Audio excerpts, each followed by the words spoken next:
One Good Deed by David Baldacci. Chapter 1. It was a good day to be free of prison. The mechanical whoosh and greasy smell of the opening bus doors greeted Aloysius Archer as he breathed free air for the first time in a while. He wore a threadbare, single-breasted brown victory suit with peak lapels that he'd bought from the Sears Roebuck catalog before heading off to war. The jacket was shorter than normal, and there were no pleats or cuffs to the pants because that all took up more material than the war would allow. There was no belt for the same reason. A string tie, a fraying, wrinkled white shirt, and scuffed lace-up size 12 plain Oxford shoes completed the only wardrobe he owned. Small clouds of dust rose off his footwear as he trudged to the bus. His pointed chocolate-brown fedora with the dented crown had a loop of faded burgundy silk around it.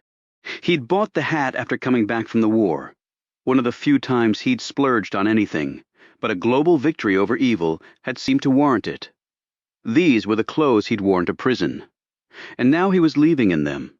He comically lamented that in all this time the good folks of the correctional world had not seen fit to clean or even press them, and his hat held stains that he hadn't brought with him to incarceration.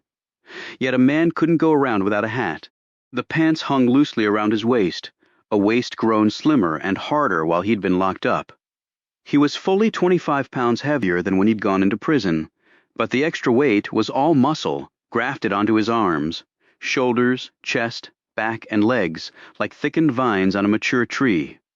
In his socks he was exactly 6 feet 1 1/4. The army had measured him years before. They were quite adept at calculating height. Though they had too frequently failed to supply him with enough ammunition for his M1 rifle or food for his belly, while he and his fellow soldiers were trying to free large patches of the world from an oddball collection of deranged men, the prison had a rudimentary gym of which he'd taken full advantage. It wasn't just to build up his body. When he was pumping weights or running or working his gut, it allowed him to forget for a precious hour or two that he was squirreled away in a cage with felonious men. The prison also held a book depository teeming with tattered, coverless books that sported missing pages at inopportune times, but they were precious to him nonetheless. His favorites had been westerns where the man got the gal, and detective novels where the man got the gal and also caught the bad guy, which he supposed was a funny sort of way for a prisoner to be entertained. Yet he liked the puzzle component of the mystery novels. He tried to solve them before he got to the end, and found that as time went on he had happened upon the correct solution more often than not. The jail grub he had pretty much done without. What wasn't spoiled or wormy held no discernible taste to persuade him to ingest it. He'd gotten by on a variety of fruits picked from a nearby orchard, vegetables harvested from the small garden inside the prison walls, and the occasional piece of fried chicken or soft bread and clots of warm apple fritters that arrived at the prison in mysterious ways. Some said they were dropped off by compassionate ladies, either looking to do good or else hoping for a husband in 3 to 5 years. The rest of his time was spent either busting big rocks into smaller ones using sledgehammers, collecting trash along the side of the roads only to see it back the next day, or else digging ditches to nowhere fast because a man with a double-barreled shotgun, sunglasses, a wide-brimmed hat, and a stone-cold stare told him that was all he was good for. He was not yet 30, was never married, and had no children. But one glance in the mirror showed a man who seemed older, his skin baked brown by the sun and further aged by being behind bars the rest of the time. A world war coupled with the brutal experience of losing one's liberty had left their indelible marks on him. These two experiences had successfully robbed him of the remainder of his youth, but hardened him in ways that might at some point work out in his favor. His hair had been long going into prison. On the first day they had cut it army short. Then he'd tried to grow a beard. They'd shaved that off, too. They said something about lice and hiding places for contraband. He vowed never to cut his hair again, or at least to go as long as possible without doing so. It was a small thing, to be sure. He had started out life concentrated only on achieving large goals. Now he was focused on just getting by. The impossibly difficult ambitions had been driven from him. On the other hand, the mundane seemed reasonably doable for Archer. He ducked his head and swept off his fedora to avoid colliding with the ceiling of the rickety vehicle. The bus doors closed with a hiss and a thud, and he walked down the center aisle, a suddenly free man looking for unencumbered space. The rocking bus was surprisingly full. Well, perhaps not surprisingly. He assumed this mode of transport was the only way to get around. This was not the sort of land where they built airfields or train depots. And those black ribbons of state highways never seemed to get rolled out in these places. It was the sort of area where folks did not own a vehicle that could travel more than 50 miles at any given time. Nor did the folks driving said vehicles ever want to go that far anyway. They might fall off the edge of the earth. The other passengers looked as bedraggled as he, perhaps more so. Maybe they'd been behind their own sorts of bars that day, while he was leaving his. They were all dressed in pre-war clothes or close to it, with dirty nails, raw eyes, hungry looks, and not even a glimmer of hope in the bunch. That surprised him, since they were now a few years removed from a wondrous global victory, and things were settling down.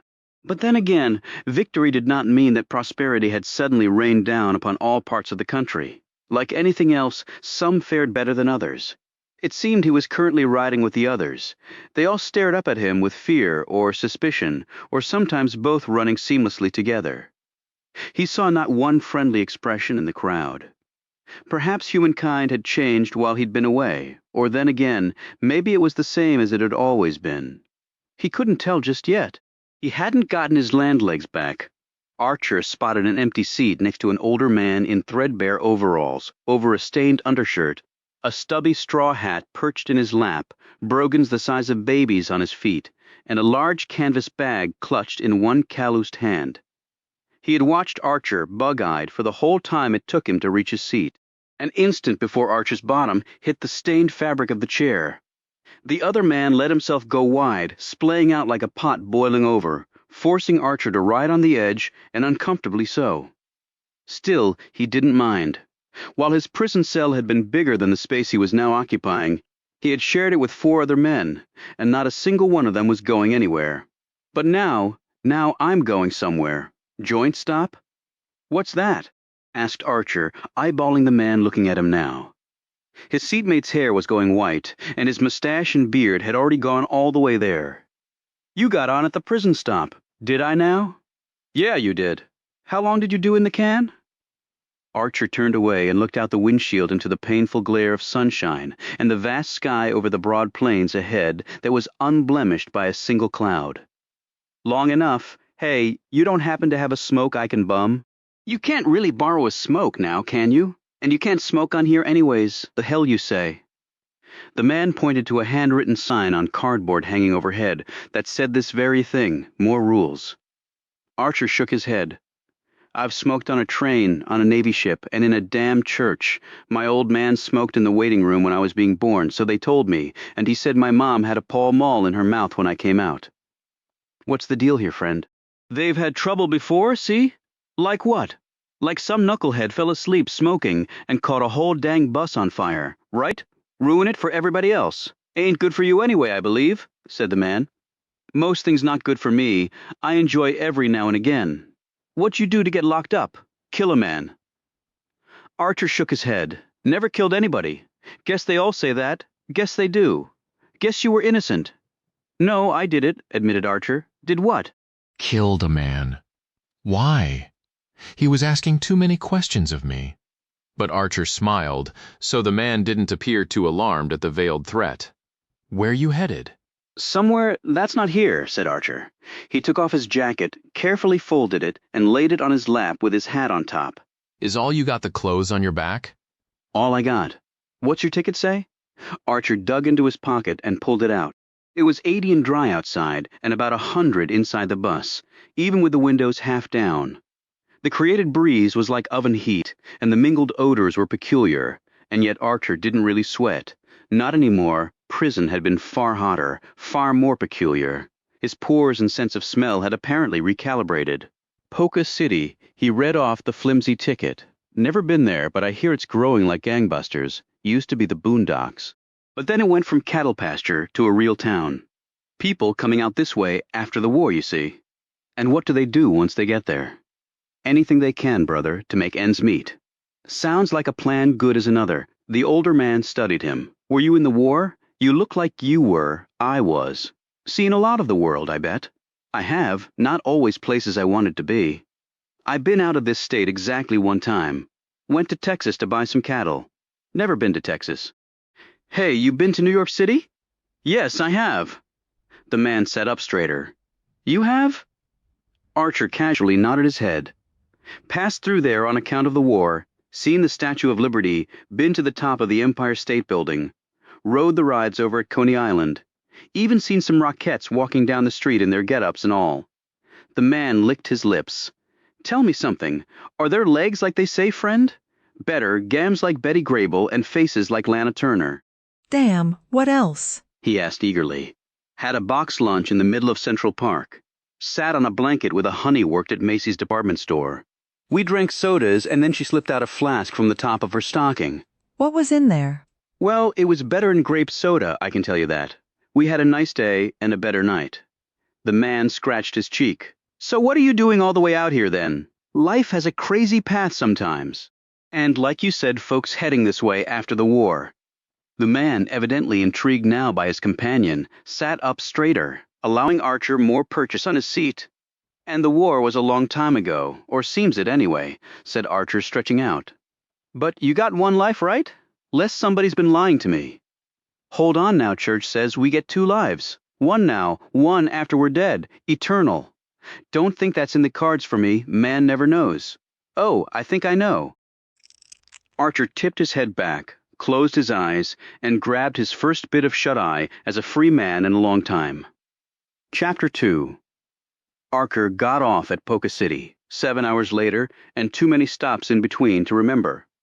People had gotten on, and people had gotten off. They'd had a dinner and bathroom break at a roadside diner with an outhouse in the back, both of which looked only a stiff breeze away from falling over. It was nearly 8 in the evening now.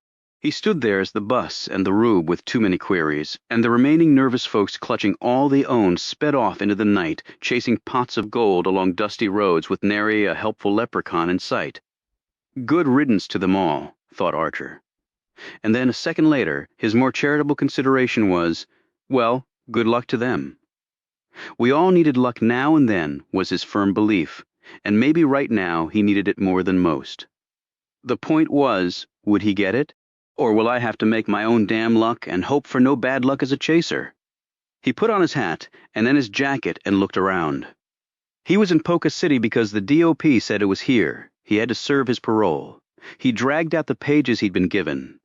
In fat, bold typeface at the top of the page was Department of Prisons, or the DOP. Below that was a long list of don'ts and a far shorter list of dios. These rules would govern his life for the next 3 years.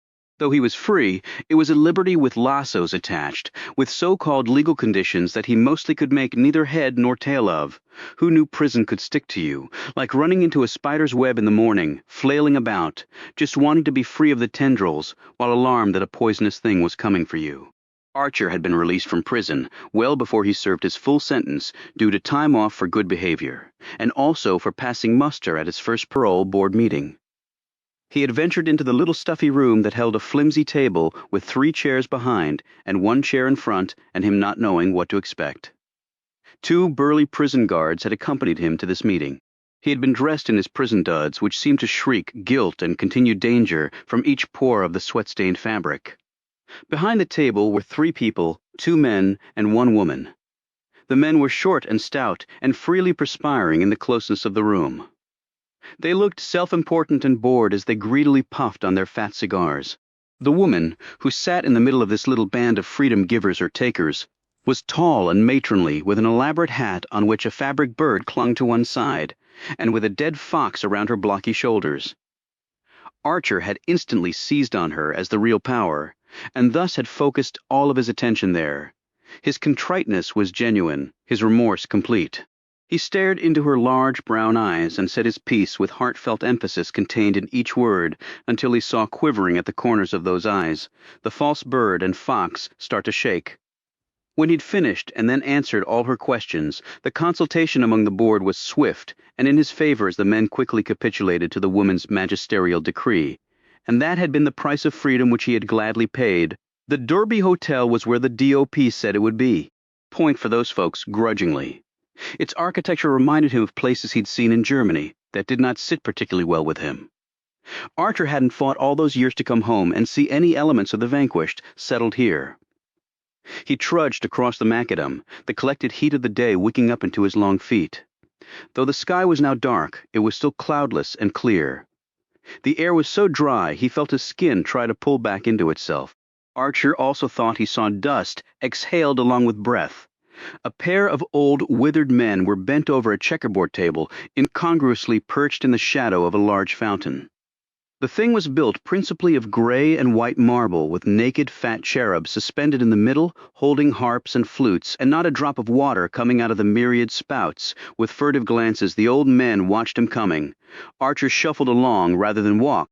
For long distances in prison, meaning longer than a walk to the John, you had your feet shackled, and so you shuffled along. It was demeaning, to be sure, and that was the whole purpose behind it. Archer meant to rid himself of the motion, but it was easier said than done. He could feel their gazes tracking him, like silent parasites, sucking the life out of him at a distance. Him, in his cheap, wrinkled clothes with his awkward gait. Prison stop. "Look out, gents, ex-con shuffling on by." He nodded to them as he and his filthy shoes grew closer to the cherubic fountain, and the bent checker-playing men. Neither nodded in return. Polka City apparently was not that sort of place. He reached the harder pavement in front of the hotel, swung the front door wide, and let it bang shut behind him. He crossed the floor, the plush carpet sucking him in, and tapped a bell set on the front desk. As its ringing died down, he gazed at a sign on the wall, promising shined shoes fast for a good rate. That, and a shave and a haircut, and a masculine aftershave included. A middle-aged man with a chrome dome and wearing a not overly clean white shirt with a gray vest over it and faded corduroy trousers came out from behind a frayed burgundy curtain to greet him. His sleeves were rolled up, and his forearms were about as hairy as any Archer had ever seen. It was like fat, fuzzy caterpillars had colonized there. His nails could have used a scrubbing, and he seemed to have the same coating of dust as Archer. "Yes," he said, running an appraising glance over Archer and clearly coming away not in any way, shape, or form satisfied. "Need a room?" "Figured that, rates on the wall." "Right there. You okay with that? Do I have a choice?" The man gave him a look while Archer felt for the wrinkled dollars in his pocket. 3 nights. The man put out his hand, and Archer passed him the money. He put it in the till and swung a stiff ledger around. "Please sign, complete with the current address." "Do I have to?" "Yes." "Why?" "It's the law." The law seemed to be everywhere these days. Archer reluctantly took up the chubby pen the man handed him. "What's the address of this place?" "Why?" "Because that's my current address is why." The man harumphed and told him. Archer dutifully wrote it down and signed his name in a flourish of cursive. The man eyed the signature upside down. "That's really your name? Why, you mostly get Smiths and Jones here with ladies on their arms for short stays. Hey fella, this ain't that kind of a place." "Yeah, I know. You're all class, like the naked baby set in marble outside." "Look it, where you from?" said the man, a scowl now crowding his face. "Here and there, now, here." The man slid open a drawer and pulled out a fat brass key. "Number 610, top floor, elevators that way." He pointed to his left. "Stairs? Same way."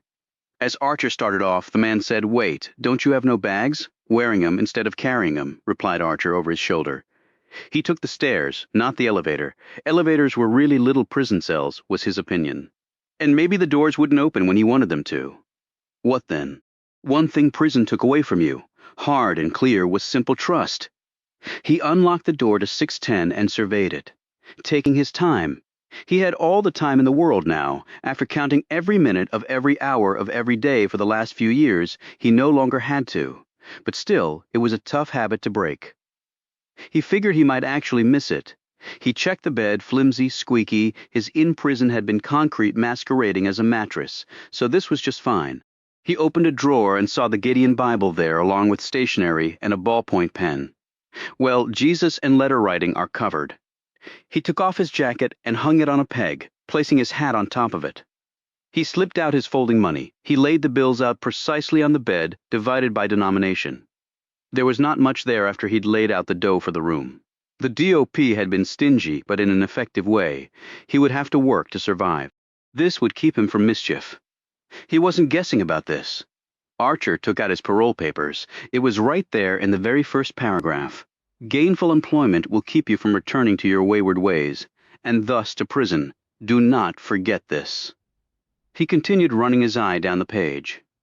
First meeting was tomorrow morning at 9 a.m. sharp at the Polka City Courts and Municipality Building. That was a long name, and it somehow stoked fear in Archer, of rules and regulations and too many things for him to contemplate readily or adhere to consistently. Ernestine Crabtree was her name. His parole officer, Ernestine Crabtree. It sounded like quite a fine name for a parole officer. He opened his window for one reason only. His window had never opened in prison. He sucked in the hot, dry air and surveyed Polka City. Polka City looked back at him without a lick of interest. Archer wondered if that would always be the case, no matter where he went. He lay back on the bed. But his Elgin wristwatch told him it was too early to go to bed. Probably too late to get a drink, though number 14 on his DOP don't list was no bars and no drink. Number 15 was no women. So was number 16, at least in a way, though it more specifically referred to no loose women. The DOP probably had amassed a vast collection of statistics that clearly showed why the confluence of parolees and alcohol in close proximity to others drinking likewise was not a good thing. And when you threw in women, and more to the point, loose women, an apocalypse was the only likely outcome. Of course, right now, he dearly wished for a libation of risky proportion. Archer put on his jacket and his hat, scooped up his cash, and went in search of one, and maybe the loose women too. A man in his position could not afford to be choosy, or withholding of his desires. On his first day of freedom, he deemed life just too damn short for that. Chapter 3. H.E. found it only a short distance from the hotel. Not on the main drag of Polka City, but down a side street that was only half the length of the one he'd left. But it was far more interesting, at least to Archer's mind. If the main street was for checker playing and marble musical babies, this was where the adults got their jollies, and Archer had always been a fan of the underdog with weaknesses of the flesh, considering how often he fell on that side of the ledger. The marquee was neon blue and green, with a smattering of sputtering red. He hadn't seen the likes of such since New York City, where it had been ubiquitous, yet he hadn't expected a smidge of it in Polka City. The cat's meow, that's what the neon spelled out, along with the outline of a feline in full luxurious stretch that seemed erotic in nature. To Archer, Polka City was getting more interesting by the minute. He pushed open the red door and walked in. The first thing he noted was the floor, planked and nailed, and slimed with the slop of what they'd been serving here since the place opened. He reckoned, his one shoe stuck a bit, and then so did the other. Archer compensated by picking up the force of his steps. The next thing of note was the crowd, or the size of it anyway. He didn't know the population of the town, but if it had any more people than were in here, it might qualify as a metropolis. The bar nearly ran the length of one wall, and like on the bows of old ships, sculpted into the corner support posts of the bar were the heads and exposed bosoms of women. He supposed loose ones, and every stool had a butt firmly planted on it. Against one wall fiddle and guitar players plucked and strummed, while one gal was singing for all she was worth. She had red curly hair, a pink, freckled face, and slim hips with stiff dungarees on over them. Her notes seemed to hit the ceiling so hard they ricocheted off with the force of combat shrapnel. Behind the bar was a wall of shelves holding every type of bottled liquor Archer had ever seen, and then some, by a considerable margin. He reckoned a man could live his whole life here and never grow thirsty, so long as the coin of the realm kept up. Indeed, happening on this place after being behind bars this morning, and enduring a long, dusty bus ride, and encountering less than friendly citizens hereabouts, Archer considered he might be in a dream. With 3 years of probation to endure, he felt like a large fish with a hook in its mouth. He could be yanked back at any moment, and that lent force to a man's whims. Thus, he decided to take full advantage while he could. Sidling up to the bar, he wedged in between what seemed a colossus of a farmer, with a rowdy beard and hands the width of Archer's head, and a short, thick, late 50s, something slick-haired banker type in a creamy white three-piece suit, far nicer than Archer's. He also had a knotted blue and white striped tie, with reptile leather two-tone shoes on his feet, a fully realized smirk in his eye, and a woman less than half his age on his arm. Resting on the bar in front of the man was a flat-crowned Panama hat with a yellow band of silk. Archer caught the bartender's attention and held up 2 horizontally stacked fingers and tacked on the words Bourbon straight up. The gent, old, spent, and thin as a strand of rope, nodded, retrieved the liquor from the vast stacks, poured it neat into a short glass, and held it out with one hand while the other presented itself palm up for payment. It was a practiced motion that a man like Archer could appreciate. How much you charging for that? He asked. 50 cents for 2 fingers. Take it or leave it, son. What's the bourbon again, Pops? Only one bourbon in these parts, young feller, Rebel Yell. Wheat, not rye. You don't like Rebel, you best pick another type of alcohol or another part of the state. Give me an answer, 'cause I ain't getting any younger, and I got thirsty folks with folding money want my attention. Rebel sounds fine to me. He passed over the 2 quarters and settled his elbows on the bar with the short glass cupped in both hands. He hadn't had a drink in a while. He'd banged one back the day before prison just for good luck, so he reckoned it was a certain symmetry to have one the day he left prison. He was into balance, if nothing else these days, and moderation too, until it proved inconvenient, which it very often did to a man like him. The banker eyed Archer while his lady ran her tongue over full lips painted as warm a red as a sky hosting a setting sun. "You're not from here," said the banker. His silver hair was cut, combed, and styled with the precision available only to a man who had the dollars and leisure time for such tasks. His face was as flabby as the rest of him, and also tanned and creased with lines in a way that women might or might not find attractive. For such a man, the thickness of his wallet and not the fitness of his torso was his main and perhaps only aphrodisiac for the ladies. "I know I'm not," replied Archer, sipping the Rebel and letting it go down, slow. The only way to drink bourbon, or so his granddad had informed him. And not only informed, but demonstrated on more than one occasion. He tipped his hat back, turned around, bony elbows on the bar, his long torso angled off it, and studied the banker. Then flitted his gaze to the lady. The banker's smirk broadened. He was reading Archer's mind, no doubt. "I like this town," said the banker, "and everything in it." He patted the lady's behind, and then his hand remained perched there. She seemed not to mind, or else had grown accustomed to this fondling, or both. As the man's fingers stroked her, she took a moment to powder her nose while looking in a mirror attached to a shiny compact. The lady next shook out a tube of lipstick from her clutch purse and repainted her mouth before once more taking up what looked to be a murky martini with 3 fat olives lurking mostly below the surface, like gators in a bog. "Been in Polka City long, have you?" inquired Archer. "Long enough to see what's good and what needs changing, and then changing it." He closed his mouth and eyed Archer from under tilted tufts of eyebrow. "You gonna keep me in suspense?" said Archer finally. The banker laughed and swallowed some of his whiskey. His eyes flickered just a bit as the drink went down, like wobbly lights in a storm. Archer's mouth eased into a smile at this weakness, but the man didn't seem to notice, or care. Polka's growing. This used to be just cattle land and farming.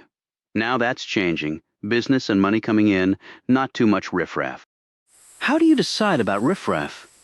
"See, I might fall into that category, and then where do we go with this happy conversation?" The lady laughed at this, but the banker did not. She shut her mouth and sipped her bog. The banker intoned, "Fact is, a man can make money here if he's willing to work. With the war over, we have winners and losers. I aim to make certain Polka falls on the winner's side of the ledger. See, I was here before the war, trying to make things work. Place was an armpit then. Now the country is rebuilding. Hell, we're putting the bricks and glass back up all over Europe, too.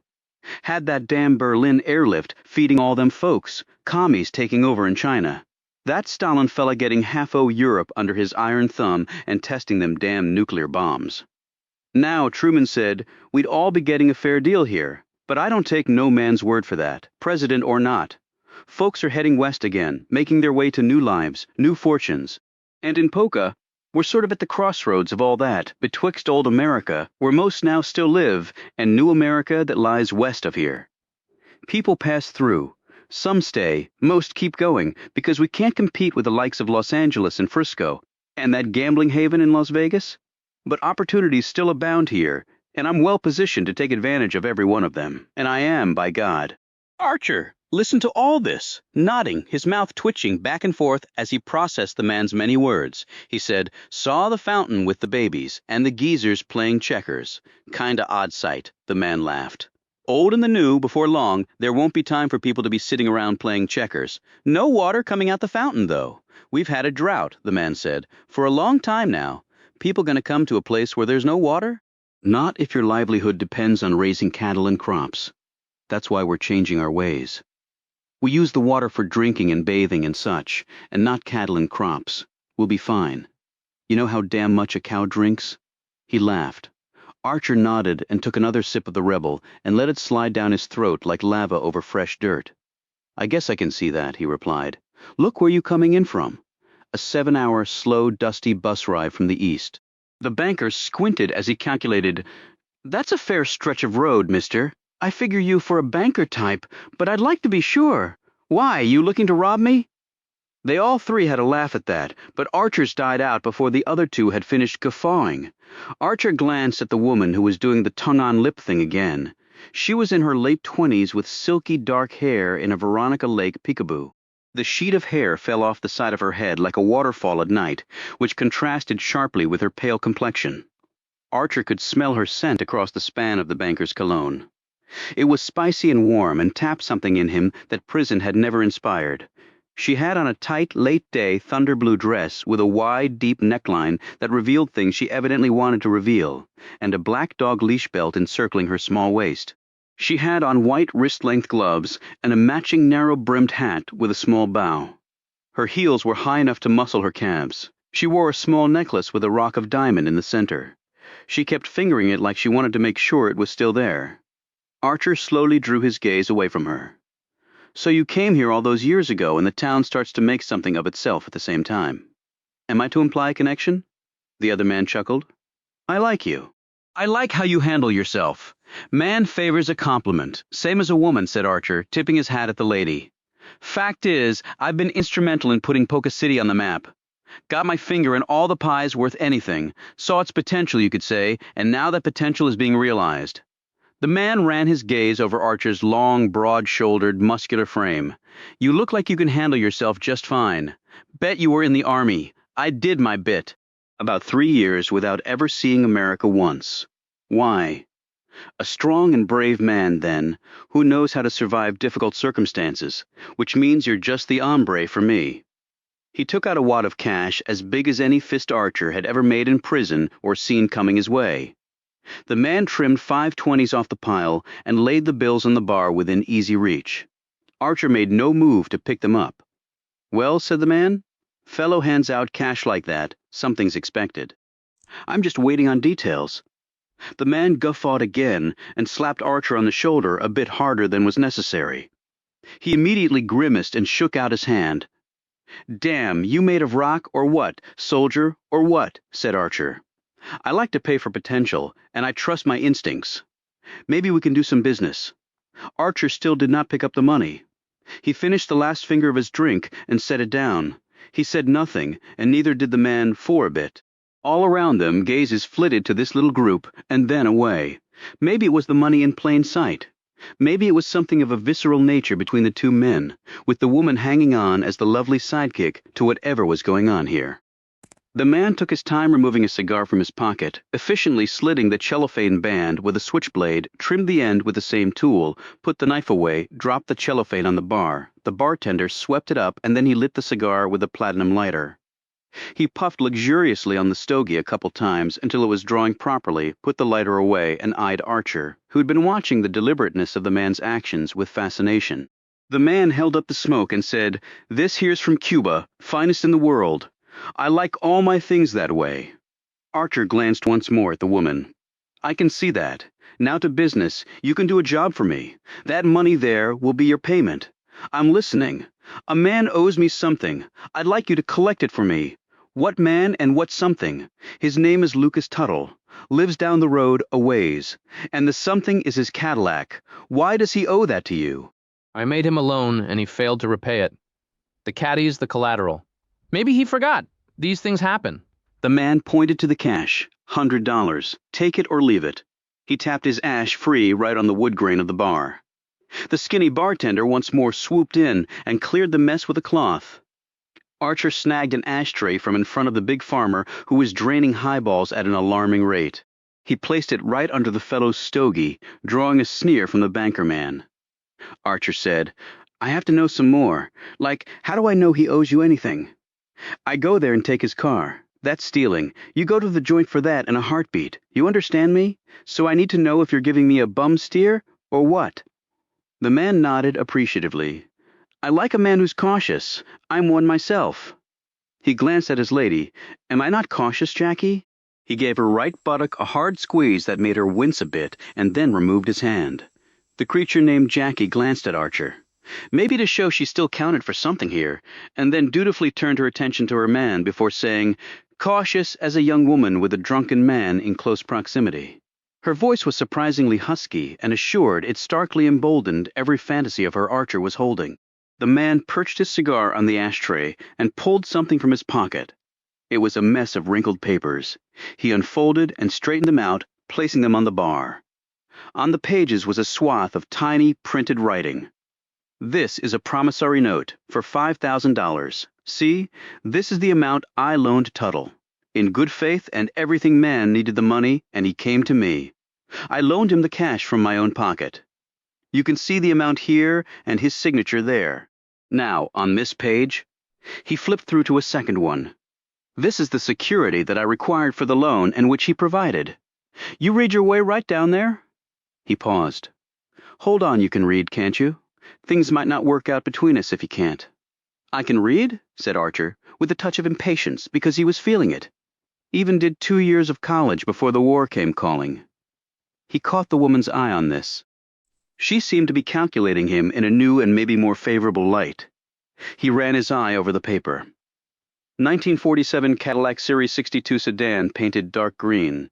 And the license plate number is listed. The man pointed to the page. That's right. That's the collateral for the loan that was not repaid. That's what I want you to get for me. Archer scratched his chin. Okay, got a question. Shoot. Nothing personal, but how do I know he didn't repay you? Now you're thinking. I like that. Well, here's how. If the man had paid the loan, this note would be returned to him. Fact that I still got it shows that never happened. Tuttle's a smart man, and he'd never have let his money go without getting this in return. See, this is same as cash money, mister. Same as those 520s right there. And you see the date the loan was due. He shuffled back to the first page and stabbed at a line with his finger. Right there. You read that? Go on. Archer did so, doing the numbers in his head. That date's exactly 2 months ago, yesterday. That's right. Got me another question. You like your question, said the man, and Jackie giggled. How come it's 2 months past due, and you don't have the money or the caddy yet? You don't strike me as a man overly full of generosity. The man looked at Jackie. This gent is a keeper, Jackie. I'm telling you. Jackie commenced shooting admiring glances Archer's way and giggled once more. She your wife? Asked Archer, though he saw no ring on her. I got me a wife, but she ain't it, said the man offhandedly. Jackie's giggle died in her throat as she glanced, embarrassed, at Archer. She took a sip of her gator bog drink and said, There's no need to be like that. The man glanced at her, a look on his mug that Archer had seen many times before on gents, especially in bars, and one he had never once liked. Did I ask for your opinion, sweet cheeks? Well, no, but... His hand shot out, gripped her wrist, and squeezed. Then keep it to your goddamn self, you hear me? Archer tensed and was about to jerk the man's hand off her, when he caught a look from Jackie that silently pleaded with him to do no such thing. Archer relaxed back against the bar as the fellow gave Jackie's wrist one more grind and then flung her hand away as he drilled her with a look of quiet satisfaction. Just so we understand each other, honey. He turned back to Archer like nothing had just happened. So? Asked Archer expectantly, masking his anger. The truth is, I've tried to collect on this debt, only Mr. Tuttle is not amenable to honoring the debt. And how many men have you paid $100 to try for you? Well, I will concede that you are not the first. The exact number I prefer to keep private. But I will say that Lucas Tuttle is not a man you want to crowd, and suppose I try and fail. Do I keep the money? Depends on the effort expended. I mean, you can't just waltz on down the road and make a feeble attempt at obtaining my collateral and then expect to get the cash. Now, can you? I don't expect so, no. Then you would be the judge of that? I would be, but I'm a reasonable man. Wouldn't be in business for long if I weren't. And if I failed your expectations, I'd have to give this back.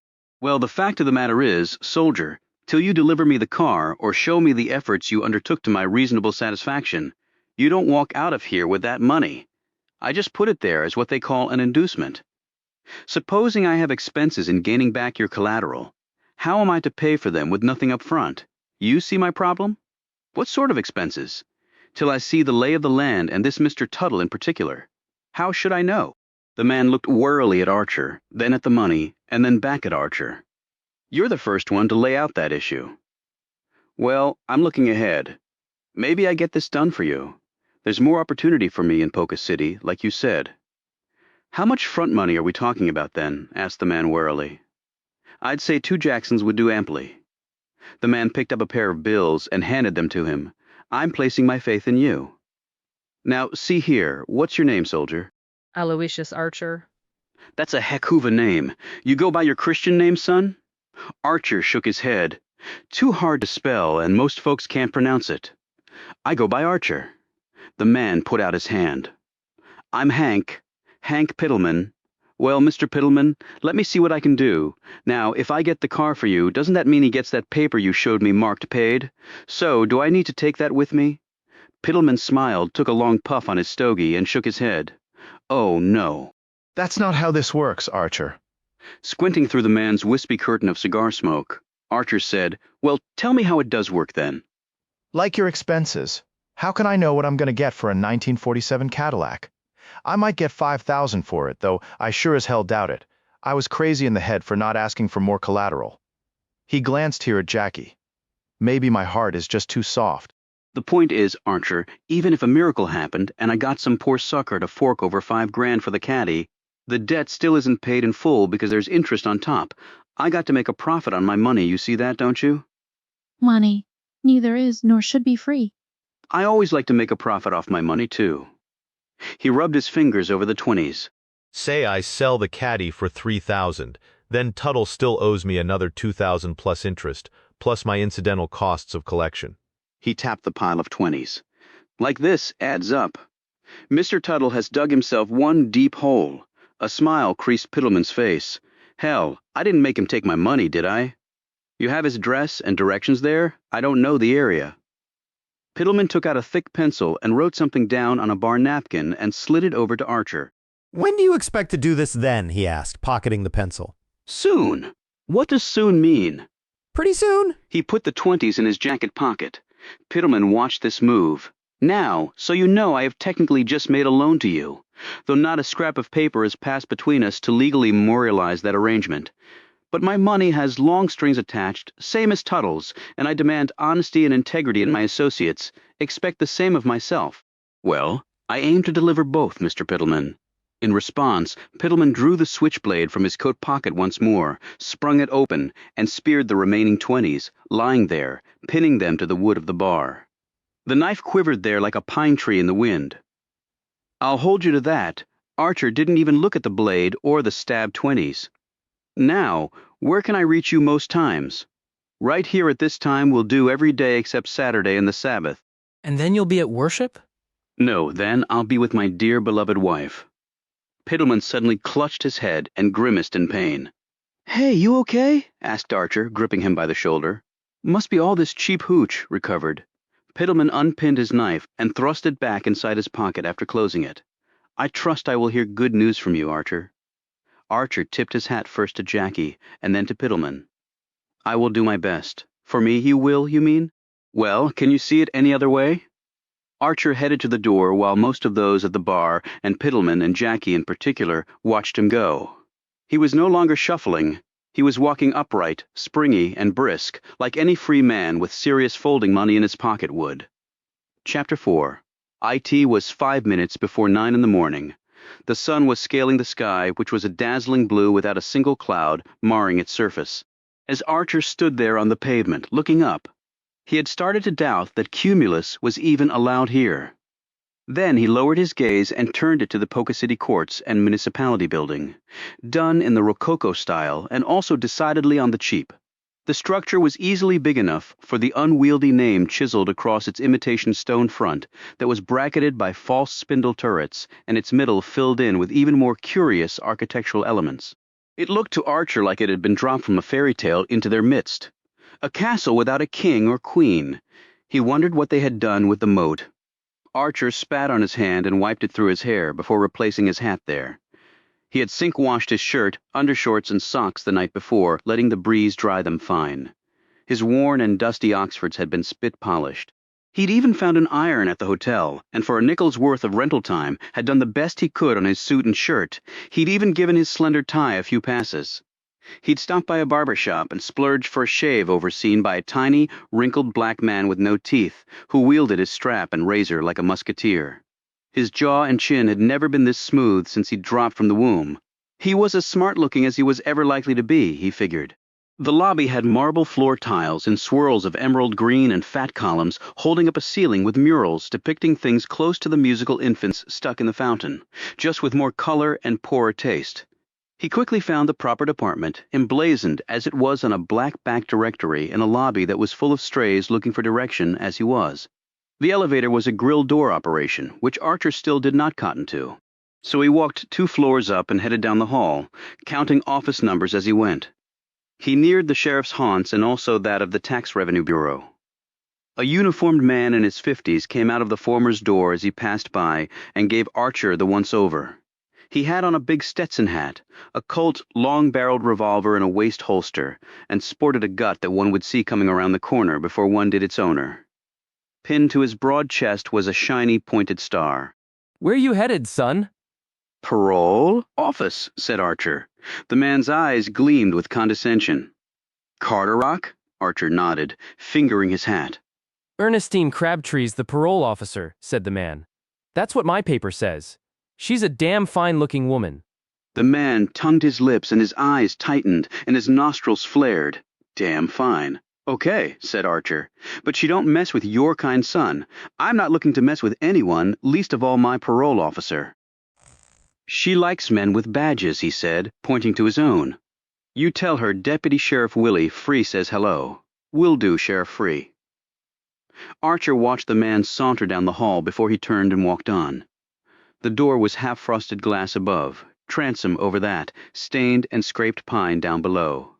Engraved across the glass was Parole Office, Ernestine J. Crabtree. Archer drew a calming breath and wondered what the next few minutes would hold for him. He gripped the knob and pushed the door open. The room inside was small, varnished parquetry floor, walls painted white, whirly fan going above. The smell of cigarette smoke enticingly lingered, as did a trail of its vapor in the air. Well, this place had the bus beat by a mile just on the tobacco issue, he thought. There was a hat tree in the corner from which dangled a woman's trim, green pillbox hat.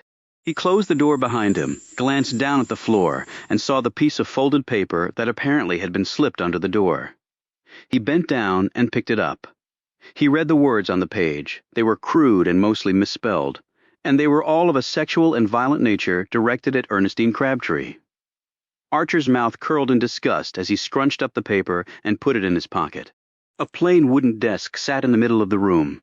A straight-backed chair, not built for comfort, was lined up behind it and perched in the knee-hole, and a weighty and ponderous, dull gray Royal typewriter dominated the top of the desk, with a pre-printed form wound into it. A pulled-out leaf was on the left side of the desk and had several files on it. A blue fountain pen lay in its cradle, its brass nib sparkling from the overhead light. Archer ducked down to take a look at the page in progress. It looked official, and the typed comments on another poor parolee soul held phrases like unacceptable attitude, overly aggressive, and devious. He looked for the name of the person she was reporting about, but it must have been on another page. A fat black phone sat to the right of the typewriter, its cord snaking into the knee-hole. Next to the phone was a speckled glass ashtray with a spent, unfiltered butt lingering and a chrome lighter parallel to it. He twirled his hat and waited until the clock on the wall overhead hit 9 a.m. The door he'd come through opened, and there stood, apparently, Miss Ernestine J. Crabtree. His first thought was she looked nothing like her name. His second impression was the name did her justice just fine. She was around his age, more or less, and tall for a woman, about 5'8" barefoot, he estimated. She wore a black skirt that stopped below the knee and was flared out by a petticoat underneath that widened her hips, and a white blouse with ruffles down the front and a schoolmarm Peter Pan collar. Despite the fullness of the skirt, he could gauge her figure, which was shapely, perhaps more than that now that he thought about it. She had on flesh-colored stockings, and no doubt the seams would be lined up perfectly in back and grim, low-heeled pumps. Her blonde hair was done up in so tight a bun that it pulled at her face. Her chin was sharply defined, the cheeks nicely formed and riding high, the lips full, with not a trace of lipstick, which he'd already figured on because there had been none on the cigarette end. Behind black shell glasses, her eyes were blue and wide, the irises plump, with the overall effect being what he thought some might call vivacious. At least they held the potential if she let her hair down, in more ways than one. All in all, quite a looker, he concluded. And then he thought about the sick note residing in his pocket, and he stopped thinking about the woman in that way. Her countenance did fit her name, he concluded. It was a slab of granite, with nothing behind it. The baby blue eyes, now that he studied them again, seemed bound to the surface of the fleshy sockets only. It was a cold and untrusting face peering back at him. "You are Mr. Archer?" she said, coming forward after shutting the door. "Yes, ma'am, I am. I'm Ernestine Crabtree. I figured, from the name on the door." He put out his hand. "Been here a couple of minutes." She did not return the gesture. "Then you're 2 minutes early, I guess. My watch has the runs." The granite only deepened a notch at his poor joke. "Let's get down to it then," she said sharply. She motioned to a chair set against the wall. "Pull that up across from the desk," she commanded as she sat down in front of the typewriter, her back straight as a 2x4. She spun out the page in there and rolled in a fresh sheet with a few firm cranks of the wheel as he sat down across from her. His legs splayed wide, his hat dangling in one hand. Full name? Aloysius Archer? Middle name? Never had one? Really? She said incredulously. I think they believed one name was good enough, and certainly Aloysius might, under some circumstances, be quite as good as 2 names. She stared at him for a long moment with what he thought were lips fighting to become a smile. In the end, the granite won out. She asked for more personal information, which he readily gave, and that Crabtree promptly typed on the form. "You have your parole papers." He presented the pages, and she dutifully looked over them. "I trust you have studied your list of dos and don'ts." "Yes, ma'am." "And you have adhered to these instructions since leaving prison?" "Yes, ma'am." "No drinking, no carousing, and no women, loose or otherwise." She looked up from the papers. "I think you're taking this matter far too frivolously, Mr. Archer. This is a serious business. I can guarantee you that I'm giving it a lot of weight, ma'am. I don't want to go back to prison. That life is not for me. It was worse than fighting in the war, and that's saying something." The granite receded a bit as she seemed pleased by his candid admission. "That's the proper attitude." She used a rubber stamp to imprint the seal of her office across the top of the first page, and placed her initials and the date on a line provided by the stamp and passed the pages back to him. "A fellow I met in the hall asked me to say hello to you," he said. She glanced up at him. "What fellow? Willie Free?" "He's with the law." Archer watched closely for her reaction. She did not smile. Instead, the woman grimaced. That told him a lot, maybe, that he had already suspected from the way Free had looked and talked about her. She cleared her throat. "I have some job interviews for you to go on. Gainful employment is absolutely vital to achieving your goal of never returning to prison." "Thing is, I already have a job." Her fingers paused over the drawer she was about to open. "Excuse me?" I had an interview with a gent last night. He hired me. To do what, exactly? Man's in the business of loaning money. He hired me to collect a debt he's owed. This is highly irregular. I'm not sure." He pulled the 220s from his pocket and held the bills up. "He already gave me an advance." She eyed the cash, her eyes widening a bit. "That's a lot of money just for an advance. What do you get when you complete the job?" "Another $60. A moment of silence passed as Archer slowly put the money away. When he looked up, the woman seemed to be appraising him in a different light. "All right, but if that position does not work out, you will be required to go on 3 job interviews in the next week, and have gainful employment by that time. There's plenty of work here if you apply yourself." "Fine, but let's hope it doesn't come to that. You'll need to report in once a week for the next 2 months. If your progress is satisfactory, the visits can fall back to once a month, though I can perform spot checks on you at my discretion. I'm in room 610 at the Derby Hotel. You're welcome any time." Her frown deepened. "I'm readily aware that you're staying at the Derby Hotel, as that is where all parolees go initially, but I will not be visiting you in your room there. This is a professional relationship. I'm sure you can appreciate that." Sorry, ma'am. No offense. And I do appreciate that. When you do change your place of residence, you're required to immediately notify me of. Same, do you understand? You'll be the first to know. I need you to sign this form evidencing that you were here today. I'll place it in your file and communicate the fact of your attendance to the proper authorities. And I'll see you in a week's time. She held up the pen. Right. He stood, came around to her side of the desk, took the pen, and signed the document.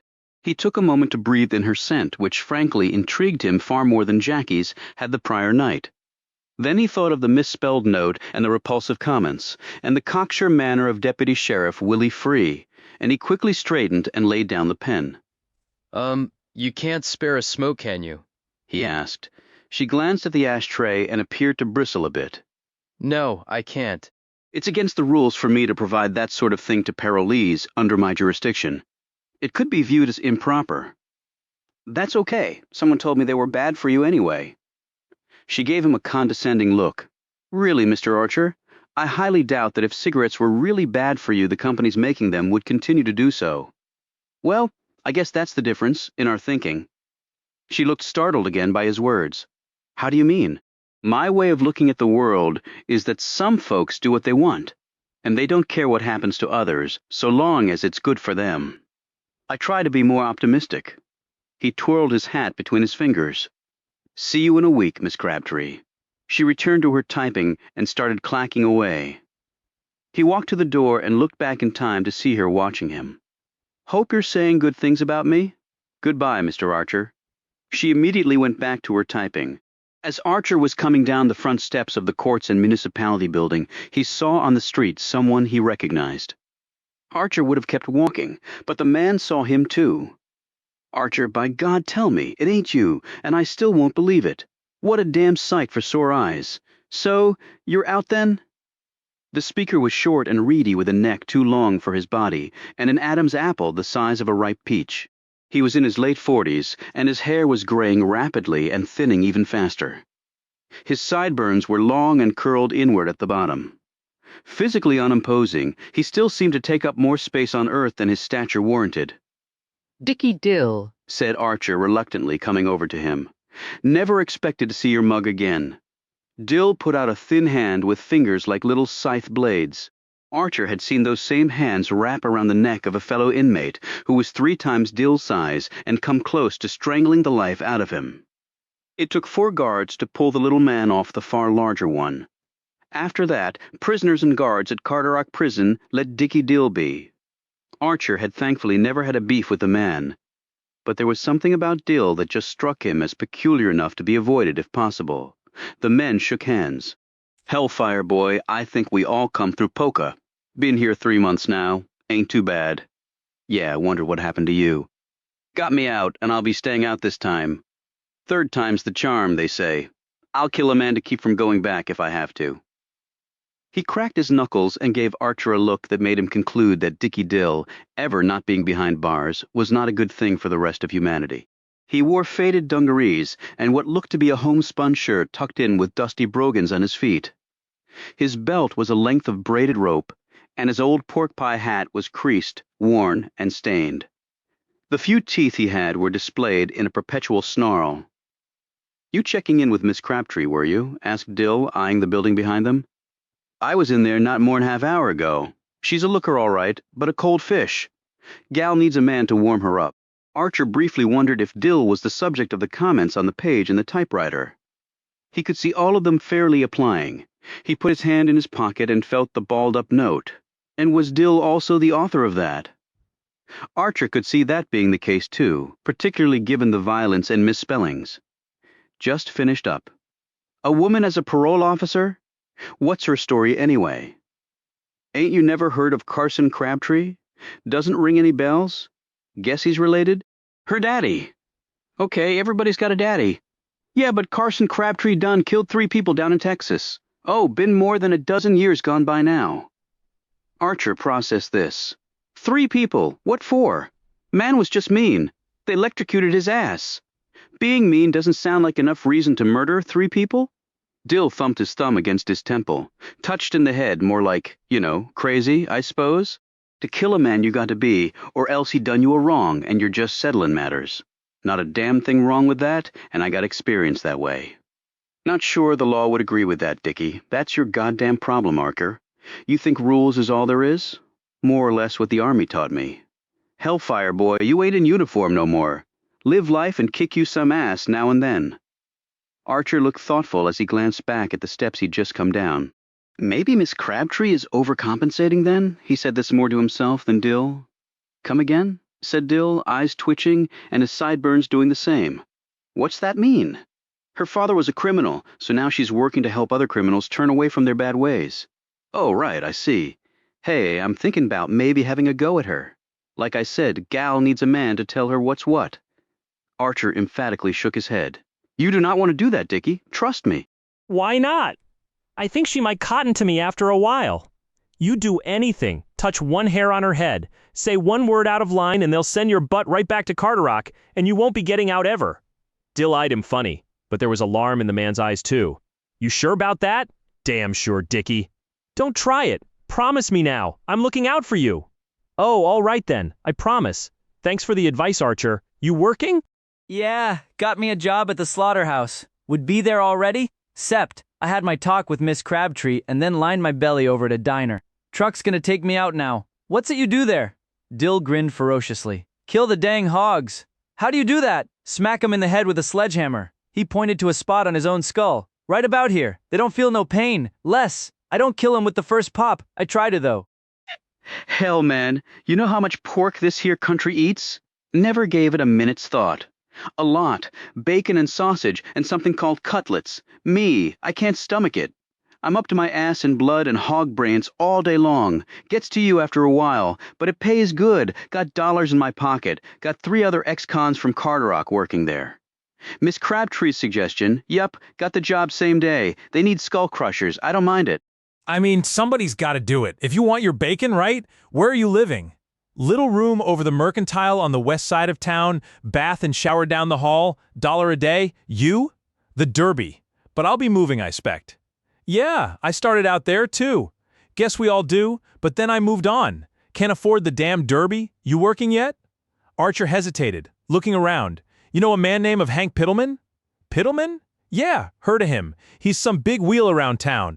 Saw him coming out of a place called the Cat's Meow last night, and we struck up a conversation. Dill's face scrunched up like a frostbit flower. You listen up, Archer. Don't you go near that place? Well, I know we're not supposed to. No. What I mean is they check for our kind there, boy. Come again? They got what you call plants in there. They look for ex-cons breaking parole there. It's a temptation, like... Send your ass right back to prison in a heartbeat? Same as you just now told me if I messed with Ernestine Crabtree. Archer's features remained inscrutable. Is that right? Well, thanks for the warning. Won't catch me in there. Yet Archer wondered if he already had been caught. But then wouldn't Crabtree have mentioned it? Sure thing. Hey, maybe we ought to get together sometime. Archer shook his head. No can do, Dickie, huh? Why's that? Rule number 2. Come again. Rule number 2 on our parole list. You can't be hanging around with other ex-cons. Didn't you read the papers? Dill looked chagrined. Well, reading ain't never been my strong suit, boy. They had a book depository at Cartorock. Book depository, what's that then? Like a library. Ain't nobody told me about that. But then again, I don't much like books. Archer nodded. Well, good luck, he said, without any enthusiasm. He left Dill there and walked off into the sunshine with $40 in his pocket, and the rest of the day to figure out. Chapter 5. Polka City had a reasonable number of distractions fraught with legal and other peril. However, Archer managed to avoid them all that day. He wasn't sure about the next day, though. His natural defenses did have their limits. And when he was presented squarely with choices of right and wrong, Archer could be reasonably counted on to miss the angel's cue about 20% of the time on a good day. But then again, he had been truthful with Ernestine Crabtree. He did not want to return to prison. He mostly walked the pavements, halting to eat a ham and cheese sandwich for his lunch outside while sitting on a turned-over box, and later an ice cream cone bought from a uniformed good-humor man perched in his blue and white truck. They jawed about matters both important and frivolous. He looked for, but never saw Miss Ernestine Crabtree with the murderous father, though he kept a constant sight line on the court building. He thought she might come out to enjoy the sunshine and perhaps smoke one or two, but that never happened. He didn't know why he wanted this. He was not going to have anything other than a professional relationship with a woman. But the note he'd found and the lawman's leer and Dill's telling him about the woman's violent past made him curious about her. His spending spree had cost him all of 50 cents, with the twin Jacksons lying in the depths of his pocket, undiminished. He managed to scrounge a cigarette off a passing stranger, and he sat on a bench near the town square, taking his time, whittling it down, and watching all who passed by in front of him. There was prosperity in the air, commingling with those clearly in economic despair, but those on that woeful side of the equation would no doubt work hard to get to the other side with all due speed, rising to the mountaintop to look down on others scrambling madly for their piece of the pie. And that to Archer was the fledgling American dream in a nutshell. Particularly after a war that had knocked the stuffing out of just about everyone, Archer had good reason to soak in as much of Polka City as he possibly could. This would be his home, at least for the foreseeable future, and he had made friendly with as many folks as he could on his walking tour, at the same time foraging for information to the extent he could without raising their suspicions.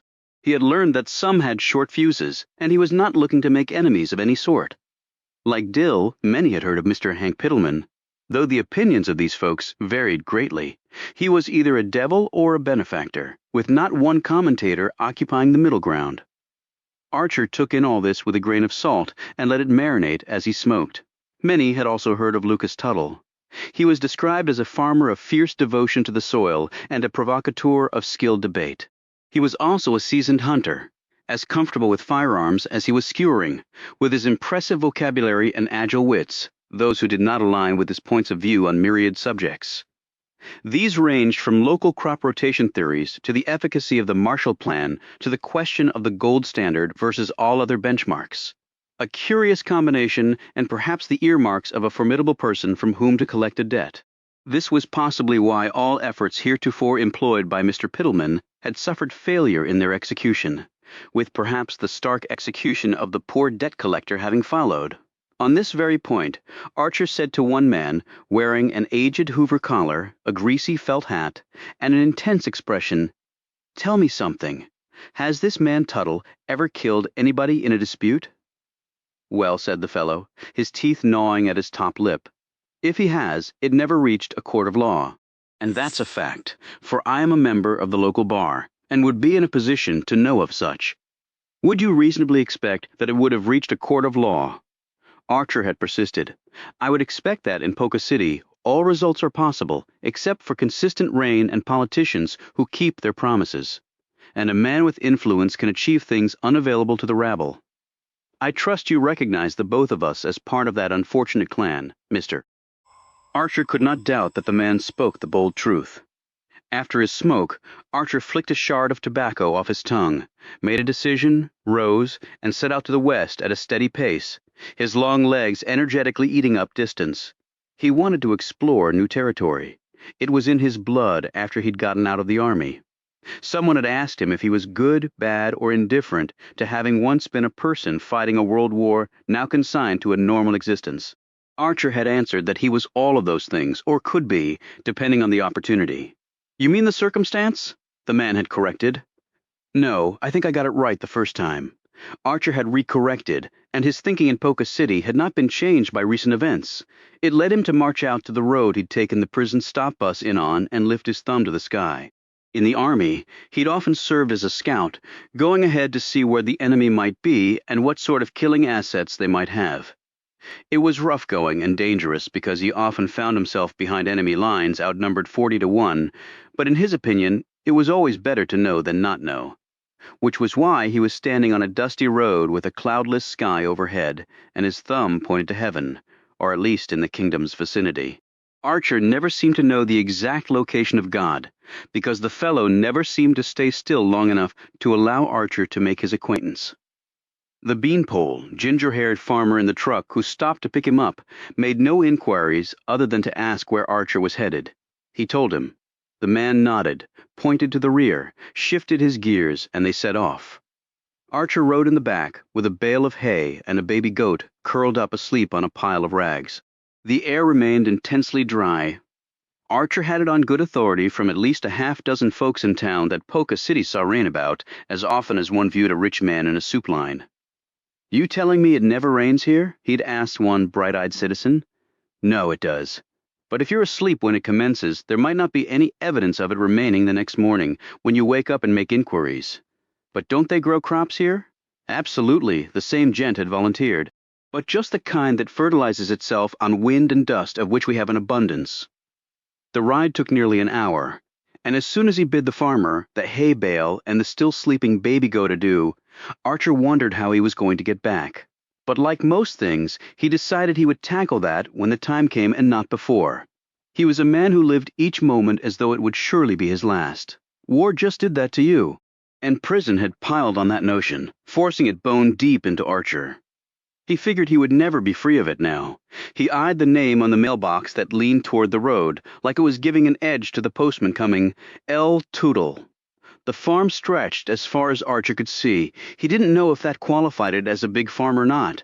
He was not versed in such matters. He'd grown up far from here, in a home of glass, brick, and vertical quality. Grass had not been included in the deal.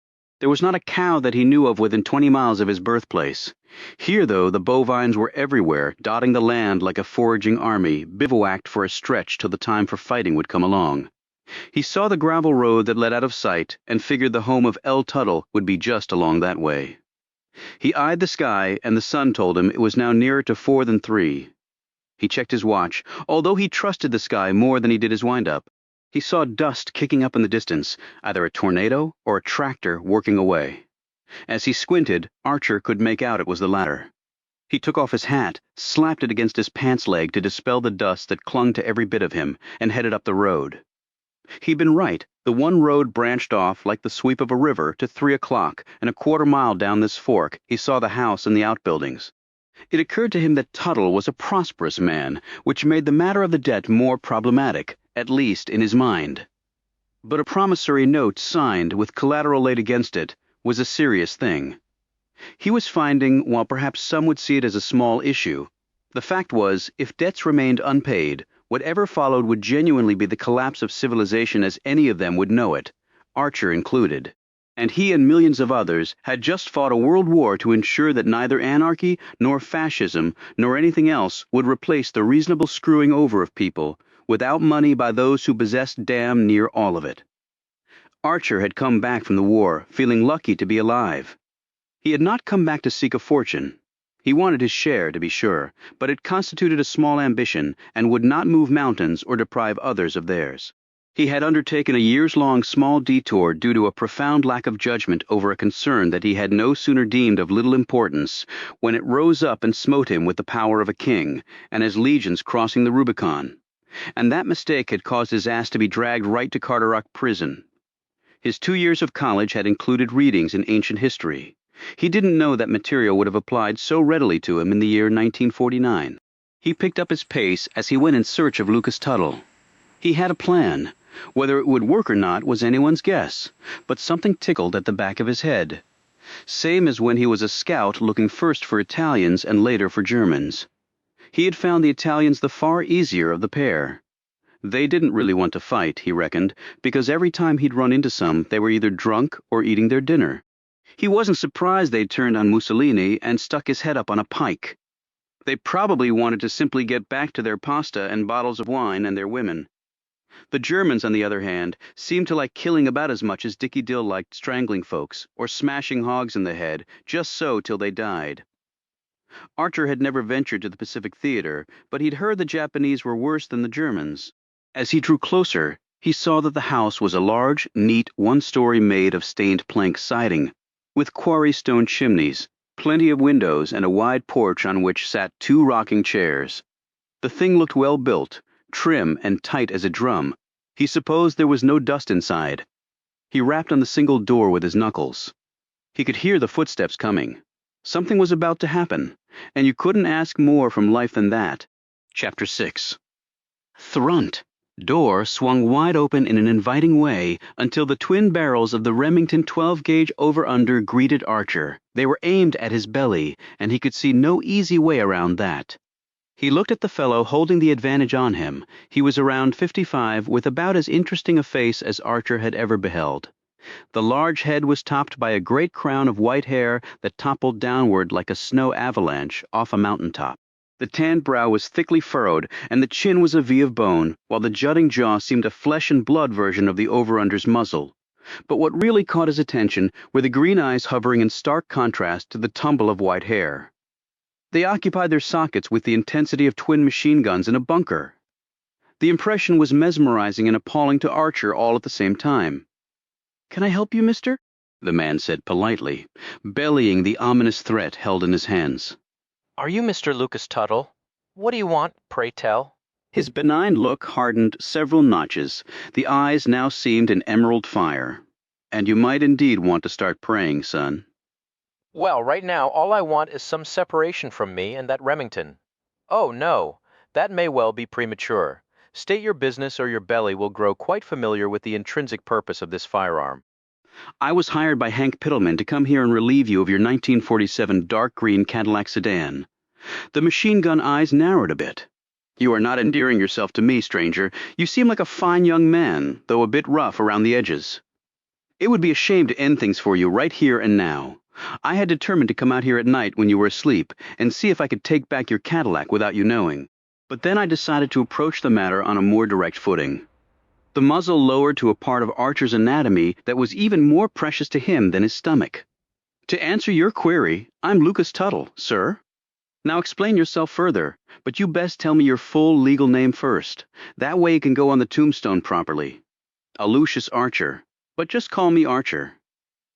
Tuttle looked him up and down with a practiced stare. You're the right age, and you look like a tough cookie for sure. Did you serve, Archer? Did you do your patriotic duty? Archer thought this an odd departure, but if it kept the man's mind off the Remington. I did my bit. Over 3 years in Europe. Who under? For most of the war, the 5th Army, General Mark Clark. I was part of 2nd Corps, 34th Infantry Division. That was the Mediterranean theater, was it not? Yes, sir. Salerno, Bologna, Genoa, Milan, the Barbara, Volturno, and Gustav Lines, Anzio Beach. Names I couldn't say before, and places I never thought I'd be. And I truly have no desire to go back. That was some fierce fighting. I understand. You could say the 5th had over 100,000 casualties when all was said and done. Lost a lot of good men and good friends. Were you wounded, Archer, fighting? Most everybody was wounded, Mr. Tuttle, and I was no exception. Your medal, sir? Did you distinguish yourself? Be detailed. Now Archer's features set firm, like cement going from fluid to hard. I killed folks I didn't know because they were trying to kill me. I left the army with metal inside me. I didn't start out life with. I got a box of medals and ribbons somewhere, and they don't amount to a hill of beans now. That's my piece, so you can just pull the damn trigger if you got to, and be done with it. The muzzle dropped a shade lower, but then held on Archer's knees. I like your spirit, Archer. What I do not understand is your alliance with that scoundrel, Pittleman. I needed a job, and he gave me one. $100 if I deliver the Cadillac to him. He advanced me $40 with the rest to come on him getting that car. He has sent others before you. That I've heard, they came at night, they did not wish to face me. Archer eyed the over-under. I can see why they might have done it that way. Trespassing is a crime hereabouts, as it should be in every democratic union that holds property rights as sacred. Thus, I furnished them exactly what they deserved. Okay. I'm one who doesn't think property is worth a man's life, but that may just be me. The emerald eyes blazed at this comment. However you, sir, show up in broad daylight and knock on my door and admit your mission to my face. Explain yourself. Pretty simple. I wanted you to tell me to my face whether you owe that debt or not. Why is that important to you? Well, if you don't owe it, I have no further business here. And if I do owe the debt? Archer said nothing. Tuttle appraised him, running his gaze from the top of the hat to the heels of the shoes. Come on inside, Archer, and let's talk. He moved aside so Archer could enter and led him down a long, tiled hallway to a small, plainly furnished room with wood paneling and a plank floor with a colorful rug laid over it. Sit down over there, he said, motioning with his shotgun to a chair. Tuttle took the chair opposite, his shotgun muzzle pointed to the floor. I borrowed the money from Hank Pittleman. I had need to do so at the time. Do you owe the man $5,000 plus interest? Yes. And it's also true that I gave my 1947 Cadillac as collateral for that loan. Why'd you do that? Seems like you have a good deal of prosperity going on here. Prosperity sometimes does not equal folding money, Archer, and my suppliers do not barter in wishful thinking. So you owe the debt but won't pay it back. Do you think life is that simple? Life has never struck me as being simple unless you're determined to make it so. Piddleman has stolen from me. That is why I have not repaid the money. What's he taken from you? Something far more precious than the sum of $5,000. Can you be more specific? He has taken my daughter. That was a new one on Archer, and his face showed it to be so. How's that exactly? He has convinced my beautiful daughter that she should no longer be a part of her father's life. She has fallen in with his evil and sick ways. For all of her life, I saw her sweet face every day. Now, I have not seen her for over a year. How'd he do that? By giving her things, Archer. By turning her head with materialistic offers. By introducing her to the shallow pleasures of his hedonistic lifestyle. And he treats her roughly or so, I have been told. What's her name? Archer asked, though he was reasonably confident of the answer. Jackie, I've met her, indeed, and she was no doubt in the company of this heathen. Then you won't pay back the debt, because he's turned your daughter against you. You said before that property is not worth a man's life. Well, why is a debt, though legally owed, more important than a father's love for his daughter? And you said you hadn't seen her for over a year. That is so. Well, why not try talking to her? I can't, Archer. She refuses to see me. Why? That is my business. When I saw her, she didn't act like she was being held against her will. And you're talking to a man who has seen that up close and personal. Tuttle shook his head dismissively at this comment. He has her trapped in a prison of the mind's making. Archer, far stronger than steel bars with no predetermined release date and no judge to whom to appeal. Archer rubbed his chin, thinking about his $60. Just to be clear, you have the money for the repayment. I have, but not one penny will the man receive so long as my daughter remains absent from her home. I can only imagine the ways in which he has defiled her. Archer glanced at the Remington. I have to say I'm kind of surprised you haven't taken out your anger on him directly. And with what result, Archer? Do you think me a simpleton? You want to explain that? If I were to shoot that foul being, my freedom would be forfeited, if not my life, and if I did not succeed in killing him, he would sue me for all I have. Then he would have not only my Jackie, but all my worldly possessions, and the land that my father and his father before him have built into a tidy industry.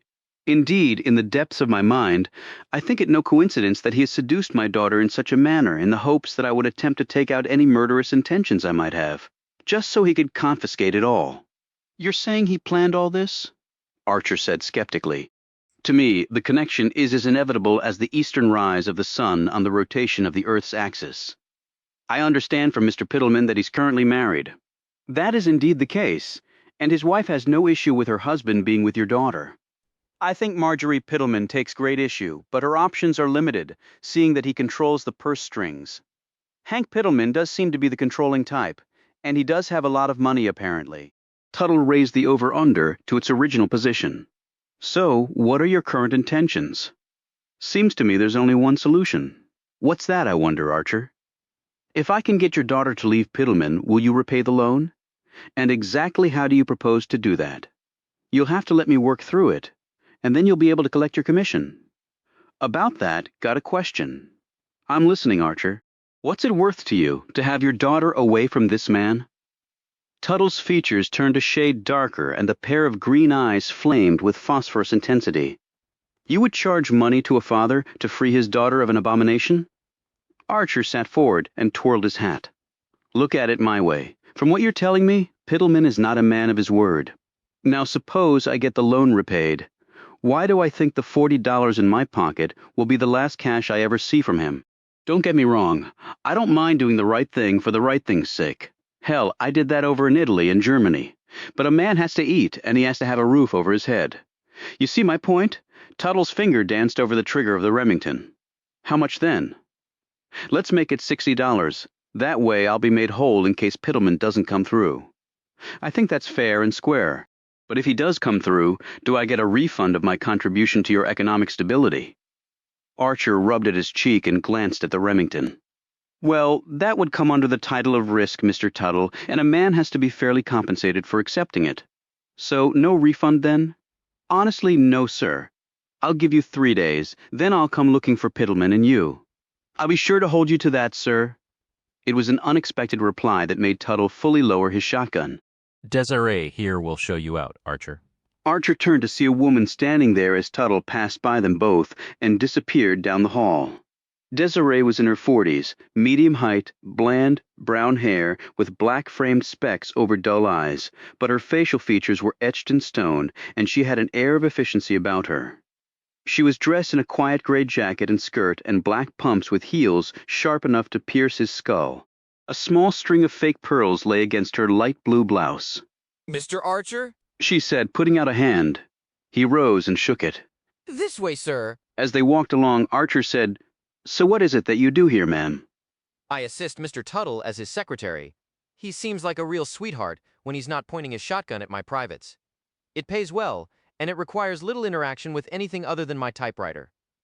You know Jackie Tuttle? I knew her when she was here. Yes, I met her in town last night. She was with Hank Pittleman. The eyes behind the lenses swelled a bit. I expect she was. Mr. Tuttle wants her back. He doesn't want her with Pittleman. I'm well aware of that. I bet you are so. If you don't mind my asking, why'd she leave home? I do mind you asking. Well, to explain things, Mr. Tuttle wants me to convince Jackie to leave Pittleman. If I knew a little more about the situation, I might be able to accomplish that. Desiree stopped and looked up at him. And bring her back here? I never said I would bring her back here. I just said I'd try to get her to leave Pittleman. I mean, he's married and all anyway. Doesn't seem right. How refreshingly moral of you, Mr. Archer. You can drop the mister. I'm just Archer. All right, Archer. I appreciate your honesty and frankness. The fact is, Jackie never told me why she was leaving, though it was around the time her mother died. What was her name? Isabel. Pretty name. What's that? Spanish. She was from Brazil. Mr. Tuttle traveled there for business when he was younger, and they met. They married and came back here, where they had Miss Tuttle. Was Isabel sick? Is that how she died?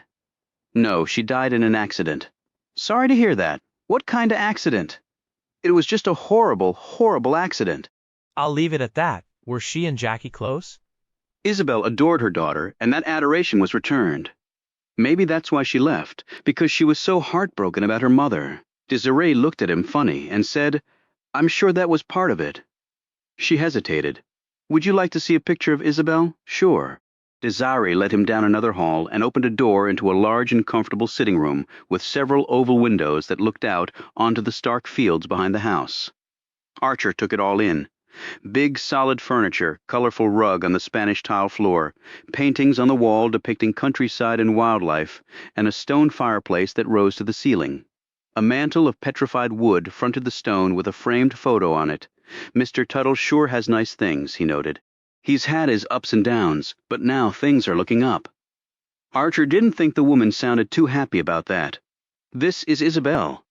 Desiree had lifted the framed photo off the mantel and held it out to him. Archer gripped the frame and stared at the woman in the snapshot. She was dark-haired and olive-skinned, and Archer could not remember seeing a lovelier countenance.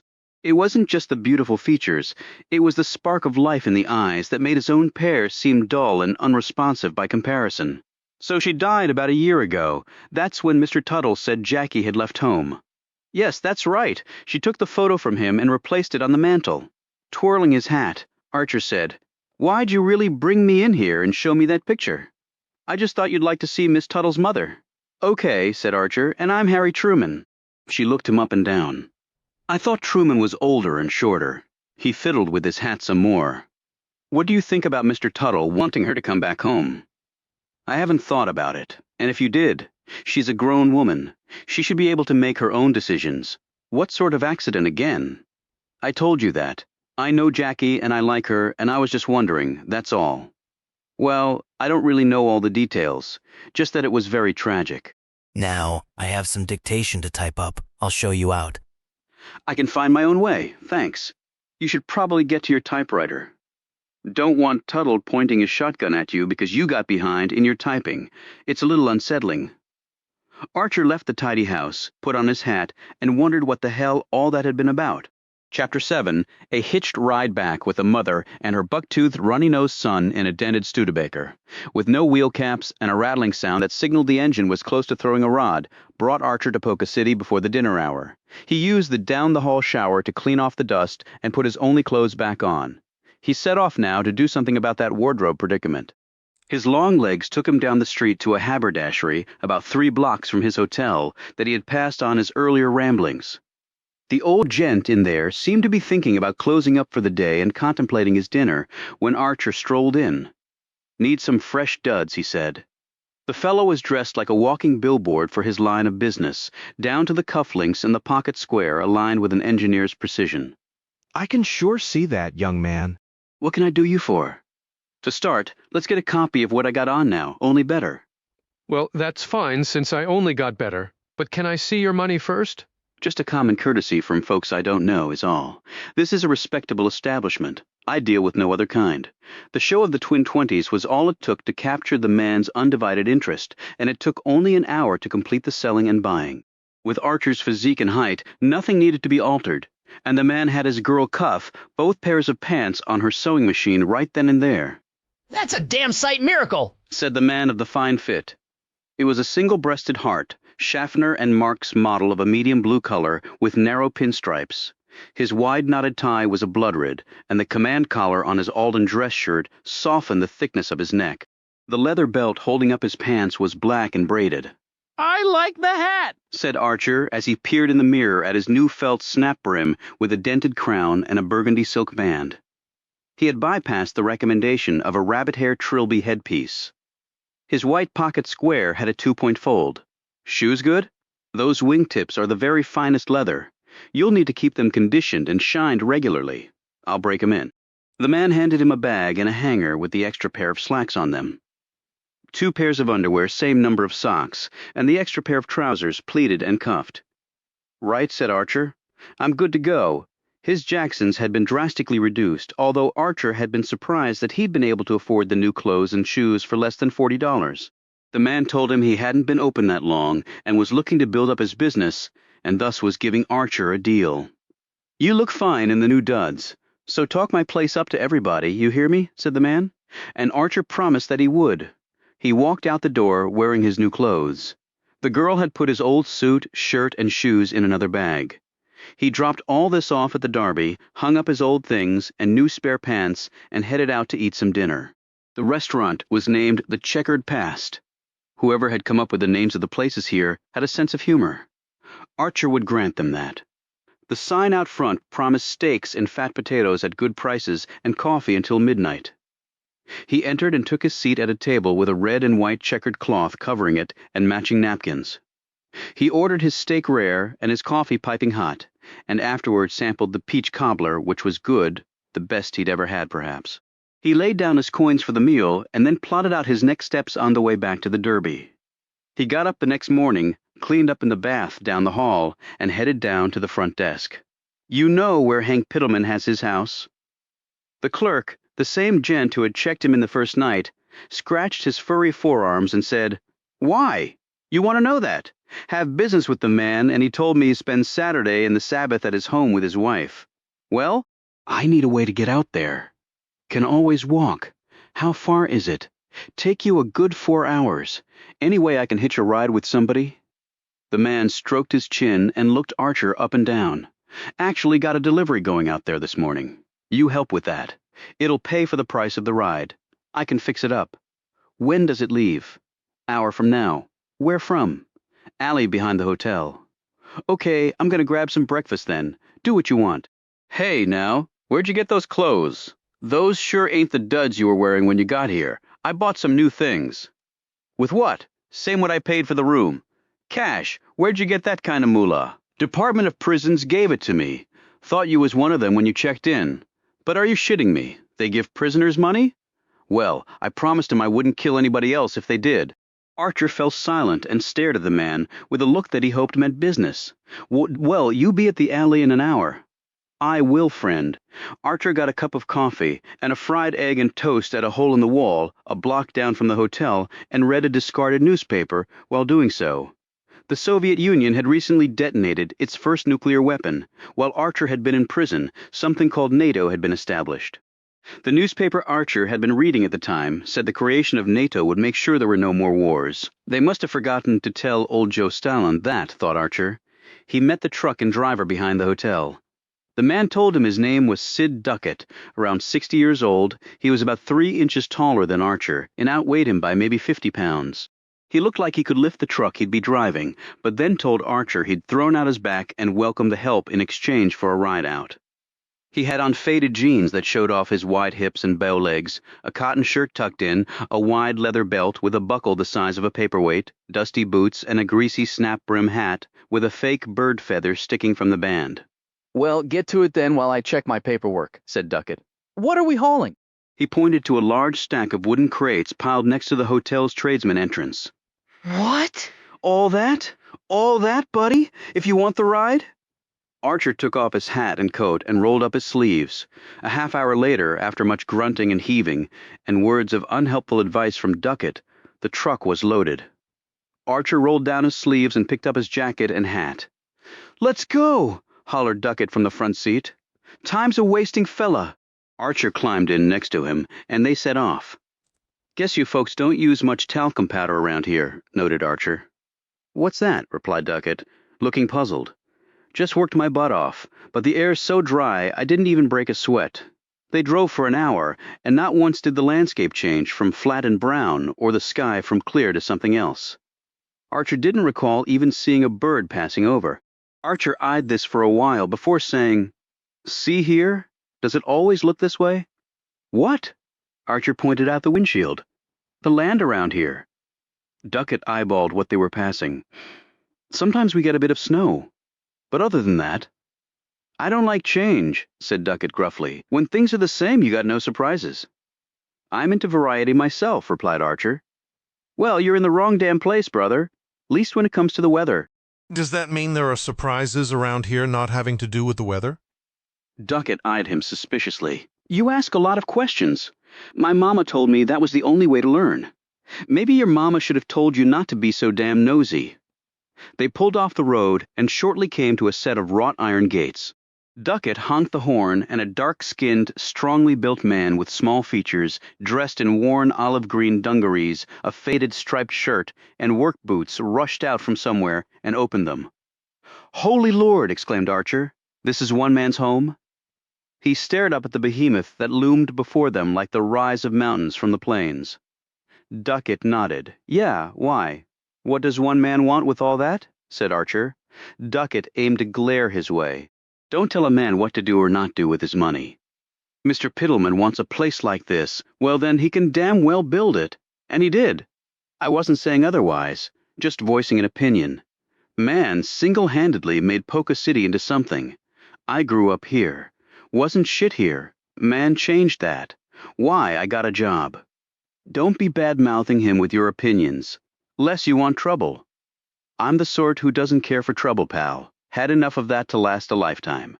Damn good thing, because the trouble I'm talking about starts with a capital T." "Well, if a man's going there, he better make it count," replied Archer, drawing a sharp glance from Duckett. "Thanks, Manuel," Duckett called out to the man who'd opened the gates. After he drove through, Duckett said, "You can get out here if you want." "What about unloading the truck?" said Archer. "I do that at the trucking warehouse Mr. Piddleman has. It's about a quarter-mile away. You can see it from the rear of the house. Has its own road off the main one, but I can get to it from here. They got men there to help unload. Well, the deal was I help you at both ends, so let's get to it." Duckett looked at him with an odd expression. "Didn't expect that. Thought you'd duck out if you could." "I didn't duck out fighting a war. Not starting now." Duckett said defensively, "I was too old to fight, but did my part here. I'm sure you did. What was it like over there? Not too bad if you didn't end up dying." They drove to the warehouse, which was a large sprawling structure about 40 feet high with an A-framed shingle roof. 2 double metal slide doors fronted it. Over the doors was stenciled, HP Trucking. "For Hank Piddleman," noted Archer. "Well, ain't you a smart one?" said Duckett. "You must have gone to college." He backed the truck up, and they climbed out. A smaller door set next to the double ones opened, and a medium-height, sturdily built man around 40 with a pencil mustache riding over a slash of mouth came out. He shook hands with Duckett and was introduced as Malcolm Draper, Pittleman's business manager. Duckett told him why Archer was there. Draper wore a slick three-piece worsted wool suit, polished shoes, and a gray hat with a black band. His eyes were beady enough to make Archer instantly distrust the gent, and the Smith & Wesson .38 special revolver he carried in a holster dangling near his crotch didn't endear him either. Archer pointed at the gun. Never seen a man in a three-piece suit and collared shirt wear a holstered gun like that. Draper said, "We have valuable property in there. We take precautions." Archer fought in the war, noted Duckett. "So did a lot of men," said Draper dismissively. "Ain't nothing special." "Did you fight in the war?" Archer asked him. "I got asthma." Well, ain't that special? Replied Archer. The metal doors slid open, and two men came out with a metal and wood trolley, and they all helped unload the truck. Then the men rolled the loaded trolley through the open double doors and into the warehouse. Archer caught a glimpse of boxes and crates stacked nearly as high as the ceiling. Lot of stuff, he commented to Duckett and Draper. Draper said, "No railroad lines near here. Only way to haul freight is by truck." I can see that. A few minutes later, Duckett dropped Archer off at Pittleman's house and said, "How you getting back?" "Figure that out later. Thanks for the ride," Duckett said. "Can I give you $1 for the help?" Archer waved this off. "I'm good, friend, but thanks anyway." Duckett flipped him 2 Walking Liberty half-dollar coins. "Don't never turn down money, friend." Duckett put the truck in gear and drove off. Archer watched Manuel close the gates behind him. Then he slapped his hat against his thigh to knock off the dust and headed to the house. Chapter 8. The seemed even larger than Polka City's courts and municipality building, with more imagination in the design and better materials, Archer observed. The layout was not so much medieval castle-like, at least to Archer's limited familiarity with architecture, as it was similar to the grand mansions he'd seen pictures of and built by the likes of the Vanderbilts and Rockefellers. Wide, curving flower beds were planted on both sides of the walk going up to the house. Yellow and red and pink buds cascaded all around these beds, so they must be getting water from somewhere, he figured. It seemed like vast attention had been paid to all the landscaping outside, and Archer assumed that attention to detail would carry through to the interior. He knocked on the door, and a few moments later could hear footsteps approaching. An elderly woman with stringy gray hair dangling from under a cap and attired in a black and white maid's uniform opened the door. "Yes?" she asked dully, her face as fine a representation of a sourpuss as he was ever likely to eyeball, and he had seen plenty in his time. "I'm here to see Mr. Pittleman. Name's Archer. He knows me." "Just wait here," she said, without a sliver of interest. She stalked off after leaving the door open. Archer took the opportunity to step through and look around. Archer had never seen such opulence, even when he'd been in the Waldorf Astoria Hotel in New York. Before the doorman had run a uniformed archer out for loitering around with a female guest, apparently beyond the boundaries of good taste. He was confronted by tapestry-shrouded and gilt-tasseled chairs set against the far wall, curtained French doors leading off to, who knew where, a row of grandfather clocks with fancy faces and fancier inner workings that he could see, and marble tables with flower-filled hand-painted vases topping them. Twin suits of armor, a foot taller than him, were set on pedestals on either side of the front door. Far above him were other doors set in the wall with iron grills fronting them. He imagined they were like fake balconies to look down from, but the first wrong step would be a doozy. Long grass and oriental rugs covered stretches of the stone and timbered floor. The walls were covered with paper that looked like silk, though Archer couldn't imagine even someone like Pittleman being able to afford acres of that commodity. But what did he know about such things? Unfortunately, despite the vast size of the space, he could feel the walls closing in on him. The oxygen seemed sucked from around him and replaced with pure carbon dioxide. He hadn't had so much trouble making his lungs function since a German sniper had missed Archer's head by the width of the lucky strike. He'd been in the process of lighting. He had dipped his head to ignite his smoke at the exact moment the bullet struck. That slight change in position meant the round entered and exited his helmet instead of finishing its business in his brain. Realizing his near death, he'd laughed for a good 10 minutes, and then chucked up vomit into a bucket for 10 minutes more. He'd never smoked any other brand from that day forward, since those smokes had more than lived up to their name. He heard footsteps approaching again, but these were planted more firmly than the old woman's. Piddleman came into view. He was dressed casually in pleated and cuffed gray slacks and an open-collared shirt, which showed a glimpse of his undershirt and also highlighted his bloated belly and soft shoulders. His trousers were held up by a braided leather belt that looked expensive and probably was. He was holding a newspaper in one hand and a cup of coffee in the other.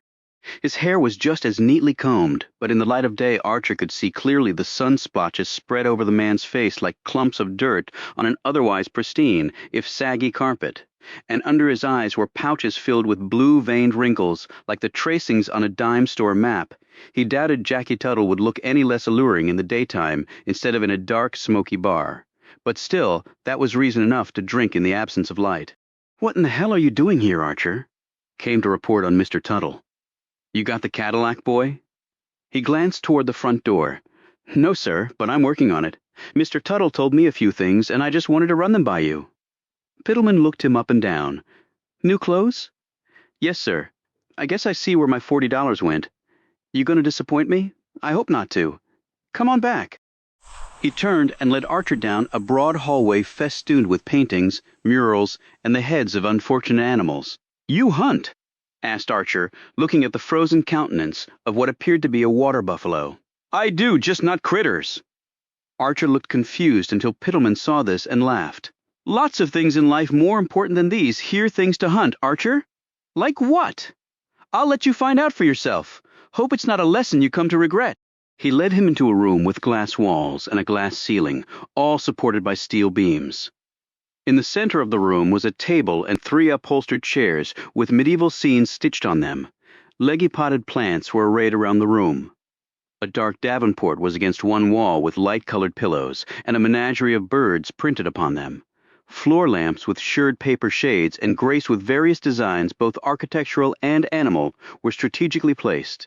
Sitting in one of the chairs was, Archer supposed, Mrs. Piddleman. She was around 60, white-haired, large, big-boned, and matronly with flat cheeks, a chunk of nose and ears that stuck out. Her eyes, covered by a pair of pince-nez, were set too close together for symmetry. She wore a dress of little style and shape. It might as well have been a blanket laid over her, but it probably cost a small fortune, Archer thought, just like everything else in the place.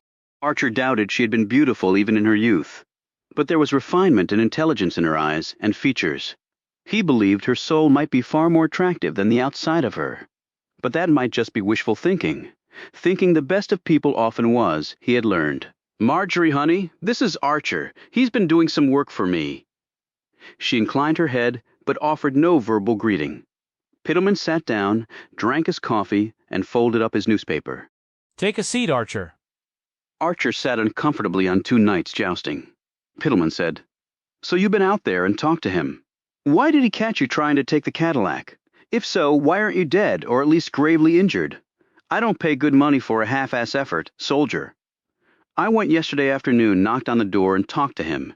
Piddleman shook his head in confusion and poured another cup of coffee from a silver-plated pot with a long, curved spout. A platinum cigarette case was on the table, lying open. Inside were gold-tipped, needle-thin smokes. Next to that was a nickel-plated Smith & Wesson snub-nosed revolver with walnut grips and a hair trigger manually filed down to make it so. "You like that little belly gun?" asked Archer. "Nice gat. Drops what I hit. Can't ask for more." With hiked eyebrows, Archer said, "How often do you drop things?" "Depends on the target and my mood." "With that hair trigger, do you even bother fanning the hammer?" "I shoot slow, but I don't miss. Isn't that right, Marjorie?" She didn't respond, but Archer didn't think Piddleman expected her to. Piddleman took a drink of his coffee, and the movement revealed on his wrist a watch encrusted with 6 diamonds and twin sapphires. Archer saw the name Longines etched on the face underneath the glass. He looked down at his own timepiece and reminded himself that they both told the same story despite being separated by a truckload of dollars. Piddleman said, "So why the hell did you go out there and see Tuttle in broad daylight? You think he was going to just hand you the keys to the damn caddy? You can't be that cockeyed, boy." "No, sir. I just wanted to verify that he owed the money." "I already verified that to you, son." "Are you simple? Did I make a mistake hiring you?" Well, he did verify it. And he has the money to pay the debt off, which I think you probably want more than the car. Am I right about that? I mean, you said it wouldn't come close to paying off the debt and interest and such. You're right about that. So what? Well, there's one little sticking point on the debt. And what might that be? Archer glanced at Marjorie and did not proceed. Piddleman looked confused for a moment before exclaiming, "Good Lord, is it Jackie we're talking about?" Archer shot another glance at Marjorie, who was now drinking her coffee and leafing through a magazine with a placid expression. She could be in church marching silently through her catechisms, he thought. That's what he said. He wants her back. She's an adult in case you and her daddy didn't notice. She can decide on her own, but he won't pay back. Which is why I told you to get the goddamn car, Archer. Hell, boy, I didn't need you to go out there and ask the man what his problem was in paying me back my money. I know what it was. He doesn't like the fact that his daughter is now seeing me. Now go paste that in your new hat bought with my money. So you know all that then. Let me tell you something else I know, son. Jackie's current status doesn't give Lucas Tuttle a pot to piss in when it comes to a legal obligation owed to yours truly. Why not take him to court then? Asked Archer. Piddleman sat back in stark wonderment. What? And subject my dear wife here to gossip of a perverse nature? To dredging up facts in a court of law that might prove painful to her? No, sir. He patted his wife's hand. I love her too much to put her through that. I can see that, said Archer slowly, when in truth he could see none of it. He eyed the 3-initial monogram on the man's shirt cuff. Got a problem with something? Said Piddleman when he caught him looking there. You afraid you might put on another man's shirt by mistake? Funny guy, huh? If I'd known that when I hired you, maybe I wouldn't have. Now get your ass out there, Archer, and take back my collateral by hook or crook. And if you don't, you're going to owe me $40 with interest, and I might leave you naked on the street, son, with more wounds than you got fighting the Krauts. Where are you staying? Derby Hotel. Mighty fine place, said Piddleman, with another sly glance in Marjorie's direction. You need money to keep staying there, and you sure know how to get it, don't you? He turned back to his paper. Got another question, said Archer. We're done here, replied Piddleman as he picked up the belly gun and examined it, the barrel pointing in Archer's general direction. Archer next looked at Marjorie, who was still leafing through her Saturday Evening Post magazine, apparently mesmerized more by the words therein than by her husband's admitted adultery. Piddleman glanced at her. You need anything, honey? Just tell me if you do now. She graced him with a smile.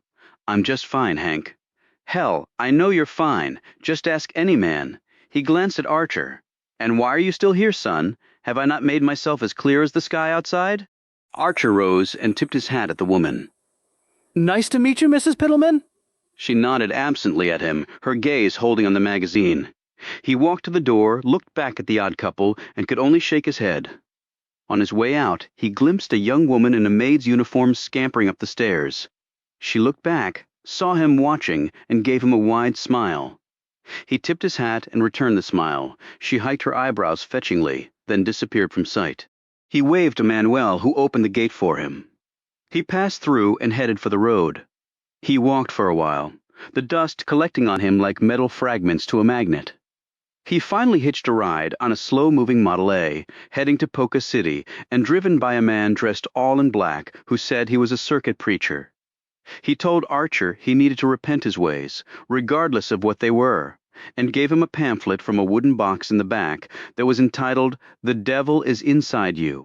Archer got back to town over an hour later and threw the pamphlet away in the first trash can he spotted. I know the devil's inside me, and maybe I like it that way. He went back to the Derby and washed off the dust in the hall bath. He went in search of and bought a bottle of Bluebird gin and 2 packs of Lucky Strikes and a box of matches. He walked back to his room and debated what to do. Tuttle was not giving up the money if Jackie stayed with Piddleman. Piddleman was going to do nothing about that situation. So the only way for Archer to make any money off this was to take the damn Cadillac. But all the others who had attempted it had failed, or maybe died trying, if the Remington had anything to say about it. He didn't even know where the man kept the sedan. Maybe in one of the outbuildings he'd glimpsed when he was there. Tuttle would be on his guard for another attempt, and while Archer would die for his country, and almost had, he didn't relish kicking the bucket via buckshot, simply trying to earn a living. But if he didn't get the car, Pittleman, who he assumed was a man of his word, would probably tar and feather Archer before running him out of town. And if he could argue that Archer had taken his money and not done what he promised, that constituted a crime, and he'd be right back in Carderock. He smoked a Lucky right down to nothing, drank his gin slow and easy, and pondered why he had not taken the simpler route and become a hog-brain basher like Dickie Dill. This made him think of the scrawled note he'd found in Ernestine Crabtree's office. He pulled it out of his old jacket, read it again, found it even more disturbing, and put it back where it had been. Maybe there was one person who could help him with his dilemma, Jackie Tuttle. But he had no idea where she even lived. But Poca wasn't that big a place. He waited until the darkness was about to fall, put on his new hat, and then set out to find her. Chapter 9, his search ended abruptly in the lobby of the Derby Hotel, where Jackie was sitting in a caneback chair in front of an empty fireplace, topped by a slab of marble, collecting still more dust. He stopped and looked down at her, as Jackie smiled up at him. "Well, get a load of you," said Archer. "Surprised?" she said. "You can see that for yourself." She eyed his new clothes. "Nice studs. Yeah, lot better than what I had. I can see that for myself. What are you doing here?" "Waiting for you to come down. What else?" "Why?" "Hank phoned and said you'd come by today, and he told me where you were staying. Why would he call you about that?" "Hank tells me most things." She rose. "Let's go eat. I'm starving." She wore a skin-tight dark blue cocktail dress, a white scarf around her neck, and a black fitted pillbox hat with a bit of frilly lace tacked up. Her shoes were black with low heels and bows on the toes. Her costly nylon stockings gleamed over her shapely calves. Gold chandelier hoops hung from her ears, and she held a small clutch purse in her gloved hands. "You do look sharp," she said, running her hand along his lapel and then clutching his tie and pulling on it for good measure, bending him down to near her height.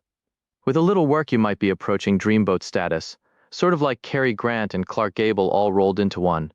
You're nice on the eyes, too," he said appreciatively. "Prettier than any gal I've seen at the movies. Glad we got all that out of the way, but don't say that in front of Hank. He's a jealous man." "And that knife isn't the only weapon he carries." "Yeah, I saw his belly gun up close and personal today, but his wife doesn't seem to be the jealous type. In fact, she doesn't seem to give a whit."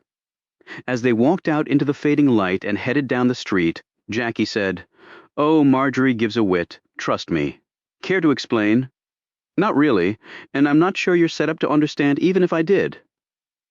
They slid into a shallow booth with red vinyl seats at the checkered past. Jackie ordered a gin and tonic with a twist of lime. Archer went with a ginger ale. She looked at him oddly. "You lost your thirst, or are you waiting to tell them the rest of the ingredients for a highball? They do a nice 7 and 7 here in case you're interested."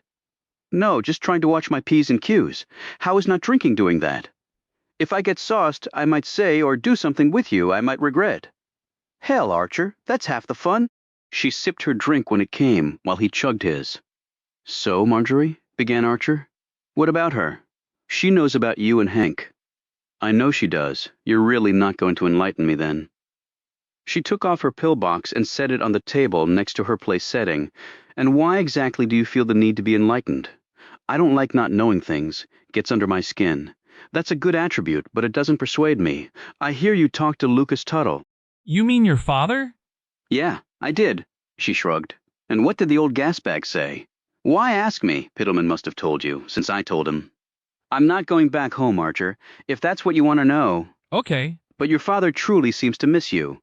She looked at her menu. "What are you in the mood for? Steak and potatoes, coffee, black piece of the cobbler to finish." She glanced up at him. "You sound certain about that, and you haven't even looked at the menu, I'm sure." "You've eaten here before. Last night. What'd you have?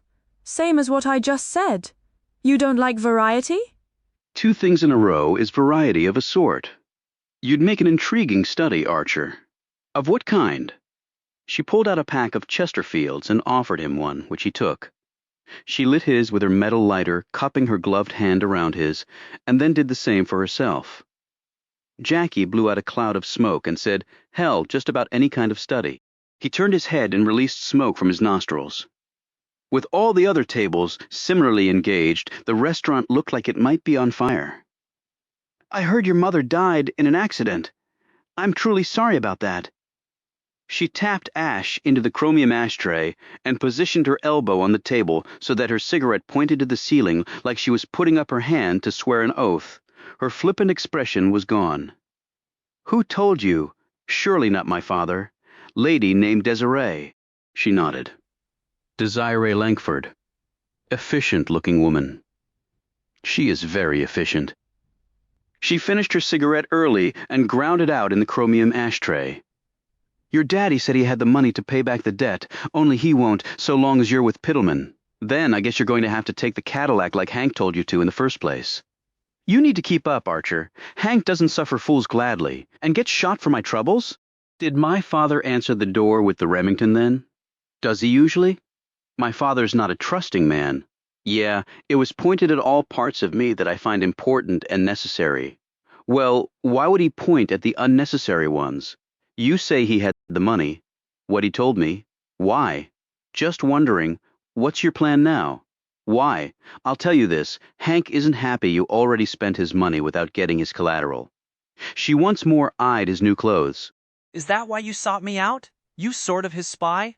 I won't hold it against you. A gal's got to do what a gal's got to do. I have better things to do with my time, Archer, than spy on folks. I sought you out because you're new in town and I thought you might like some companionship. Okay, sorry about that. As to the plan, I'll think of something, always do. I like a man with confidence in himself. I just hope yours isn't misplaced, because it won't turn out well for you.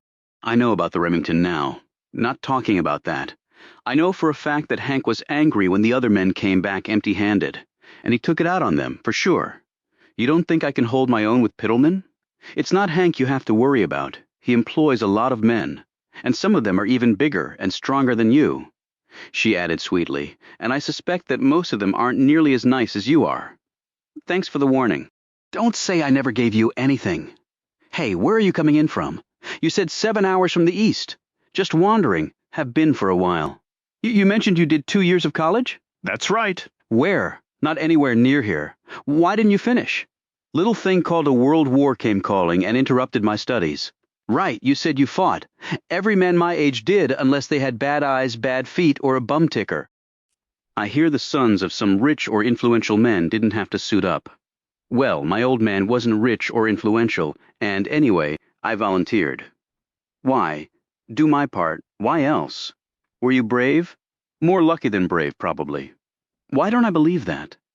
Believe what you will. They ordered their food when the waitress came over. Steak and potatoes for you too, he said.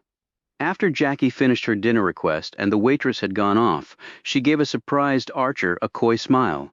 I like variety as much as the next person. You left home right after your mom died? Why do you care about that? She said with a frown.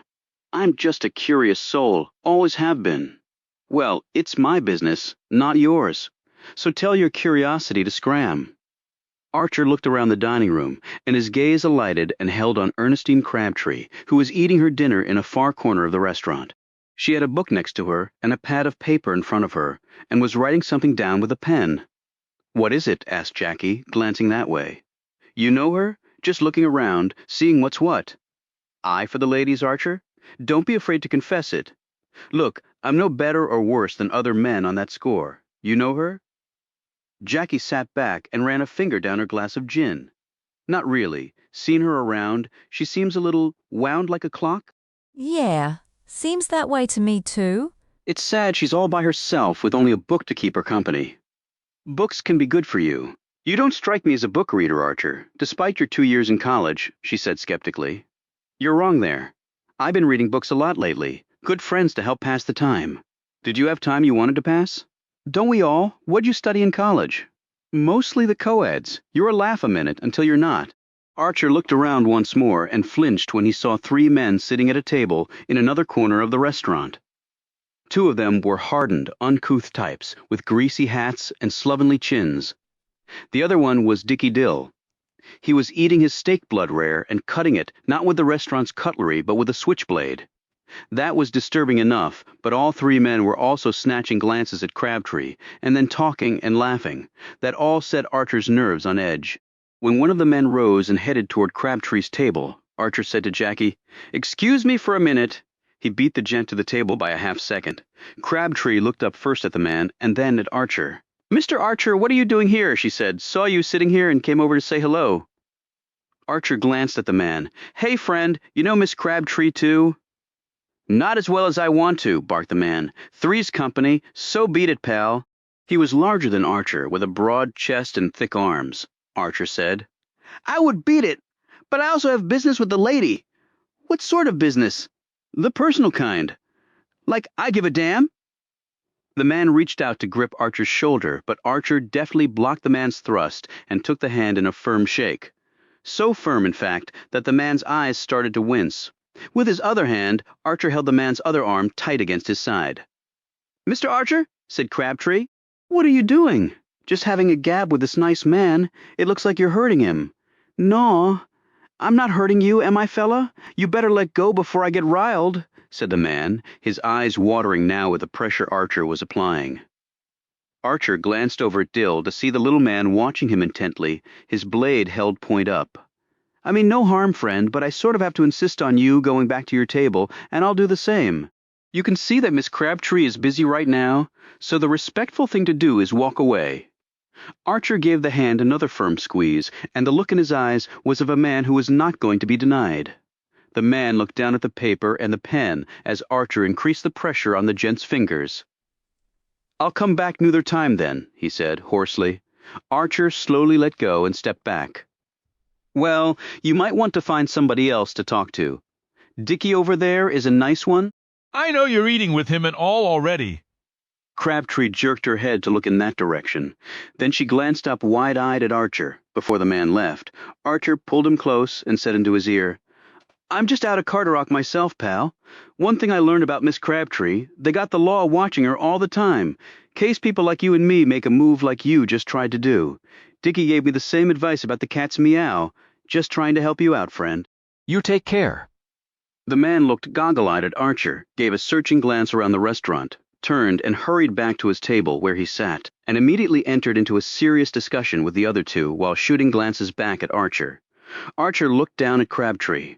Sorry about that, ma'am. Didn't mean to interrupt your meal. No, that's fine. Well, thank you, Mr. Archer. She paused. What did you just tell him? Nothing important. I take it. He's one of your parolees. How did you know that? He's not drinking.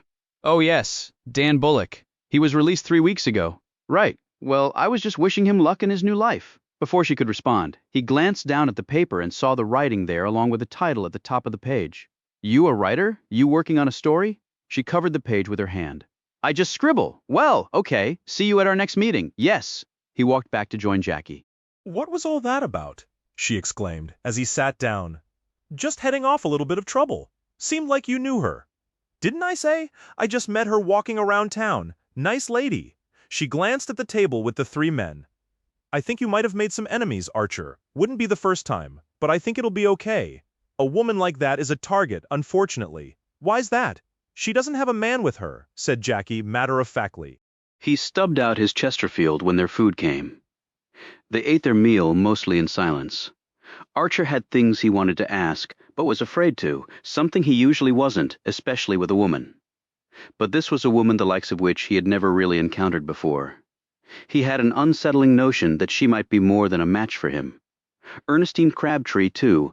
Polka City seemed to have its share of independent women, designed to scare the bejesus out of him.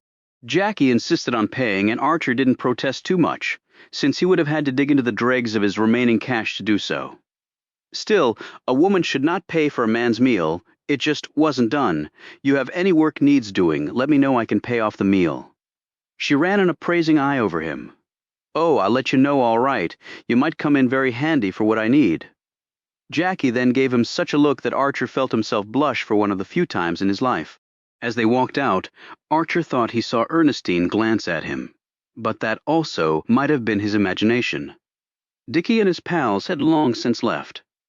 Archer kept a sharp eye out for them on the street, but saw neither hide nor hair of the terrible trio. It was warm, the air still bone dry as they walked along. Does any moisture ever creep into the ether here? He asked. Now and again, but not so you'd notice much. We're pretty far from the ocean. Guess so. It does brittle your skin. I have to slather on moisturizer after I get out of the bathtub. Okay, thought Archer. That was a deliberately low blow, designed to knock him off his stride. And it succeeded beautifully. He nearly ran into a lamppost. Jackie entwined his arm with hers and said, "You want to head over to the Cat's Meow? We could do some dancing and quench our thirst for real. No bender, just a couple of highballs. Aren't you Piddleman's gal? We see each other from time to time, but I'm not his gal." He provides for me. Okay, so you want to go drinking and dancing? I'll have to take a rain check on that. She did not look pleased by his refusal. I might not ask again. I understand that. Look, you have any idea where your father keeps the caddy? She stepped away from him. Do I look like a patsy? First, you give me the cold shoulder, and now you ask me to make your job easier, Archer. Why should I? Give me one reason. I can't think of a single one, Jackie. This frank answer seemed to soften the hardened edge she had adopted. Well, he used to keep it in the barn. Used to? Would you keep it in the same place if a bunch of men had tried to take it? Right, so where then?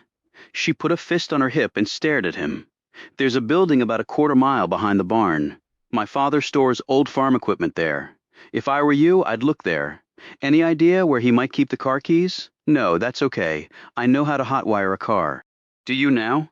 How is that, I wonder? The Germans weren't always good about leaving the keys behind when they abandoned their vehicles. So the army taught me what to do. Good old army, she said, providing skills you can use your whole felonious life. Thanks, Jackie, for the information. Don't thank me, Archer. It's your funeral. He thought she would just turn and leave, but she didn't. She rose up on her heeled tiptoes, hugged him tight, and pressed her ruby-red lips against his cheek, leaving her mark upon him. She smelled of gin and lime, and also lavender, and maybe the moisturizer she used after climbing naked from the bathtub. She slowly withdrew her body from his, her hands sliding down his shoulders, along his obliques, and then around his waist. See you around, Archer? Yeah, she turned and left him there on the street. Right now, he couldn't have hit a German with a bazooka at a foot's distance. He took off his new hat and slapped it hard against his thigh, giving himself a sting from the blow. Not so much to rid himself of the ubiquitous dust, but to make himself feel some hurt for allowing a lovely young woman who wanted to drink and dance and maybe do other things with him get off scot-free thinking he was a lame soap from the east of here. He went back to the hotel and slept until 1 in the afternoon, dreaming of tubs and moisturizer, and a host of college co-eds applying same and who all looked like Jackie Tuttle. He had dinner at a place cheaper than the checkered past. After that, he stopped at a hardware store where he bought a clasp knife and a Rayovac flashlight with batteries for the grand total of $1.50 from a man in a dirty undershirt with a bib tucked in gnawing on a chicken leg and holding a Pabst Blue Ribbon in the other mitt. Both these tools would come in handy. Later that night, he glanced at the still cloudless sky, wondering if actual weather had been somehow suspended over Polka City. He then turned to look at the road where the bus had dropped him. It seemed like at least a year ago, but not in the way of accomplishment, since he had none. He set off to see about taking back a 1947 Cadillac sedan without dying in the face of the Remington. He had had the good sense to change into his old clothes from prison. He reasoned that if he did get killed, they could bury him in the new duds instead of the old, blood-splattered ones, and there'd be nothing Hank Piddleman could do about it. Archer angled his hat just so and set off to snatch a caddy. Chapter 10. H.E. managed to hitch a ride on a Peterbilt long-haul truck. The tobacco-chewing driver said he was taking freight all the way to Nevada and could do with some company for a bit. For a good hour, he and Archer sat in the cab and talked about the war. The driver had served in the Navy, and the New York Yankees probably winning the World Series again. Hell, I can see 'em winning a bunch in a row, the lineup they got, said the driver. What about that player with the Dodgers, said Archer. Jackie Robinson. The man nodded. That colored boy can hit something fierce. I'll give him that and run like the dern wind. He spit his chew into a Maxwell House coffee can riding next to him on the seat. Won Rookie of the Year in '47. Heard he might be the National League MVP this year, said Archer. Maybe so, fella, maybe so. Then they had turned to politics, speculating that maybe Dwight D. Eisenhower would run for president when Truman was all said and done. I like old Ike, said the driver. Make a good campaign slogan, opined Archer. He had the man drop him off about a mile before Tuttle's, figuring he didn't want any witnesses to what he was planning. Archer walked the rest of the way, A silky darkness had fallen by the time he got to the mailbox, with the air turning chilly. He made the turn at the fork and squatted down, studying the house and the barn and the flat, tilled fields beyond channeling his instincts as an army scout. Archer looked at what needed looking at and formulated a plan. The caddy clearly wasn't in the house. The barn was the next logical choice. But Jackie had warned him off that. But still, he had to be sure. He skittered over to the barn, found the door unlocked, which did not give him any ease, and decided to approach the place from another entry point. A side window succumbed to the nudges of his knife, and he entered there and shone his Rayovac flashlight around. It was quickly apparent that the car wasn't in here, but there was another vehicle. He ran his light over it. It was a four-door, long-hooded burgundy automobile with a beige cloth top and white wall tires. He opened the door and looked at the license and registration cards on the steering post. It was in Tuttle's name, and the car was a 1938 Cadillac LaSalle. It was a beautiful car, just not the Cadillac he was looking for. After a bit of a trudge over uneven ground, he found the outbuilding right where Jackie said it would be. But there was nothing inside except ancient pieces of farm equipment, including a strange-looking device that had several cone-shaped nodules fronting it. He shone his flashlight over it and read off the words, Alice Chalmers Corn Picker. This farming business was more complicated than he had thought. Frustrated now, he left the shed and squatted on his haunches, pondering what to do next. His nostrils twitched due to some disturbance in the air. He took a long whiff and then gave a short cough.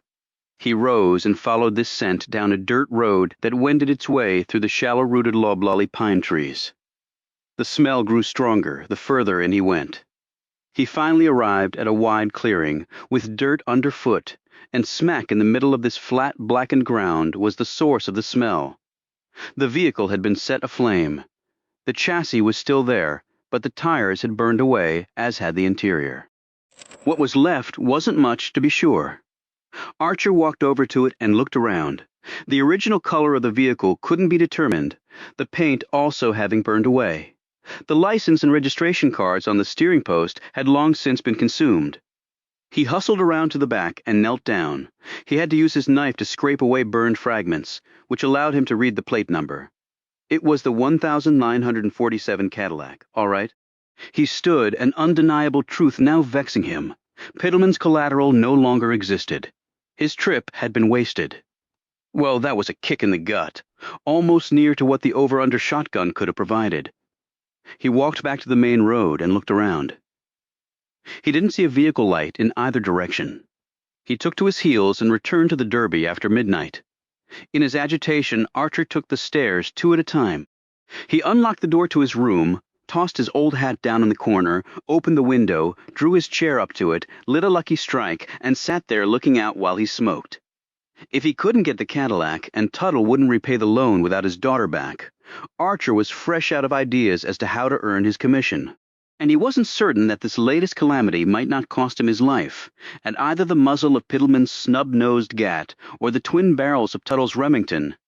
He burned down 2 more Luckies and took more than a swallow of his Bluebird gin and ended up sleeping in his old clothes. He awoke the following morning with no plan going forward. With his money dwindling and his prospects bleak, he opted for coffee and a slice of toast and a fried egg in the little cafe attached to the hotel. He strolled around town as Polka City woke up, thinking about the burned-out caddy. He figured that Tuttle must have done the deed to spite Piddleman. It seemed to Archer that the sedan had been burned some time ago. It had been cold to the touch, only the burned smell had lingered. That odor could stay for a very long time. Archer knew from his combat days.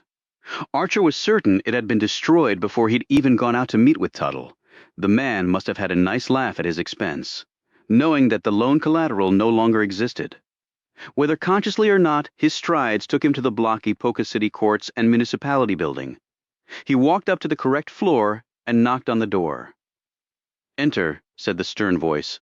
He swung the door open, and there sat Ernestine Crabtree clacking away on her royal typewriter. She had a pencil stuck through her hair bun. She stopped typing when she saw him. "What are you doing here?" she asked. "It's not your time yet." She was attired in a similar fashion as before. Prim dress, same shell glasses, low chunky heels that he could once more see through the knee-hole, thick stockings but very nice ankles and calves. He noted a cigarette smoldering in the ashtray. He came in, pulled the chair in front of her, and sat down. I could use some advice, Miss Crabtree. About what? He eyed the lit smoke. She saw this and said, "No, I can't. I'm sorry." No problem. Brought my own. He pulled out his pack of Luckies, tapped it against the desk, shook out a cigarette, and lit it. She took her smoke from the ashtray and had a puff, too. "What advice?" she said curiously. "You know my debt collection job?" Yes, you mentioned it. "Well, I've gone out there twice now. Who owes the debt?" "Lucas Tuttle." "Wait, the other night weren't you with?" "That's right. Jackie Tuttle. You know her." She shook her head. "Not really. Did you collect the money?" "Well, no. Lucas Tuttle says he has the money to pay Hank Pittleman back."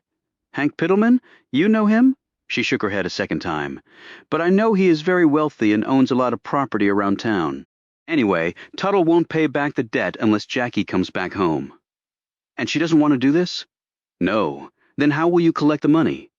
"Well, Mr. Tuttle signed over as collateral for the loan his 1947 Cadillac." He added, "It's all legal. Pittleman showed me the papers, and Mr. Tuttle confessed to owing the money. So you could take the car in repayment of the loan." "I could, except I found out last night the man burned it up." She sat forward and put her cigarette down. "He burned up his own car?" "Looks that way. Where does that leave you? In a pickle of sorts." "You know, Mr. Pittleman advanced me $40, and if I can't get the loan repaid or the car now, I'm sort of up the creek, so to speak." "You mean Pittleman will want his $40 back? Right. But surely you still have the money." "Well, I spent some of it." "How much? Actually, most of it." She looked at him in disbelief. "You spent nearly $40 since we last met." "Well, I bought some new clothes to replace these. I wore these to prison some years ago, and I have to eat and all. Though I earned $1 doing some lifting, I'm not eager to use my back for my daily bread." She shook her head and looked cross. "See, this is why I was prepared to have you go out on job interviews. If you had, you wouldn't be in this kind of dilemma." "Yeah, I see that, but I can't take it back now. But it's not too late, you know. You can earn money other ways." I can help you with that. "Yes, ma'am, and it may come to that, and for that I thank you." He smoked down his Lucky and then ground it in the speckled glass ashtray. What book were you reading at dinner? It was by Virginia Woolf. Have you ever heard of her? Archer shook his head. "She was from England. She died back in 1941. I admire her work greatly, and her personally." I might try something of hers then. "I could loan you a book here and there if you'll really read it." "I guarantee you I will. I like detective stuff the best. But I'll read most anything, so you're trying to write too?" "Again, I just scribble." She paused and considered him in an appraising light. "Dan Bullock? You were afraid he was going to try something with me, weren't you?" "Well, he was, wasn't he? It wasn't the first time a parolee has approached me. I would expect not, but that doesn't make it right. And, well, there's something else." "What?" In answer, he took out the paper he'd found on her office floor and explained that fact to her before handing it over. "I wouldn't normally give such trash to a lady, but maybe it's best you know about it." She only briefly glanced at it before tossing it into the waste bin next to her desk. "You're right. It is trash. You get many of those?" he asked quietly. She glanced up at him. "It unfortunately comes with the territory. Please don't give it another thought." He nodded, sensing that she was done with this topic. "So, any advice for me?" "Mr. Archer, it's not my job to get you out of jams you got yourself into." He cracked a grin. "I'm being serious. I know you are. It's just that I've been in jams mostly my whole life." He rose and put his hat on. "I'll get out of this one, too." He tipped his hat. "Hope you have a nice day." She half rose from her seat and started to say something, but Archer was already gone. Crabtree rushed over to the door, opened it, and watched him walk with purpose down the hall and out of sight. She slowly closed the door and went back to her typewriter, but the Royal never clacked once because she never touched the keys. Chapter 11. That night. Archer, dressed in his new clothes, walked down the street and took up his post across the street from the cat's meow. It was near on 8, and he assumed that Pittleman and Jackie might already be in there. After having had dinner with the woman, he felt a pang of jealousy that she was in the company of another man, particularly a man like Hank Pittleman. While he stood there, Archer thought about what he would discuss with Pittleman when he came out of the bar. He wanted the man to have a few drinks in him before he did so. He didn't think he was going to get a second chance with the gent, but the fact was the collateral was no more, so perhaps Pittleman would have another plan. At the very least, he couldn't blame Archer for Tuttle's torching his own caddy. Like any good scout, Archer was prepared for the unexpected, but he had not anticipated what would happen next. "Mr. Archer?" said the surprised voice. He turned to find Ernestine Crabtree standing there on the pavement, not 6 feet away, staring at him. Like his, her clothes were different from what she had started the day with. The dress that had fallen well below the knee had been replaced with a fresher model in a startling petrol blue paired with a black jacket with a high back collar. Her dimpled knees showed clearly below the starkly raised hem, and the thick nylons had been replaced with their sheer silk cousins. The low heels were gone, and her height had shot up to within about 2 inches of his by virtue of her spiked, strappy footwear. The knotted bun had vanished, and she had on a black fascinator hat with a sticking-up bow and attached short veil. Her blonde tresses fell straight down and skimmed her shoulders like a stage curtain against the floor. Her face, freed from being pulled at by the hair and covered by the show glasses, had now relaxed into a thing of startling beauty, the eyes wide and holding considerable depth, and the paint on her face, lips and nails rivaled Jackie's for its vitality. Archer could only stare open-mouthed at her for a few seconds. "Miss Crabtree, what in the world are you? Well, you look different." She glanced down at herself, and the woman's pleased look gave her inner feeling away.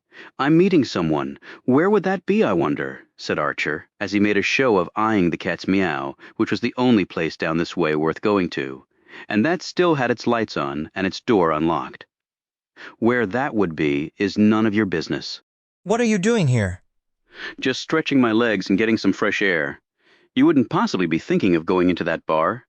"What bar would that be?" "The Cat's Meow, right there." "Oh, is that what that is? A bar? Of course. It's a—" She paled a bit and looked down at her peep-toe shoes. Archer said, "I guess you've been in to see for yourself. I wouldn't know." She squeezed her black envelope handbag and continued to study the toes of her high heels with evident concern. "There is no law against me enjoying a drink every now and again." "No law at all, ma'am. I would join you if I could, but it would violate rule number 14, and possibly 15 and 16, depending on how things turned out. There might be others, but those will surely do." She eyed his clothes. "Your new suit fits you very well, and that dress is very pretty, and your hair down that way gives your face a nice framing." She touched her hair and tried, but could not manage, to suffocate the smile that appeared on her face. "Thank you," she said, with a level of shyness that he had a hard time reconciling with the unyielding parole officer. "Are you working on your pickle of a problem?" "I am indeed. It's why I'm here at this particular spot." She glanced at the bar. "You think he might show up here, Mr. Pittleman, I mean?" "Well, the man told me he's here every day except Saturday and the Sabbath when he's with his wife. And I know that for a fact since I was at his house on Saturday." "Why did you go there?" "He's paying me, so I thought it right to explain things to him. But from what you told me this morning, he wasn't very understanding." "No, but he was very clear on what I needed to do if I wanted to get paid. But now, with the collateral all burned up, we have to go in a different direction. I've been thinking about some options to give him, and see if he has any ideas. Always a good thing to give a man options and let him know what's what. Yes, I agree, that is smart. Well, I have to be smart, since he pretty much told me he was going to hurt me bad if I didn't finish the job. He threatened you with bodily harm? That's a crime. Who's going to call him on that? From what I've heard, he owns just about anything worth owning around here." "Well, he doesn't own the law or me. Never figured he could afford you, Miss Crabtree." She smiled at this comment, but then caught herself and her expression returned to neutral. "So, what will you do when you see him tonight? Tell him the truth. Tell him about the burned-out car and give him some ideas going forward. At the least, I figure it'll buy me a little time to sort things out. I mean, I can't collect what doesn't exist anymore." He paused and eyed the bar. "Well, don't let me keep you. Is the person you're meeting already in there, or are you meeting him out here?" She ignored this and said, "If things don't work out with Mr. Pittleman, I have other positions. As I said, you can earn money to pay him back what you owe. I really do appreciate that, Miss Crabtree, more than you can know. But the fact is, the slaughterhouse job doesn't really appeal to me. Now, old Dickie Dill might favor bashing hog skulls in for cash in his pocket, but it's not something I'm suited for, being human and all. He thought she might laugh at this last part, but she fought it long and hard, and her cold side won the day. A job is a job. You think everybody loves what they do for a living, do you? I do not have to answer that. I know that. I'm just making conversation since you're still here. This seemed to sting her a bit, something he had clearly not intended. Well, I'll let you get on with your thinking then. Hiding his self-inflicted chagrin, he tipped his new hat at her and watched as the woman crossed the street and entered the cat's meow without a backward glance at him. He was cursing himself for having now messed up twice with beautiful young women when he saw the pair navigating down the street. Piddleman was dressed in a seersucker suit with a boater hat sporting a red and blue band, and brown and white wingtip shoes.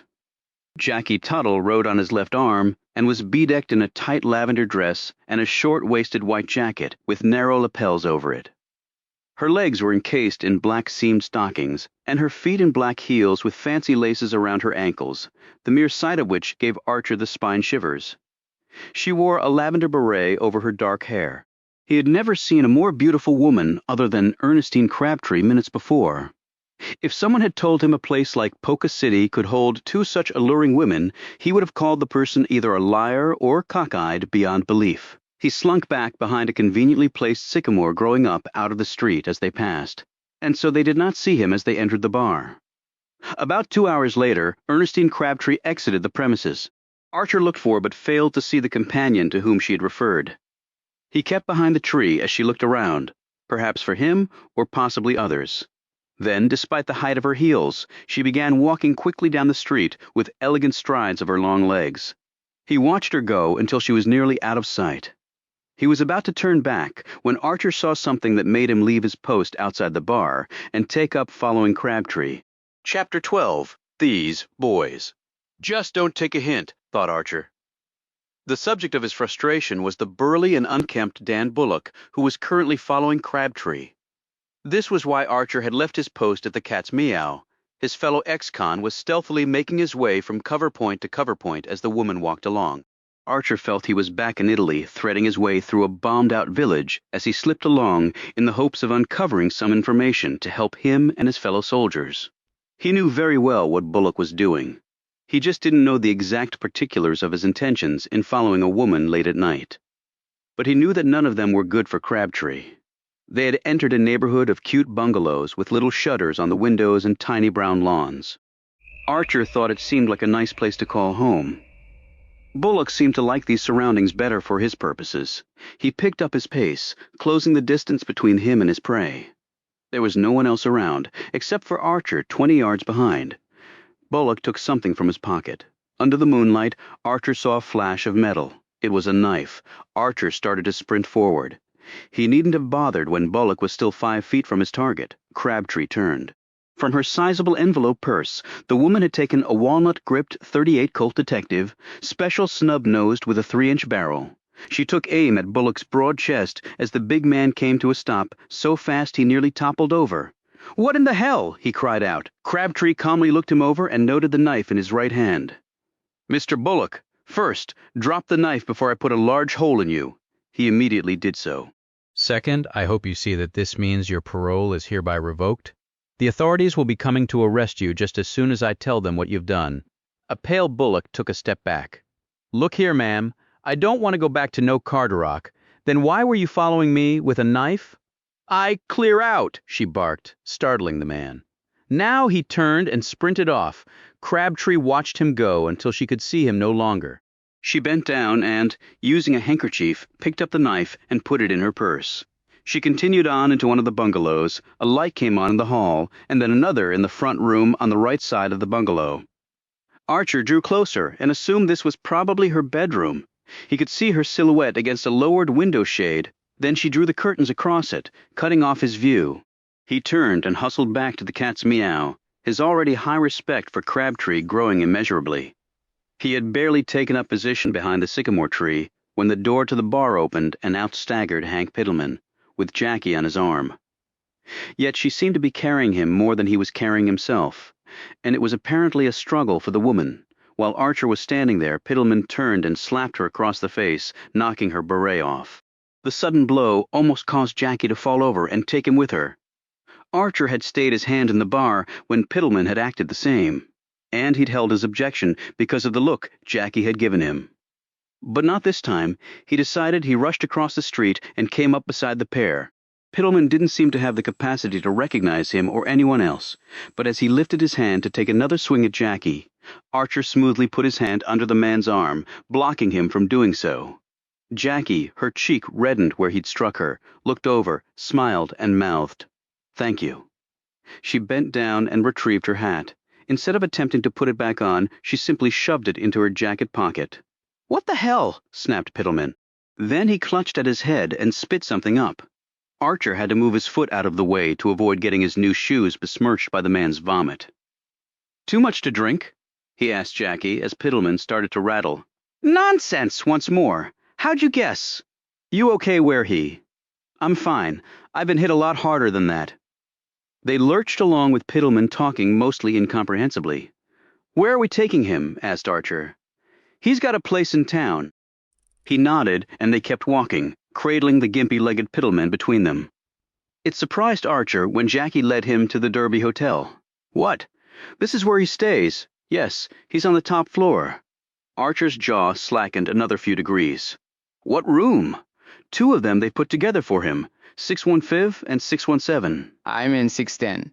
Jackie looked over at him, her features full of possibility. "Why, that's right down the hall, Archer." When Piddleman failed completely to continue standing, even with assistance, Archer took off his hat and said, "Hold this for me, Jackie." He squatted down and hefted Piddleman into the air over his shoulder with one clean thrust of his legs. "You're a strong man, Archer," she said approvingly. "Yeah, well, at least I'm something. Lead the way." With the load he was carrying, Archer forced himself to ride the elevator up, though he closed his eyes while doing so. They got to the room, and Jackie dug into her purse for the key. She stuck it in the lock, while Archer stood there with Piddleman slung over his shoulder like a carcass kill. Jackie swung the door wide and waved Archer in. He strode in, saw the bed, and deposited Piddleman there. Quiet snores were now emanating from him. Archer looked around as Jackie handed him back his hat. "What's he need 2 rooms for?"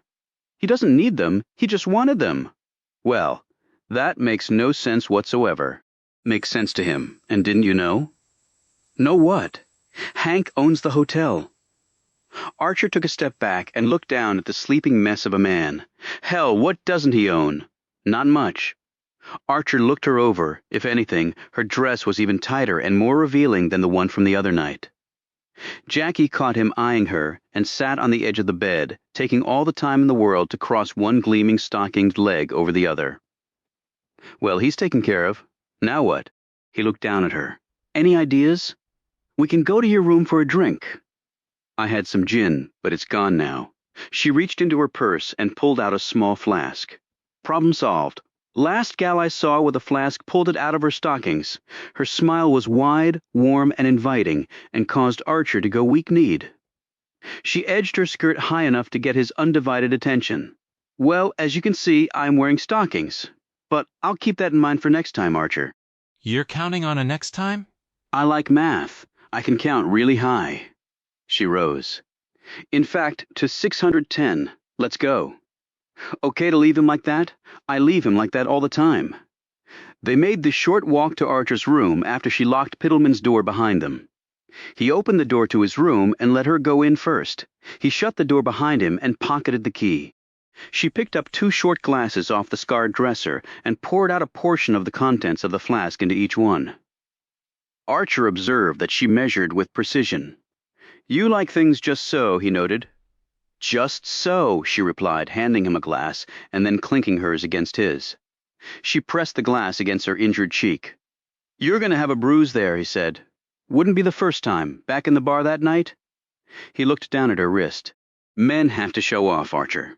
If they can't do it with their brains, and most often they can't, they do it with the fact that they're stronger than women. Hank's not stupid, but he's no better than most men when it comes to that. Doesn't make it right. Are you telling me you've never struck a woman? Never even thought about hitting one?" She raised her glass to him. "Glad to hear it." She took a drink and looked him up and down. So you never told me why you got the new clothes. Want to look the part? What part is that? Professional debt collector for one drunk asshole. He grinned and took a swallow of his drink, while she laughed loud and long, something that both surprised and pleased him. She ran a hand up and down his jacket, while he tossed his new hat down on the bed. Where do we go from here? He wanted to know. Jackie moved slowly around the room, while she sipped her drink, swaying maybe to some tune in her head. She reached the window, drew back the curtain, and looked out onto the dryness of Poca City. I have no plan, Archer. I'm just feeling my way. What were you doing outside the bar tonight? Waiting for you to come out with Mr. Piddleman. Why? Needed to update him on things. Like what? Like your daddy torched his 1947 Cadillac, so there's no way for me to get it back. And how do you know this? She said, looking at him with interest. I went out there last night with the idea of getting the car. It wasn't where you thought it might be. I found it in a little clearing not too far from there, in the middle of a bunch of pine trees. She continued to gaze at him, her hand perched on one hip. That used to be my secret spot, Archer, when I was little. I'd go there and pretend to be all sorts of things. A Princess Amelia Earhart, Jean Harlow, and Madame Curie. Well, right now it's got a mess of a burned-up car. And it's been there a while, long before I went out there asking about it. I wonder why he did that. To spite Piddleman. Make sure the man's never going to collect so long as you're with him. Then he's a fool. Not sure about that. Piddleman told me he's not taking Tuttle to court because it might cause embarrassment for his wife. Jackie smiled and said, He really told you that? I went out there to see him, and that's what he said. You don't think he was telling the truth? Who knows? I find the truth coming out of folks' mouths less and less these days. He sat on the one chair while she slipped off her shoes, taking so long to undo the straps around her ankles that it forced Archer to look down into his drink before something happened. He might later come to regret, but that water might already be over the dam. She dropped her heels on the floor, took her legs up under her haunches, and perched there like a queen on her throne. But it wasn't a throne, it was Archer's bed. This is getting interesting, Archer, don't you think? She said in that husky and now whiskey-draped voice. He looked up, cradling his drink and taking another short swallow. Could be. You know, all the others just tried to steal that damn caddy in the middle of the night. May they rest in peace. I took a different tack. Just my nature. You're the pathless, traveled sort of man, are you? It seems to me that if I just follow along with everybody else, my life will always be crowded with folks I don't necessarily care to spend time with. Now, you can't accede to my father's request, and you can't fulfill Hank's either, and you spend money and you can't pay Hank back. You seem different than you did in the bar that first night. I mean, the way you talk and all. Hank likes me a certain way, so I'm that certain way when I'm around him. What way is that? You're a college boy. Do you know what chattel is? Like property. Right. That's what Hank likes, owning things.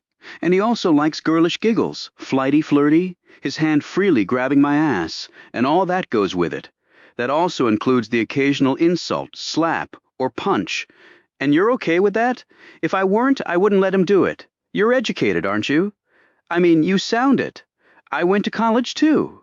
Only I graduated. She tacked on a smile and eyebrow hike to this. What you study? Psychology. How's that work for you?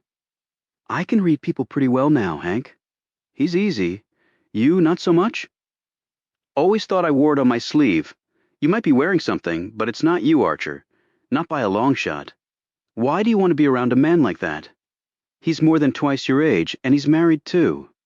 Marjorie Piddleman seems nice and respectable. That's not my issue. That's his and his wife's. As to my reasons, Hank treats me pretty well for the most part. We go out, we have a good time, and then I have my own time.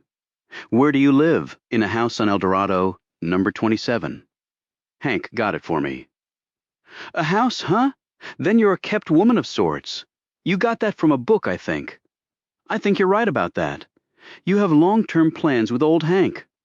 I don't really think past tomorrow. I only live in the moment. Spontaneous. He shook his head and finished his drink.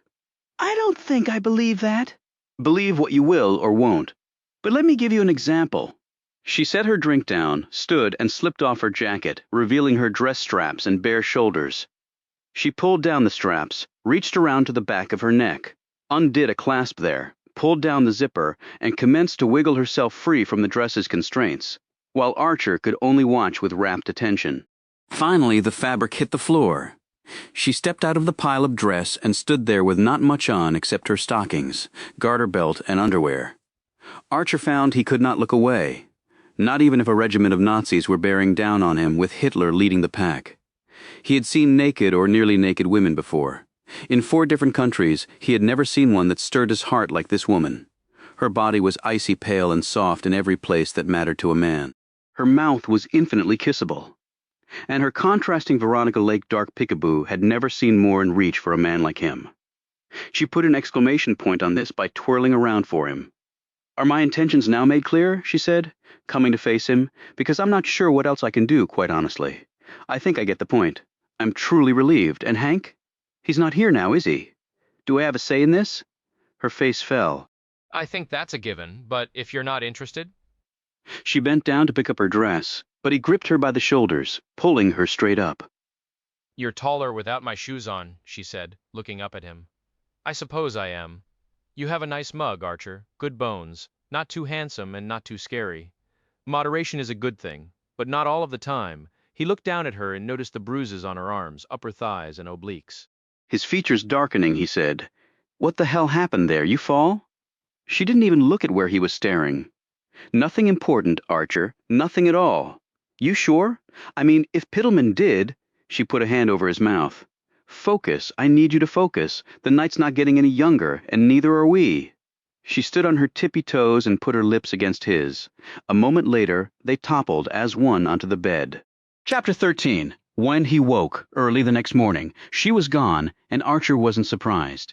She seemed like a cat to him, affectionate when she wanted to be, and off again when she had gotten her fill. A loud noise from somewhere out in the hall had catapulted him groggily from his slumbers. He rolled out of bed and saw it. She'd left her flask behind, perched on the dresser. He hefted it and heard the slosh of contents inside. Maybe she'd left it here because she intended to come back and retrieve it at some point.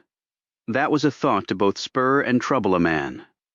He washed up in the toilet down the hall, put on his new clothes, and stepped out of his room. Pittleman's room was just down there. Archer wondered if that was where Jackie had gone for the duration of the night. The thought that she had left his bed to inhabit Pittleman's gave him a pang of jealousy that within the span of 2 strides he decided he had no right to feel. Still, he walked briskly down the hall to number 615 and was surprised to see the door slightly ajar. He gripped the knob and opened it just a crack so he could see inside. With the light streaming in from the windows, he gazed around the room and saw Pittleman still stretched out on the bed. He smiled when he thought about the hangover the man was going to wake up to. But despite his earlier thoughts, there was no sign of Jackie. He was about to leave when he saw it, the towel on the floor, and next to it, something that glinted in the creeping glow of sunlight, but that he couldn't make out precisely. He gave a searching look up and down the hall. No one was about yet, for it was still early. He swung the door all the way in, stepped inside, and closed it behind him. The last thing he wanted was to disturb the sleeping man, but he thought of a ready explanation if Pittleman woke up and saw him. He scurried over to the towel and squatted down. The object next to it was a switchblade, like the one he had seen Pittleman use at the bar to spear the 20s and not so subtly threaten him. The blade was open. Archer looked at the towel and knife more closely and then became rigid. They were both coated with blood. He stood, walked over to the bed, and looked down at Pittleman. The man wasn't asleep, nor was he awake. He was just dead. The slit under his throat was wide and deep. The person wielding the knife had driven the blade in to its full length, and then worked it jaggedly from side to side, like opening a can of soup. This wasn't necessary to kill the man. It was done to mutilate, and that thought sickened Archer. The dead man, his clothes, and the bed covers under him were soaked in dried blood. It must have been a gusher when the blade had hit the big arteries. He knew this for certain. Archer had killed a German near Salerno in hand-to-hand fighting. He'd been lucky to get the advantage, and the German had been unlucky to lose his grip in what might have been the coldest winter Italy had ever seen, though he hadn't been nearly as vicious as the person who had dispatched Pittleman to the hereafter. Archer had slit the German's throat from basically ear to ear, just as he'd been taught. That way, you didn't have to worry about your opponents having a second opportunity to take your life. Archer had been covered in the German's blood when twin geysers had erupted from the severed arteries, feeding his brain. He thought whoever had killed Pittleman would have the same foul coating. His next thought was one of self-interest. He rummaged in the man's pocket and pulled out the thick wad of cash, which seemed about as hefty as the last time Archer had seen it. Well, it didn't look like robbery had been the reason to kill the man, and yet for Archer now to peel a few 20s off would not diminish it a jot. The man's widow would have plenty left over, and Archer might have indeed done so, for he was no better than most when it came to levels of selfishness. But he made the mistake of looking at the man's eyes. They were wide open and seemed to be staring intensely up at him, carrying with them a look not of disapproval, but of betrayal. If a dead man's eyes could really convey that emotion, they had just done so to Aloysius Archer. He slowly put the wad back, with not a single 20 plucked from its hide, and then used his fingers to close the man's flat, glassy eyes. Archer had done this very thing on battlefields more times than he ever cared to remember. It had been gospel among American soldiers that a dead comrade with open eyes could still see the violent carnage of his own death, and would therefore never have a restful afterlife. Archer wasn't particularly fond of Pittleman. He really didn't know the man, and what he had learned about him was not especially heartwarming, yet he could see no reason to deprive him an element of peace in death. But then something occurred to him. He looked in the other pocket and pulled out the promissory note papers given by one Lucas Tuttle to, now, a dead man. He slipped these in his jacket pocket. They might come in handy down the road. A moment later, and after fully realizing the peril of his current situation, Archer stepped away from the bed, back to the door, and left the room of the murdered man, after giving another look up and down the hall. Slightly dazed by what he'd seen, though he had viewed deaths far more horrible than Pittleman's, and in far greater numbers, Archer hurried back to his room and had himself a nip from the flask. There was a difference between killing on the battlefield, where it was expected, and murder in a hotel room, where it wasn't or at least shouldn't be a common occurrence. He took out the papers and studied the legal writing there. He looked at the amount owed and the signature of Lucas Tuttle. He flipped back to the page with the collateral listed and saw the Cadillac's description. That collateral no longer existed, but that didn't matter now. These papers were worth $5,000 plus interest, too. He supposed Pittleman's widow, and at least $60 to him, but Archer wasn't sure what to do with him right now. He put the papers away in his jacket pocket. His nerves steadied a bit. He walked down the stairs to the hotel lobby, sat in the same cane back chair Jackie had, stared at the empty fireplace, and thought about what to do. There was one prime suspect, at least to his mind. He knew that Jackie Tuttle was well aware of the dead man's location last night, having helped transport him to that very spot. And Archer had no idea how early she had left his room, him being sound asleep after their lovemaking. And he had no clue as to how long Pittleman had been dead, though it was not a recent death, the blood having dried and the body having cooled considerably. Archer knew that they had reached his room at just about the crack of 11 because a clock from somewhere outside had bonged the time. A few hours after that, Jackie could have left Archer, done the deed, and departed to her home on Eldorado Street. But why kill a man who had given her a house and money and all? He walked over to the front desk, where a different clerk from the one who had signed him in was drinking a cup of coffee. He was small, with thin cheeks and dark hair cut close to the scalp. His bow tie was green against a pale white shirt with a wool vest over it. His cheeks and nose carried the red sheen of a heavy drinker, and the heavy pouches under his eyes spoke of many nights with little or no sleep. "Help you?" asked the man. "Yeah." "I was wondering if you saw a young lady leave early this morning." "And who are you?" "Archer. I'm in room 610. "And what young lady would that be?" Archer described Jackie Tuttle but didn't give her name. The man looked back at him primly and said, "I didn't see anyone." "You sure about that? What time did you come on duty? You ask a lot of questions. What's your business with this person?" "Just making an inquiry about a lady." "If you don't know, you don't know. Would she have been coming out of your room this morning?" "This ain't that kind of place, mister." "Well, thanks for telling me. And also, thanks for nothing, pal."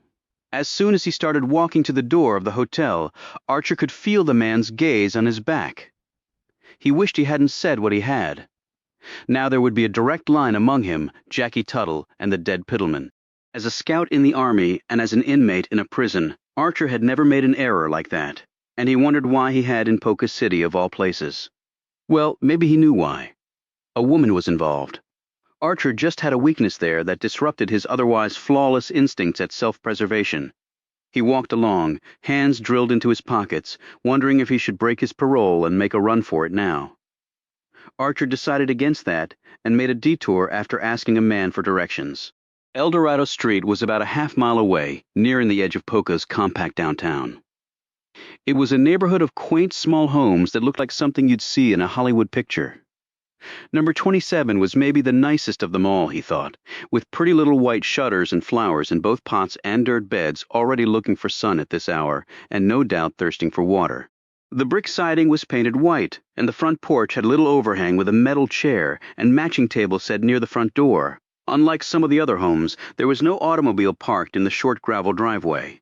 Archer observed as much of the house as he could, checked around for folks who might be watching him, saw none at this still early hour, and headed up to 27's front door.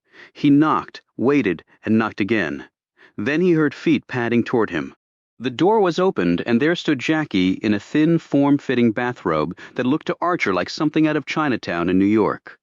It was crimson, and had dragons and elongated masks and symbols of other such oriental influence emblazoned across the fabric.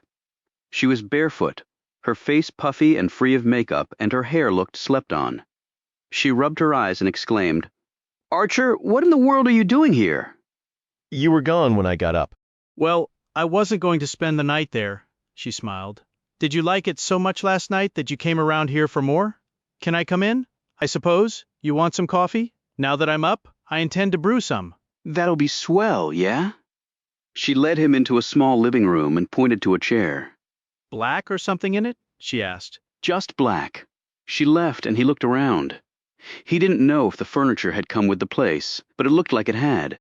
It was stuffy and old and downtrodden, and he couldn't imagine the stylish young woman picking it on her own. A few minutes later, she came back with a small wooden tray holding 2 cups of coffee perched on delicate saucers. She handed one to him and took the other. On a plate on the tray were also a couple pieces of toast, buttered. "Help yourself," she said, yawning. "You look hungry for food or something else?" She added enticingly, "Food will do for now." He sipped the coffee, which was hot and strong and bitter, just the way he liked it, and the bread and butter felt good going down with the coffee and helped to settle his rumbling stomach. "What time did you end up leaving my room?" he asked.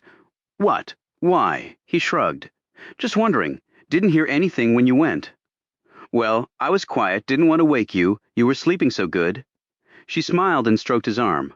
"I wonder why." She let her hand drop and added, "You were really something last night, Archer." Compared to Hank, well, there was no comparison. But he's old, and not getting any older, Archer thought. "You check on him before you came here?" She took some of her coffee and a bite of toast. "Check on him? What for? He was dead asleep when we left him." Archer managed not to wince at the unintended irony of her word. "Just wondering. You would have passed right by his door and all. I came straight away here and fell into bed. You wore me out." He abruptly took off his hat and drank his coffee fast enough to where it burned going down. "You thought any more about how to get that debt paid?" "Yeah, you can go back home to your daddy. Any other way? Because that's not an option. Was it really that bad there? What's it to you?" "I'm just trying to understand things." "No, you just want your crummy money." "Okay, that's part of it. And I can understand why you want to be on your own, but your daddy seems nice, when he's not pointing his Remington at you. You met my father exactly once. How in the world could you possibly think you know him?" "That's fair enough. I know you loved your mother. Desiree told me that. Even showed me her picture." Archer thought this would please the woman, but by her flushed face and angry features, this had been a serious miscalculation on his part. "I don't like the fact that you're snooping around my business, Archer." "See here, I didn't ask the woman to tell me that or show me her picture. She just did. And your mom was beautiful. You take after her, not your dad."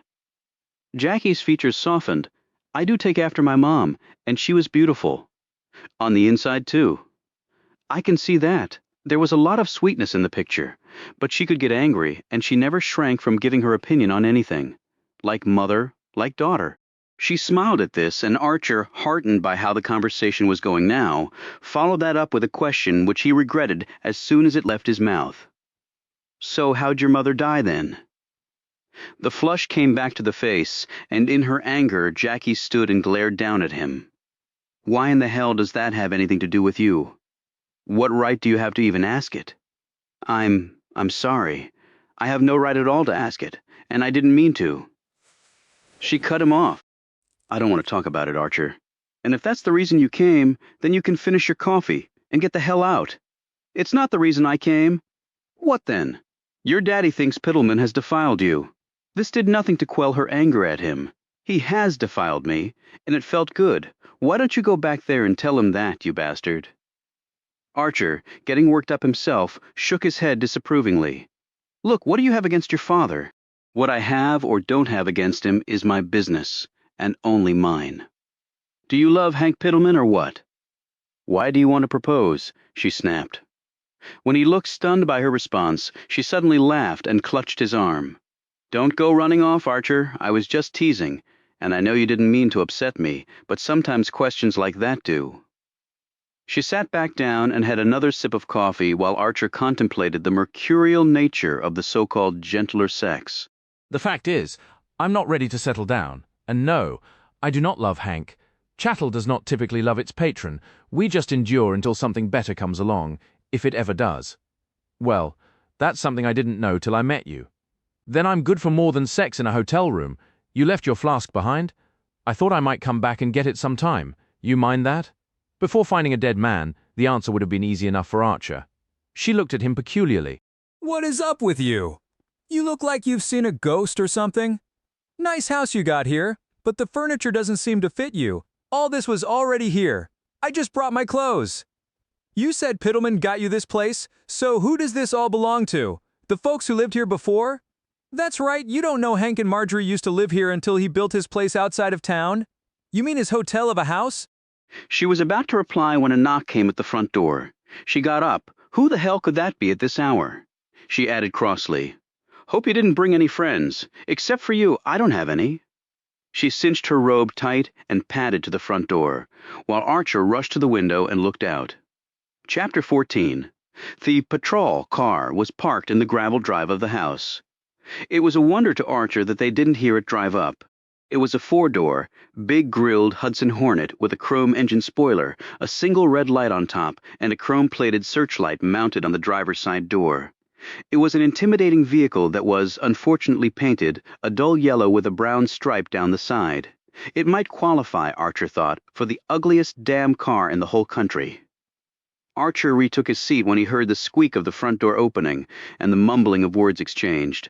Then he heard Jackie say in a louder voice, What? Footsteps came down the short hall, and two uniformed men dressed all in brown except for black stripes down the sides of the pant legs appeared behind Jackie. One was short and pudgy and about 50. His eyes were planted on the woman's backside, accentuated as it was by the tightness of the robe, and revealing that she had not a drop of anything on underneath. The other deputy was Archer's height and age. Their faces were both weathered, and their hair, when they took off their wide-brimmed tan Stetsons, was smooshed flat. When they saw Archer, both lawmen's faces creased to frowns. Who might this be? The older one asked. Archer slowly rose. His manner of dealing with men who wore badges and carried guns was to appear forthright and cooperative, without making sudden moves or giving away anything of importance in the way of information. Name's Archer. I was just over visiting my friend. Mighty early for a visit, said the younger man. I was thinking the same thing, Jeb, said his partner. Archer looked at Jackie. She looked like she might be sick. What is it? They just told me that Hank was found dead. Dead? How? Where? The pudgy deputy said, So how do you two know each other again? What the hell does that matter, Bart? Snapped a distraught Jackie. Now look, Miss Tuttle, we're just trying to get some information, he said soothingly, now staring at her chest, where in her distress the robe had opened, revealing enough cleavage to apparently captivate the lawman. How about you find out who killed Hank? How about that? She snapped. Killed? Said Archer. Somebody killed him? Hell yes, they did, proclaimed Jeb excitedly. Bloody as all get out. Never had one like that in Polka before. How do you know Hank Piddleman? Bart wanted to know. He hired me to do a job for him. What sort of job? Asked Bart. Archer hesitated, wondering how best to describe what he was doing for Piddleman without getting himself involved in the man's murder. Hey fella, barked Jeb, you better give us the straight dope or we're taking your butt in for some questions, and we don't ask nice in Polka City. Before Archer could say anything, Jackie blurted out, Oh hell, Hank he just hired him to collect a debt from my daddy. Jackie now had a good deal more twang to her voice than Archer had previously noted. Collect money from your daddy? Said Bart. Through teary eyes, Jackie said sharply, Yes, okay, what the hell does that matter? Hank's dead, you have to find out who did it. She drilled a finger into Bart's broad chest. Okay, we will. Now, this debt? Do you know where the paperwork for it is? Archer involuntarily ran his hand along his jacket pocket, where these very papers were. Jackie stifled her sobs, covered her mouth for a moment looking like she might be sick, and said slowly, He kept them in his coat pocket. Last time I saw them, they were there. We didn't find nothing like that in his pockets. Jackie glared at him. Then do your job and look somewhere else. How's that for a plan, Bart? An angry Bart turned his attention to Archer. Where you from, son? East of here? Took a bus in. From where? The lawman asked again, his features flexing raw and determined. No way around it, Archer said. Tartupa. Bart and Jeb exchanged glances. One thing in Tartupa that I know of, said Bart, and the bus does come here. Sure enough it does. What are you going on about? Said Jackie, more tears starting to collect in her eyes. Carderock prisons in Tartupa, volunteered Jeb. Ex-cons come here for parole. Archer isn't an ex-con, she said, turning to him. Are you? Now this was a predicament. Archer had to concede. But it wasn't like he could lie about where he had come from. All they had to do was check his name or go to Ernestine Crabtree and ask her. And you lie to the law, they never seem to forget. They seem to take it personally, in fact. I did my time, said Archer. What? Exclaimed Jackie. Then you are an ex-con. Bart looked triumphant, even as his partner's hand stole to the .45 long-barreled pistol riding in his holster. It was a movement not lost on Archer. What did they have you busting rocks for? Bart asked. Breaking the law, Bart's triumphant expression vanished and his hand, too, went to his gun as Jackie, looking confused, took a step back. I'll ask you one more time and one more time only, Bart said. The law said I stole something. What was that? A car, Bart snapped. Shit, they don't send a man to no Carderock prison for stealing a damn car. You lying to me, boy. I won't have it. This was a special car. What kind of special car? It was the car belonging to the mayor of the town I was passing through. Okay, but still, and his daughter was in the car with me. Jeb guffawed, but Bart didn't look pleased. You kidnapped the mayor's daughter? No, she was there voluntarily. Oh, really? Well, she had her suitcase with her, with all her worldly possessions in it. Fact was, she didn't want to spend her life in some podunk town, and I was her ticket out. But we didn't have a ride, so we borrowed... You said you stole it, interjected Bart. No, I said the law said I stole it. The daughter was the one who took the car. And since it belonged to her father, I don't see how that could be stealing. We were going to drop it off in the next town over and take the train. Things didn't work out that way. What happened then? They caught up to us before we could get on the train, and the mayor got his daughter to say things about me and what happened that weren't true. And that got me sent to Carderock for a spell. Bart rubbed his cheek while Archer glanced at Jackie to see her staring at him with hurt eyes. Bart said, Well, that ain't why we're here. The fact is Mr. Hank Piddleman was killed, and we're here to tell Miss Tuttle. Why her? Asked Archer. Because they were friends. Something glinted in Bart's eyes. Hey, now, where are you staying? Archer had wondered when the lawman would get around to that. Jackie answered for him. He's staying at the Derby, same as Hank. Bart wheeled around on Archer. Oh, you are you? Oh, for God's sake, Bart, said Jackie, who had finally settled down and dried her eyes. He didn't kill Hank any more than I did. Hank hired the man with him gone. So is Archer's job. How does that make sense? Bart's gleeful look faded. Is that a fact? That's a fact, confirmed Archer. Have you told Marjorie yet? Asked Jackie sharply. When Archer looked at her, he could tell the woman's mind was going 100 miles an hour. We just found the body, said Bart. Maid walked in on him and almost lost her damn breakfast in the process. You know, it's a hike out to their place, but we'll get there. Wanted to come by and tell you, since you're closer. Jackie nodded and managed a brief smile. Well, I appreciate that. I truly do. Archer was having a hard time following all this, but waited until the lawmen, who each gave him a stern, suspicious look, had departed. Jackie sat down and looked vacantly across the room, while Archer went to the window to confirm the law was actually leaving him alone, for now. He sat down opposite the woman and said, "Can you explain something to me?" "What's that, Archer?" she said wearily. "The law knows about you and Piddleman." Yes. "So?" Just strikes me as a little odd.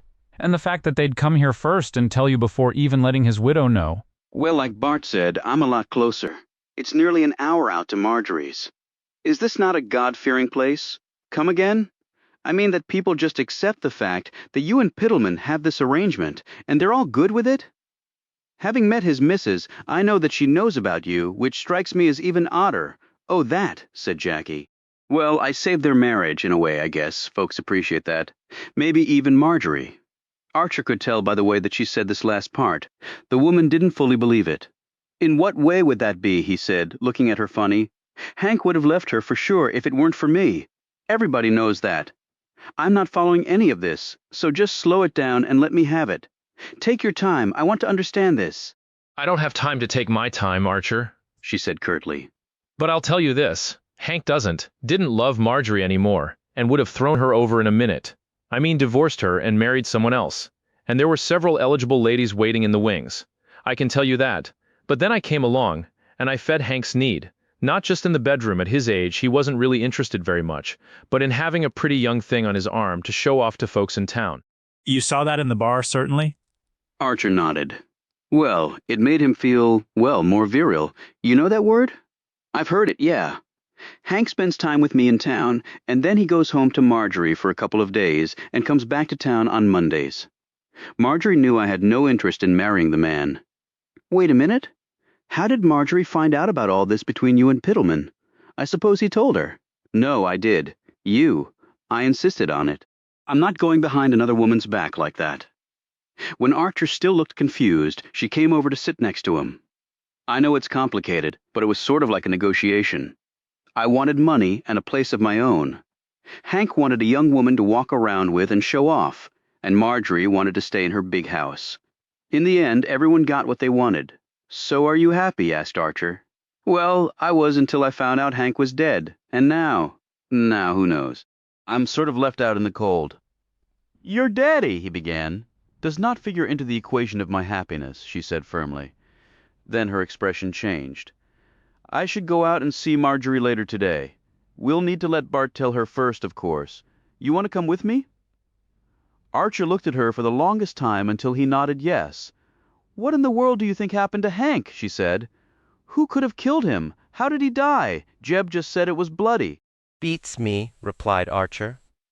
Chapter 15. "Where'd you get this thing?" asked Archer, as, by prearrangement, he was standing in front of the Derby Hotel later that day. His query had been prompted by Jackie's pulling up in a spanking brand-new four-door Nash Ambassador, painted a two-tone blue. It looked like a big butted bullet about to be launched down the road. "Hank gave it to me," she said, through the open driver's window. "He gave you a house and a car?" "Well, yes. He wanted me to be able to get around in style after all. I didn't see the Nash parked at your house. That's because I don't keep it at my house. I keep it in a garage not too far from my place. Do you know what the sun beating down here can do to a car's paint? And don't get me started on the dust. Get in." Archer slid into the passenger seat, and no more than a second passed between his hitting the fabric and Jackie hitting the gas. The Nash sprung forward so fast, it snapped Archer's head back against the seat. She glanced over at him in her reflector sunglasses as he looked at her in annoyance. "I like to move fast, Archer. You'll just have to get used to it." Archer rolled his window down and kept a hold of his hat, or he would have lost it to the back seat while they were still in downtown Polka City. He ran his gaze over the woman. She was dressed in a below-the-knee black dress with a dark pyramid coat on over it, a felt hat with a bow on the side, sheer black stockings, and demure shoes with low, clunky heels. He supposed it was the morning wear of chattel. It was a good look for her. Not that anything wouldn't be.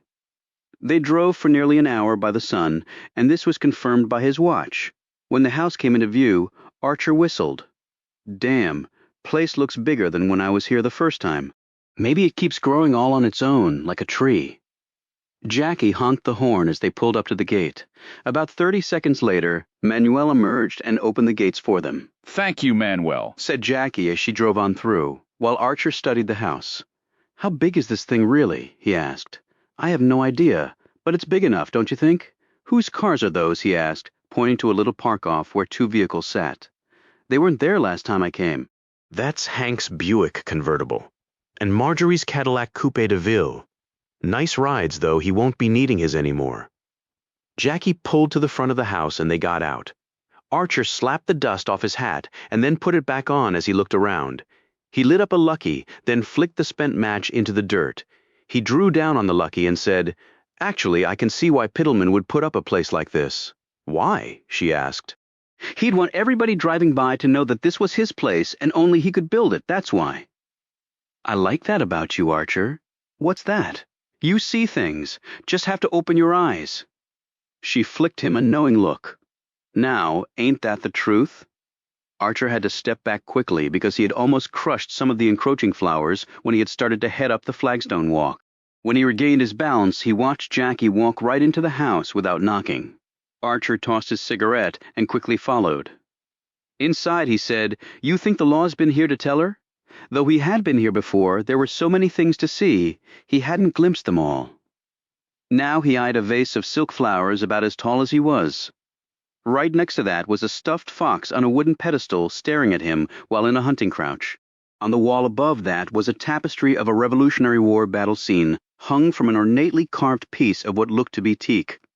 It depicted gallant men dying gallantly, seemingly without a thought as to their personal safety, only elegant, patriotic sacrifice in their dignified countenances. It was something Archer had never once seen in 3+ years of actual combat. For him it had been a tedious and Spartan existence intersected with chaos, fear, and times of sporadic bravery mingled with anger, panic, hatred, self-pity, and sadness at those who had fallen, followed by a guilty relief at still being alive when the shooting had stopped. Jackie said, "They have. Otherwise, we wouldn't be here." Then she called out. Marjorie, the same elderly sourpuss woman in a maid's uniform, toddled out into view. "Mrs. Piddleman's in the conservatory, Miss Jackie." "Thank you, Agnes." Miss Jackie, thought Archer. One would think his companion was mistress of the place. Jackie led the way down the same long hall that Piddleman had led Archer on his first visit here. She stopped at a door and took a deep breath, seeming to collect herself for the confrontation ahead. "You okay?" he asked. She looked up at him. "You ever felt like you were walking into the lion's den?" "Yeah, it was called World War II. Well, that's how I'm feeling right now." "But you said Marjorie got what she—" "That means nothing now, Archer. Not with Hank dead. I could walk in there and get my ass handed to me." Archer looked at her in confusion.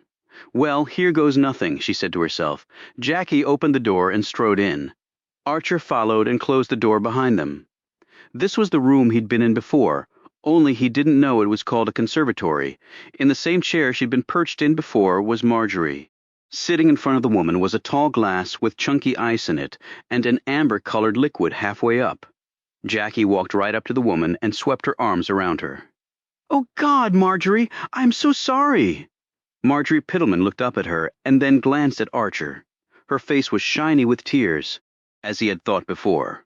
While the woman was nothing to write home about in the looks department, Archer was once more struck by the delicate refinement in her features that bespoke of perhaps a sympathetic soul within. A soul that was clearly in distress right now. "I can't believe it. I really can't. Why? Hank was just here." I know. And someone killed him. How could that be? The law won't say much at all. I don't understand it either, Marjorie. I was stunned when Bart came to tell me." She patted the older woman's shoulder and placed a kiss on her flat cheek. "Tell me what you need, and I'll go get it or do it." "Anything, Marjorie, really? I can't think of a thing, but with Hank gone, what am I supposed to do? Don't you even think about that now. Not for 1 second." Marjorie glanced at Archer. "Where are my manners? Hello? You were here before. Hank had hired you for something or other." Archer took off his hat and, glancing nervously at Jackie, said, "Yes, ma'am. Name's Archer. I'm very sorry for your loss, Mrs. Piddleman." "Thank you, Mr. Archer." She looked back at Jackie. "The whole world seems to be crashing down on me. But it was sweet of you to come visit. Jackie sat down next to her and took Marjorie's hand in hers. We'll get through this. They're going to find who did this, and that person will be punished as they should be. Marjorie nodded at these words. I hope you're right, dear. I hope so. Did Bart come by? Or was it someone else? No, it was Bart Coleman and the other one, the tall boy. Jeb Daniels? I guess they'll be looking into this, interjected Archer. Marjorie said, No, I don't think so. Whenever we have a murder out here, they send in someone from the state police to investigate things. How many murders do you folks have? Asked Archer, his eyes growing wide. Well, every place has somebody killing somebody else, pointed out Jackie matter-of-factly. And Polka City is no exception. She patted Marjorie's hand.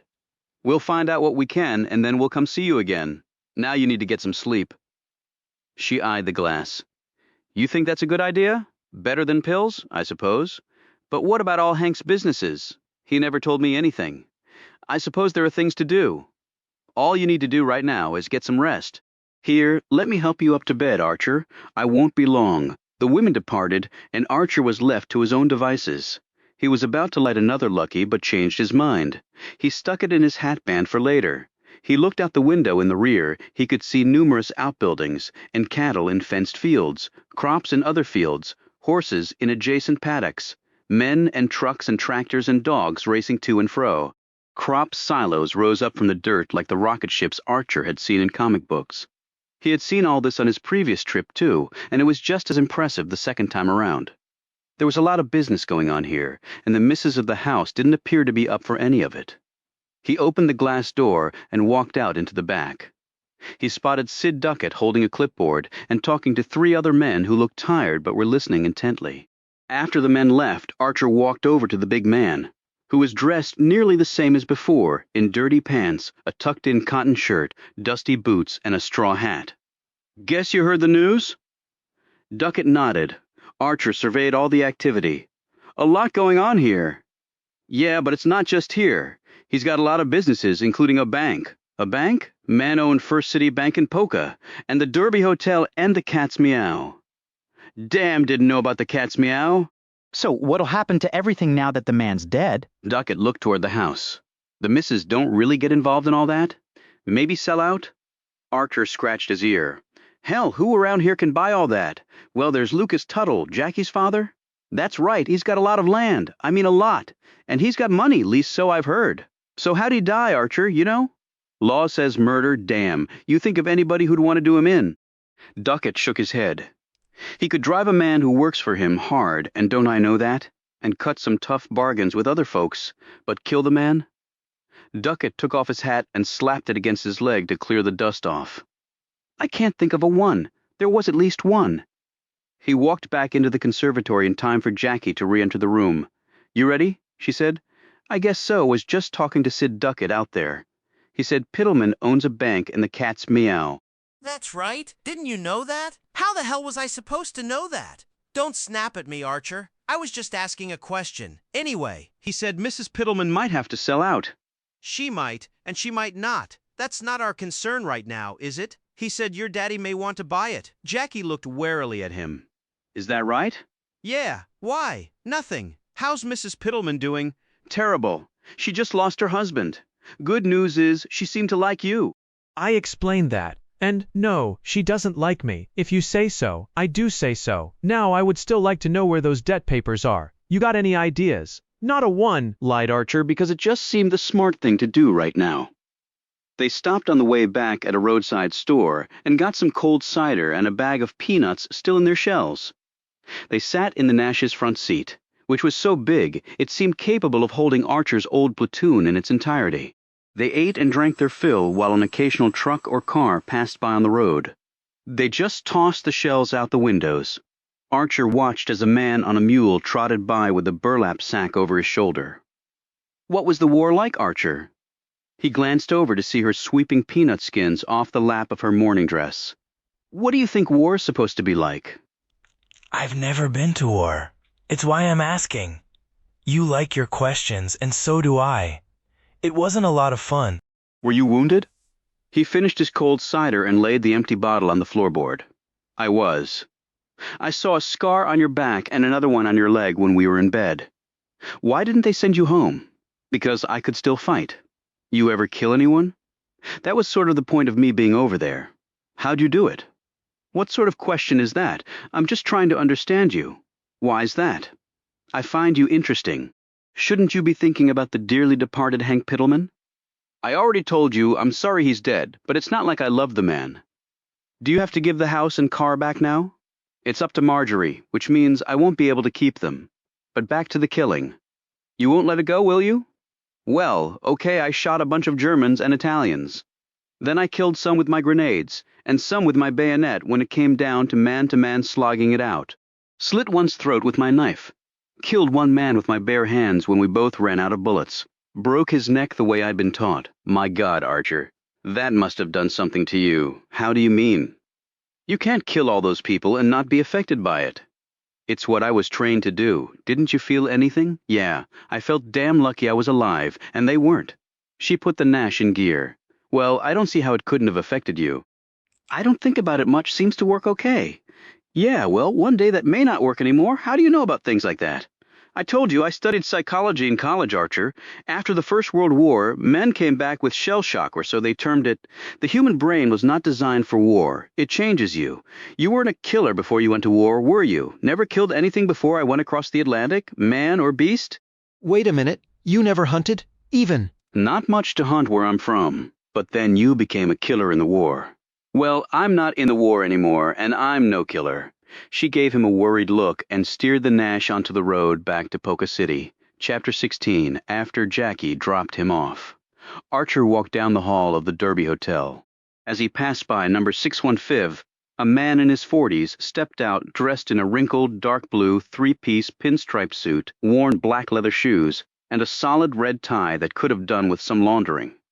He was about 5'10" and 160 pounds, and looked lean and wiry and tough, with a face that reminded Archer of a boxer he had once seen in the ring during an impromptu match he'd attended during the war when they'd had a brief respite from fighting. A jutting chin of granite, a nose knocked off center, two hardened lumps for cheeks, and flattened cauliflower ears. His hair was thick, unkempt, and graying over his mouth was a ribbon of dark mustache. He wore a black Homburg with a gray band, most remarkably for Archer. His eyes were twin darts of crystallized coal, or close to it. They were the calmest pair of eyes Archer had ever seen. Those eyes now looked at Archer with interest. "You staying here on this floor, son?" the man said. "Who's asking?" The man opened his coat, revealing a silver pointy badge on his vest. "State Police. Detective Lieutenant Irving Shaw is asking, Mr. Archer. You're a homicide dick, then?" Shaw ignored this and said, "So you're Archer. You were at Miss Jackie Tuttle's residence this morning, correct? The deputies reported that to me. Was you two going out or something?" "Just a friend." "Told the same to your deputies." "A friend who's at her house early in the morning? You sure you didn't spend the night?" "I slept here last night. I went to see Jackie at her place this morning." "Why that early?" "Missed her, I guess?" Shaw took out a worn small notebook and a stubby pencil and wrote something down. "You say you slept here last night? What room?" "Number 610. Shaw eyed the location of Archer's room, and his bits of coal eyes lit up like someone had flamed them.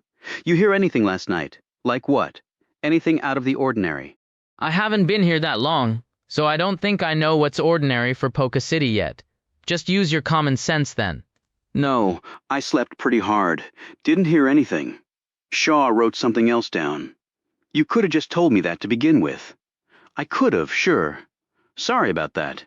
You're in from Carderock Prison, I hear, and I served my time. Not all of it. I looked you up. You're on parole now. Ernestine Crabtree? That's right, already reported in. Good for you."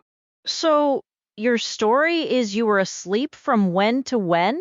"Oh, about midnight to 6 or so. You see the deceased last night?"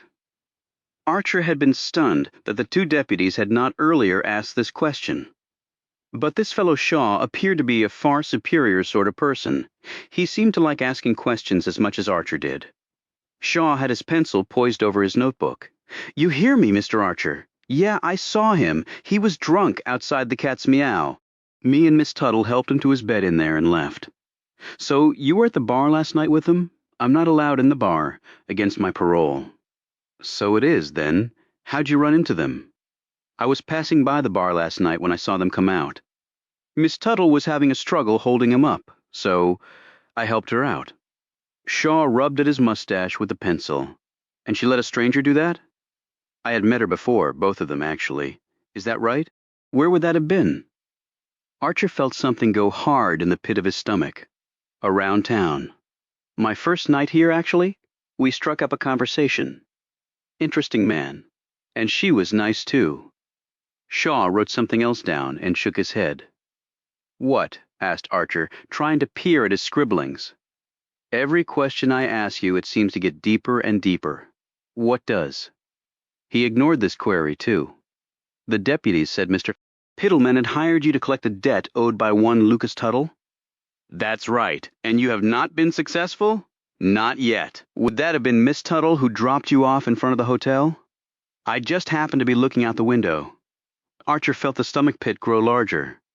Yeah, it was. We went out to pay our respects to Mr. Piddleman's widow. He chuckled. Short time in town, and you met all these folks already. Impressive. I'm a friendly sort. I'm sure you are, Archer. I'm sure you are.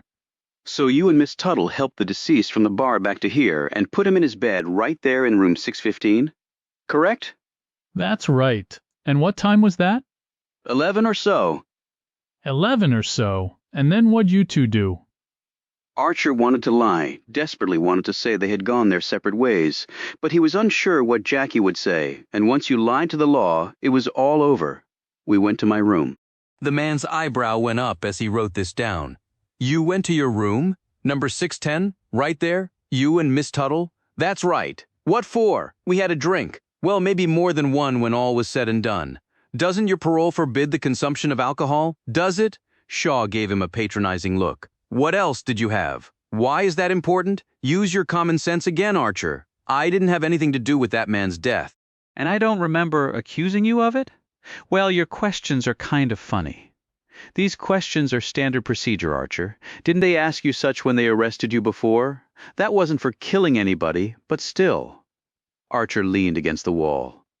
We spent some time together. I fell asleep. When I woke up, she was gone. This time together. Would that be with clothes on or off? Archer's features darkened, even as his anxiety rose. Why's that matter? I can't see how you would think it doesn't matter, son. I don't know if I want to answer any more of your questions. You don't have a choice, Archer. The law is the law? Yeah, folks keep telling me that. Okay, we were in bed together. Then she left. So, you slept with the dead man's mistress on the night. Hank Piddleman was murdered right down the hall from your room. She's not his mistress. Really? What is she then? You'll have to ask her. Oh, I will, Archer. Rest assured. Is that all? No, it's not, son. So, after you left Mr. Piddleman in his room, you never went back there? Archer pushed off the wall and gathered his wits. This fellow Shaw was poking him like a stick to a hornet's nest. Only thing was, he was hitting all the bad spots, for Archer had no reason to. So that's a no, is it? That's a no, Archer lied. Understand you were in the army. Who told you that? I don't need to tell you that, and I'm not. You know your way around a gun and a knife, then? Look, I didn't have nothing. Were you in the military, Archer? Interrupted Shaw. Were you? Okay. I'll play your game just this one time. I was a pilot in the Army Air Forces. 93 bombing sorties over Europe. Then I took my wings to the Pacific and dropped a shitload of TNT on the Japs. Loved every minute of it and was scared to death every minute of it. Archer judged him in a new, more respectful light. That's impressive. Lot more complicated flying a plane than firing a rifle. I think every man who put on the uniform was impressive. You, 34th Infantry Division, mostly in Italy, but we did work our way to Germany eventually, though we fought more Germans in Italy than we did Italians. Then I think you maybe had it harder than me? That was some damn tough going, I heard. Lot of those GIs never came home from that campaign. Sure seemed tough going to me at the time. I liked my foxhole as much as the next man, only we never got to spend much time there, and the Germans had damn good aim when it came to shelling us when we were hunkered in the dirt. You get shot up? We all got shot up. You done with me now? Shaw put away his notebook and pencil and gave him a bemused look. You know your way around a gun and a knife, and you were sleeping with the dead man's whatever on the night that he died, and by your own admission you were drinking. And all night you were maybe 50 feet from where he was killed, and you have no alibi for the time he probably died. He paused. So not only am I not done with you, Archer, I'm just starting. He closed the door to 615 and made a show of locking it. That was the first time Archer noted the white dust coating the doorknob. Shaw tipped his hat at Archer and added, "Do not try to leave Polka City, Mr. Archer. That would not be smart. It would make me very unhappy, and you even unhappier than me." He walked off, leaving Archer feeling like he'd just been rolled over twice by a panzer. He bent down and looked at the doorknob and the white dust coating it. He reached out to touch it, but thought better of that notion and retreated down the hall. Archer went back to his room, picked up the flask, and drained the contents. He wiped his mouth dry, went over to the one window, and looked out at Polka City. He watched as Shaw walked out of the hotel and then stopped. The blood slowly drained from Archer's face as he saw the man Shaw was talking to. It was the front desk clerk Archer had queried about seeing Jackie. The man was gesticulating in the direction of the hotel. While Shaw pulled out his pencil and notebook and wrote it all down, Archer thought he could see the lawman's triumphant look from up here. Archer sat down on the bed and started to think things through. None of this was looking particularly good for him. The money in his pocket, the residue from Piddleman's advance, the papers he'd taken from the dead man, all felt like lumps of white-hot coal melting him away from the inside. He knew Shaw was probably going to see Jackie next, and what would she tell him? "You didn't kill the man, Archer." Yet he hadn't committed the crime he'd been sent to Carderock for, and that hadn't stopped them. Had it? And from what Shaw had said, the motive would be clear. I slept with Piddleman's mistress. I'd been drinking. I knew how to slit someone's throat, but Piddleman had hired him for a job. Now he had no job, like Jackie had told the deputies. That would cut against any reason he would have to murder Piddleman. But would it be enough? Clearly not if Detective Shaw were the sole arbiter of his guilt or innocence. He lay back on the bed and wondered if Polka City would be the last stop of his short-lived life. Chapter 17. Later, Archer headed out. As he passed by the front desk, he looked at the clerk there who had been talking to Shaw outside. "How you doing, brother?" said Archer. "Better'n you, by a long shot, mister." "Why's that?" asked Archer, marching over to him. "Give me the straight dope, pal." The smaller man drew back, fear riding in his eyes and the shakes of his limbs. "Don't mean nothing," said the man. "Just leave me be. Take it easy. I mean you no harm." "Says you," he replied darkly. "Tell that to poor Mr. Piddleman," he added. Archer wheeled around and walked outside. He took 3 long breaths, something he had done in the army before every significant military engagement he and his fellow soldiers had been called up to do. He hadn't been a superstitious person before he'd gone in the army, but he'd damn well become one while in uniform. 3 long breaths, and I came home alive. His spirits suddenly sagged, for prison and now this. He had some decisions to make. There was one area of possibility. With Piddleman dead, Jackie might, despite her words, see the benefit of reconciling with her father. But would Marjorie take Tuttle to court to get the money repaid? If so, Archer wouldn't be getting a dime from that.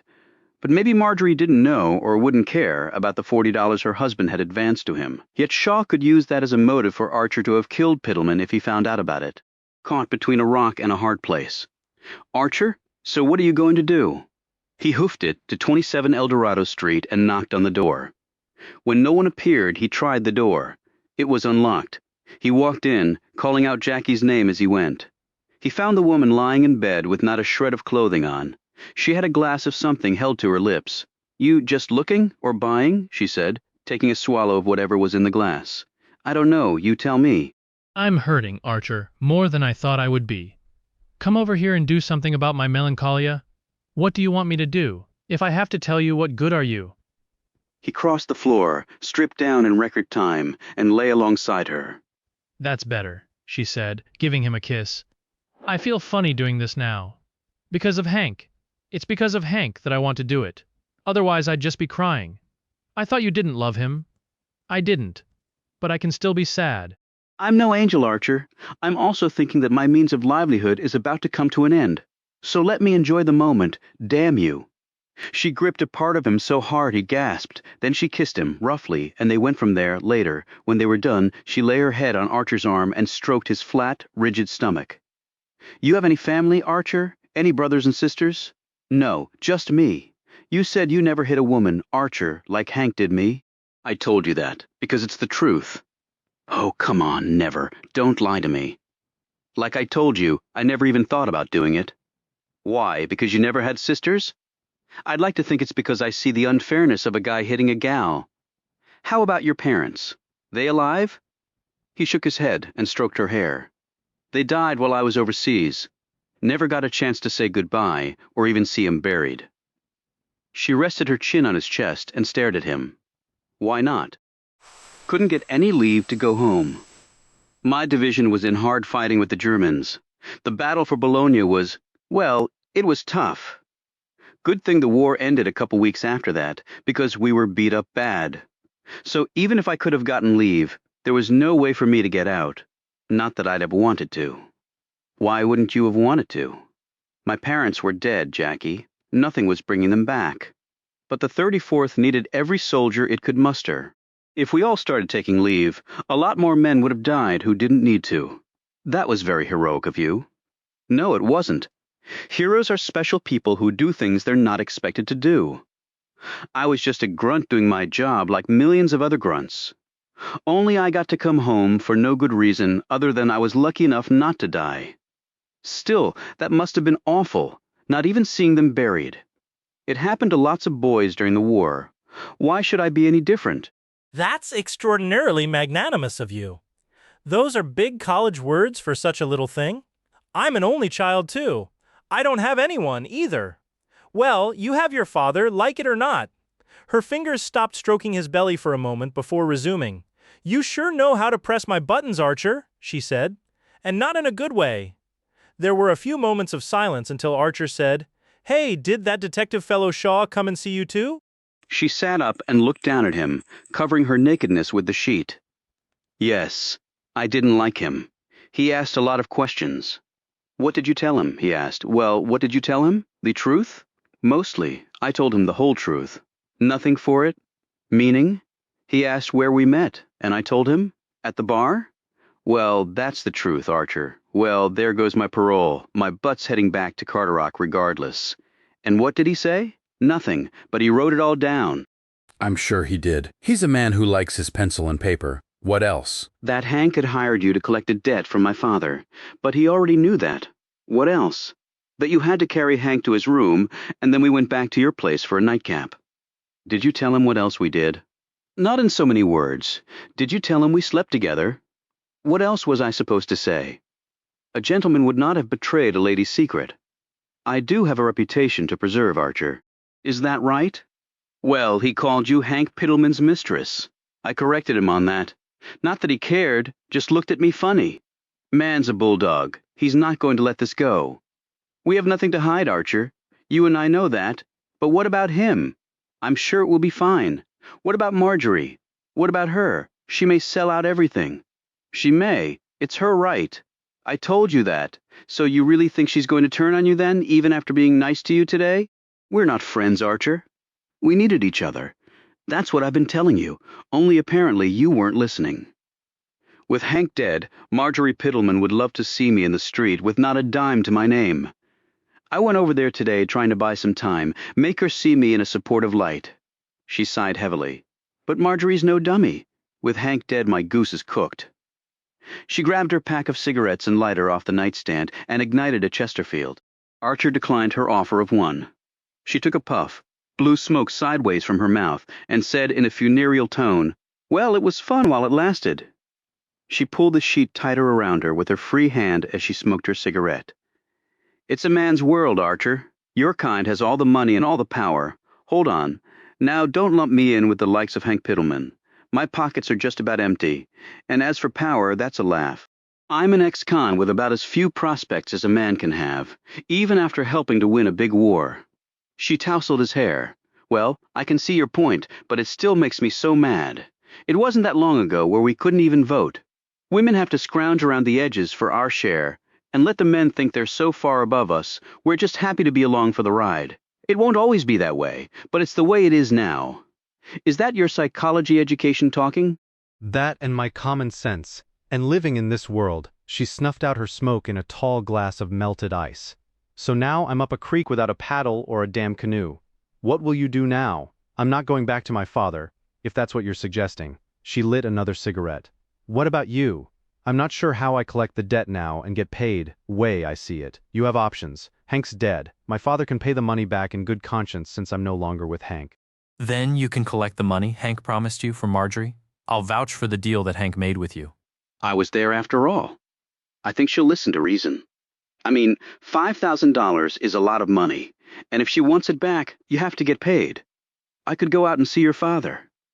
You think he knows about what happened? Of course he does, but I wouldn't go out there just yet. Why not? Hank was murdered, Archer. You rushing around trying to cash in on his death will not be missed by Mr. Shaw. Archer looked at her statement from several angles and pronounced her words starkly plausible. So maybe I should just lie low for a bit. Shaw already thinks I might have killed Piddleman.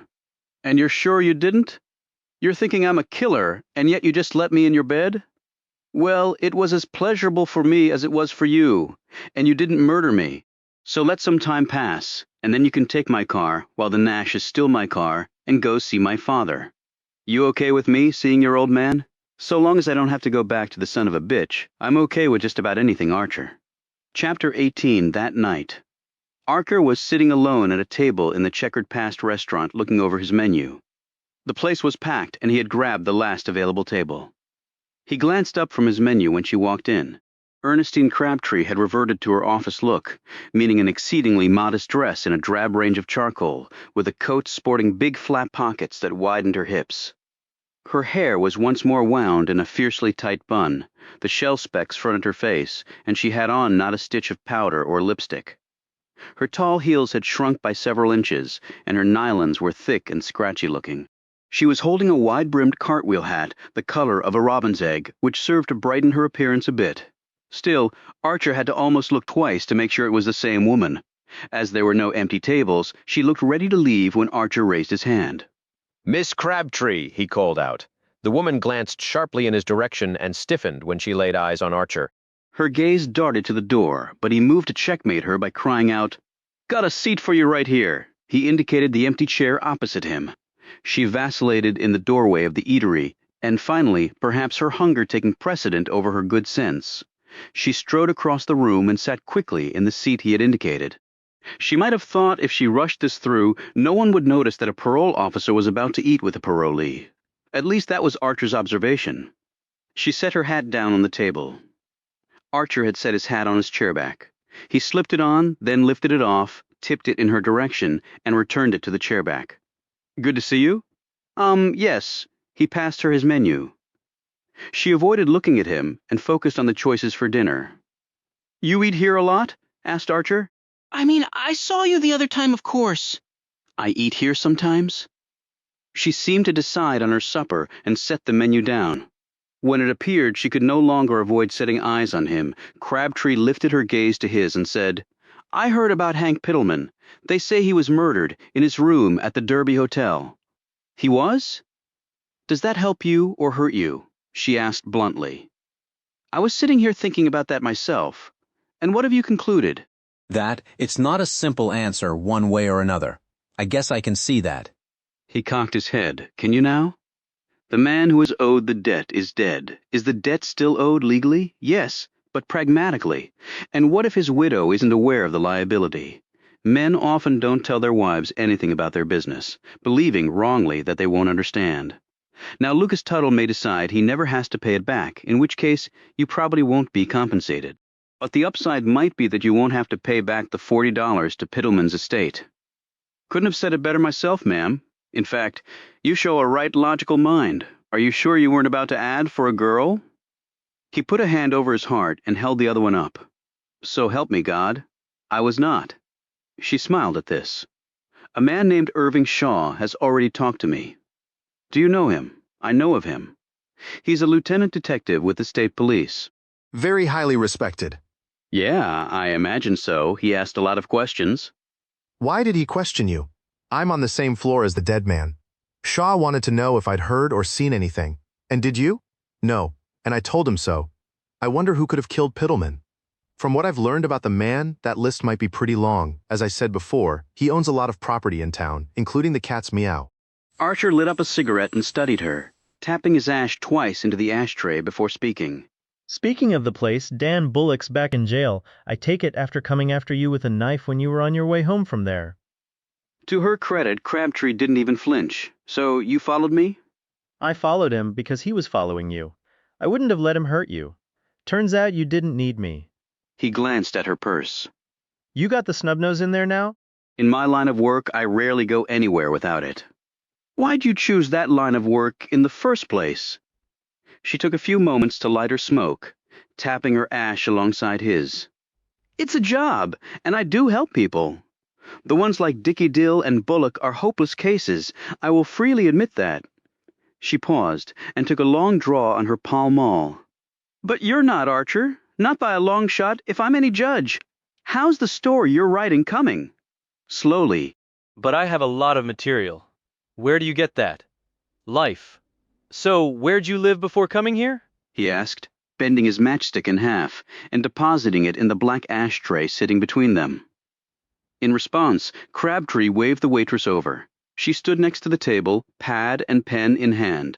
She was in her 50s, tired and worn out looking, with gray hair partially covered by the cap that was part of her uniform, a dark brown short-sleeved one-piece with a frilly stained apron built into the front. What are you all having? She said curtly. Archer glanced at Crabtree, who said, I'll have the beef stew, to drink, lemonade. She wrote this down and turned to Archer.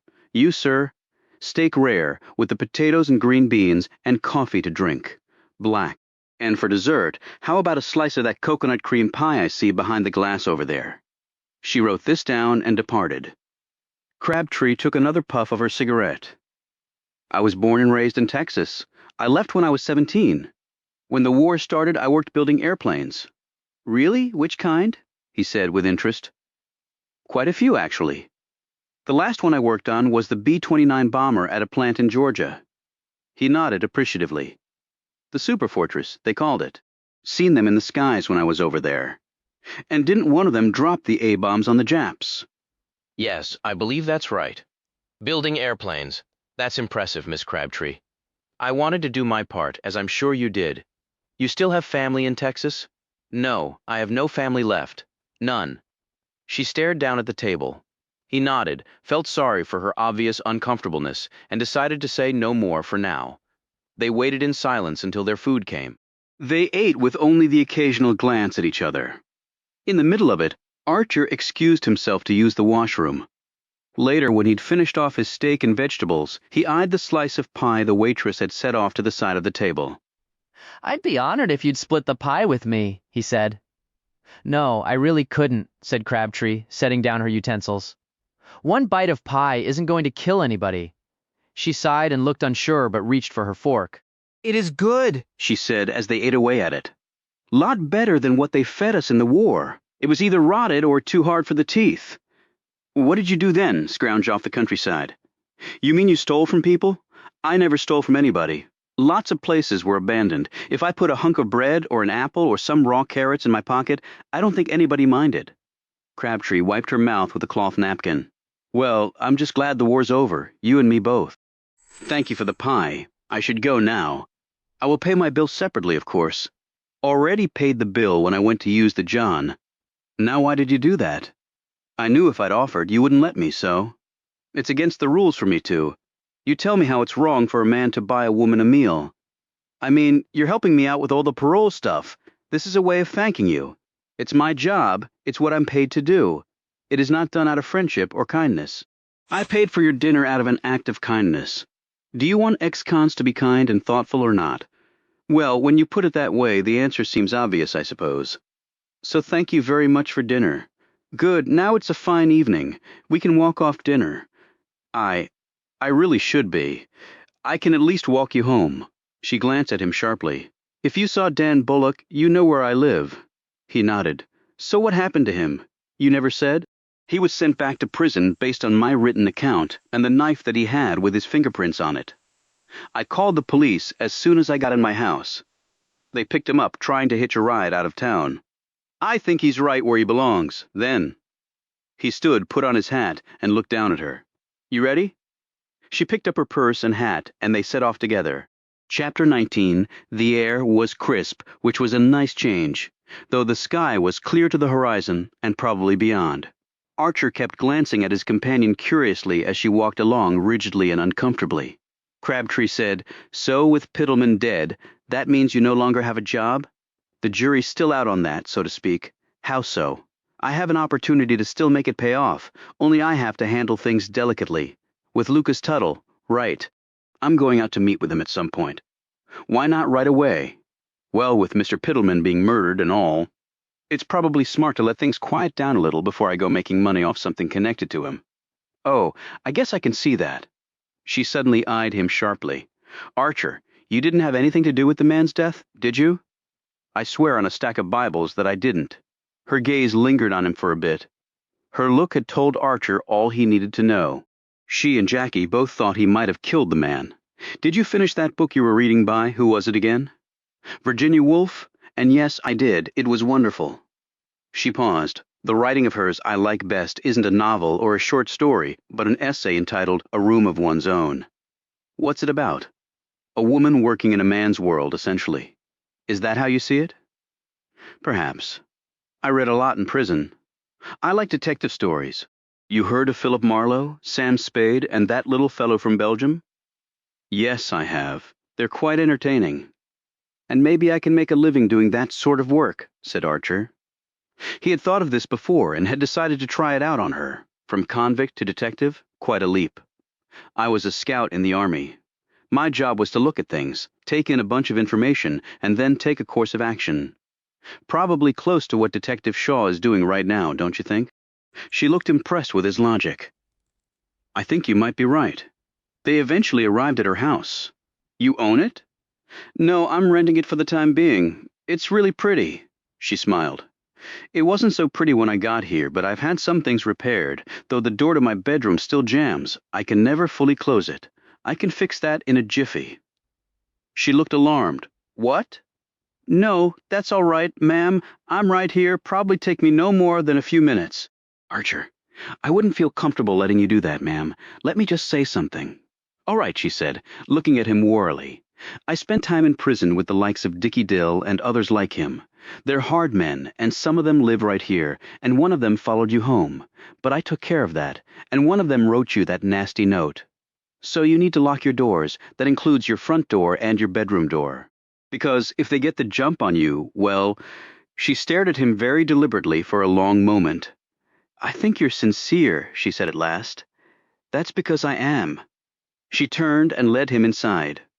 The interior of the place was Spartanly furnished, but it was neat and overly clean, at least to Archer's mind.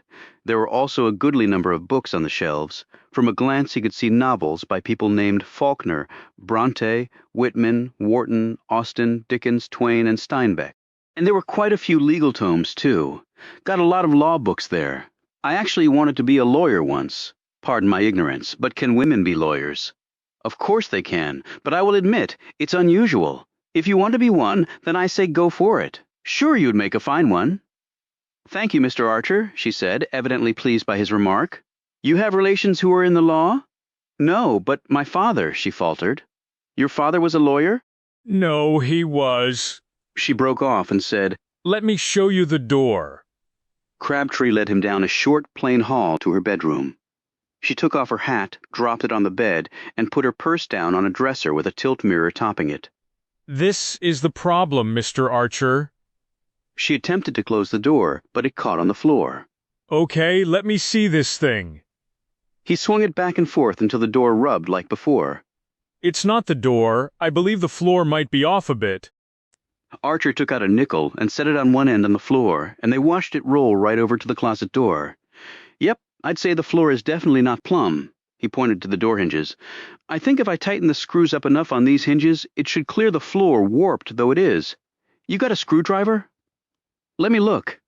"It might take a few minutes. I got nowhere to be." After she left, he looked around and noted the perfectly made bed and the shade on the window that he had watched before she had cut the view off by closing the drapes. He looked in the corner and saw the pair of high heels that she had been wearing the night before. As he glanced once more at the bed, Archer saw what looked to be the edge of a book poking out from under a pillow. He checked that she wasn't coming back, and then hurried over to the bed. He had no right or business to be doing this, but he couldn't seem to help himself. For Archer, more information was always better than less, and he just thought at first that it was a novel. But when he slid it out, he saw that it was a scrapbook. He turned the page and saw the old yellowed news article. It was from a local newspaper in Amarillo, Texas. It detailed the trial of Carson Crabtree, who had killed 3 men in separate encounters. There was a photo of Carson within the news article. It showed a huge man with a bald head and a fierce countenance. He had surprisingly worked as a police officer, and curiously enough, considering his features and the crimes committed, had the reputation of being kind and considerate to all who knew him. Yet, not only had Carson not blamed his actions on mental affliction, the report said, but he also had confessed to the murders. He had died in the electric chair, leaving behind a wife, Jewel, and 1 daughter, Ernestine. Archer flipped to the next page and saw the grainy image of Ernestine Crabtree, then only 14. She looked small, drab, and dour, and it was hard for Archer to believe that she had grown up into the tall, lovely woman he knew her to be. There were a few other stories about this incident, including ones about the 3 men killed, and their pictures were included too. Archer studied the men and then read about their backgrounds. Each was 20 and had been in and out of trouble with the law since their mid-teens. As Archer read down the list of crimes committed by them, one caught his attention: Peeping Tom. Each of the 3 men had been shot, their bodies left where they fell. The sidearm used was Carson's police issued one. There had been no trial. What with the man's confession? And no deal worked to avoid the death penalty for that confession. And Archer wondered why. He heard footsteps coming, and he hastily slid the book back under the pillow exactly as it had been before, and stepped over to the door. A few seconds later, she appeared in the doorway. "Here it is, Mr. Archer." He took the screwdriver from her. "I'm going to loosen the screws first, when I say so, if you can. Just pull up on the edge of the door, use the knob to grip." She did so when he told her to, and he tightened the upper hinges. Then he got down on his knees and partially unscrewed the ones there. "Just pull up as much as you can now." Crabtree let go of the doorknob, lifted her arms high, and gripped the upper edge of the door and pushed toward the ceiling, which raised the lower right edge of the door about a half-inch. "Just a little higher now. The holes are almost lined up where I need them to be." She went up on her tippy toes and stretched out even more. "Okay, hold it right there." He glanced over and saw that, with her efforts, the woman's dress had ridden up some. And with him, where he was, he had a clear sight line up her dress, revealing her stocking tops and pale thighs above them. He quickly looked away, feeling embarrassed for her, and maybe for himself too. That was a new one for Archer. "My mother always said I would grow up at some point. And maybe Polka City's the place." Okay, that should do it. He got up off the floor. "Try it now." She did so, and the door swung freely. She smiled. "That's wonderful, Mr. Archer. Thank you. And don't forget to lock it now, and you may want to sleep with that gun under your pillow too." They went back into the other room, and Archer spotted a bottle and 2 glasses on a bureau. He picked up the bottle. "Rebel Yell. I hear they make it from wheat, not rye. You're not supposed to drink alcohol, Mr. Archer." "Oh, I know that. Number 14 on the list." "I was just wondering." "A man does get thirsty here, with all the dang dust. Well, you did fix my door, and I guess 1 nip won't hurt." She poured out 2 small portions, and they clinked glasses. "I'm growing to like this town," he said, taking a sip. "Why's that? You have good people, for one thing, like yourself, trying to help others, like me." She smiled and nodded. "You seem to have come a long way since our first meeting. So what does the J stand for? I beg your pardon. Ernestine J. Crabtree." "It's on your office door." "What's the J stand for?" "Oh, Jewel, it was my mother's first name. Well, it's a pretty name, yes." He finished his nip. "Well, I better get on. Thank you for a nice evening, Mr. Archer." He tipped his hat. "My pleasure, Miss Crabtree." Archer headed back to the hotel, where he ran straight into Detective Irving Shaw, Chapter 20. Irving Shaw was leaning back on the front desk in the lobby, staring out toward the main entrance doors, his hat tipped back. His thumbs were tucked into the pockets of his vest. He had an unlit, short-barreled cigar dangling from a corner of his mouth, while the rest of his face held a self-satisfied look. He smiled broadly when he saw Archer walk in. "Just the man I want to see." Archer came toward him and looked for, but did not see the clerk. Is that right? You're working late hours. Hunting a killer ain't a 9-to-5 job. Now, I spoke with Miss Tuttle. Good for you. And she told me some things that I wanted to check out with you. Okay. You want to ask me down here or up in my room? Why don't we do it in the room where Hank Pittleman was found dead? This surprised Archer, but he followed the man to the elevator. I'll take the stairs if you don't mind, Shaw chuckled. Seen that before with ex-cons. Small confined spaces don't feel all that good, do they? No, they don't. I'll meet you upstairs. And Archer? Yeah. Shaw opened his jacket to show a big-butted Smith & Wesson .45 with iron sights carried in a worn leather shoulder holster. It was a serious piece of ordnance meant for serious business of the killing kind. Don't you go screwball and try to bug out on me, okay? I might have flown planes in the war, but I'm a damn good shot, not going to miss anything near as big as you. Why would I do that when we're getting all friendly? Shaw chuckled again and pushed the elevator button as Archer headed to the fire door and the stairs beyond. On the 6th floor, Shaw used the key to open the door to number 615. He and Archer went through, and Shaw closed the door behind them. Pittleman's body had long since been taken away, though the bed was still unmade and the cover and pillows bloody. Okay, said Archer. What's on your mind? Miss Tuttle said you carried Pittleman in here and put him down on the bed. Then you two left and went to your room. Same as I told you. You got a strong back then because it took 2 deputies to carry the man out, and you said you never came back in here? That's right. And Miss Tuttle said on the way out, she opened the door and closed it securely after you both left and then locked it. That's right. Okay, glad we got that straight, Archer. Can I go now? Hardly, son. We're just getting started. Don't be in such a rush. Next, Shaw pulled something from his pocket. It was a hip flask that Archer recognized. Who said you could frisk my place? He demanded. I did. You got no right to do that. I got every right, son. A man's been killed. You mean you can just toss a man's room without permission? I mean exactly that. The law's on my side. I wish the law would sometimes be on my side. Then try not breaking it, Shaw retorted. That flask's not even mine. I know that. I'm not concerned with the flask per se. What then? I also recovered 2 glasses from your room with the remains of drink in them. Okay, I had a drink with Miss Tuttle, so what? I told you that already. Well, the so what is that's a parole violation to be using alcohol. But again, I'm not concerned about that. I've got bigger fish to fry. For investigating a man being killed, you don't seem too concerned about much. Oh, you'll see that I'm concerned about a great deal. And right now, I'm concerned about you. Now, there were fingerprints on the flask and the 2 glasses. You know about fingerprints. Archer looked at his hand. I know everybody's got 'em, right? And you know everybody's fingerprints are different? If you say so, I do. I had Miss Tuttle's fingerprints taken today. I had them compared to the ones on the glasses and the flask. She didn't tell me that. Well, I didn't tell her why I wanted them. Why'd you take her fingerprints? Patience, son. I'm getting there. Shaw opened the door to the room and pointed at the doorknob. See that white powder on there? I see it, yeah. I had it dusted for fingerprints. That's what the white coating is, fingerprint dust. Amazing things they can do with fingerprint dust. Yeah, sounds exciting. Now, there are 3 fresh sets of fingerprints on there, and only 3. Okay, Miss Tuttle's, well, sure. She opened the door and... The maid who found the body, interjected Shaw. Okay, but now Archer could clearly see the man's line of reasoning, and he felt like he had just been dropped out of a plane and was free-falling to death. And what had Ernestine mentioned?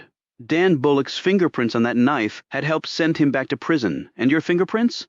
Shaw shut the door so hard it caused a bang when the door met the door jamb. Which makes me wonder how they got on the doorknob, both coming and going.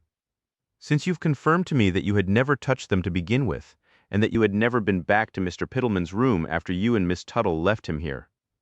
Shaw leaned back against the wall, edged his Homburg down a bit, folded his arms over his chest, and stared like a seasoned pointer on a bird at Archer. So, I'm thinking what you told me before was a load of hooey, son. And somebody feeds me bologna. I don't make a sandwich with it. I make an arrest. You have a way with words, Mr. Shaw. I'll give you that. Now I want you to start having your way with words, Archer, starting and ending with the truth. Anything less than that, the cuffs are going on you right now, son, just so we understand each other. Archer glanced at the doorknob as his mind processed all of this at a rapid pace. The only problem was he could see no way around it other than the truth.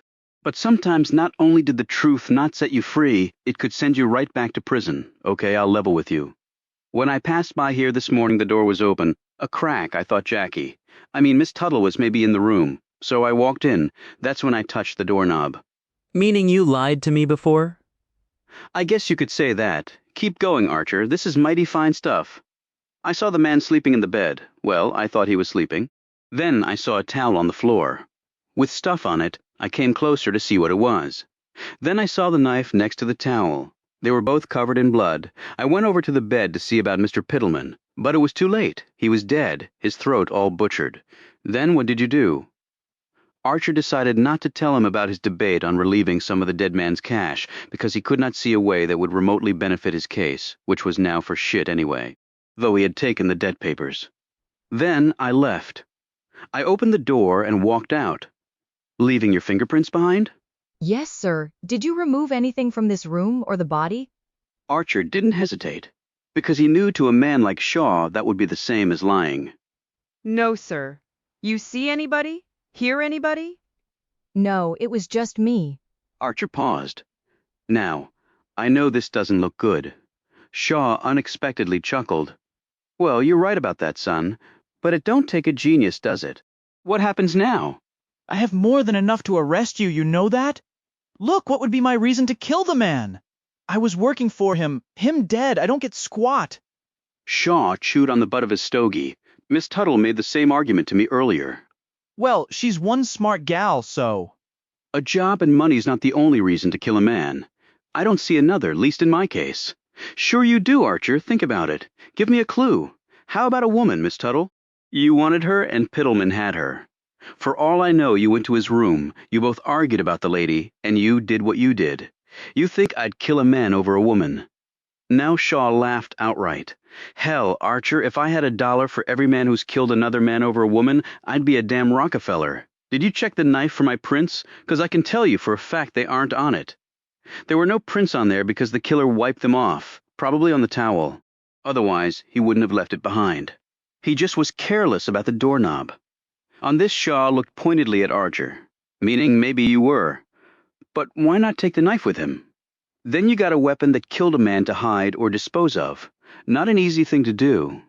You think I brought a knife with me from prison? You took a long bus ride here. For all I know, you bought or stole a knife from someone on that bus. Or you could have done the same while you were here. Miss Tuttle told me Pittleman gave you an advance, $40 cash. How much of that you got left? Archer took a quick breath, but didn't answer right away. So now Shaw knew about the money Archer owed to Pittleman, which meant Archer now had a motive to kill the man. Well, I bought some stuff, clothes and food and such. Right, but you didn't do your job, Archer. You didn't get the car. So that means you owed Pittleman money. And I've been asking around about the man. He is not somebody you want to owe money to. Did you get into an argument with him about that?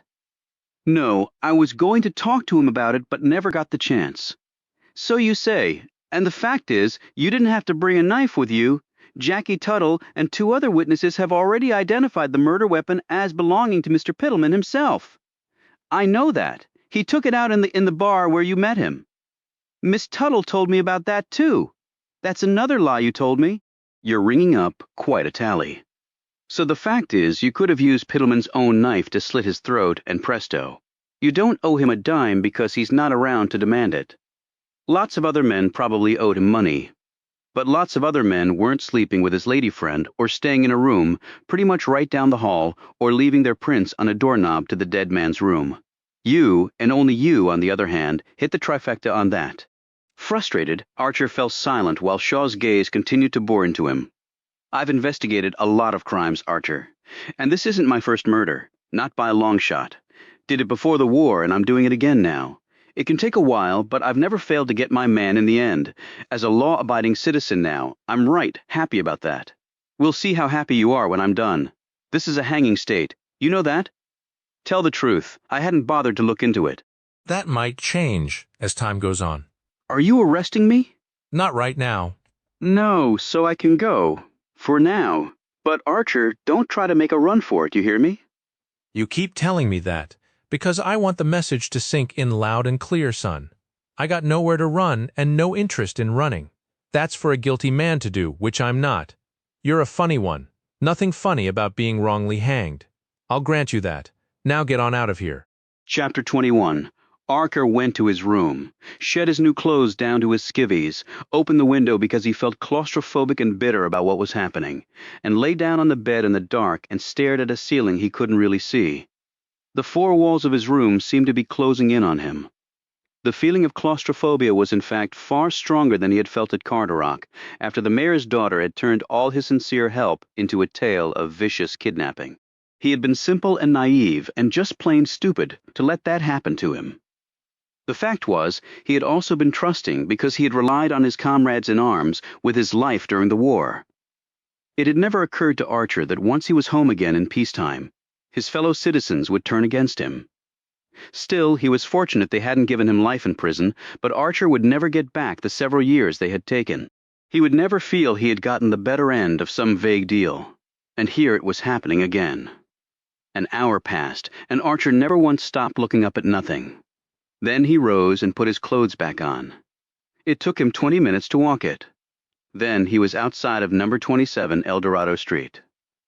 Despite the lateness of the hour, there was one light on in what he knew was Jackie's bedroom. He wanted to know what else she had told Shaw. He walked up to her door and knocked. "Who is that?" The voice came from the right of him. He stepped back and looked at the lit, open window. "It's me, Archer! Archer!" Her voice sounded funny. "What do you want? I'm in bed." There was nothing inviting in her tone. "I need to talk. Shaw came by to see me again at the Derby." "Well, he came by to see me again, too. Woke me out of a dead sleep. He only left a bit ago. Can I come in? It's important." A long moment passed before she said, "Give me a sec." A minute later, she opened the door, and in the light from inside, he saw she was dressed in a thick light blue robe that went down to her ankles. Her face held a scowl. She stepped back, and he passed through. They sat in the living room. She stared at him, and he stared down at his hat. "Shaw is setting up to arrest me for Pittleman's murder," he finally said. She nodded. "I could tell that by the questions he asked me." "It would have been nice if you'd given me some warning. And he took your fingerprints, too." "That would have been good to know," he added accusingly.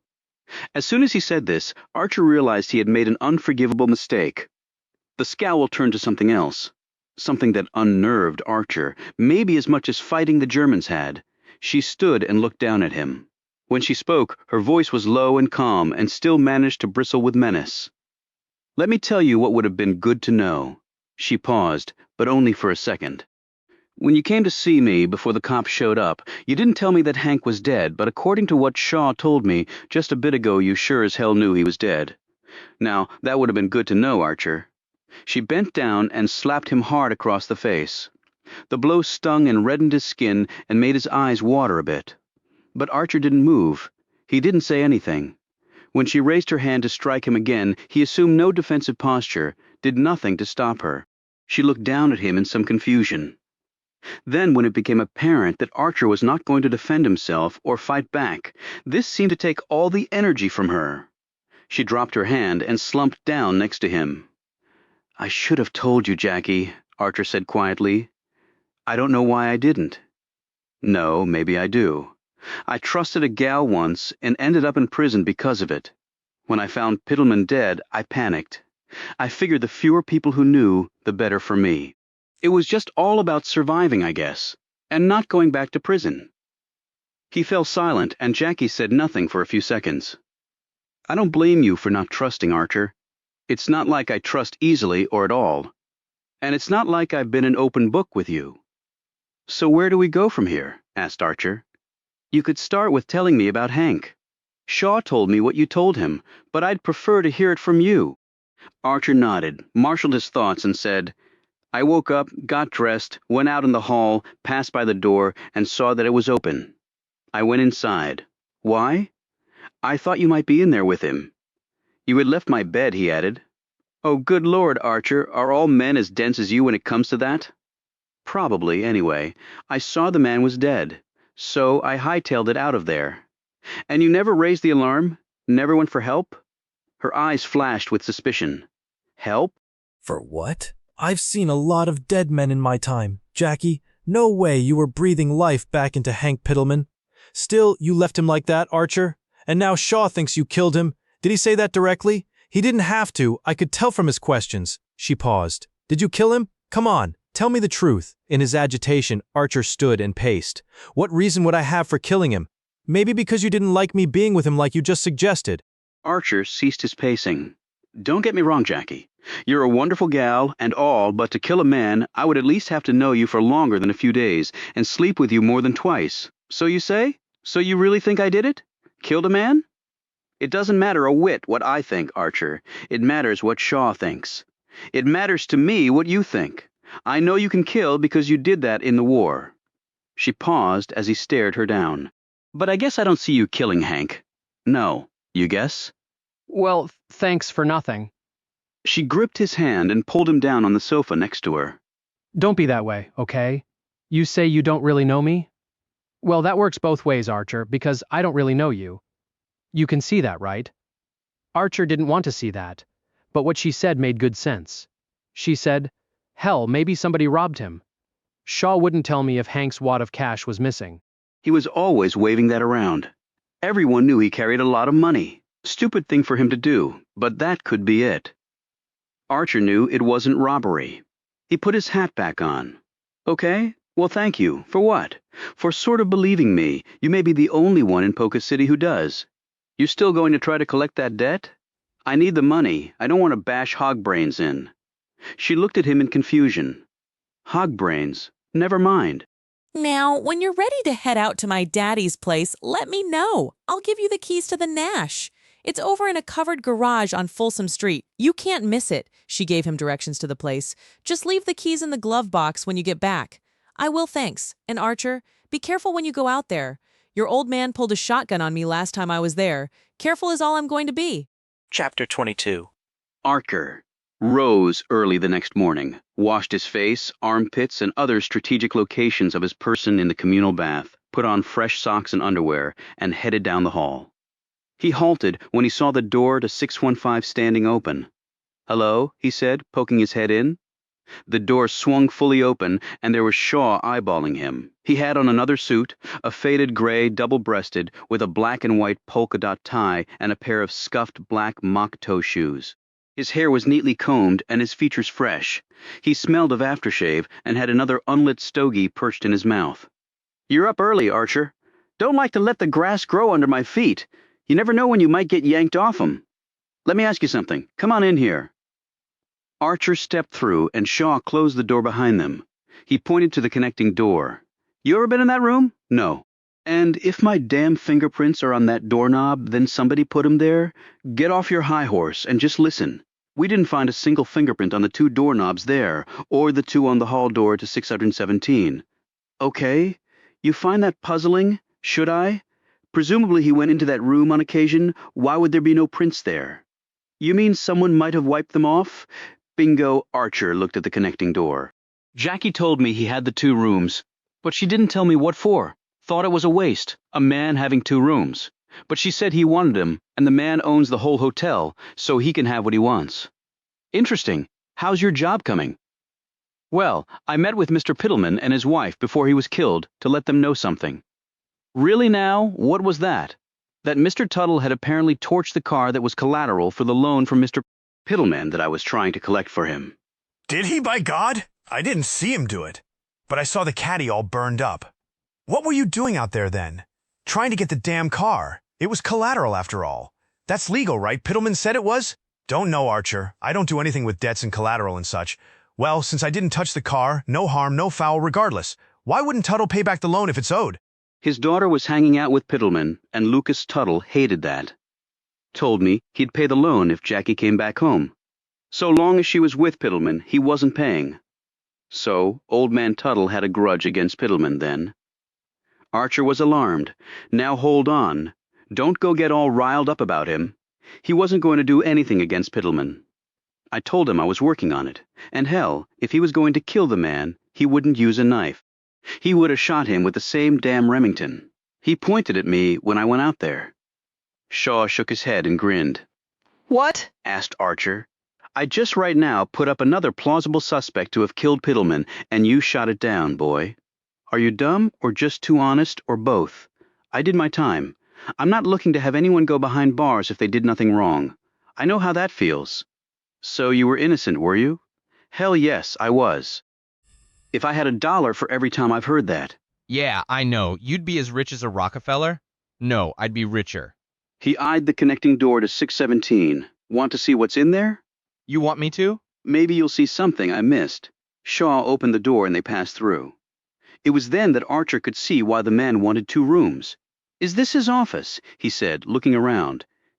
It is indeed. There was a large desk with a glass top with a squat black phone sitting on it and a slim white phone book next to it.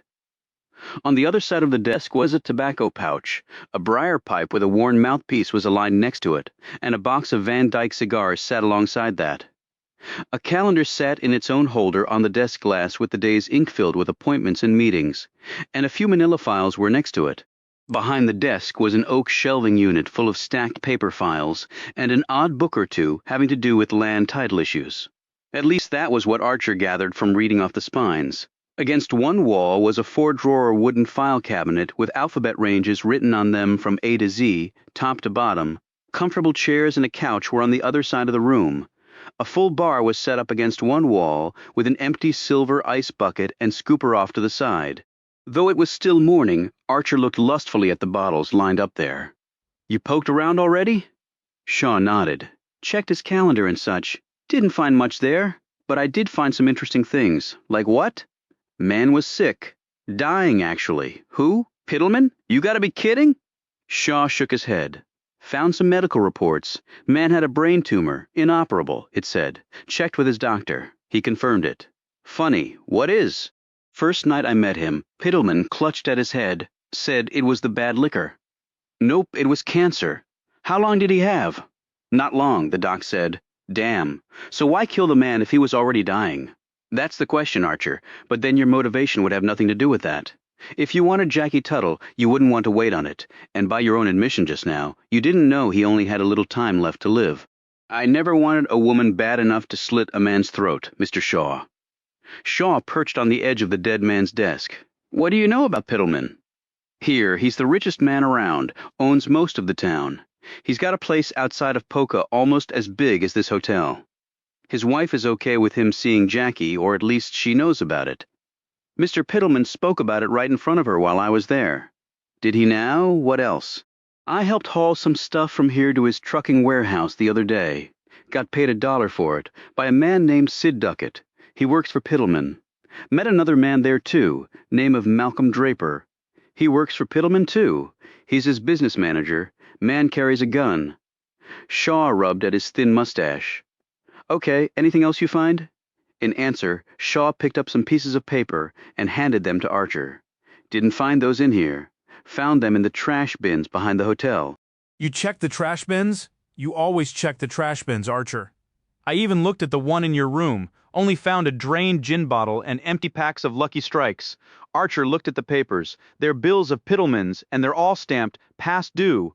That's a fact. Man was apparently not paying them, but Piddleman was rich. Even a rich man can spend more than he's got coming in, and that makes him a poor man. Doesn't make much sense. It will eventually. Well, I wish you luck. I just hope you're coming to the conclusion that I had nothing to do with the man dying. I'm not there yet, Archer. I'm truly not. Just so we know where we stand with each other. Okay. Why were you up so early the morning? Piddleman was found dead. Heard a noise outside in the hall. Well, son, I asked you about that, and you said you heard nothing unusual. You were asking about unusual sounds in the night. I heard that sound in the morning. What time again? Around 6. Why? Shaw's features turned grave. Something's going on in this town I don't like. You watch yourself, Archer? You watch yourself close, and don't be no fool, son. As Archer headed to the door, the lawman added one more warning. And don't trust nobody. He added warningly, I don't care how damn pretty they are. Chapter 23. Hey, fella?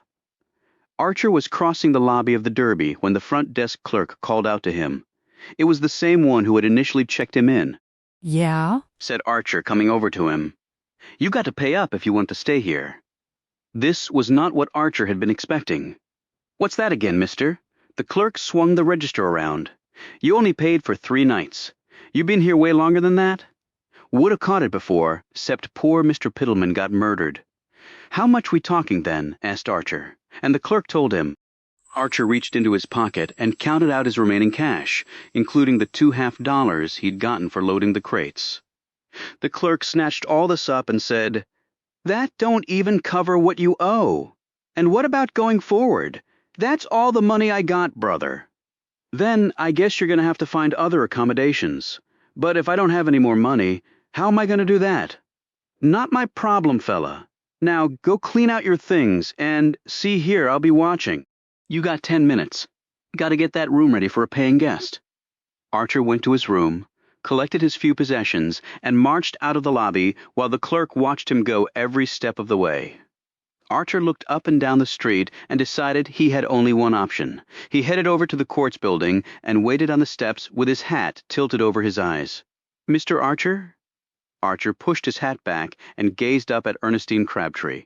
She had on a plain blue A-line skirt with a pleated front, a long-sleeved white blouse, puffy in the arms and tight at the wrists, with a wide-open V-neck collar, and low pumps with chunky heels. Her dark hat made of felt was narrow-brimmed with a band around it and a little bow of ivy green in front. The hair was not done in the usual tight bun. It was actually down around her shoulders, in the same style that he had complimented her on before. "What are you doing here?" "Coming to see you about a job." "You mean you need work to pay back the $40? "I mean, I got kicked out of the Derby and I'm flat broke, so yeah." "Come on up." They took the interior stairs up to her floor and he followed the woman down the hall. Another man passed them going the other way, leered at Crabtree, and then Wolf whistled. "Woo-wee, baby, you got something I need?" Smiling. He eyed Archer. "You're a lucky man getting that skirt all for yourself, pal." Archer had done this very same thing more times than he could count, but that was before he had read about Ernestine Crabtree's terrible past. And when he glanced at her and saw first embarrassment and then resignation, he wasn't sure which one made him angrier. "Hey, buddy," said Archer sharply. He dropped the things he was carrying, grabbed the man by the lapels, and slammed him up against the wall, knocking his pork-pea hat off in the process. "What's your problem, fella?" barked the man. Show the lady some respect. "Respect? You kidding, pal? Dames love when guys do that."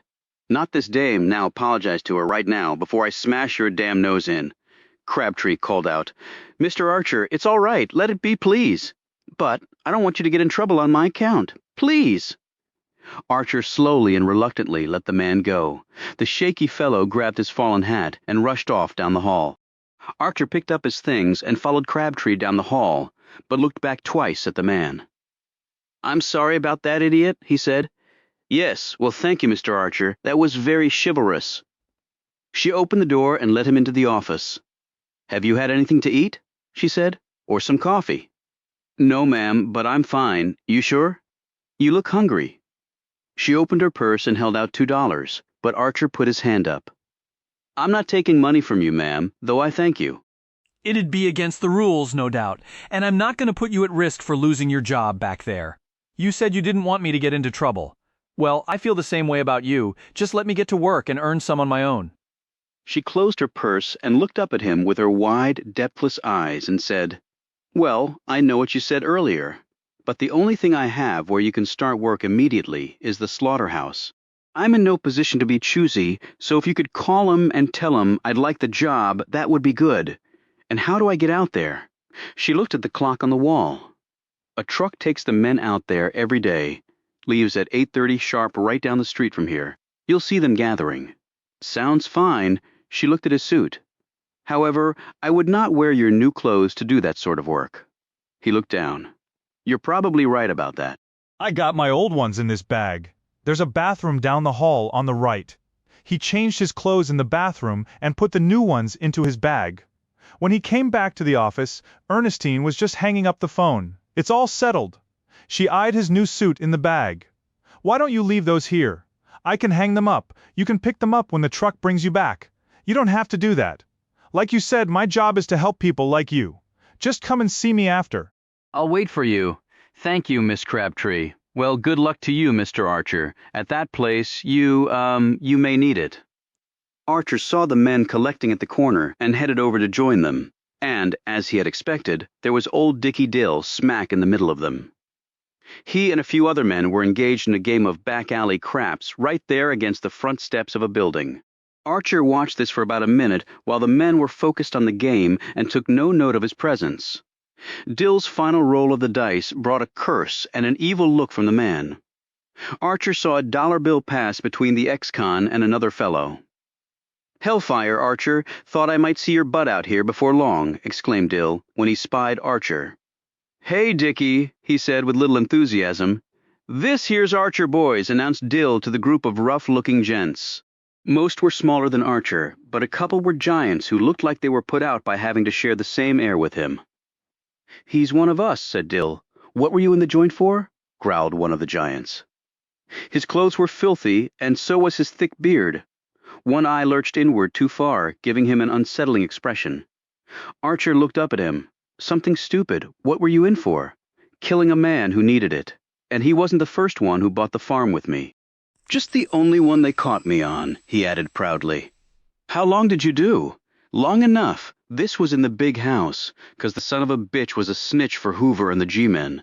Would have done a lot longer, Sept. The guards got too scared of me." The man did not appear to be joking. Dill pulled Archer aside. "Buddy of mine got put back in Carderock." "Who might that be?" "Dan Bullock. You saw him at the checkered past. He told me you gave him some good advice." Only the man got all cockeyed and didn't take it. "Hey, I'm always looking out for people like us." Dill grinned.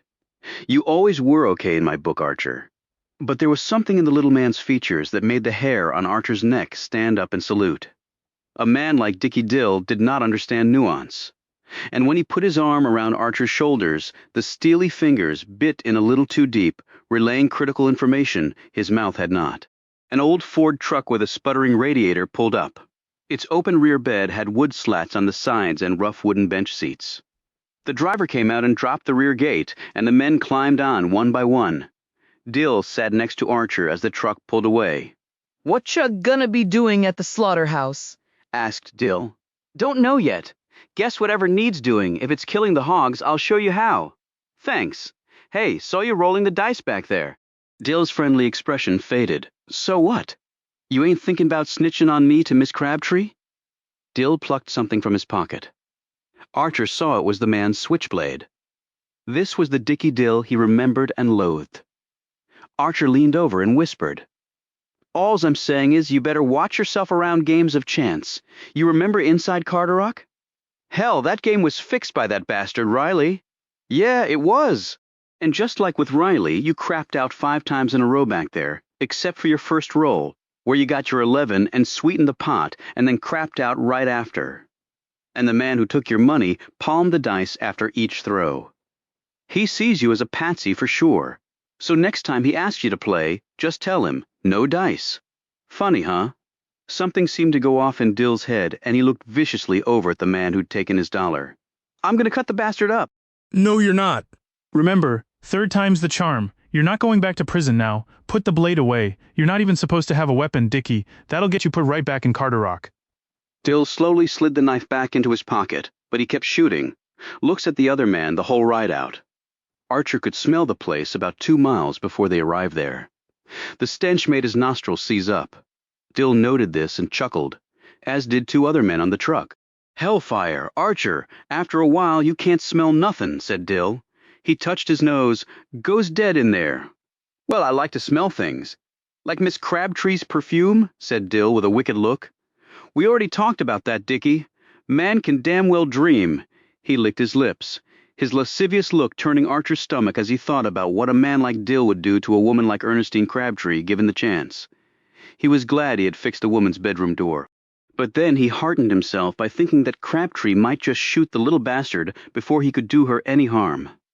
The slaughterhouse was a large 1-story cement block building with hog pens on 3 sides, teeming with very much living stock.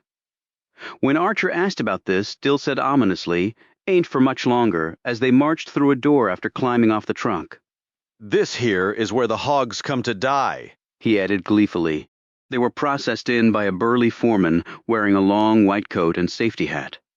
The man told Archer, Yeah, she called. Pays $5 a day. Get your money end of the day on Friday. Look, can I get an advance, friend? Said Archer. You trying to be funny or stupid or what? Guess so. Coat, gloves, helmet, and goggles in that room over there. Find what fits. So what's my job? Not crushing hog skulls, I hope. No, we got enough of those. You're going to be sawing up the meat and racking it. You just watch the fellers in there to get the hang of it. Why, the hat, goggles, and all the rest. The man laughed. You'll see why. Now beat it. Archer put on a long white coat that was stained with blood, and a helmet, goggles, and gloves. Dill, similarly dressed, came over to him. Hey, you want to watch me bash some hogs in the head? Got a guy who ropes him by the neck, holds him steady like. Then I come in from the rear, so as not to spook him. And bam, hog brains all over. No thanks, Dickie. I'll take your word for it. Archer was led to the room where he'd be working. There were long wooden tables all over and hog parts of all descriptions hanging from ceiling hooks connected to a powered conveyor belt. An older gent showed him how to use the saws and knives, how to make the cuts, and then how to rack the parts on the hooks. They kill 'em and then slit their throats to bleed 'em out. They boil 'em next. That makes the hair and skin a lot easier to get off. Then they split 'em in half and hang 'em up for a while. Let the meat get right. Then it comes our way to carve up. When the hooks are full, the belt takes him to the cold room. After watching Archer a few times, he deemed him ready to do the work on his own. Within the hour, Archer was covered in blood, bits of bone, cartilage, and hog meat. He had to keep wiping his goggles clear from foul things and the film of humidity, for it was uncommonly warm in here. And more than once he suffered a coughing spell because of some foreign matter getting inside him. His gloves were soon soaked in blood and other unsavory detritus. By the end of his shift, his arms, back, and legs ached with the sawing and slicing and the lifting of the heavy carcasses onto the hooks. A horn sounded, and the men instantly stopped what they were doing, mid-slice or mid-brain bash, for that took place in the next room over. Archer had heard nothing but the squeals and terrified sounds of hogs about to die, and then dying, for it was clear that the suffering beasts were not always killed instantly with the first blow from the sledgehammer. As Archer was taking off his coat, helmet, gloves, and goggles in the locker room, he asked the older man who'd helped him, "How long you been doing this?" The man closed the door of his locker. "Too damn long, son? Too damn long? I feel that way after one day." There was a sudden commotion in the next room, shouts and cries and the sounds of a struggle. Archer rushed into the next room with a group of workers to find the man who had cheated Dill at craps holding his shoulder and looking pale and nauseous while Dill circled him holding a sledgehammer. "You lying, cheating sack, a shit," bellowed Dill. Archer looked around and saw the man who had checked him in standing idly by. It was apparent that no one was going to step in and help the injured fellow. Archer pushed through the crowd and stood in front of the man. "Dickie, I told you this was a bad idea. Now put down the sledgehammer and just walk away, or else your butt is going back to prison. You know what happened with your buddy and Miss Crabtree?" "Yeah, you keep telling me that, Archer, but why do I think you got the hots for that broad yourself? You just calling me off so's you get her all by your lonesome. That's got nothing to do with you going after this man." "Son of a bitch cheated me," Dill snarled. "You said so yourself." Archer glanced at the man, but kept one eye on Dill. "And I think you taught him his lesson, right, friend?" The injured fellow mutely nodded. Archer could see that the man's shoulder had been shattered by Dill's blow. "In fact, he needs a hospital. What he needs is a grave," barked Dill. "Now get out of my way. Not going to do that, Dickie." "Then you're a dead man, too." Dill came at him, the hammer raised high. Dill was deceptively strong. Archer knew that, and tenacious as hell. But the man had not fought in a world war for years where every day was an act of survival. Archer didn't retreat from the attack as most would have. He sprang forward and slammed his shoulder into Dill's gut before he could bring the sledgehammer down. Archer was a good 60 pounds heavier than Dill, and the physics of that competition meant that Dill was launched backward into a wall and the hammer flew from his grasp. Archer picked it up and stood over the fallen man. Dill put his hands up in a defensive posture, but Archer shook his head and tossed the hammer down. "I've no intent to hurt you, Dickie. Just wanted to make my point." He turned to look at the crowd. Nobody here saw anything. Then he pointed to the manager. "And get that man to a hospital, or else there's going to be trouble." The man came out of his lethargy, gripped the injured man's good arm, and hustled him from the room. Archer helped Dill up. "You okay?" Dill did not look the least bit friendly. "You better watch yourself. I do all the time." When the truck dropped Archer off back in Polka City, he walked down the street, still rubbing hog shit off his person. Chapter 24. Hay hurried up to Ernestine's office after checking the time. She was still there, waiting for him. When he opened the door, she rose from her chair. "You look exhausted," she said, eyeing his stained clothes and haggard features. "Yeah, well, it's pretty hard work." Was it very awful? He started to tell her about the fight with Dill, but then decided not to. It would just give the woman something else to worry about, and his well-being really should not be her burden. Wasn't too bad, and I appreciate the job. She held out his bag and his suit clothes and shirt on a hanger. Here are your things. I took them home at lunchtime and pressed them for you. You didn't have to do that, Miss Crabtree, but I thank you for that, he replied, taking the things from her. So where will you stay? She asked. That's a good question. They don't pay till the end of the week, so. They stood there looking awkwardly at each other. She dipped her head and said, "This is out of the norm, but you're welcome to sleep at my place for a bit. I've got a wall bed in the living room." "Well, that's really nice of you, but I couldn't put you out like that." "It wouldn't be right, and I don't want to get you in trouble. You not only paid for my dinner, but you fixed my bedroom door without charge. This will actually settle that debt and make things right." Are you sure?" She looked up at him and attempted a smile.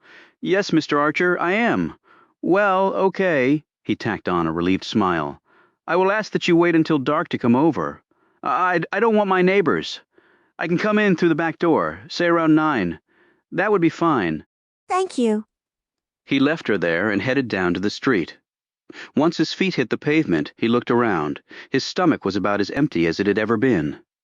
The other fellows at the slaughterhouse had brought their lunches in little tins and were allowed exactly 15 minutes to eat them, and not a one of them, Dill included, had seen fit to offer any to Archer.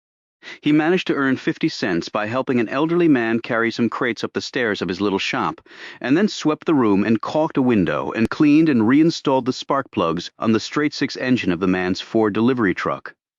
This was another Army-inspired skill that had come in handy off the battlefield.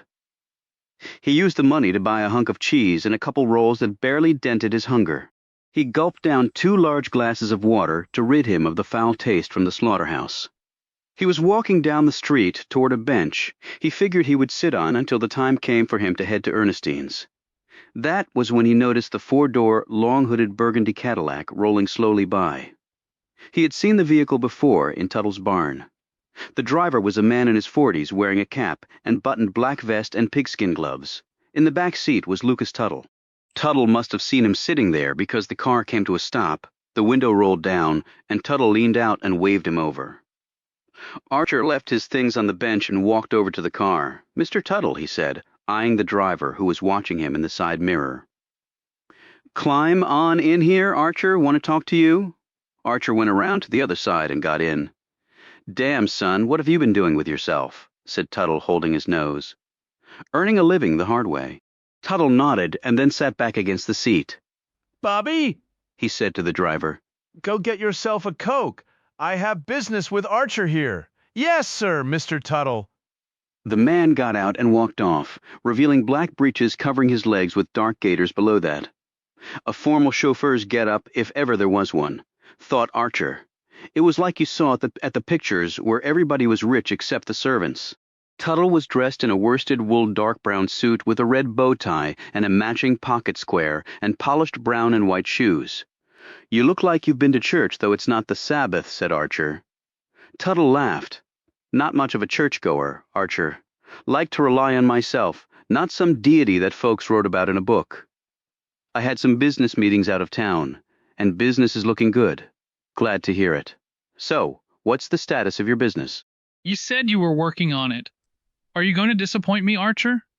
I will tell you right now, I do not like to be disappointed. Archer scanned the Cadillac's interior looking for the shotgun, but didn't see it. "Well, I hope not to disappoint you or me, sir. So then, with Pittleman dead, it's gotten a little complicated, so to speak. Or perhaps it's gotten easier. I don't know about that. I do know that you torched the caddy." Tuttle didn't seem fazed by this. "An unfortunate accident. They happen a lot on farms. Is that right? Archer wanted to ask him about Isabel's accident, but decided now was not the right time. I want my daughter back home. I'm trying, but it might be because her mother died there. She left about the same time. I wonder why. Tuttle's face darkened. Do you know how my wife died? Now that the man had brought up the subject himself, Archer said. Just that it was an accident, but nobody told me the details. Tuttle glanced out the window. Yes, they say it was an accident. You saying it wasn't? Tuttle stared back at him. I don't know, Archer. All I want is my daughter home. And if you can persuade her to do that, you will have earned your money. Okay, but Jackie loved her mother, and her mother loved her right back. And who told you that? Asked Tuttle sharply. Your secretary, that Desiree woman? Ah, yes, right. I suppose she would see it that way. It's not true, mister? Archer, there is no more complex relationship in the world than that of a mother and her daughter. I think you might be right about that. But are you saying they didn't get along? Jackie is supremely headstrong, smart, opinionated, unlike any other woman I know other than her mother. That is, for my daughter took after Isabel in a fierce way. And women from South America, Archer, are hot-blooded, full of fire and fight. It was what attracted me to her in the first place. She was the only woman of my acquaintance who could hold her own with me. Actually, more than hold her own. But if she didn't die in an accident, what happened then? Tuttle looked out the window again. Sometimes it's better not knowing the truth. Do you believe that, Archer? Well, I think the truth is important, but I guess the truth can hurt too. You've laid out the dilemma precisely. The truth not only can hurt, but also can have the capacity to destroy. Do you understand that? What sort of truth are you talking about? My wife was a beautiful creature, Archer, beautiful beyond comparison. I could hardly believe it when she agreed to become my wife, for I was a young man just making his way. But tropical beauty such as she possessed sometimes affects the mind in ways that can be dangerous. You mean? Prompted Archer. I mean that sometimes I became frightened of my own wife. You see me with my shotgun, and you think I'm a little touched in the head and prone to violence. But with me, it's just bluster, Archer. With Isabel? It was something more. He paused, and beauty was not the only thing that Jackie inherited from her mother. Hold on, now, Jackie is a good person. Keep in mind that you've known her a short time. I've known Jackie her entire life. It was not lost on Archer that Jackie had pretty much said the same thing to him, only in the context of Archer's knowing her father for such a short time. What exactly are you trying to say, Mr. Tuttle? I'd like the straight dope without all the gobbledygook. Tuttle poked him in the chest. Bring my daughter back to me, Archer, and collect your money, which I've just upped to $200. Archer looked stunned. Why the increase? Don't look a gift horse in the mouth. He motioned to the door, and Archer slowly climbed out. The chauffeur, who had gotten his Coke and was sipping it while perched on a fire hydrant, observed this, jumped up, and got back into the car, and the Cadillac drove off. Archer? Archer turned around to see Jackie Tuttle staring at him from across the way. Jackie Tuttle wasn't really looking at Archer, though. He could see that now. She was looking over his shoulder at the Cadillac rolling down the street. She pulled her gaze away and walked over to him. Then she took a whiff and drew back, holding a hand to her nose. You stink, do you know that? He looked down at himself. Well, butchering hogs doesn't exactly make you smell pretty. Is that what you're doing now? Got my butt kicked out of the hotel. Where are you staying then? Working on it. Look, you can stay with me, Archer. He shook his head. No. Why not? She smiled. It would give us certain advantages of privacy. How'd you think that would look, especially to Mr. Shaw with the way things are? Her smile faded. Right. I see your point. She looked down the street. Was that my father? I think you know it was. Did you speak with him? I did, and he's increased the offer to $200 if you come back home. What else did he say? She blurted out. He drew a step back. What? Nothing. She lurched forward and grabbed his jacket. Are you lying to me? No. She let go of him and her hostile look faded. Well, good. How about I feed you then? I can see your belly pushing inward from here. However, he was still reacting to her dizzying emotional swing and didn't answer. Apparently his unsettled features showed his dilemma because she smiled disarmingly and said, My father drives me a little crazy, Archer. Yeah, I can see that. Maybe more than a little. So let's go eat. I don't have the cash, and I'm not letting you buy me a meal again. Then how about I cook for you? He looked askance at her. She said, You doubt I can. No, well, what would you be thinking of making? I like my food fried, Archer, so chicken and okra and green tomatoes for certain, and I have a bottle of wine. You ever have that spirit? Can't say that I have. My mother introduced me to it. Wine from Argentina was her favorite. I don't have that, but I have a bottle of red wine from France. France? How the hell did you manage that? I didn't, Hank did. He gave it to me. You okay with us drinking it? We can toast him if you want, but I mean to drink it sooner rather than later. He said, Some people wait years, even decades, to uncork a bottle. Never heard of such a thing. Couldn't be any good after all that time. They say it is, but I'm not that patient. Why don't you meet me in an hour's time at my house? Then dinner will be ready. He thought of his arrangement with Ernestine and said, I'll come up to your back door, and I can't stay all that long. I have to go to work in the morning. Right? Killing hogs. Well, in my case, just butchering 'em. That's a hair splitter, if ever I've heard one, Archer. Chapter 25. It was 61 minutes later that Archer found himself knocking on the woman's back door. She answered it, wearing an apron over her dress. Well, if the smell is any factor, this meal will be pretty fine, he said. He watched her, working the skillets on the 3-burner stove, which had an electric icebox next to it. When the food was done, shortly after he arrived, they sat down in a small dining room stuffed with too much furniture. She'd lit candles that threw the room into shadowy relief. The chicken was crispy on the exterior, nearly burned, in fact, and moist on the inside. Best chicken I ever had, proclaimed Archer with all honesty. Eat what you want. I have plenty. The okra and tomatoes had been coated in crumbles and fried in lard. After 2 helpings of everything, Archer finally had to push himself back from the table. Okay, no more room left, and that's a fact. They had both tried the wine and didn't cotton to it, but when they tried it again later, it tasted different. How'd that happen? Archer wanted to know.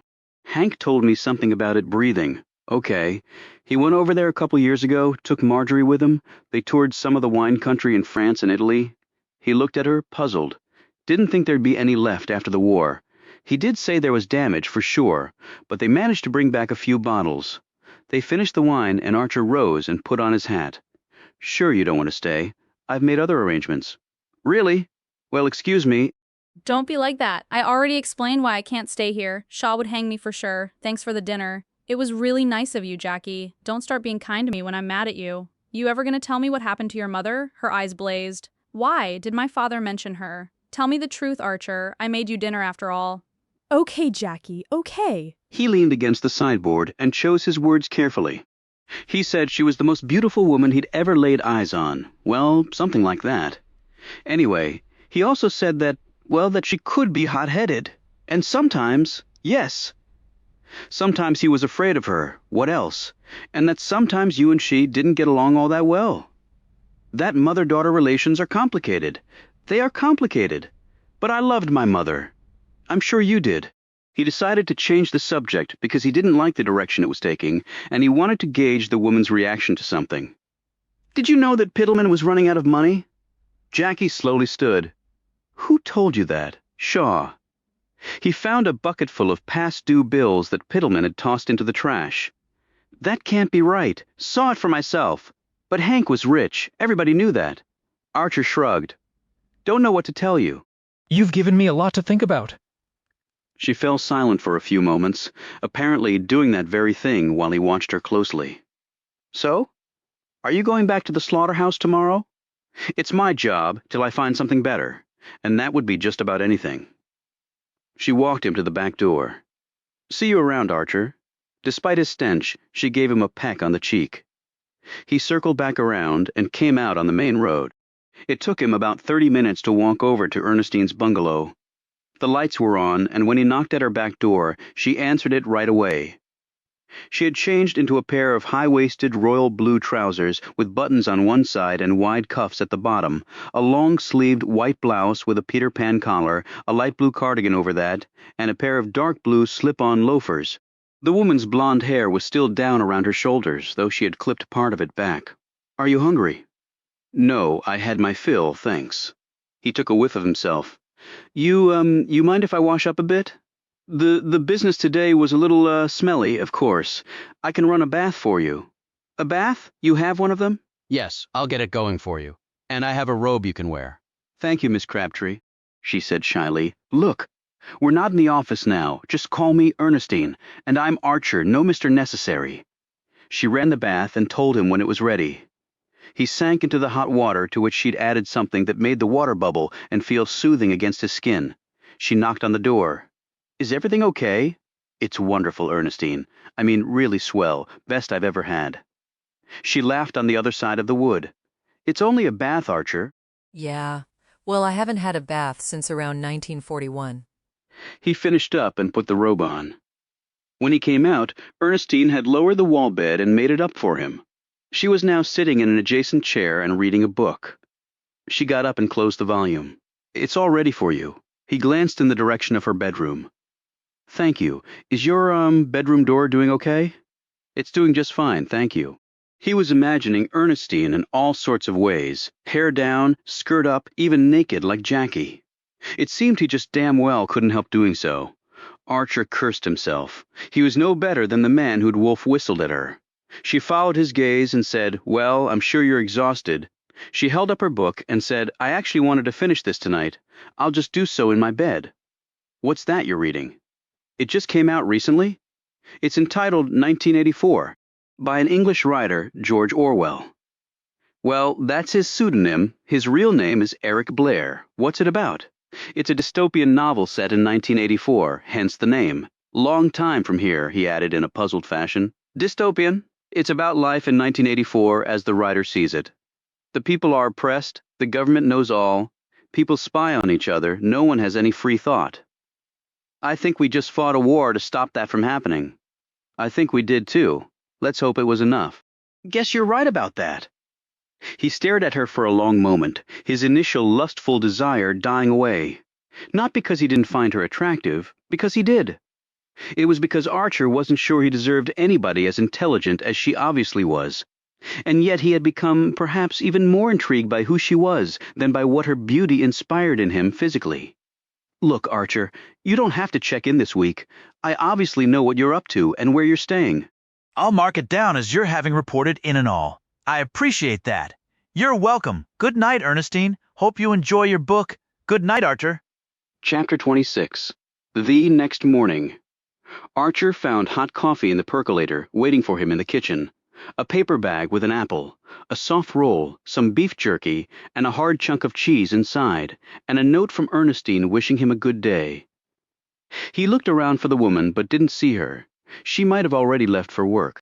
He wanted to call out to her or go knock on her bedroom door and thank her, but he decided against that. He sat at the table, drank his coffee, and put the note in his pocket. He took a moment to look around the small space.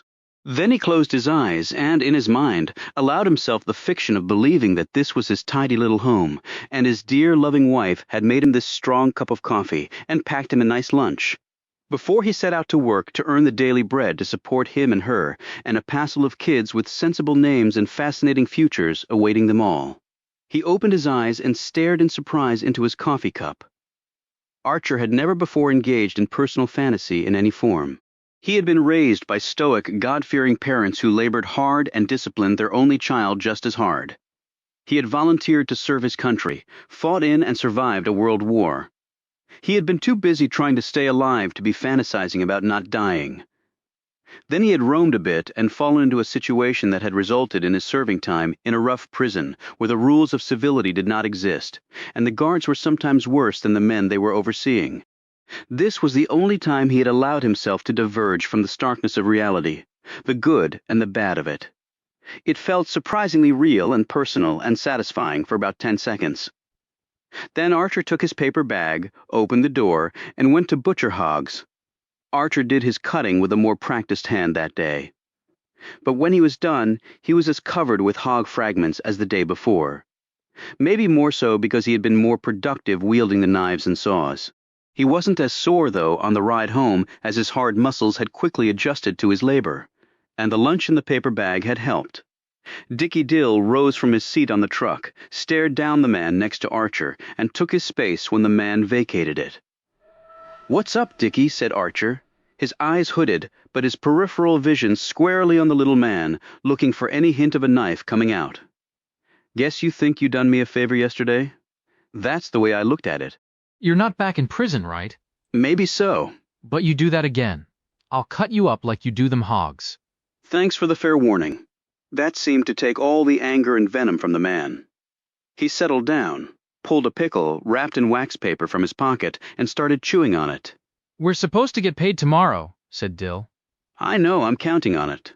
Thing is, I hear tell there's trouble about that. Archer glanced sharply at him. Come again. Word is, they ain't got the money to pay all they owe us. Where'd you hear that? From folks who'd know, that's where. But look at all the hogs going through that place. They must be making money hand over fist. Not what I heard. Who owns the place then? Hank Pittleman, least he did.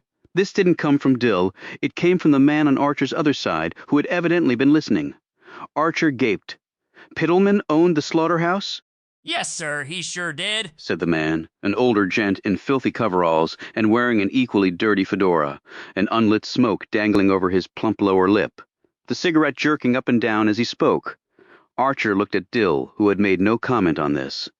The older man added, and like this here feller just said, folks say they ain't got the money to make full payroll. Heard it too myself.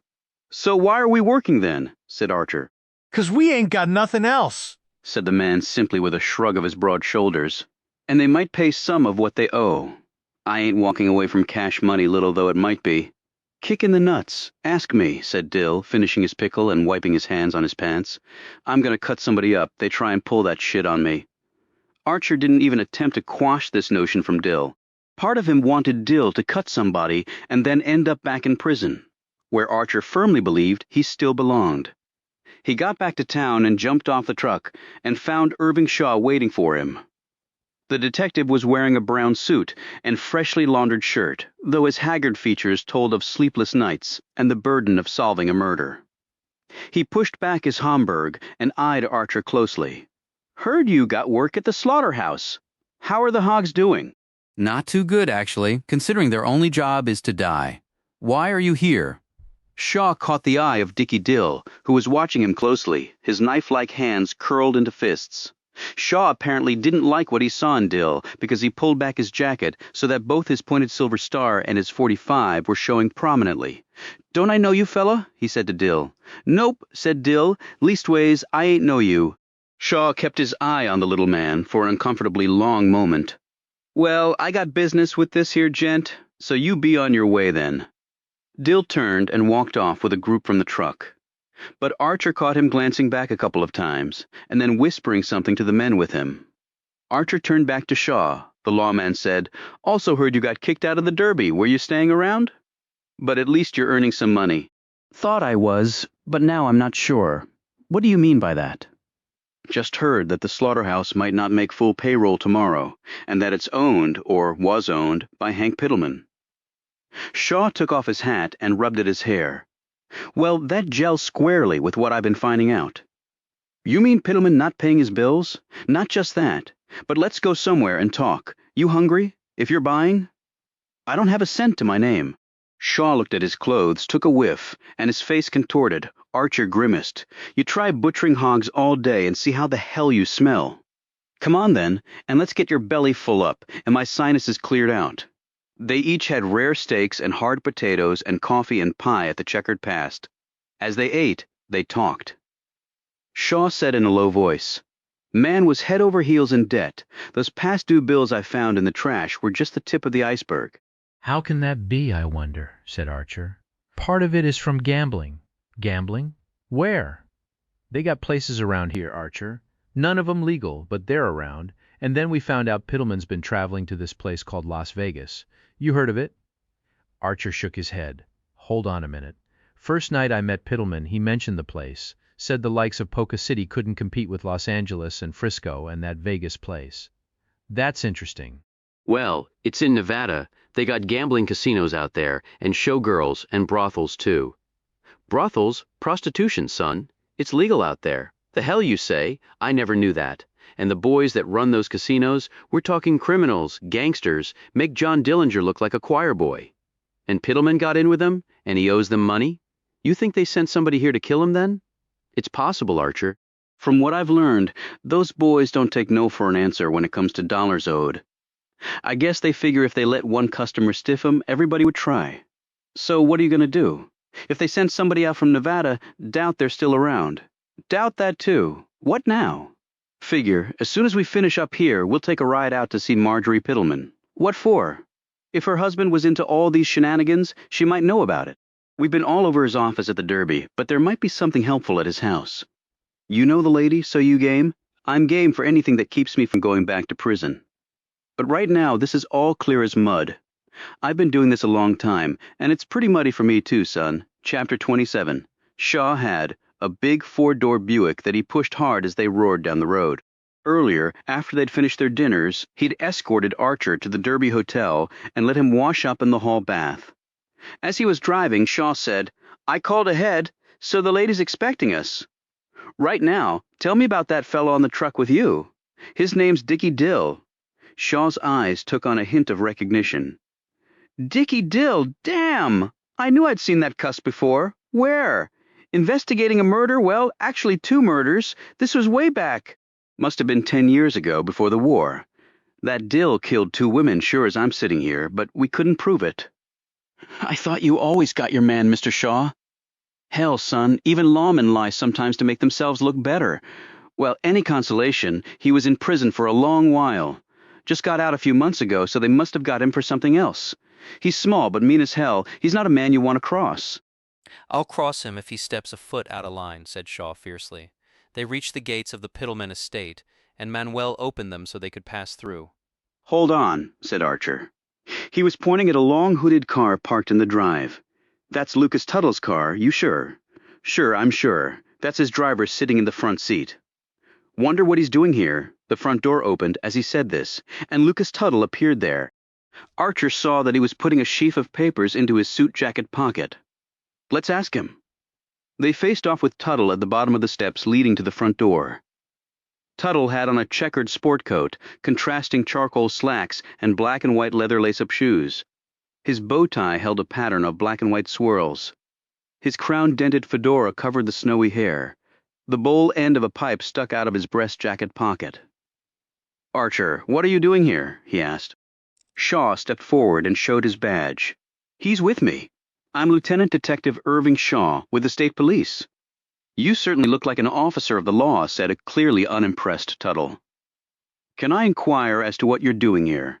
As he asked this, Archer glanced toward the front of the house. In a window next to the door, he saw Malcolm Draper staring out at them. When he saw that Archer had spotted him, the man abruptly moved away. Tuttle said, "I was here paying my respects to Marjorie on the death of her husband." "I understand that you owe her a debt. And who do you hear that from?" said Tuttle, glowering at Archer. "Never mind, did you pay her? I have Mr. Archer here working on that for me, so you can ask him about it. Now, if you'll excuse me." "Just a minute there, fella," said Shaw. "You want to tell me where you were between the hours of midnight and 6 a.m. on the day Hank Pittleman was found murdered?" I was in Houston, Texas, with about 10 other gentlemen. We were up conducting business until nearly 3 in the morning. So unless you think I can fly like that Superman fellow, I think you and I have no further business. You get me the names and addresses of these 10 gents, I'll gladly have my secretary provide them. Never let it be said that Lucas Tuttle was not a good partner to the law." He tipped his hat, walked to his car, climbed in, and they drove off. "I don't like that man," said Shaw. "He's too smart and smug for his own good." "I don't much like him either," said Archer. "Especially when he's pointing a shotgun at my crotch." Shaw knocked on the front door while Archer stood beside him, looking awkward. "So those 2 gals, Marjorie and Jackie, met head-to-head, did they? How'd that work out?" "Don't try to figure out women, Mr. Shaw. You would just be wasting your time." "Hell, boy, I know that. I got a wife and a daughter." But see, my job requires me to do just that. Figure people out. "You been out here before then?" asked Archer. "Yeah, how'd you know?" "Because you didn't start jawing at the size of this place." Shaw grinned at this comment. "Well, I sure did the first time I came out here. This house looks as big as some of the German factories I dropped bombs on." The door opened, and the same young maid appeared there. She smiled when she saw Archer. "Can I help you?" she said sweetly. Shaw took out his star once more.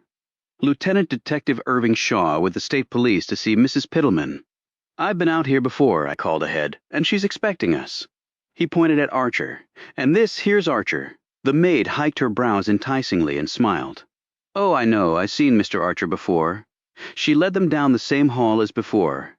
The maid opened the door and motioned them in. This was not the conservatory Archer had been in before, but a walnut-paneled library full of books and the smell of wood smoke, though it was still fairly warm outside. There was a small fire in the fireplace. Marjorie lay on a small hunter-green davenport set against one wall. She had on a long, simple beige dress over her husky figure and black shoes with fancy bows. She had just affixed her pince nez to her nose and peered up at them through the lenses. Archer noted a tall glass of an amber liquid on the rocks on the small table next to her. She said, "Thank you, Amy. You may leave us now." Amy gave a little curtsy, glanced with a smile at Archer, and departed. "Please, gentlemen, sit."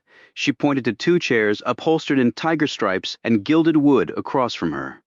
The men took off their hats and sat. "Mr. Archer, isn't it?" said Marjorie. "Yes, ma'am. I was out here last time with Jackie." Right, Jackie Tuttle? said Marjorie disapprovingly. "Ma'am," began Shaw. "Sorry to have to come back and trouble you again." "Well," Archer interjected, "we saw Lucas Tuttle leaving here. He said he came to pay his respects?" That's right, she said. "Sort of surprised me," said Archer. "I didn't think the 2 men liked each other." "Perhaps not, but I got along fine with Lucas." She turned to Shaw. "Have you found whoever killed Hank?" "No, ma'am, but we're working hard on it." Now, this is not easy to say, but were you aware that your husband was in, well, money troubles? Marjorie tittered. Don't be ridiculous. Hank was extremely wealthy and as good a businessman as he was a husband to me. Archer thought to himself that with that analogy, Hank Pittleman might have left his wife dead broke and belly up. Shaw continued, "Well, did you know that he had traveled to a place called Las Vegas? It's in Nevada." "I know where it is, Detective." "But no, I didn't know that Hank had been there. How can you be sure?"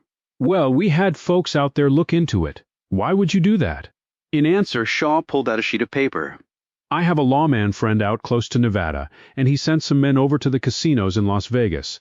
They've determined that your husband owes them about $200,000 in gambling debts." Marjorie's eyes widened at this gigantic sum. "Did you say $200,000? "Yes, ma'am." My word. I had no idea. Her hand went to her bosom. "Hank? Gambling? I can't believe it. That's not all, unfortunately." "What?" she said sharply, her small eyes narrowing behind the specs. "Your husband had lots of businesses." "Yes, of course he did. He owned half of Polka City, and now I suppose I do." She seemed pleased by the prospect, thought Archer. "He owned a lot, sure, but he owed a lot too. This is a list of vendors he has failed to pay over the last 11 months or so. It's a pretty lengthy list. I'm not sure he was paying anybody what they were owed." Marjorie read down the list, looked at the total dollar amount, turned the color of a cloud, picked up her drink, and drained it in one swallow. She wiped her mouth, and Archer noted the shake of her hand as she set it back down. "There must be some mistake," she said weakly, "or maybe hopefully. I mean, this can't be. This is far more than the gambling debts. This—" She faltered and looked up at Shaw in total shock. "There's no mistake. I'm sorry." She half rose and looked toward the door, which puzzled Archer because there was no one there. Then she collapsed back on the davenport and hit a brass button on the wall. A few seconds crawled by, and Amy opened the door. "Yes, ma'am." Marjorie held up her empty glass. "Another of these, gentlemen. Will you drink with me?" Archer eyed Shaw, who nodded and said, "We'll both be having what the missus is." "Tell George to make mine a double, and don't bother with any ice," ordered Marjorie. Amy smiled and skipped out. Marjorie refocused on Shaw. This is unbelievable," Archer said. "How come if he owes the boys in Vegas? They haven't gotten paid." I asked my friend that. "They said Mr. Pittleman was a good customer and always paid what he owed. So when he asked for credit, they gave it to him." Marjorie, looking distracted, once more put a hand to her bosom. "I feel like I've fallen into someone else's life." "Yes, ma'am, I take it. You knew nothing about your husband's businesses then?" "I never saw the need, and neither did Hank. I mean, well, he was the man, correct? And I've never had any talent whatsoever when it came to such things. And he was so successful. I never dreamt. I never thought anything was wrong at all." She looked around the grand room. "How could I? I wake up here every day to this." Shaw put the paper away. Well, you wouldn't be the first wife to be kept in the dark about her husband's doings, ma'am. She glanced warily at Shaw. These gambling debts, do you think these people could have had something to do with Hank's death? I certainly think it a possibility, and a $200,000 debt is reason enough to kill a man. He paused. But you would think they'd try to collect the money with your husband dead. How are they going to get paid? Tears gathered in the old woman's eyes. My poor Hank. Yes, ma'am, said Shaw, casting an awkward glance at Archer. A minute later the door opened and Amy came in carrying a tray with their drinks. She passed them out and left, but again with a smile cast Archer's way. Shaw noted it this time, elbowed the man, and shook his head. A grave expression on his face. Marjorie drank a goodly portion of her whiskey while the two men sipped on theirs. Shaw said, "Has anyone tried to contact you? Phone calls, letters? Pertaining to what?" Marjorie said sharply, "The debts your husband owed. Gambling or otherwise?" No, but he had his office at the Derby Hotel, not here. Yes, ma'am, we know that. Did he by chance keep any papers here? Not that I know of, but you could talk to Sid Duckett. He might know. Been with us a long time. Hank liked him. Is he here? He lives in a cottage over near the trucking warehouse. White house with green shutters. Right. But what about Malcolm Draper? I was told he was your husband's business manager of sorts. If anyone knew, it would probably be him. Marjorie took another drink of her whiskey. Yes, of course, that's right.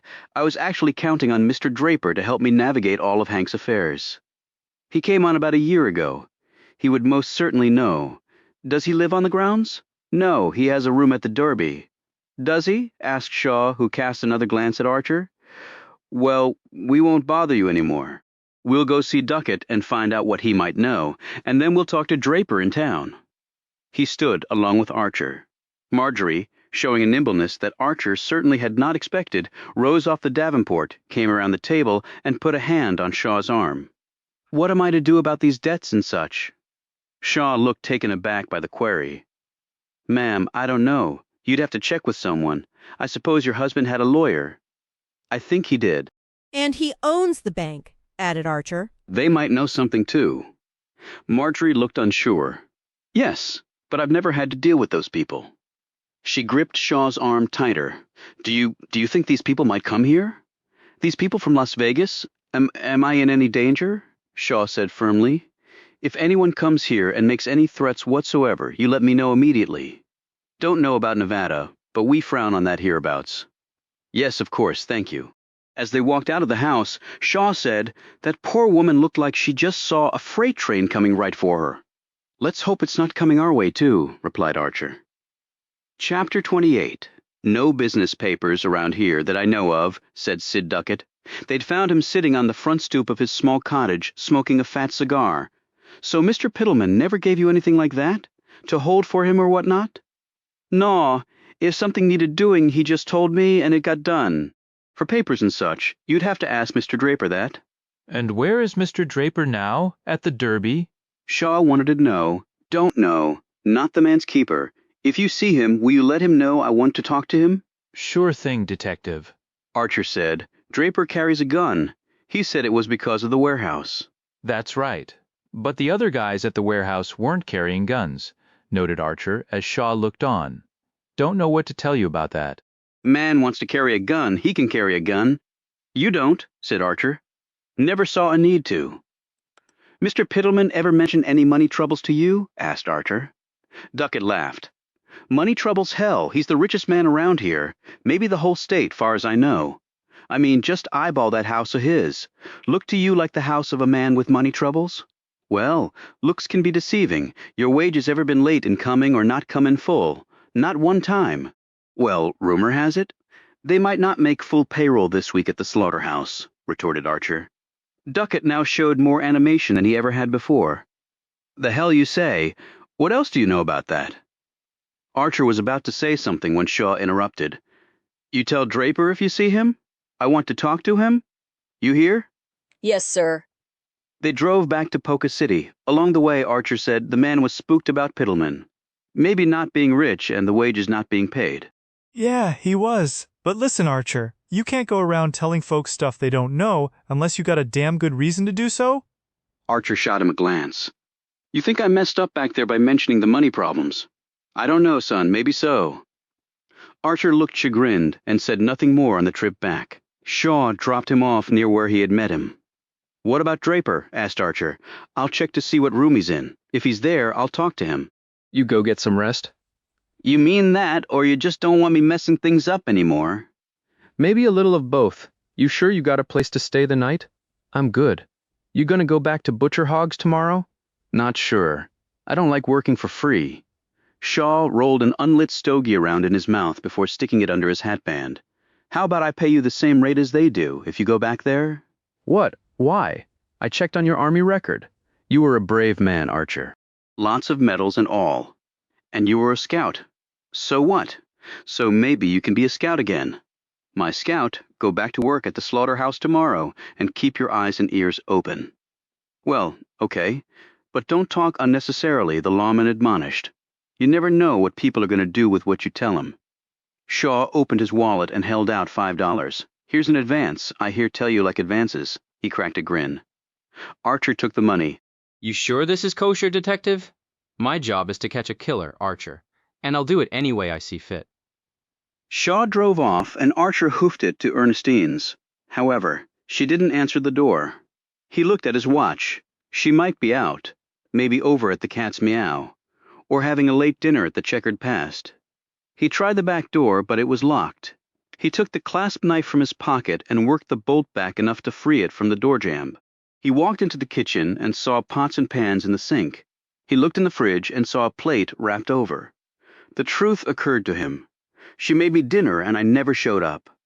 Archer felt badly about that, but couldn't do anything about it right now. Despite washing up in the Derby's hall bath earlier, he still stank. He decided another bath would not be a bad thing. He went in search of the bathrobe that Ernestine had provided before and found it in her bedroom closet. As he was about to shut the door, he saw it. The scrapbook that had been under the pillow was now on the shelf in the closet. He hauled it down and sat on the floor and turned the pages slowly past what he'd already seen, until he came to something interesting. It was a news story about Jewel Crabtree, the widow of Carson and mother of Ernestine. She had climbed into her Chrysler one night while it was in the garage, and after stuffing a sheet in the tailpipe, started it up and expired on the front seat, leaving behind a note that was addressed to her daughter. There was another picture of Ernestine along with this story, and she was no longer drab or dour. Several years had passed since her father's execution, and her height and beauty had been realized, but her features were stoic, perhaps too stoic, thought Archer. This version of the woman he could reconcile with the parole officer as he had first met her. The last thing in the scrapbook of interest was a letter. Perhaps it was the one mentioned in the news article. It was in a pink envelope with the name Ernestine scrawled in pen on the outside. Archer slipped out the note inside and unfolded it. Dear Ernestine, my lovely, lovely child. First and foremost, your father loved you very much, and please do not feel any other way with regard to that. What he did out of his love for you and for no other reason. Any action taken in the past should not affect what you do with the rest of your life. Please live your life with that firmly in mind, and please have a happy life, my dear, dear child. Choices were made by many, Ernestine, and many of them were flawed choices. But choices have consequences, and we all must live with those consequences. But take that sad past and turn it into something positive, my dear child. And don't look back, only forward. Love, your mother. He sat back against the bed and contemplated all that he had just read. He had to confess that he couldn't really make heads or tails of it, but his heart was mightily saddened by the abundance of tragedies in Ernestine Crabtree's past. He put the scrapbook back exactly where he had found it. He went into the kitchen, all thoughts of a bath gone. He washed up the pots and pans and utensils in the sink and put them away. He sat down at the table and thought about last night here. He and Ernestine had been alone in the house. A bottle of bourbon had been at hand. He'd been cleaned up and all, smelling about as good as he was ever likely to. He had done his best to impress upon the woman that he was attracted to her, and she had chosen a book in her bed over him in her bed. While thinking this, he went to the shelf and found an Agatha Christie novel. He walked back into the kitchen and stood at the sink, looking out the little window into the darkness. The book still held unopened in his hand. How did you get in here? Archer spun around to see Ernestine standing there. Back door. It was unlocked. No, I remember locking it. Well, it must be broken. Opened easy enough. She came forward and glanced at the empty sink. You did the dishes? It was the least I could do, considering that you made me a dinner I wasn't here to eat. I'm sorry about that. But I did have the morning coffee and the lunch, and it was much appreciated, Ernestine. She set her purse down on the table and slipped off her dark blue pillbox hat and took off her black wrist-length gloves. Nothing special about feeding a hungry man. As for dinner, I'm sure you had other pressing matters. Miss Shaw met me at the truck, and we went out to the Piddlemans to talk with his widow. Then you haven't eaten dinner? No, Mr. Shaw was good enough to buy me some before we headed out. She sat down at the table. He did likewise, putting the book in front of him. Did you find out anything important? She asked. Just that Piddleman was up to his ears in debt. Guess he had a gambling problem, too. Lost more money than I can count over in that Las Vegas place. They got gambling houses there. And brothels. I just don't get it. Get what? How women can do that? They might not have any choice in the matter. I would expect they had a choice, and they just made the wrong one. Look at Jackie Tuttle. She told me she chose to be Piddleman's chattel, like it was her job or something. I still can't figure that out. So you believe she made the wrong choice, then? Well, don't you? I have no right to judge her, as I haven't walked in her shoes. Archer thought about this for a bit and once more came away with the depth of the woman's wisdom. He nodded. I guess you're right about that, Crabtree said. And now? With Piddleman gone? That ride might have run out for Jackie, and who knows if Piddleman left his wife a dime when all is said and done. It sounds like a dilemma, all right. But Jackie is one smart gal. If anyone can survive this, she can. You care for her, don't you? Archer was startled by this question. I don't want anything bad to happen to her, I think. You think what?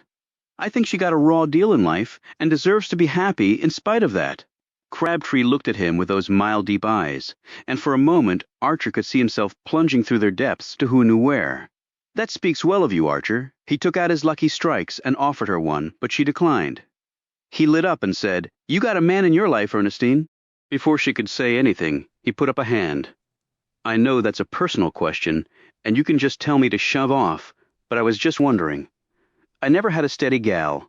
I left home, roamed a bit, then went to college, then I volunteered and spent years of my life fighting a war across the ocean. Then I got into trouble, and there went more years of my life. Now he picked up the book. Maybe these will be my friends, keep me company at night. Books are wonderful, Archer, but they can't be the only things in your life. Humans are built for companionship, at least they should be. So you got somebody? I have someone I care for, yes. Does he live in Polka City? Yes. He's a lucky man, then. He rose and took the book. I'm going to read a bit and then get to bed. Butchering hogs takes it out of you. Yes, of course. I'm sure it does. Ernestine rose and disappeared into her bedroom, while Archer put his smoke out in the sink, stripped down to his skivvies, and lay on the pulled-out wall bed. He put the book on his chest but didn't open it. He just lay there wondering when anything in the world would begin to make sense to him. Chapter 29. How you know that man, Archer? Said Dickie Dill with a snarl accenting his query. Archer was outside the slaughterhouse eating the lunch that Ernestine had prepared for him. Before he'd left for work, he'd found her in the kitchen, making him a hot breakfast, which he'd devoured before heading out. And per Shaw's instructions, he had kept his eyes and ears open while working there. What man is that, Dickie? Dill was cutting an apple into spirals with his switchblade and somehow managing to do it in a menacing fashion. He stuck a piece into his mouth and chewed with his few tobacco-stained and crooked teeth, mostly gumming the pulp and swallowing it with an effort. That policeman, what's his name? Lieutenant Detective Irving Shaw of the State Police. Yeah, him. What you doing with a cop? Dickie tossed the apple core and lit a Chesterfield, blowing his smoke right at Archer. Just looking into the murder of Hank Piddleman. Shoot, man, don't pay his workers. He deserves to die. You confessing? Dill took a puff of the Chesterfield and looked at him funny, his mouth caught between a grin and a grimace. You pulling my leg, ain't ya? Maybe I am. You hang around cops. Folks think shit. Like what? Like you ain't one of us. I'm an ex-con, you're an ex-con. Nothing can change that, Dickie. We're bad boys forever. But still, gotta watch out, Archer. I'm always watching out, especially for you, thought Archer. You still at the Derby, then? Archer started to say no, but then realized Dill would inquire as to where he was lodging, and he didn't want any inkling of his staying with Ernestine to get out to this loathsome man. Shaw's telling him about the murders of 2 women by Dill's hand had reinforced many times over his already instinctual desire to keep the man far away from his parole officer, or any woman, or anybody else for that matter. Yeah, but I'll be moving on soon. So Piddleman owns this place? What about it? Dill tapped his cigarette out on the bench next to Archer, uncomfortably close. So, you know anybody here that worked directly for him? What do you mean by directly? Meaning more than killing and butchering hogs. Why? You want to know? Just wondering. Dill grinned in a way that never came close to reaching his eyes. That was you in the joint too, Archer, thinking about shit too much. You gotta learn to leave things be, boy. Ain't healthy otherwise. So, is that a no? Dill made a show of closing up his switchblade. That means it ain't your business, and put it out of your goddamn head. They went back to work. Dill sledgehammering and Archer cutting and sawing. The man next to Archer, who had shown Archer the ways with the tools of butchering, said, "Heard you talking to Dill." That right? You asking about Piddleman? I was, yeah. He was an odd bird. So you knew him? There were some here who knew him. He had his fingers in lots of pies, they say. Man had a lot of businesses, that's true. You know a man named Malcolm Draper? I've met him. Why? He's around here a lot too, and he ain't butchering hogs. He runs Piddleman's businesses. He runs something all right. Archer was about to ask another question when Dickie Dill came into Archer's workspace, holding his sledgehammer. Hey, Archer?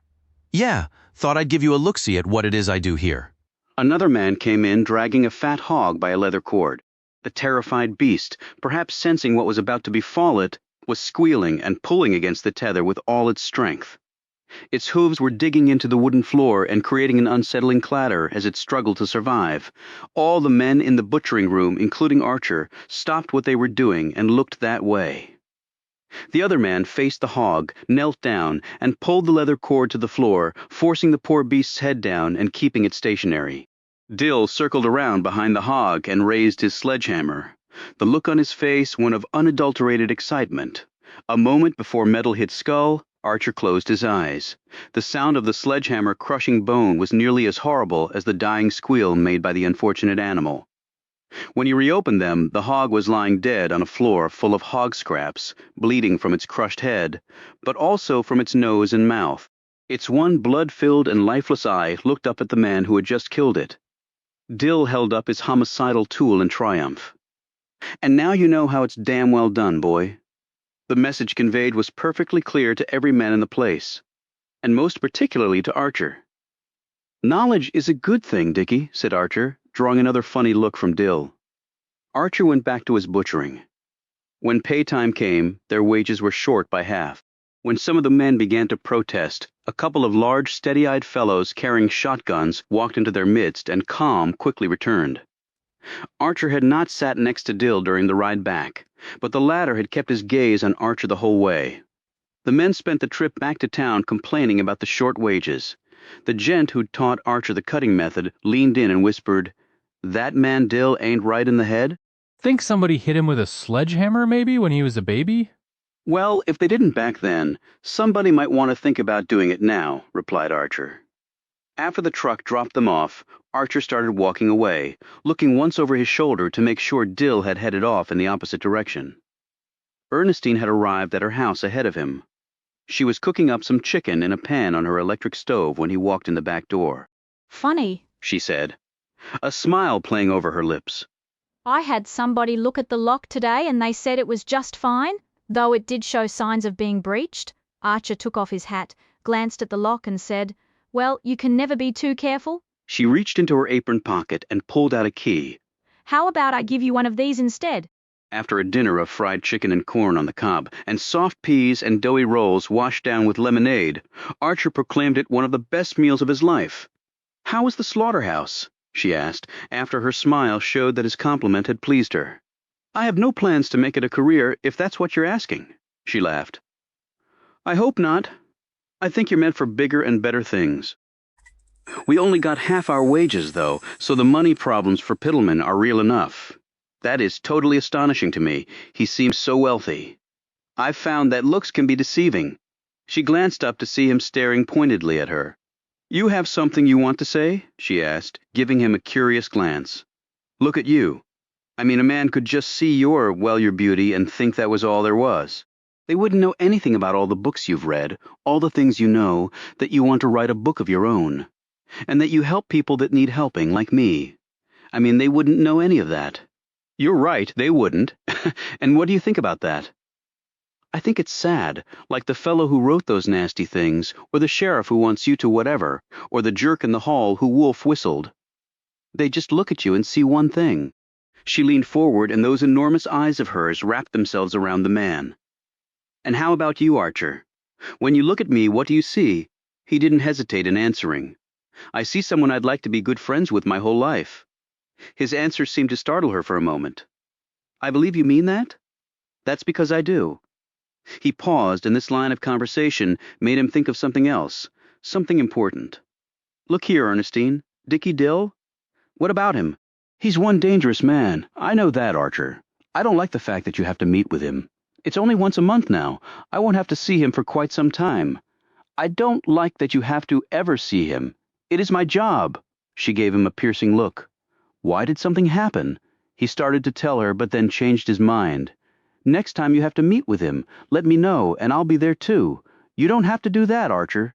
I'm not doing it because I have to. It's because I want to, Ernestine. Thank you. That's very sweet of you. They spent the rest of the evening listening to music on Crabtree's Emerson radio. I like that Sinatra fellow, said Archer. But give me old Bing Crosby any day. I still love listening to the Andrews Sisters, replied Crabtree nostalgically. After work, in the rooming house I stayed at during the war, we'd lie around drinking coffee and smoking and listen to them all night long. They came over with the USO while we were fighting in Italy, them and Bob Hope and some others. Boogie Woogie Bugle Boy always got me stomping my feet. And that Patty Andrews, wow, she was some looker, Archer caught himself, and a damn fine singer. Crabtree looked up at him and smiled. It's okay to compliment a person's looks, Archer. You're a handsome man. I freely admit that. So long as it's not all we think about each other. Right. Later, they each picked up their books, and Ernestine headed off to bed. But about a half hour later, Archer put his novel down, picked his hat up, clutched his new key, and left by the back door. About 20 minutes later, he was knocking on the portal at 27 El Dorado. Jackie answered his knock, dressed in high-waisted jeans, pink slippers, and a checkered shirt tied up high enough to expose her taut midriff. Her hair was curled up in plump rollers. She did not seem happy to see him. You think you can just show up any old time and I'll let you in? I got things to do too, Archer. I'm sorry, Jackie. I've been working at the slaughterhouse during the day, and staying somewhere you won't tell me at night. I wonder why. I need to talk to you about Pittleman. Can I come in? He glanced at her rolled-up hair. Are you getting ready to go out somewhere? No. Then what's all that for? He said, pointing at her hair. I'm experimenting with a new hairstyle. Women do that? He said, eyes wide. Women do a lot of things to please men, but more so to please other women. At least we like to think so. She stepped back to allow him to pass inside. Jackie poured a rum and Coca-Cola over ice for herself, without asking him if he wanted one, and sat down on the couch across from him. What about Hank? She said bluntly. Archer lifted his hat off and perched it on his knee, looking uncomfortable. I came to tell you that Pittleman was a sick man, he said quietly. What? He had cancer up here. Archer tapped his head. Jackie set her drink down because her hand was shaky. Is that why he had the headaches? I guess so. He never said anything to me about it. Well, I don't think he told his wife either. Doc said he didn't have long. He was already dying when someone killed him? Is that what you're saying? He nodded. And there's something else. She shot him a glance. That's not enough. Remember, I said he had money problems? How could I forget? It's hard to believe, though. I thought Hank was rolling in dough. Well, he was also a gambler, and he owed the casinos in Las Vegas $200,000. She looked stunned by this information. That is crazy talk, Archer. And at the slaughterhouse, they could only make half the payroll this week. Let me get this all straight. Someone kills a dying man, and then you're telling me that a rich man isn't really rich? He nodded again. Jackie finished off her drink in one gulp and held the cold glass against her cheek. "And you didn't know about any of this?" said Archer. "How could I?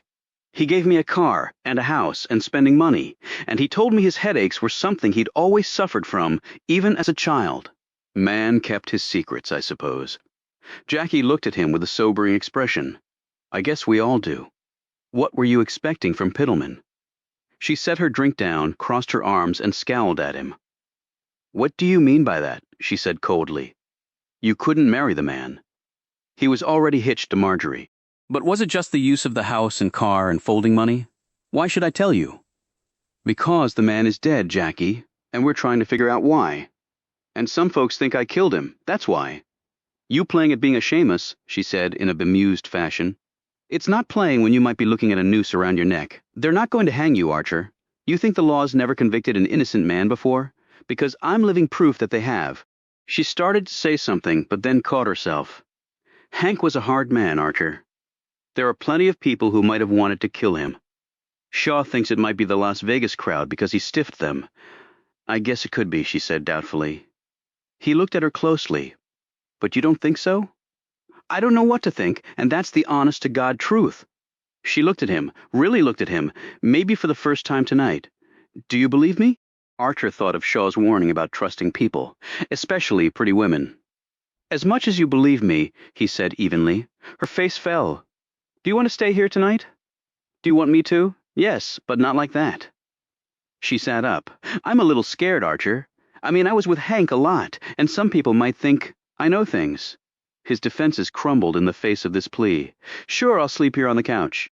After she went to her bedroom, Archer lay on her couch and stared up at the ceiling. He was now taking his slumber in two different women's homes, but not in their beds, and he wasn't sure what to think about that. One thing he was fairly certain of, his life was going to get even more complicated before long. Chapter 30, the next morning. Archer left a note for Jackie and returned to Ernestine's before the woman got up, using his key to get in. He figured she'd be sleeping in, since she didn't work on Saturdays, and he turned out to be right. He opened her bedroom door a crack and saw her still in bed, her novel lying open beside her. He made his own breakfast, left Ernestine a note, and headed over to the Derby. Shaw had mentioned that he was staying there, but hadn't told Archer which room. He wanted to tell the detective what had happened at the slaughterhouse. Archer was afraid that Dill was going to do something at some point. But there was something else bothering Archer about the change in Dill. The little man had become more focused in his aggression, and Archer sensed some purpose behind the man's normally mean-spirited disposition. Archer walked over to the front desk, where the same man who had evicted him was parked behind the counter reading a newspaper. When he saw Archer coming, he dropped the paper and backed away. "What do you want with me?" "Hold on, pal. Just want to know if Mr. Shaw's in his room." "I don't know. Haven't seen him today?" "It was 201? "No, 304. Oh, that's right. Thanks." The man picked up his newspaper but shot suspicious glances at Archer as he walked quickly away. He ran the 3 flights up and approached number 304. He knocked on the door and received no answer. "Hey, Mr. Shaw," he called out, his mouth close to the wood. "It's me, Archer. We have to talk. Found some things out. No sound. No, nothing." He walked back down the stairs. Shaw had told him he was married and had kids. After this was over, he would presumably go back home to them. Who do I have to go home to? First, he didn't have a home, and second, even if he did, there would be no one in it other than him. He hadn't accomplished much in his life so far, and maybe he was running out of opportunities to improve upon that dismal record. He checked his watch and left. It was about time for the truck to pick them up. The slaughterhouse worked every day but the Sabbath, he'd been told. Surprisingly, Dill wasn't there. Archer asked around, but no one knew where the little man had gotten to. They just seemed collectively relieved that he was not among them. Archer worked all day and rode back on the truck with the other exhausted men. At least tomorrow there would be no work. When he got off and was heading down the street, Shaw's big Buick pulled up alongside him. "Hey, been looking for you," said Archer. "Been out of town. Get in." Archer climbed in. "Why were you looking for me?" asked Shaw. Archer told him about Dill and the threats and his wanting to know what Archer was doing with Shaw. The detective took this all in with a few nods. "Now, where have you been?" asked Archer. "To see a doctor and an insurance man. You sick?" "Not for me. Hank Pittleman's. I'm not following. Let's go get some grub, and I could use some coffee. They again ate at the checkered past, this time opting for chicken over steak, and this time Archer paid for the meal with his slaughterhouse money. When Shaw put down his second cup of coffee and wiped his mouth with his red and white checkered napkin, he eyed Archer closely. "You been spending time with Miss Crabtree?" It wasn't a question. Archer's face fell. "How do you know that?" "My job is to know everything, Archer. Sometimes I get there, and sometimes I fall short. But I'm always trying. She's letting me stay at her place till I can afford something else. Look, you don't have to tell anybody about this. She's just helping me out. There's no funny business going on. I don't doubt that, and from all accounts, Miss Crabtree can take care of herself. Now, I went over to Jackie's last night and slept there before Shaw could say anything," he added, "on the couch by myself." "So why'd you go to Jackie's?" "I told her about Pittleman's cancer." And why did you do that? You think I messed up again? "Not necessarily. I just want to hear your reasoning is all. I guess I wanted to see if she already knew about all that. See her reaction, and either she's as good an actress as Katharine Hepburn, or the woman didn't know anything about it." Shaw took this in, rubbing at his jaw. "And Miss Crabtree," he said, his tufty eyebrows hiking suggestively. "Despite what you just said, you like her, don't you?" Archer nodded. "She's a special gal. Nothing wrong with liking special gals. And the woman has had to deal with some bad stuff. Like what?" Archer was about to tell the lawman about what was in the scrapbook, but decided not to.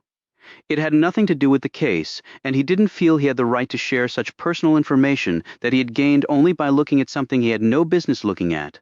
Just boys being idiots, catcalls and crummy notes passed under her door. Even a deputy sheriff who's got the hots for her. She's a fine-looking woman, just the way it is. Like you said, boys are boys, not saying it's right. I got a daughter and 2 sons up to the parents to teach them, right? Respect goes both ways, or it don't count. That's all I got. What about you? I tell you on the condition that you don't go blabbing it around. You hear me? I hear you. I guess I'm kind of surprised you're even letting me know anything, or work with you on this thing. First time I ever let a suspect help me investigate, Archer, and that's no lie. So why me? I got my reasons, and that should be good enough for now. Okay.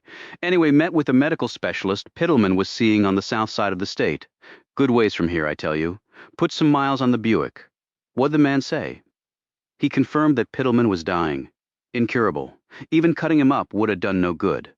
This was about 6 months ago. Told Pittleman he had about a year left to live at that time.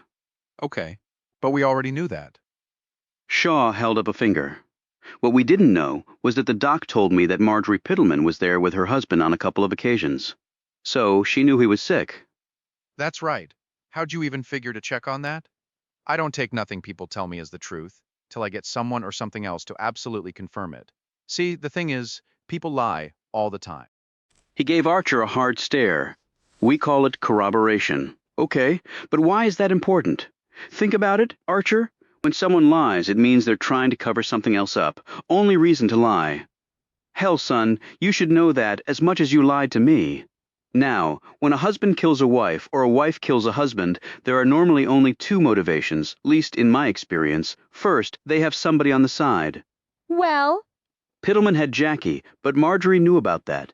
Doesn't mean she was happy about it. Archer thought back to what Jackie had told him about it and nodded his head in agreement. And the second motivation, hell, Archer, ain't it obvious? Money. But we found out that he might not be as rich as some think. Which is why I checked with the insurance company that wrote a policy on Hank Pittleman. Insurance policy? How'd you hunt that down? It's my dang job, Archer.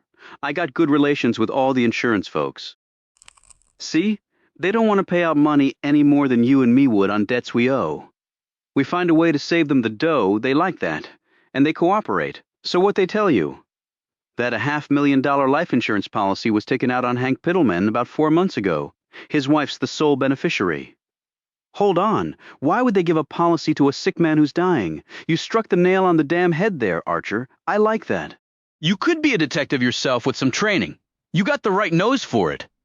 He motioned over the waitress and ordered another cup of coffee and a piece of the cobbler. Here's the thing. They had Pittleman undergo a physical.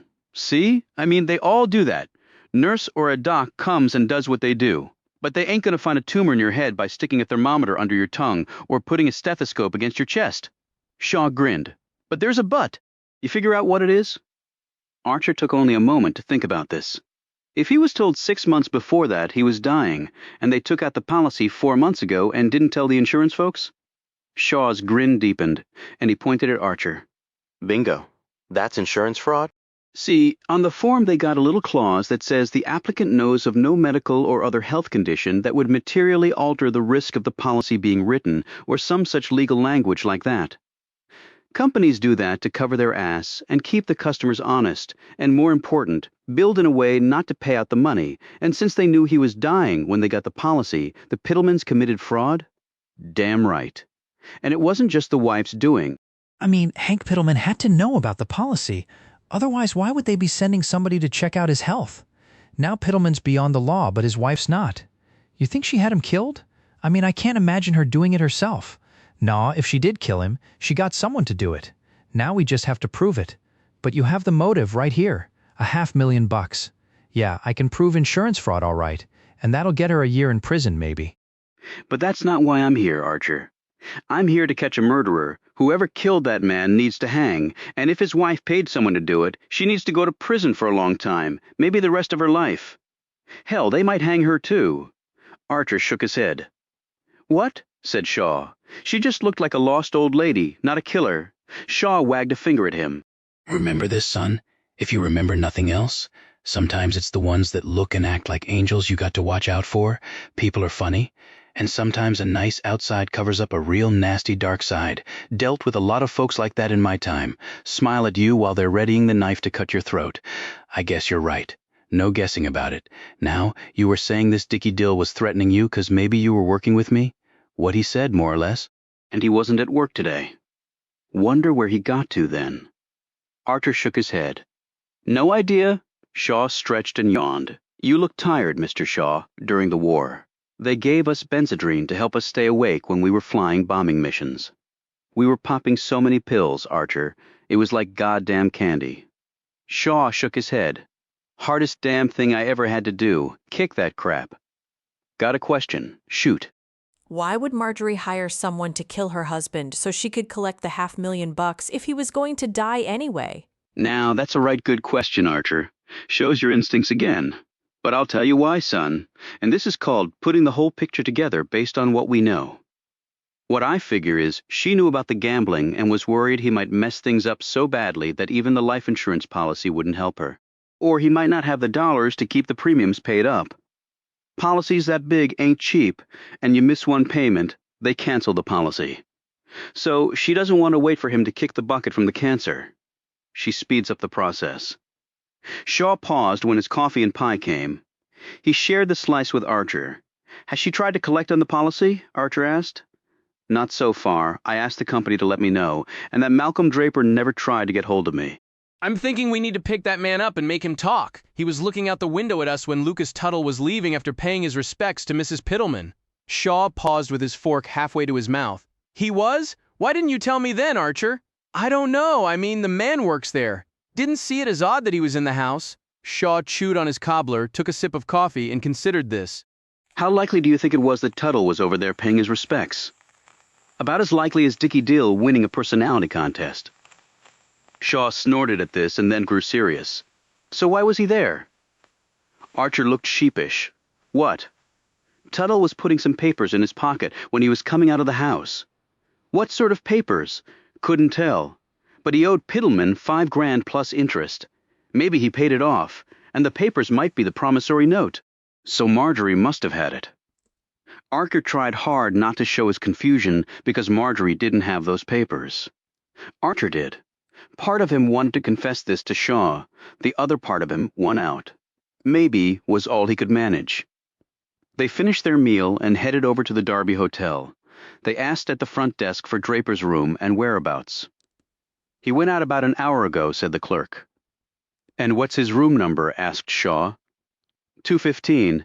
Give me the key. But... Shaw held up his star. Right now, mister, lest you want to get to know the insides of a jail cell real good. The clerk nearly threw the key at him. Instead of taking the elevator, Shaw joined Archer on the stairs. When Archer looked at him inquiringly, Shaw said, "Even a lawman sometimes don't like doors closing on him." Chapter 31, Draper's room was neat and spare, and they found no evidence that the man was involved in any criminal activity whatsoever. In fact, other than the man's clothes and toiletries, they found nothing at all. "Maybe you were wrong then," said Archer. "Maybe he doesn't know anything." "No, I think it means I'm right. No man is that tidy without a reason. He doesn't want to leave anything for someone to find." Archer slowly nodded. "I could see how that might be." "Then you're learning, son." They went back downstairs where Shaw turned the key back over. "Mr. Draper will probably be back around 10, said the clerk. Shaw shot him a look. "How do you know that?" "He most likely went out to the slaughterhouse." "What the hell?" barked Shaw. "You sure? I didn't see him if that's what you mean, but he goes out there most days after dinner." Shaw slammed his fist down on the man's counter so hard the fellow jumped clear back to the wall. "Why in God's name didn't you tell me that before?" The man stammered. You didn't ask?" Shaw pointed at him. "Don't you go nowhere, fella. Les, I want to arrest your ass when I get back." "What for?" cried out the man. "For being stupid, if nothing else." "He and Archer rushed out and climbed into the Buick of all the dumb sons of bitches," exclaimed Shaw. "What's the hurry going out there?" asked Archer. "I want to see what that man does out there every night, and if we can catch him in the act of doing something wrong, I can use that to get him to rat on the others." "Ain't no honor among thieves, Archer. They're just bad folks you gotta grab by the neck and shake." The big Buick roared to throaty life. With Archer giving directions, they made it to the slaughterhouse far faster than the truck Archer normally rode there on. The place was dark, and there were no vehicles out front. Shaw peered through the Buick's windshield. "You got a gun, Archer?" "I'm on parole. I can't have a gun, Mr. Shaw." "Well, I'm making an exception right here and now." "Just don't tell nobody." Shaw hit a button on his dashboard, and a little panel dropped down under it. Revealed was a revolver with black walnut grips held in place by pressure clips. Shaw freed it. Smith & Wesson 38 Special Victory Model, double action with fixed sights. Carried this baby in the war. Never fired it once. He cracked a grin. Couldn't hit anything with it on the ground from 10,000 feet up in the air.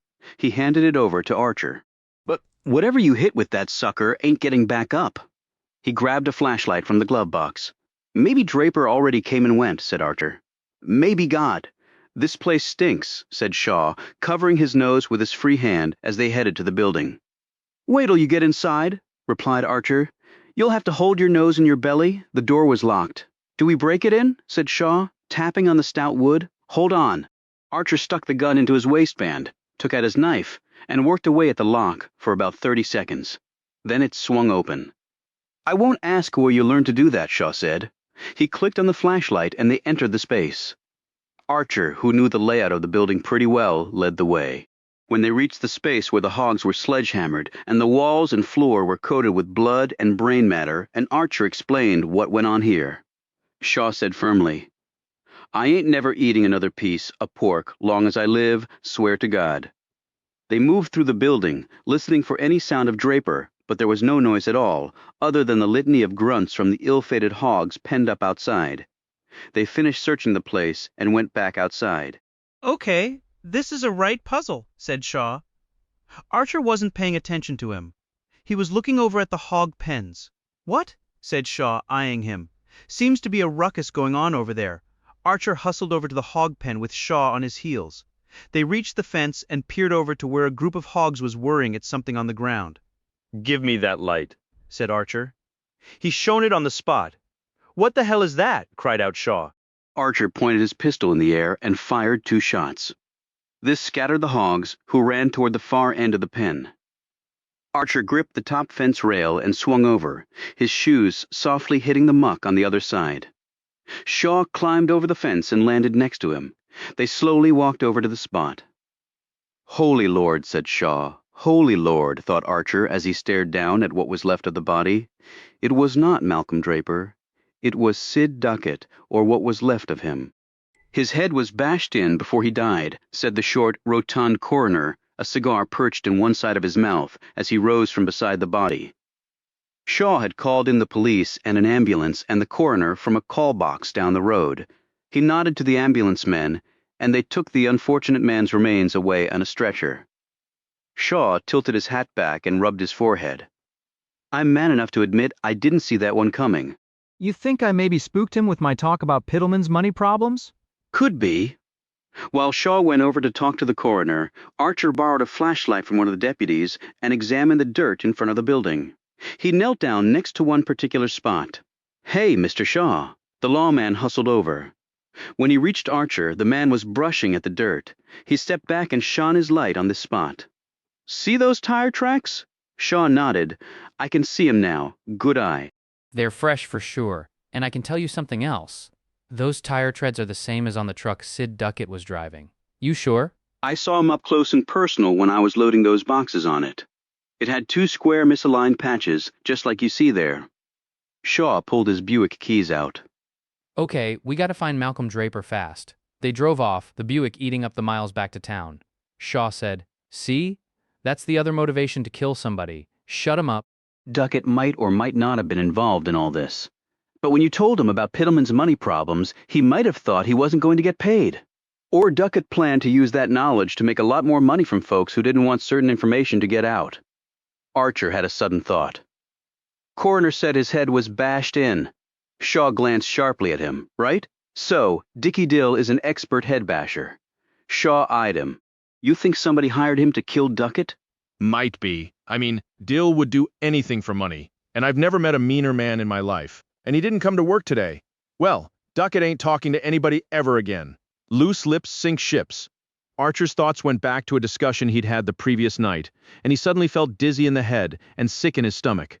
He cried out, we need to get to 27 Eldorado Street. Fast as this damn Buick will go, Mr. Shaw. Chapter 32. The Buick had not yet reached Jackie's house when Archer told Shaw to pull to the curb. Don't want to warn anybody we're coming. They leapt out, and Archer led the way, approaching the house from the back. It was nearly midnight now, and the silence was complete except for the movements of the 2 men. His shoes skimming across the dry grass, Archer quickly reached the back door with Shaw behind him. Didn't see Duckett's truck out front, said Shaw. Wouldn't expect to. You sure you're barking up the right tree here? The scream inside the house made Archer put his shoulder to the door and burst the lock from its frame. They both rushed inside, their guns drawn. Another scream was heard, and Archer shot down the hallway and kicked open Jackie's bedroom door. It was pitch dark inside. In a flash of illumination from Shaw's flashlight, Archer saw Dickie Dill next to the bed, a raised knife in hand as Jackie cowered below. Dickie! Shouted Archer, pointing his gun at the man and firing. At the same instant, something hit Archer and sent him tumbling against the wall, face first. He felt warm blood gush from his nose and a shiner swell under his eye. Shaw got off a shot, too, and this time Dill let out a sharp cry. The pilot had hit his target after the infantryman had missed. Archer, look out! Screamed Jackie from her bed. Another shot was fired. This time from the second assailant who had slammed into Archer when he'd fired at Dickie. After Jackie's warning cry, Archer had ducked. He felt the bullet fly past and then slam into the wall. He kicked out, catching the shooter's arm, and the pistol went flying. Archer lost his balance and fell back against the wall, then turned and pushed off from it. But this gave the man an opening. He flew forward, his arm encircling Archer's neck. He commenced trying to pull his head backward, to a point necks weren't supposed to bend. Archer felt the ligaments in his spine begin to howl and buckle in protest. However, a sharp elbow to the gut, a gasp of air forced from a pair of lungs, and Archer quickly gained the upper hand. A stiff palm strike to the nose drove cartilage back into the man's face. Then Archer spun the man around, and the thrust of his shoulder slammed the man with force up against the wall. Archer finished him off the way he'd been taught in the military, with a knee to the base of the spine and a hard punch to the kidney. Then he grabbed the man's hair, jerked it back, and then, using all the leverage he could muster, slammed the man face first into the plaster wall. The fellow fell with a groan, then didn't move. Archer had no time to dwell on this victory. Dill had flung his knife across the room and had caught Shaw, betrayed by the beam of his light, in the upper arm. He dropped his gun, groaned, and fell back against the wall. Dill used the bed as a trampoline and bounced to the other side of the room, something in his hand. Jackie screamed and tried to reach for Dill to stop him, but missed, falling out of the bed with the effort. Dill landed on the floor and lifted the thing high over his head. It was a sledgehammer. With a murderous yell, he began to drive it downward, but it never reached Shaw's head. Archer tackled him hard, and the men tumbled to the floor, slid across it, and hit the wall, leaving them both momentarily stunned. Dill recovered first and tried to wedge the wooden handle of the sledgehammer against Archer's throat, but two rapid punches to the smaller man's face, and Archer was able to seize the hammer and throw it clear. Then Archer felt the very thing he'd been afraid of, Dill's steel-like fingers around his throat, trying to suffocate the life out of him. Although Dill had been shot in the arm and was bleeding badly, he still had the upper hand. "Should have killed me when you had the chance, boy," roared Dill gleefully. "Something hit Dill on the head." Archer saw Jackie standing there with a lamp. However, Dill let one hand go from Archer, flung his fist around, and knocked Jackie off her feet. She fell with a thud, but Dill's actions allowed Archer an opportunity of which he took full advantage. Archer reached what he needed in his pocket, and then stabbed Dill in the side with the clasp knife, driving it up to the hilt in the man's belly. Then a second time, and then a third, just for good measure. Dill coughed up blood in Archer's face. His grip lessened, and he finally let go and fell on his back onto the floor. Archer stood on unstable legs and looked down at the man, just as Dill gazed up at him and snarled something incomprehensible. He tried to rise up as Archer took a step back, his knife held at the ready. Archer put his foot on the man's chest and pushed him down, holding him there. Archer had killed even more men in the war than he had let on to Jackie, and he had no compunction about ending the lives of any of them. He only thought about it later, actually, and then there had been no real remorse, only anger at the situation in which he'd been placed to have to kill another. He had no remorse this time either. Not even close. Just relief. "Damn it, just die, Dickie," he said quietly. And a few moments later, after a throat curdle and a body shiver, the man's eyes grew rigid and his chest grew still as his life ended. Archer turned to Jackie and helped her up. "Are you okay?" "Yes," she said shakily. "I'm fine, just sore from where he hit me." "Turn a light on," he said. He dropped his bloodied knife and raced over to Shaw, who was on the floor, his back against the wall. Jackie turned on the nightstand lamp. Shaw was holding his arm where blood was leaching out. He had pulled the knife free, which might not have been a good thing. Archer helped him off with his jacket and rolled up his shirt sleeve. "Jackie, get me a towel. Do you have any bandages? And I'll need some hot water and soap, and some liquor, and some hydrogen peroxide, if you got it." Jackie rushed out of the room and returned with all of the items, including a bottle of brandy. Archer used his belt as a tourniquet above the wound, stanching the flow of blood. "Give him the liquor," said Archer. Jackie helped Shaw to drink it straight from the bottle. Archer cleaned and bandaged the wound. "We got to get you to the hospital," said Archer, helping the other man up. Shaw, gray-faced, merely nodded. "Jackie, get dressed and grab a few things. I'm taking you someplace safe." She looked over at the dead man and the unconscious man and didn't argue. Shaw said slowly, "Got cuffs in my jacket pocket. You cuff that sob over there so he can't get away." Archer did as he was told, and when he turned the man over, he saw that it was Malcolm Draper. The man had finally turned up. He cuffed his hands behind his back and said to Jackie, who was getting dressed in her closet, "Throw me a belt." She did so, and he hog-tied the man's legs with the belt, intersecting it through the handcuffs. Archer drove the Buick straight to the hospital, which was a block over from the Derby. While the doctor attended Shaw, the detective had Archer call the police station and tell them what had happened at Jackie's. Deputies were sent over to secure the area and arrest Draper. As Shaw lay on the gurney, he stared up at Archer. "You saved my damn life, Archer. Just glad I was there. And you saved Jackie's life. Dickie would have killed her for sure if you hadn't winged him." "And you saved me too when you think about it. Not sure I could have got the upper hand with him if he hadn't been wounded. You rest easy now. I'll be back." He left with Jackie and drove her over to Ernestine's, where he rapped hard on the door. When a sleepy Ernestine opened the door, she looked confused when she saw Archer. But when she spied Jackie standing there, her features froze. "Ernestine Crabtree, Jackie Tuttle," said Archer by way of introduction. The women, Archer thought, looked like two prize-fighters about to do business in the ring. "Miss Tuttle," said Ernestine. "Miss Crabtree," said Jackie. He succinctly explained what had happened and what he wanted Ernestine to do with Jackie. Ernestine's face had paled as Archer had described the horror at Jackie's home. He thought she might actually faint. His hand shot out and steadied her. "Steady there," he said. "You okay?" She composed herself and said, "I'm all right. My goodness. You poor thing," she said to Jackie, gently draping her arm around the other woman's shoulders. "And Ernestine, you got your gun handy?" asked Archer. "Yes, keep it that way." Jackie gripped Archer by the arm as he was about to leave. "Thank you," she said. "Just glad you're still with us, Jackie, and if it weren't for you, I'd be dead." He hustled back to the Buick. As he started the car, he looked back to see the women turn and head into the house. Ernestine's arm was still around Jackie, and the other woman was leaning into her for support. Then the door closed. Well, thought Archer, that had gone better than he could have imagined. However, as he thought about it some more, he began to grow worried. The women separately had gotten to know Archer fairly well, and he had slept with Jackie. If the two started comparing notes on him, he let out a sigh. Well, there's nothing perfect about life, but at least I still got a life after tonight. He drove off. Shaw was sitting up and looking much better when Archer returned. The lawman had been placed in a private room and had bags of blood flowing into him. Deputies had been by. They got Draper, and they picked up Dill's body. "Good," said Archer, sitting next to the man.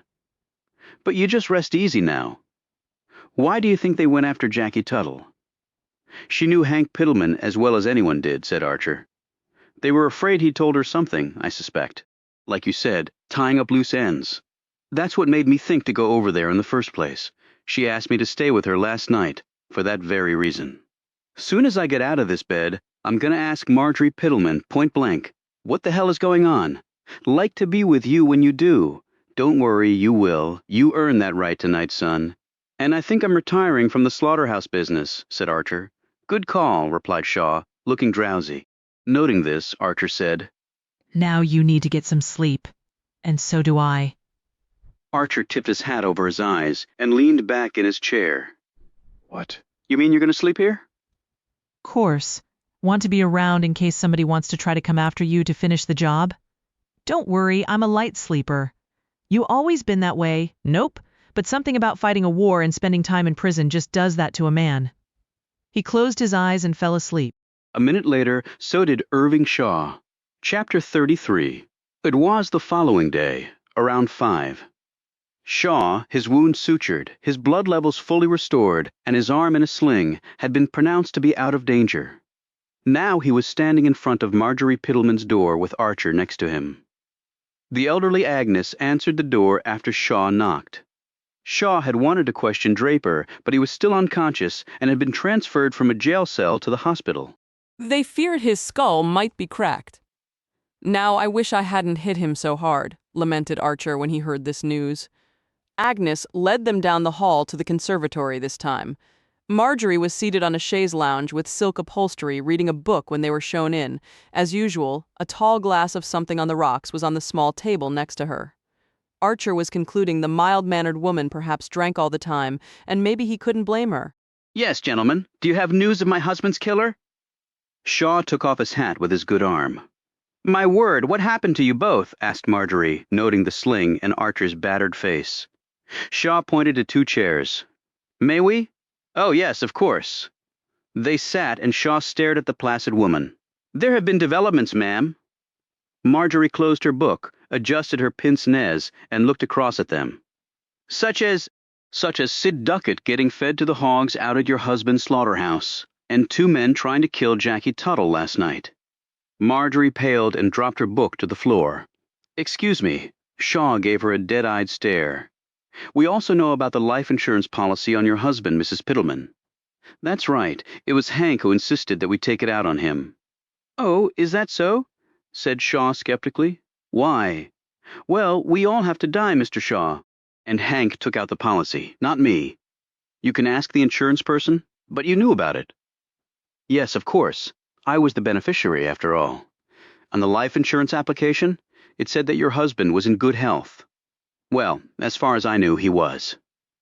Shaw's mustache twitched. "Is that right?" "Yes. According to his doctor, you were with your husband when he told him he had incurable cancer in his brain. What do you say to that?" "I didn't believe him." "Excuse me." I didn't believe the doctor. I told Hank to get a second opinion. As far as I was concerned, Hank did not have cancer. I doubt the insurance company will believe that. Then I will fight them to the very end, she snapped, her calm, refined expression gone in an instant. I will not let them browbeat a poor old widow or cheat me out of money that is rightfully mine. Okay, said Shaw, slowly glancing at Archer. Marjorie calmed as quickly as she had grown angry. I'm sorry, gentlemen. I'm sure you can understand how distressed I am about all this. But my money issues are not important. You said Sid Duckett is dead, and someone tried to kill Jackie? One of her attackers was Malcolm Draper. Sid Duckett and Malcolm Draper. My God, they both worked for Hank. Which is why I'm here. You can't possibly think that I had anything to do with any of this. That is, I would never. How could you believe? Ma'am, look at it from my way. Your husband dies. You get $500,000. Your husband was having an affair with Miss Tuttle. Lots of wives have killed their husbands and their husbands' mistresses. Just a fact of life. Marjorie waved this off. That is not how it was in this particular circumstance, detective. Then why don't you tell me how it was, Mrs. Pittleman? Jackie Tuttle was, an element of convenience for me. Archer said, she told me it was the same for her. Marjorie said, I'm sure. I can see how it would be, of course. I mean, Hank did financially support her. But why would you let that happen right under your nose? Exclaimed Shaw. She looked at him with pity. I really had no say in the matter. I mean, look at the French. The men there have mistresses, and the wives tolerate it. This ain't France, said Shaw. She shrugged. Women must do what we can. The fact is Hank had control of everything. When he ventured to seek out the affections of others, I struck a bargain with my husband. Jackie became a part of that bargain. If it were up to me, I would not have made that arrangement, but it was not up to me, so there you are. It was not a perfect situation by any stretch. But it worked for us. But you might still want her dead, said Shaw. I never tried to harm her while my husband was alive. Why in the world would I wish to do so after he's dead and their relationship must end? Shaw had no ready answer for this. Archer said, Can you think of anyone who would want to kill her? No, I really don't know much about her other than Hank wanted her by his side instead of me. And Mr. Draper? Asked Shaw. What about him? We learned that he went out to the slaughterhouse most nights. Do you know why? He only came to work for Hank about a year ago. I can't say I really knew the man, although I was going to rely on him to help see me through this mess. I guess I'm on my own with that. She paused and said to Shaw, Now, do you have any idea who killed Hank? I thought I did, but maybe I'm wrong there. We'll keep working on it, but please don't leave the area. I can assure you that I have no intention of leaving my home. I have a lawyer working on the debts and the insurance policy and other things. I won't give up what Hank built without a fight, detective. That's certainly within your rights, ma'am, Archer said. We saw Mr. Tuttle here the last time we visited. I know that. We talked about it. She hesitated, but that was a little odd. What do you mean odd? Said Shaw. Well, he came to pay his respects to me about Hank's death, as I said. She glanced at Archer. As you suggested before, most people knew the two did not get along. In fact, Hank hated Lucas Tuttle. He told me so. But he loaned him money, said Archer. $5,000. Did he really? Said Marjorie, looking intrigued by this. Well, Lucas must have indeed been in desperate straits to come to Hank for money. What was the beef between those two? Shaw asked. You know what men are like? They never really grow up. Come again. Marjorie sighed resignedly. Before Hank came to town, Lucas was the big shot in Polka City, but Hank's success left Lucas in the dirt, she added proudly. Now, if there's nothing else... Marjorie pressed her bell, and this time Amy appeared and led them out. Mr. Archer, my goodness, what happened to your face? She asked as they walked along. Ran into a wall. But I'll be fine. She smiled. Hope so. I like you all handsome. She actually winked at him before skipping off. As before, Archer watched her go until he felt Shaw tugging on his arm. Don't even think about it, Archer. That one is nothing but trouble. In a way, aren't they all? Thought Archer. At least for me, they got back into the Buick. Archer was driving because of Shaw's bum arm. The lawman said, Well, that was not what I was expecting. The woman seemed to have an answer for every dang thing, he eyed Archer. We got to hope Draper wakes up and tells us the truth. Drop me at the hospital so I can check on that. I can walk to the hotel from there. Okay, then I'm gonna go see Jackie. Ask her if she knows anybody who wants to kill her. That's a tough thing to ask a person. Well, you got to, because it's the only way we're gonna get to the truth, Archer. That seems a long way away right now. Hell, son, it always does, up until the moment you fall right over the damn thing. Chapter 34. No enemies that I can think of. Archer, said Jackie. She and Archer were sitting in the front room of Ernestine's bungalow. Ernestine had gone to the evening service at the Methodist church, but she'd left her gun with Jackie. You sure? What, do you think I go around ruining people? Hank did that, not me, which means there are a lot of folks who might have wanted to kill him. She shivered. I woke up and saw that awful man hovering over me with a knife. Dickie Dill standing over anybody, man or woman, would have been a disturbing sight. He paused. He didn't do anything to you before he tried to kill you, did he? No, but Jackie started to weep and reached out to him. Archer took the woman into his arms. It's okay, Jackie. That man's not going to hurt anyone ever again. She gently touched his damaged face. Does it hurt? Not compared to being dead, no. She composed herself and sat up. But why would they want to kill me? You mentioned it yourself the other night. They maybe thought you knew something that they were afraid of. Did they ask you anything? I mean about Hank or such? No, I just heard a noise, woke up, and there he was. I started screaming. Lucky we were outside and heard it. How is Shaw? He's fine, tough man. It was sweet of Ernestine to let me stay here. Once you two get to know each other, I think you'll be friends. She's very nice. So, did you two gals talk about me? He said this in a joking way, but underneath, a nervous Archer wanted some genuine answers. Talk about you? How do you mean? I don't know. I guess how gals talk about guys. She sat up straighter, pursed her lips, and said in a disapproving tone, What, like comparing performances in the sack? I never slept with Ernestine. Says you. It's the truth. Well, it's not like I would care, Archer. We're not married. Okay, he said, feeling a bit disappointed by her response. She thinks you're nice, and you saved my life, so you're okay in my book, too. You're a funny gal, Jackie. No, I'm just not what you're used to encountering in a gal. You speak the truth there, he said. This seemed to diffuse her standoffishness, and she curled up next to him and said, What about the debt that my father owes Marjorie Pittleman? What about it? In case you forgot, you were supposed to go out there again and get it paid. Hell, I had pretty much forgot about that. I don't see how you can afford to do that. It's a lot of money, Archer, unless you want to keep butchering hogs. He mulled this over. Well, the fact you're no longer with Pittleman is a good thing. Your daddy might pay based on that. Hell, Marjorie might need the money now. 5,000 plus interest, she said. That would come in handy. You've been giving this some thought. I see. What else do I have to do? She shot back, but then smiled and kissed him on the cheek. But your daddy made it pretty clear that the only way he'll pay the debt and me is if you come back home, Jackie, and you've made it just as clear that you're not going to do that. She fingered his lapel. But what if I agreed to meet with him? Archer glanced sharply at her. Why would you do that? He is my father, and you do need the money. He held her at arm's length. Jackie, don't base this on me getting paid, but I could meet with him. In fact, it might be best. Are you sure? I don't know, Archer, but I think I have to try me. Almost getting killed? Well, it makes a person think, you know?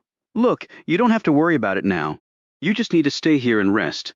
And, well, just get right in the head. Somebody trying to kill you takes time to get over. No, I think I need to get this resolved, Archer. Okay, but how would you go out there to meet with him? He saw her perceptibly shudder. No, I can't go out there. But you could tell him that I can meet him at my house. You sure about that? I am. Can you go tomorrow and tell him? If that's what you want, what time do you want him to meet you? Say around 9 o'clock tomorrow night. Fine, I'll be right there with you. No, Archer, I don't want you there. But why? Why meet with the man alone? I won't have to. Ernestine can come with me. But she doesn't know anything about this, which is why I think she's the right person to be there. She won't have to be with us while we're meeting, just in the house. Archer thought about Ernestine's skill with a gun, which might come in handy. But if Tuttle brought his shotgun, look, if he has his shotgun, you don't let him in. He won't have his shotgun, Archer. Good Lord, he's my father. Archer studied her for a moment. Look, you're not thinking of doing anything to him, are you? She suddenly glared at him. Why do you ask that? She snapped. No reason. You do have a reason. What else did he tell you when you were in the car with him? I already told you. Not everything. Jackie, you don't need to hear this now. Yes, I do, she snapped. I'm tired of you keeping things from me, Archer. He said that you and your ma were a lot alike. Beautiful, but what? I guess you two butted heads a lot. We didn't see eye to eye on everything. There's nothing wrong with that. No, sure there's not. What else did he say? Look, Jackie, I'm not. Did he say we were unstable? She grabbed his jacket. Did he? He looked at her, searching the woman's eyes for what was really inside her head right now. What he saw was a person who was starting to unsettle him. He didn't use that word, but like you just said, he told me you were both strong women. And that he was. He said we were violent, didn't he? That he was afraid of us? Look here, Jackie, won't you tell me how your mother died? Desiree said it was an accident, but she wouldn't say how. Did my father talk about it? Yeah, a little. What did he say? That maybe it wasn't an accident. Tell me exactly what he said now. Archer blurted out. He said something about the truth destroying people, and maybe it was better not knowing it, something like that. And what did you say to that? I guess I come down on the side of knowing the truth is better than not knowing it. Jackie said nothing for several long moments. She simply stared off. She fell. Fell? How? From the barn, the second story where they winched the bales up to the hayloft. She died from the fall. Good Lord. I found her, said Jackie quietly. I found her body. Archer held her tight. I'm really sorry, Jackie. She abruptly pushed away from him. I've gotten over it. I doubt you ever get over something like that. You're wrong because I have. I'm going to lie down now. I'm tired. She rose, picked up her purse from the side table, and tossed him a set of keys. For the Nash, just leave them in the glove box when you're done. He caught the keys and looked up at her. Okay, Jackie. She disappeared into the bedroom. Very disturbed by what had just happened, Archer was about to take his leave when the door opened and Ernestine walked in. Her church-going clothes were charcoal in color and modest and demure in design. Her hat had a little veil, and her hair was once more done up in a tight bun.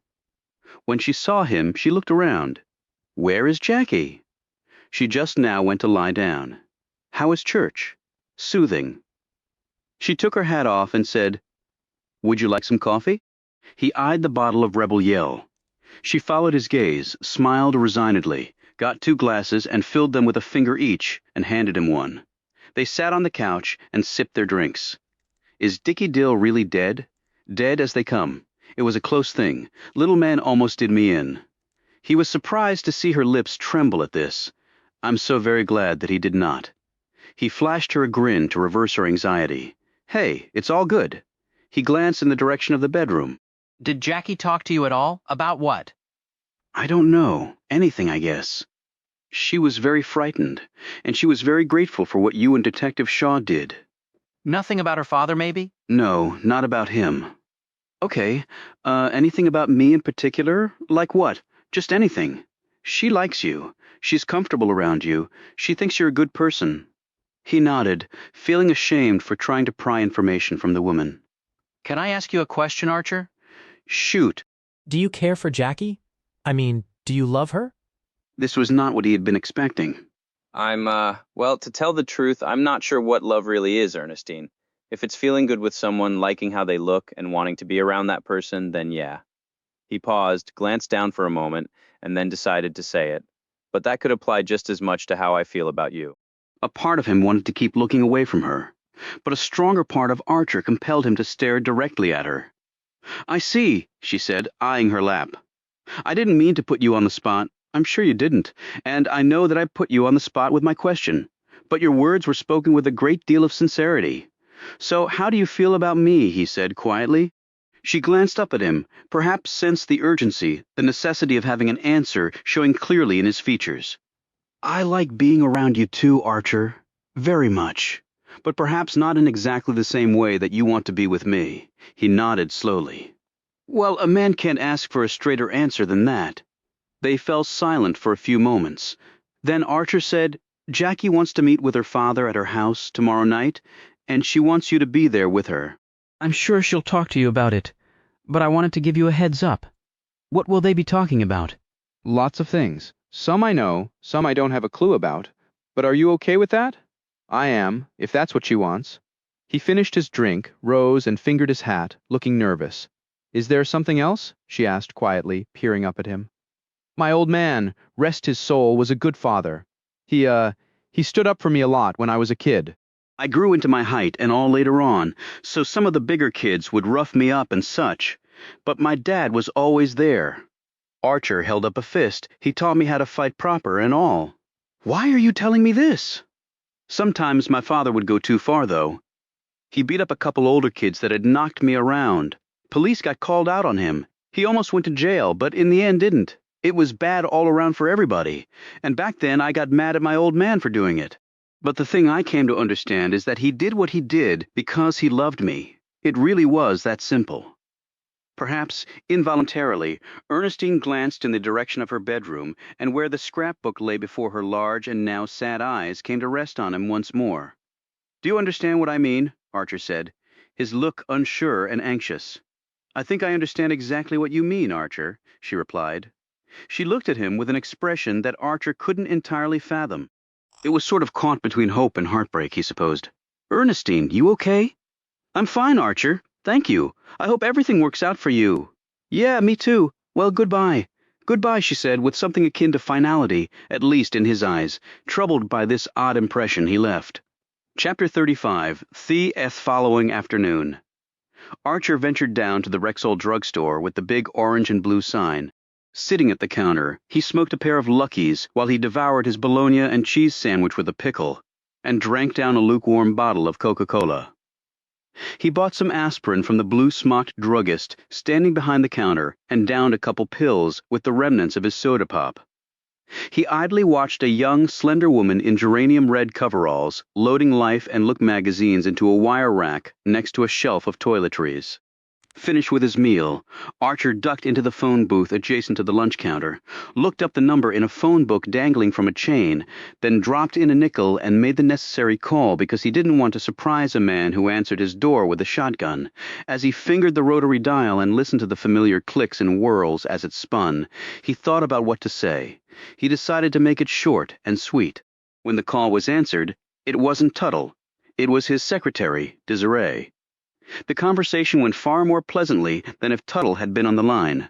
Later, under a vast blue sky, Archer pushed the Nash fast as he roared down the road leading to Lucas Tuttle's. The big, bulky car handled well and had plenty of power like Shaw's Buick. Before taking the wheel of the Buick, Archer hadn't driven a car in years. For obvious reasons, the prison folks had not deemed it sensible to allow convicts to command heavy pieces of equipment. He felt open and free, and part of him contemplated taking this Nash all the way to California, where he had heard the jobs were plentiful. The weather was always warm, and all the women looked like Rita Hayworth. Then the thought of Irving Shaw with his ribbon of mustache and indefatigable thirst for the truth made Archer ashamed he had even thought of making a run for it. Now he wanted to know the truth as much as the lawman did. He turned past the leaning mailbox and hurtled down the road, cut to the right, and pulled up in front of the neat house a bit later. He climbed out and looked around, thinking it had to have been something pretty bad for Jackie to forego all this to take up with someone like Hank Pittleman. He didn't care how much money the man had. He had forsaken his wife and chosen a younger woman because Marjorie had the audacity to grow old. Well, Pittleman had gotten old too. For Archer, who had never taken the plunge, marriage was for life. Right or wrong, good or bad. You just didn't wake up one day and decide enough was enough because your mate had a few more wrinkles or a few more pounds. Maybe that's why I never got hitched. Maybe I'm afraid I can't live up to the vows. He put on his hat, angled it just so, and headed to the front door. Rapping twice, he expected to see the door open and the Remington over-under appear in his field of vision. He braced himself for that, in fact, but it wasn't necessary. Desiree Langford, dressed in a dark gray skirt and a 3-button jacket with a pale blouse and sensible pumps, greeted him. "Hello, Mr. Archer," she said. "You're right on time. This way." She led him down a hall floored in 2-by-2-foot terracotta tile. As he gazed around, he noted once more the old wooden beams running along the ceiling and the walls plastered and thick. The place smelled of wood fires and age. "You live here?" asked Archer. "No, but I don't live too far away. I'm heading out now, in fact." I hope your meeting goes all right. Desiree led him to a door and opened it. Archer stepped through and she closed the door. He could hear her firm tread heading back down the hall. The room he was now in was large, comfortably furnished, and set up as an office or study of sorts, with shelves full of books and papers, a large weighing scale in one corner, and a map of the area with little pins stuck in it. A credenza stood against one wall with an ice bucket and scoop, and a line of liquor bottles and cut crystal tumblers behind that. Just the sight of it gave Archer a painful thirst. Behind the desk was a stone fireplace built of knobby gray and brown rock that climbed to the arched ceiling. Next to the fireplace was a broad leafy plant on a wooden stand. In another corner was a hunter green Mosler, safe, about 6 feet tall, with a silver combination lock and matching spin wheel. Cigar and pipe smoke mingled aromatically in the air Archer was breathing. It actually made him want a lucky strike in the worst way. On a console set next to the door were 2 revolvers, a .38 long Colt double action with a 3.5-inch barrel, and a Smith & Wesson .32 hammerless with a 2-inch muzzle. He could see that both the wheel guns were fully loaded, and sitting behind a large, paper-littered desk about the size of a dinner table, set in front of the tall stone fireplace, was Lucas Tuttle. The green eyes in the center of that face swiveled around and took hold of their target. He was holding what looked like a phone receiver in his hand, though it was hooked by a squiggly cord to a funny-looking little machine. So you called for a meeting, huh? I wonder why, said Tuttle as he reached down, slid his Remington out from the knee-hole, and laid it on the desk, the muzzle pointing in Archer's general direction. Archer swept off his hat and came forward. Told you I'd be working this thing, and like you told Detective Shaw, the matter was in my hands. Tuttle's eyes indicated a wooden-backed chair with a nail-head-upholstered seat on Archer's side of the desk.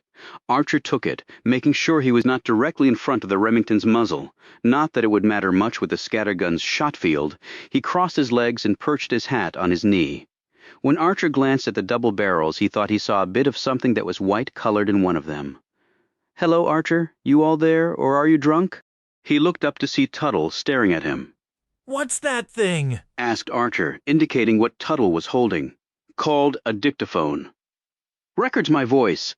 I can talk into it and then have Desiree type up what I said." He put the dictaphone receiver down. "Has that Detective Shaw found out anything about who killed Pittleman?"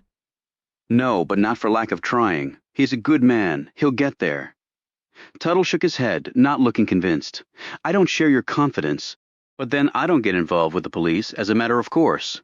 "Then you're a smart man, but then again sometimes you can't get around it." Archer fell silent and looked pointedly at the older man. "Well," said Tuttle, "you called and wanted to see me. I'm a busy man, so let's have at it, son. 2 men tried to kill Jackie Saturday night." Tuttle half rose from his seat.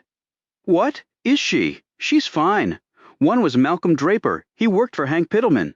The other man was an ex-con named Dickie Dill, who worked at the slaughterhouse."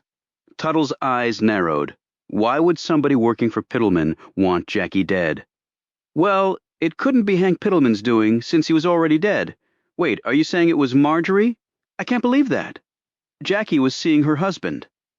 Everybody knew that, including Marjorie, but still, it couldn't sit well with her.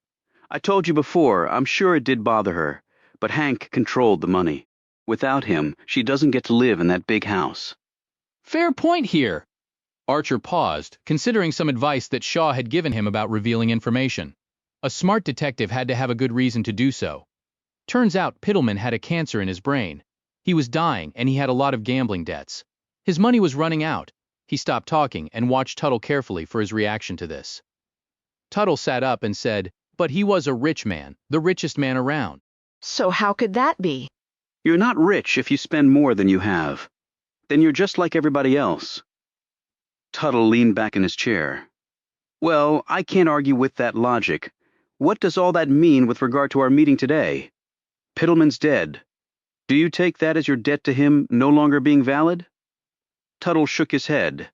"No, I don't see it that way at all. Marjorie Pittleman will now become the holder of the debt. And from what you just told me, she can probably use the money. Did you talk to her about the debt when you were there?" Tuttle looked at Archer as though he had a screw loose. "Good Lord, boy, I don't talk business with a woman.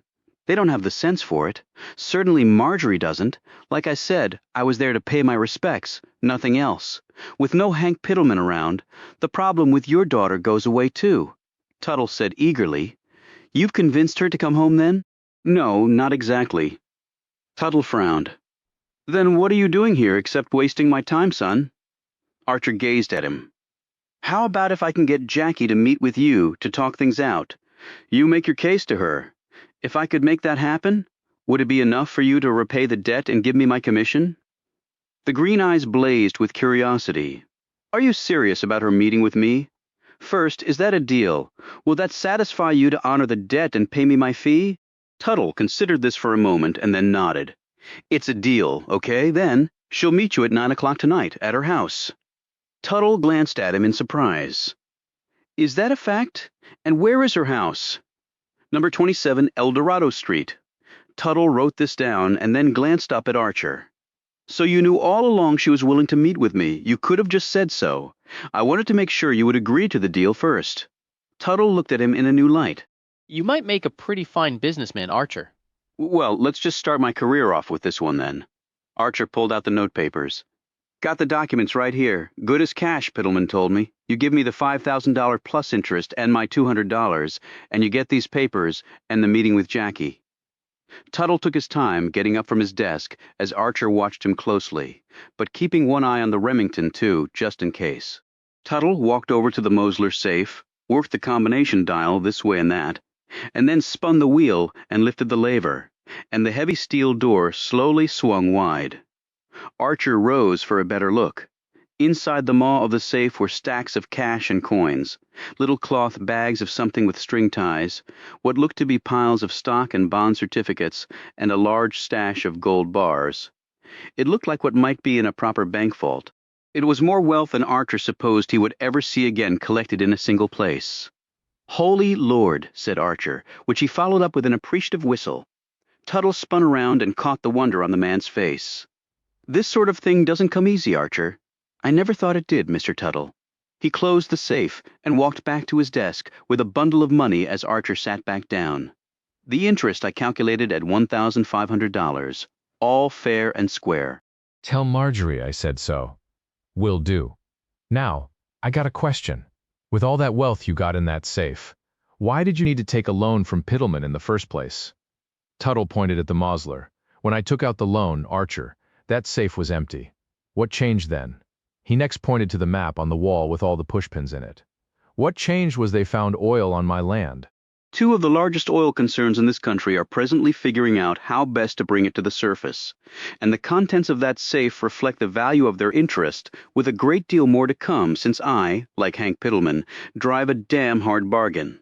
So you were near to broke before then? 6 straight years of drought, Archer, would challenge any farmer no matter how competent. Fact is, it nearly did me in. The oil is the only thing that saved me, and it was a damn close call. 1 month or 2 the other way. This house and land are gone from me. I had been engaged in discussions with the oil folks before I took out the loan. They just didn't have their reports back yet, and I needed the funds from Pittleman to keep things going, wages and bills to pay. Timing is everything in this world. Pittleman owned the bank too, so why not just do a deal with those folks? I would have preferred that, but Pittleman's bank turned me down for a loan, his doing, I'm sure. You see, he can charge a lot more interest if the loan was from him, and I believed he liked the fact that I had to come to him personally for my financial survival. He was just that sort of man. Loved nothing better than putting the screws to folks. I can see that. When the field reports came in better than anyone possibly thought they would, I struck my deal with the oil company and received initial payments. Being a savvy man, I diversified my holdings immediately. Stocks, bonds, gold dust in those little pouches, along with cash and rare coins. And gold bars, added Archer. Now you're rich again. Does your daughter know?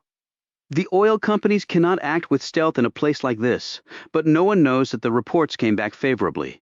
And I would appreciate it if you would not tell anyone, including Jackie. Okay, you see, I would not want my daughter to come back to me solely because she thought I was now rich. I hope you can understand that. If I had a daughter, I guess I'd feel the same way. Tuttle slapped his desktop. God, I sometimes think that devil of a man hypnotized her or something. Don't know what to tell you there. He glanced at the envelope in Tuttle's other hand. He had put the cash from the safe in it. Now, you added in my $200 to that sum, didn't you? I actually made it 300, Archer. Archer's eyes widened in amazement. Why's that? Our deal was for two, because I never really believed you would accomplish your task successfully, and I like to reward exceptional performance. She hasn't agreed to come home yet, but you've given me the opportunity to talk some sense into her, and that's good enough for me. The men exchanged cash for promissory note. Tuttle extracted a match from a box on his desk, struck it afire, and placed it against one edge of the papers. Both men watched the document flame up until Tuttle tossed the inferno into the fireplace behind him. I think that we're finished here, Archer. I need to get some work done, he added. And if you see Jackie, tell her I will be at 27 El Dorado Street promptly at 9 o'clock tonight. I'll do that. Archer left the house, stepped off the front porch, and looked around. A whirl of dust in the distance was coming closer and revealed itself to be a man on a farm tractor. He was heading for the barn that lay about 100 yards behind the house. Archer glanced back at the house to see if anyone was watching him and then headed that way. Hey there, he said, when he came within earshot. The man had parked the John Deere tractor and was presently checking its engine. It was the man who had driven Tuttle in the car. He didn't have his chauffeur's uniform on now. He wore dirty jeans, a checkered shirt, and a straw hat with a white band. Dusty, worn boots covered his feet, and his shirt sleeves were rolled up, revealing a mass of writhing muscles as he torqued a bolt with a long wrench. The man looked up, then set down the wrench, took off his hat, and wiped his forehead with a greasy cloth lying on the engine cover of the tractor. Hey there, yourself.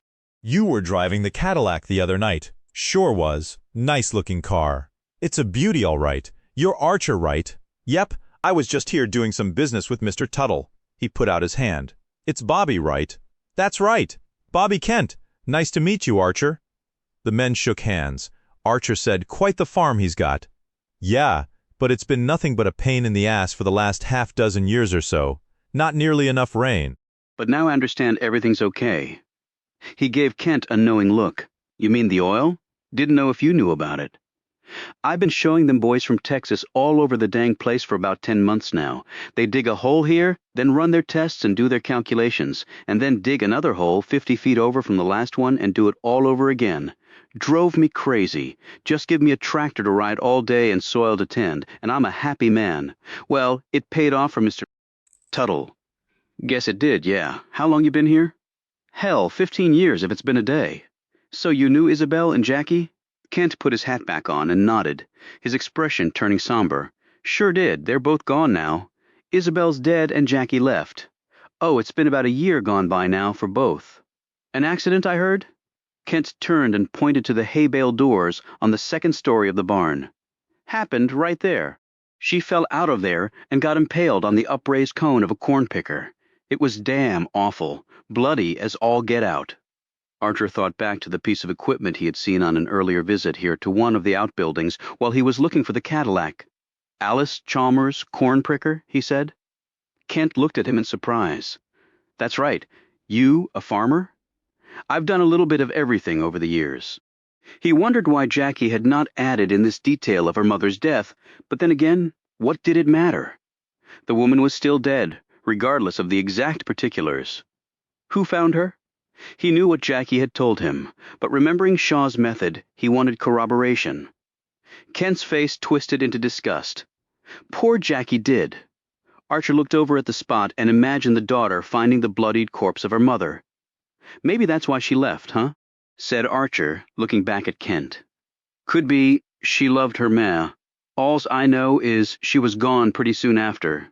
Mr. Tuttle took her leaving hard. I understand, and he wants his daughter back. Don't know nothing about that. Okay, well, good talking to you. See you around, Archer. Archer retraced his steps, climbed into the Nash, and drove off. He felt the bulge of money in his pocket, which was a nice feeling. But what had happened to Jackie and her mother had left him with a level of sadness that he supposed was a little odd, since he'd never met Isabel and barely knew her daughter. Yet maybe there was a reasonable explanation. You might be an ex-con Archer, but you kept your heart, despite a war and then prison, and that's something. As bad as things might get, don't ever sell yourself short on that. Chapter 36. He drove fast back to Poca City. The wind whistling through the open windows felt good, liberating, and about as far from Carderock Prison as a man could get and still be on this earth, he reckoned. He dropped the Nash off at the garage on Folsom, leaving the keys in the glove box, as Jackie had requested. Then he stood there in the heat of the falling sun, marveling at how he had snatched victory from the jaws of defeat. And it felt damn good. And he had one person he needed to tell first. Jackie answered the door at Ernestine's house, dressed in a pair of zippered white trousers and a pale blue, short-sleeved blouse. Her Veronica Lake peekaboo had been clipped back, and her feet were bare. Her lovely features were fevered and anxious. "Well, how did it go?" He held up the packet of money. "Your old man paid in full, including $300 for me, instead of the $200, he added with a grin. She hugged him tightly and then went up on tiptoe and gave him a congratulatory kiss on the cheek as he took off his hat. "This deserves a drink," she said after coming back down to her heels. She poured out 2 tumblers from the bottle of Rebel on the sideboard, and they sat and clinked glasses, then each took a drink. "Talked to a man out at your father's today, Bobby Kent. Bobby has worked there a long time. He's a good person. He told me about the corn picker." This was such an asinine thing to say, and Archer regretted it as soon as his mouth closed on the last word of it. Jackie's features veered from happy to neutral and then all the way to stark disapproval. "Did you go out there to collect a debt or to ask nosy questions about my family history?" It was stupid. I'm sorry. I'm not sure what I'm thinking." He took a swallow of his drink and looked pensive. She gave him another pointed look. "Is there something you want to say in there, but just can't work up the courage? I don't know." "Sure you do know, Archer. A man like you always knows. You finished with your drink?" "I suppose so." She yanked it from him and stood. "Well, you have the cash, so there. Thing is, I was hoping you could take it over and give it to Marjorie. I mean, I've met her a few times, but I don't really know the woman." She looked at him incredulously. "And you really think she'll be happy to see me? With $6,500 as a peace offering?" She studied him for an uncomfortably long moment before holding out her hand for the envelope, which he gave to her. "I'll do it on the condition that you go with me." "Why?" "'Cause it's your job, Archer, not mine. I'm not being paid a dime to do this. In case you don't get the picture, with Hank gone, I've got nothing." He thought about telling Jackie about her father's change in fortunes, but decided against it. He had promised Tuttle, and he suspected that Jackie might make the wrong decision about going back home if she could be enticed by a mountain of wealth waiting for her. He didn't know Lucas Tuttle, but he had enough misgivings about the man to make him pretty certain he didn't want Jackie to go back to him. "I can give you a cut of mine, then. I don't take charity, Archer, from you or any other man." "Well, it wouldn't be charity." She put a hand on her hip. "What then?" "I'm not a whore either, or do you think otherwise?" "Course not. The thought never entered my mind." "Yes, it did. Don't lie to me. I'll put up with a lot from a man. You've seen that for yourself, but I don't tolerate lies. I just won't have it. You called yourself chattel, not me. And I can't believe someone who spent 2 damn years in college can be that stupid. How the hell did we go from celebrating to this, I wonder?" said Archer with a look of total bewilderment. "I mean, this is just a puzzle to me, truly. A puzzle? This is a man and a woman having a legitimate discussion about important things. But I'll let you off the hook for now." She opened the envelope, took out his $300, and handed it to him. He didn't reach for it. "Archer, you earned it. Take the damn money." He slipped the bills into his jacket pocket. She put the envelope with the rest of the cash into her pocket, then sat down, poured him another drink, and handed it to him. Archer looked bewildered at the woman's mood swings, but decided peace right now was preferable to what had just happened. "You got a smoke?" he asked. "Chesterfield's?" "That'll do." She passed across a cigarette, and he cupped his hand around hers as she lit him up. She stuck the burned match in an ashtray on the coffee table and watched him blow smoke sideways from his mouth. Then Jackie pulled a cigarette from her pack and lit up too. "What else did you hear today at my father's?" He believes that Hank Pittleman hypnotized you or something. Archer took the cigarette from his mouth. "Did he hypnotize you or something?" "Yeah, Archer, if you clap your hands just right, I'll get on the floor and bark like a dog. I guess that means no. You miss being in the Army?" His jaw went slack at this abrupt inquiry. "You trying to be funny?" "No, I'm being serious. Why does that matter to you? Remember I told you I was a psychology major? I like figuring people out." You said I was complicated, even though I don't think I am? It's the complex ones who think they're simple, Archer. The simple ones think they have all this deep meaning in everything they do and say. And for the men, it's mostly trying to get into a woman's bed. Well, I can certainly be guilty of that, but that's not all that makes you tick, not by a long shot. So the army, do you miss it? You think I wanted to keep spending my days and nights killing and nearly being killed? She blew smoke out before answering. You were part of something, Archer. Something big and important now? She shrugged. What do you have, really? What do any of us have? I just got out of prison. Give me a chance. I mean to make something of myself. Must have felt good, though, being part of that. Didn't think about that while I was doing it. Then, when I got home, I started thinking about other things. So I must have missed that part. I'd like to be part of something like that. Bigger than any one person, I mean. Let's hope if you are, it has nothing to do with the damn war. What are you going to do now? I need to find work. Why not try my daddy? Archer smoked his Chesterfield down as he thought about this. He did pay me an extra $100, so he must have liked what I did. Jackie tapped her ash into the ashtray and nodded. He's a hard man to please, and don't I know it? What are you saying? That I should go back out there and ask for a job? You got any other prospects? Shaw is paying me a few bucks to help him on the case. Really? Is that allowed? I mean, you're not with the police, and you told me that he thought you might have killed Hank. Well, he doesn't think that anymore, thank God, but he believes I might have the right qualities to be a good gumshoe. Is that what you want to do with your life? How the hell do I know? Does anybody know what they want to do after the world went to war and everything got blown up? What do you want to do? She didn't answer right away. She took a final drag on her smoke, tapped it out, finished her rebel yell, and looked squarely at him. I just want to be happy, Archer, and every day I'm alive it seems like it's getting to be too much to hope for. Chapter 37. Archer wished Jackie luck with her father that night, and then headed back to downtown Polka, making a stop at the Checkered Past for dinner. Then taking another brief detour before he walked onto the Derby carrying a paper bag in one hand. He had gotten his things from Ernestine's and, using his newfound wealth, rented back his old room at the hotel. He took the stairs up to 610, cast his hat onto the bed, hung up his other clothes, and lifted the bottle of bourbon from the paper bag, along with a fresh pack of Lucky Strikes. Shaw had taken his drinking glasses, so Archer sat in a chair, put the heels of his new shoes up on the windowsill after opening the window, and drank straight from the bottle. He lit a cigarette and blew smoke out the open window, tapping his ash onto the sill. He smoked down 2 cigarettes. Around 8 o'clock, when the light was dimming, something happened that Archer had never once seen since he'd been here. An unholy storm came in, the sky turning to a mass of ugly, darkened clouds, and the winds fiercely picked up.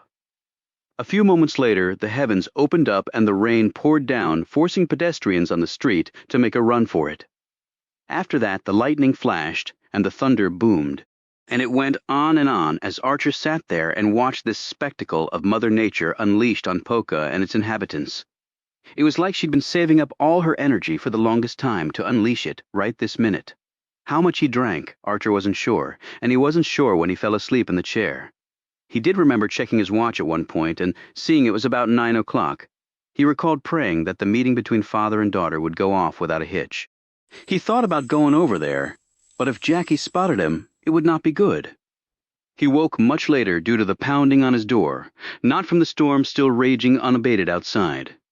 His eyes popped open, his feet came down to the floor, and he looked around, momentarily disoriented. It was fully dark outside now, but a hint of light was emerging. He looked at his watch as the pounding on the door continued. It was nearly 5 in the morning. "Archer," the voice called out. "I know you're in there. Open this damn door, or I'm going to break it down." It was Irving Shaw. Archer groaned, rubbed at his head and then his eyes, staggered over to the door and opened it. "What can I do you for, Mr. Shaw?" said Archer wearily. Shaw looked as grim as he'd ever seen the man, and that was saying something. Archer stiffened to attention when he saw this. "What's up with you?" He cast a glance over Archer's shoulder. "You got anybody in here with you?" Archer turned and waved his hand around the clearly empty room. "Do you see anybody? Hey, how'd you even know I was here?" "Because you were nowhere else. We got a problem. Sit down in that chair." Shaw slammed the door shut behind him, pulled Archer over to the chair, and pushed him down on it. "What the hell is going on?" asked a thoroughly rattled Archer. Shaw eyed the half-empty bottle. Are you drunk? I might have been. I'm sure as hell not now. Shaw went over to the window where the drenched drapes were flapping in the breeze, and the floor was wet. He slammed the window shut, put his shoe up on the windowsill, placed his left elbow over his raised knee, turned his head, and cast a keen eye on Archer. Tell me something, and I want the truth. Did you go out to see Lucas Tuttle yesterday? Yeah, I did. Why? To get the debt owed to Hank Pittleman paid? And did you? Yes. Where is it? I gave it to Jackie. Me and her were going over later today to give it to Marjorie. And did you get paid? He put in $300 for me. More than I asked for. But he said he respected what I had done. Why would he pay off the debt if he didn't get the note back? I understand, it's the same as cash. Despite the alcohol he had drank, Archer gathered his wits and formed his lie. Pittleman gave me the note, so I could give it to Tuttle when he paid off the debt. Is that right? Yeah, that's right. Shaw's gaze sharpened. Funny, you never mentioned that before now? And what did Tuttle do with the note? He burned it with a match and threw it in the fireplace. I saw him do it. Did he now? Yeah, he did. The thing is, Miss Tuttle told me earlier that Pittleman did not give you the note, that he would do so only when he'd gotten paid everything due to him. So, I'll ask you once more, where did you get the note? Archer let out an extended breath. Okay. I took it from Pittleman when I found his body, but I didn't touch any of his cash. Shaw shook his head the whole time. What? Asked Archer. I thought you and me had reached an understanding. He tapped his bad arm, which was still in a sling. Hell, you saved my life. But now you just admitted to lying to me again, so that don't set too well. I would have liked to tell you the truth, but things kept getting in the way. I can't tell you how many men I've put in prison have said something similar. So you were going to deliver that cash to Marjorie Pittleman later today. Well, yeah. It's owed to her. When did you get back from Tuttle's place? Left there around 4 and got back to town about 5 o'clock or so. So you had plenty of time to go to Marjorie Pittleman's yesterday and give her that money back. Why didn't you? Jackie wanted to have time to get ready to meet with her father last night. So I went and got some dinner, and then came back here, got my old room. I had something to drink, and I guess I just fell asleep. I just woke up now when you were pounding on my door. You been sleeping this whole time? Off and on? Yeah. Why? What the hell are you so riled up about? I'll tell you, Archer. Mr. Lucas Tuttle was found at his home shot dead. Archer leaned so far back in the chair he nearly toppled off it. The hell you say? He was alive when I left. Shaw let out a long sigh. Please tell me that somebody can verify that. I talked to a man named Bobby Kent before I left. Was Tuttle with you? No. Anybody else? His secretary, Desiree Langford? Let me in the house yesterday? Did she let you out? No. So you got no alibi? Well, when was the man killed? We don't know exactly, but he'd been dead a while. I can tell you that coroner will be working up a more exact time, but it won't be to the minute. I can tell you that. Hang on, Lucas Tuttle was supposed to meet Jackie at her house at 9 o'clock last night. It was all arranged. I doubt he made that meeting, son. When did you find his body? About 2 o'clock this morning? I just got back from there and came straightway here. Why'd you go out there that late? That fellow you mentioned. Bobby Kent phoned. He saw the front door of the house open last night. He went inside and found Tuttle dead. He called the police. How'd the man die? He was shot dead with a bullet from a revolver. Right through the heart. Died instantly. There were 2 revolvers lying on the table in the man's office. Sean nodded. .38 caliber long Colt and a Smith & Wesson. .32 hammerless. But neither one of those was used to shoot the man. He eyed Archer. What would a Seamus make of that, I wonder? Archer thought about it and said, the killing was planned because the murderer brought their own weapon. If it was a spur-of-the-moment thing, they wouldn't have brought a gun. They'd have snatched the Colt or the .32 to do the deed. Now you're thinking like a detective. How'd you get out to Tuttle's place? Jackie let me use her car, said Archer. I left it over at the garage on Folsom. Shaw looked at his watch. Well, we'll go over and see Jackie Tuttle in a few hours. If her father was supposed to meet with her last night, then maybe she can explain why he was found dead at his house. You want me to go with you? Hell yes, Archer. In for a dime. In for $1. Hang on. Does Jackie even know her father's dead? No. I told you I just found out myself and then came back here. You want a drink before you go? Shaw glanced thirstily at the bottle of bourbon for a long moment, but then decisively shook his head. No, I will trouble you for a smoke, he said, eyeing the pack on the dresser. Archer passed it over, and Shaw shook one out and lit up. See you here at 9 a.m. sharp. After Shaw left the room, Archer stood there feeling like Joe Louis had just clocked him with a crushing left hook. Chapter 38. You nervos. Archer, about seeing this gal, asked Shaw as they trudged along later that morning. The rain had passed, leaving a clear sky and crisp temperatures. They had decided to walk rather than drive. Not really. I was nervous when me and my company were surrounded by Germans who outnumbered us 5-1 at Salerno, and we were running out of ammo. What you do? Only thing we could think of. We charged their position because it was the last thing they'd expect us to do. Overran their right flank and got back to our lines. Your plan? I admit I was the only one stupid enough to come up with it, but my scouting revealed a weakness on that flank and a sliver of a path we could take to escape. And the captain okayed it. It worked, so how stupid could it be? You'd think? I'm not sure how smart it was letting Jackie Tuttle go back to her house, said Shaw. But Dill's dead and Draper's still in the hospital unconscious. Yeah, but you're presuming that they attacked her on their own. My thinking is somebody paid them to try to kill her. Same as what happened to Sid Duckett. I never thought of that, conceded Archer. You really want to be a Seamus, son. Those are the very things you need to think about.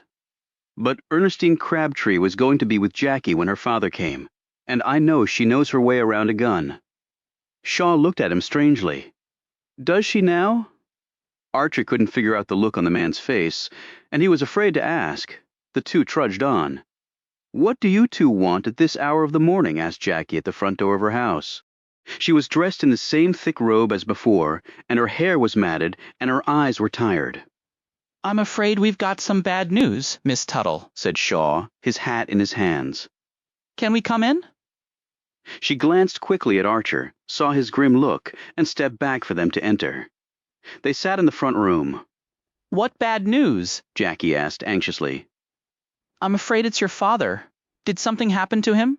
Is that why he didn't show up last night? So there was a meeting planned, said Shaw, glancing at Archer. Archer could sense what the man was thinking. He'd just gotten corroboration of what Archer had told him. Yes, 9 o'clock at my house. Archer arranged it, but he never came. I finally got mad and went to bed, and Ernestine went home. So, is he ill? Is that why he never showed up? No, ma'am. Shaw cleared his throat. Fact is, someone shot him and he's dead as a doornail. Jackie rose, wavered, and then looked like she might topple over. Archer leapt up just in time as the woman went into a dead faint. He caught her, lifted her up, and set her on the couch. See any brandy or anything around here? He called out. Shaw gazed frantically around the room. No, but let me check the bathroom for some smelling salts. Yeah, and while you're at it, why don't you check yourself for another way of telling a daughter her daddy's dead as a doornail, Mr. Shaw? I mean for Krisaki's. Shaw looked suitably chagrined and rushed off in search of the smelling salts. Archer sat down next to the unconscious Jackie, checked her fluttery pulse, and patted her hands and cheeks. When Shaw came back with the smelling salts, he applied them under her nose. With a jerk, she sat up and slowly looked around. I'm very sorry about that, Miss Tuttle, said Shaw nervously. I should have found a more, delicate way to tell you. He shot Archer a quick glance. Somebody murdered my father, she said, her eyes welling with tears. I'm afraid that's right. Did he have any enemies that you know of? She sniffled and said, The only one I could think of is dead, too. You mean Hank Pittleman? Jackie nodded and gingerly put her feet on the floor. She leaned back against the sofa cushion, took out a hanky from her robe pocket, and wiped her eyes and then her nose while Archer placed a protective arm around her shoulders. When did this happen? She asked. Sometime late last night. We're not sure of the exact time of death, but he'd been dead a while when he was found. Who found him? Bobby Kent, he called the police. It was around 1 a.m. He glanced at Archer. Archer was out there to see your father yesterday, too. I knew about that. He borrowed my car to go. He said he was going out to try to resolve the debt held by Pittleman. I knew that too, and he did. Got $300 for himself. He told me yesterday. He showed you the money? Yes. And he gave it to me, too. We were going to take it to Marjorie's today. Shaw looked at Archer once more. Archer said, "Sounds like corroboration to me." Shaw turned back to Jackie and said, "Well, what you might not know is that Archer here pilfered the promissory note from Pittleman's body. Well, he'd have to give that to my father, or he wouldn't have paid the debt," said Jackie defensively. "I know that, but I don't like people lying to me, even if they are innocent." Shaw said this last part directly to Archer, who looked suitably chagrined. "I can understand that," said Jackie. "When did Ernestine go home?" asked Archer. "Around 11 last night. And your father never showed up here?" No. Archer looked at Shaw. "He has Bobby Kent drive him around in that big caddy. He would know if Tuttle drove anywhere last night." "No, he wouldn't," said Shaw surprisingly. "What do you mean?" "I talked to Kent last night. He was waiting at the house when we got there, of course." "You think he had something to do with it?" blurted out Archer.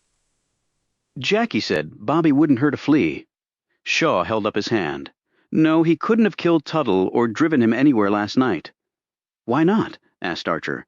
"Because he was out of town picking up a load of farm supplies. He had to get them last night, or they were going to ship them back. He left around 7 last night, picked up the supplies, and got back to the farm around 1. He found the body and called us from the house phone a minute later.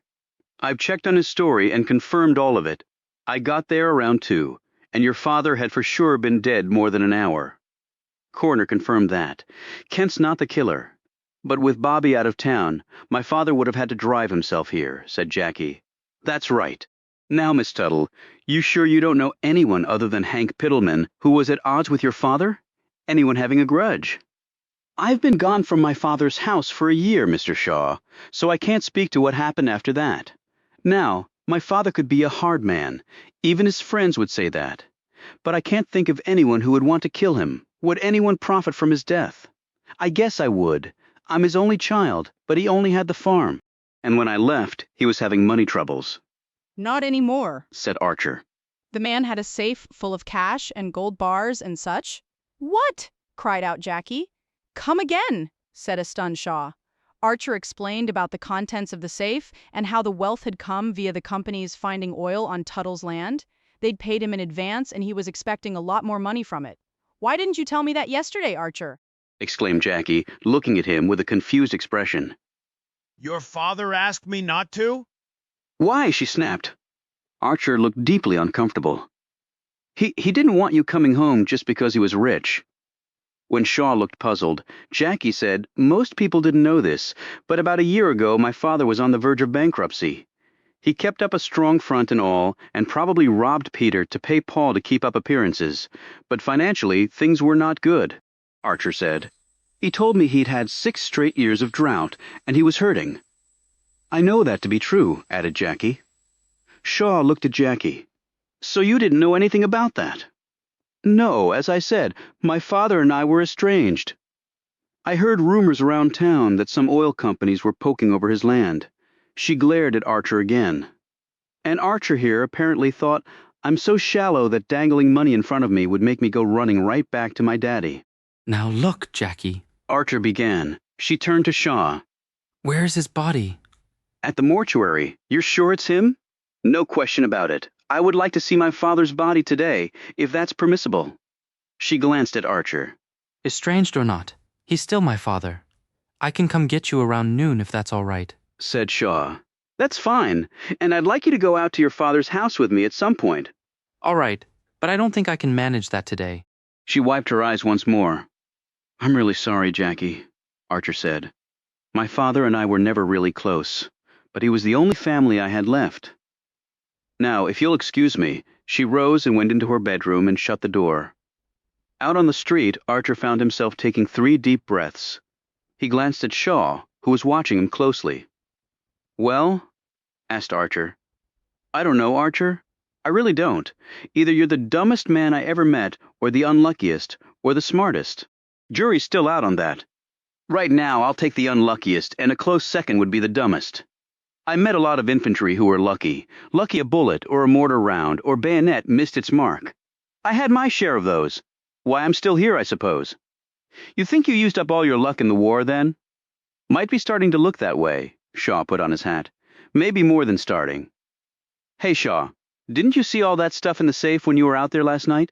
No, I saw the safe, of course, and I tried to open it to check. Why's that? A dead man and a safe, Archer. Don't take a genius to think there might have been a robbery. Matter of fact, the thing was locked, and I had no way to open it. Hopefully Miss Tuttle will be able to open it when we go out there. If not, I can get into it another way. The men started walking back to the Derby. Give it to me straight, Mr. Shaw. You think I killed the man? No, I don't, Archer. That's as straight as I can give it. But I made money off him. And truth is, I met men in prison killed for less than what I got. You're building quite a good case against yourself. Congratulations. I'm not saying anything you're not already thinking, am I? Now you're showing your smart side as opposed to your unlucky and dumb side. Archer gave him an odd look. So you're not jailing me then? We both fought a war, Archer. But I don't necessarily feel like I owe you anything on that score, because most of us fought. As for your guilt or innocence, well, you look at the big things, motive, opportunity, yeah, you're a suspect. But when I look at the little things, it don't add up to you being involved in the man's death. I've been doing this long enough to see the difference. He paused. But the thing is, Archer, I got people to report to, and sometimes they're not nearly so smart as me. So you ain't out of the woods yet, no matter what I think. Now I got some things to take care of. He tipped his hat. See you around. Shaw disappeared down the street, while Archer trudged on with all his troubling thoughts. He felt his confident gait fade to nearly a prison shuffle. Chapter 39. Archer had some breakfast, and then later he had his lunch, neither of which he really remembered eating. After that, he went back to the Derby and sat on his bed trying to make sense out of all that had happened. Tuttle had never made the meeting with his daughter because he'd been murdered. Jackie had known nothing of the wealth in the safe until Archer had told her. Shaw didn't believe he was guilty, but others in the law might overrule him, so maybe he had to get himself out of this predicament. Yet when Archer looked at the problem every which way, not a single answer or viable path of investigation reasonably presented itself. And he wasn't a Seamus anyway. Though Shaw had taught him a few things and said that Archer had good instincts, what did he really know about detecting? He found himself staring out the window of his hotel room for hours on end, his mind a muddle. He checked his watch and wondered how Jackie had reacted to seeing her father's body at the mortuary. Jackie might have broken down and cried, despite being estranged from her father. As day grew into night, he finally decided to act. And that act would take the form of his going back to where all this had started. So at 9 o'clock sharp, his legs took him in the direction of the cat's meow. It was hopping at this hour, but he was able to wedge in at the bar. The same string bean bartender came over to him. "What's your poison, son?" Rebel yell. "Straight up." Archer stacked 3 fingers, one on top of the other, this time. The old man grinned. "I remember you now. You was talking to Mr. Pittleman," he shivered. "Damn shame what happened to him." "Yeah," agreed Archer. The man poured out the Rebel and slid it across to Archer, who slipped him a buck and told him to keep the change. "Right kind of you. That night I was in here? You see anything funny?" asked Archer. "Funny how? Just funny. No, not that I can remember." You knew Hank Pittleman and Jackie Tuttle? "Sure. Seen him in here many a time. Don't really know him, though." The man grinned, showing multiple gaps in his teeth. "We don't really run in the same circles of highfalutin society." He cackled at his little joke. "Did you know Mr. Pittleman owned this place?" Archer nodded, edged his hat back, lit up a lucky strike, and blew smoke sideways out of his mouth. He took a swallow of the Rebel and said, "You know Lucas Tuttle?" Archer wanted to see if word had gotten around about the man's murder. "Know of him. Never seen him in here. Apparently he's not much of a drinker like his daughter. But I seen him around town sometimes, in that big car of his. Ever seen him with Jackie Tuttle? Not that I can say no, hey? Why all the questions, fella?" Archer handed him another $1, which the man gripped and made disappear into his pocket. "I'm just trying to figure stuff out. You ain't been in town long, have you?" Archer shook his head and continued to smoke down his lucky strike. "Want to know the truth? I'm an ex-con in from Carderock, on parole." The man's features changed. "What?" asked Archer, noting this. "Now that is funny. What is, you being on parole? Come again made me think of that Ernestine Crabtree gal. What about her? She runs the parole office. Why, I thought of her just now." "I know she does, friend. She's my parole officer. I figured that. So how do you know about her?" "I got buddies who did time and got out not too long ago." They went to her too. She's the only game in town when it comes to parolees. But what's funny about that? The night you were in here before, he began. Archer looked at him through his cloud of cigarette smoke. What about it?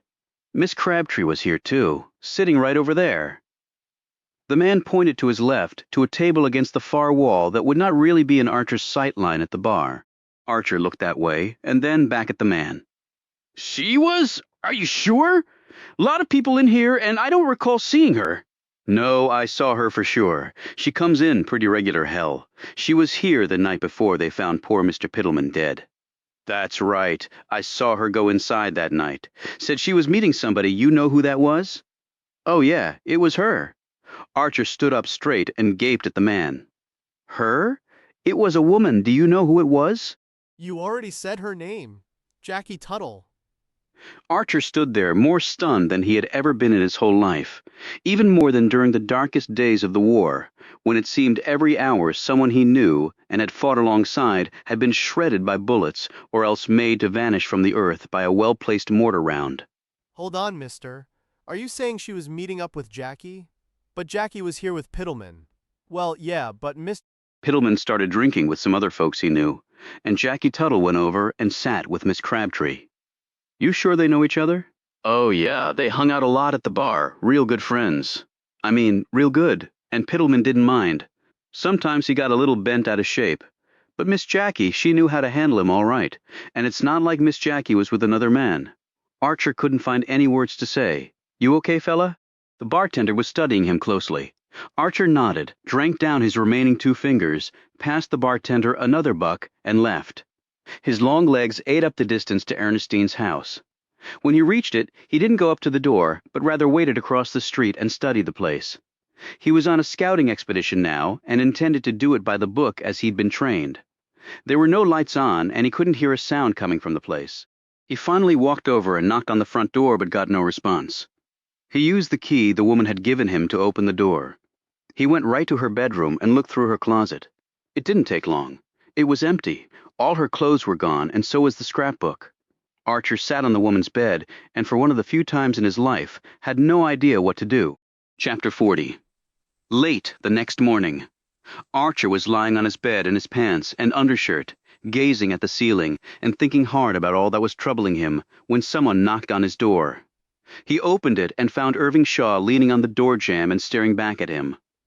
What? Said Archer. Got a problem, damn it, Mr. Shaw. Every time you come to see me, you say something like that. Don't blame me. It sure as hell ain't my fault. He barged past Archer and into the room. Archer slowly shut the door and watched as the lawman paced the small footprint of the room. You gonna tell me, or do I have to guess? Asked Archer, finally. We went out to Lucas Tuttle's house this morning. Who did? Me and Jackie Tuttle. Shaw sat down in the sole chair. You been here the whole night? Yeah. Man at the front desk can tell you that. Why? Just wondering. Why? What did you find out there? I'll tell you what we didn't find. Archer sat on the edge of the bed. Okay, shoot. We didn't find anything in the man's safe. I mean, not a damn thing. Archer said nothing. He just gaped at the man like he'd been uttering Chinese. You look surprised. Well, that's because I am. There was all kinds of stuff in that safe, I'm telling you, including gold bars. I never had the pleasure of carrying gold bars, but I imagine they're pretty damn heavy. They are. Well, where the hell did it all get to? Now, that's the question. Did Jackie open the safe for you? Shaw shook his head. She didn't have the combination. I had to get a locksmith to come out and do it. Damn. Shaw looked at him oddly. You drove Jackie Tuttle's Nash out there. I told you that already. And nobody's been there since you were up until Bobby Kent found the man's body. No, hold on, that's not right. Whoever killed Tuttle was there after I was. They must have cleared out the safe. You yourself said you couldn't look in it because it was locked. It might have already been empty when you got there. But the thing is, you're the only one who has admitted to being there on the day the man died. And by your admission, he opened the safe to get the money to pay you. Whoa there. I don't like where this is headed. That's not all. I had the Nash searched just now over at the garage on Folsom. What for? For the contents of the missing safe, Archer. What else, son? Hold on now, are you? Just hush for a minute. Shaw fell silent for a moment, gathering his words. We didn't find any of the items from the safe in the Nash. Well, of course you didn't, but we did find traces of them. What sort of traces? Imprints of the gold bars on the carpet in the trunk, and a few grains of what turned out to be gold dust. But I was the only one to drive the Nash out there that day, Archer replied. That's true.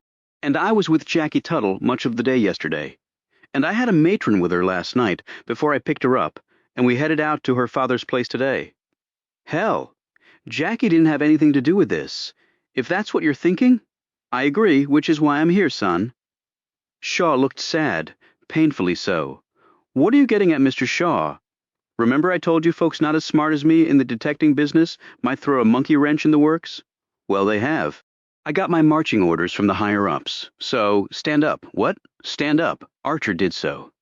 Shaw took out a pair of shiny handcuffs and put them on Archer's wrists after gently tugging them behind his back. You arresting me? What was your first clue, son? Arresting me for what? That'll be put into writing down at the police station. You're going to get your picture taken, have ink on your fingers, and then I'll want a statement. Hell, I'll give you a statement right here and now. I'm innocent. I know you are, Archer, but I got no choice. But let me work this, son. I know what I'm doing. He grabbed up Archer's shirt and jacket and then led the man down the stairs and out the back door. Why not the front? Asked Archer. I'm trying to let you avoid the shame of being arrested. Bad enough for the guilty, doubly so for the innocent. The ride over to the police station took all of 3 minutes. Archer was fingerprinted and photographed.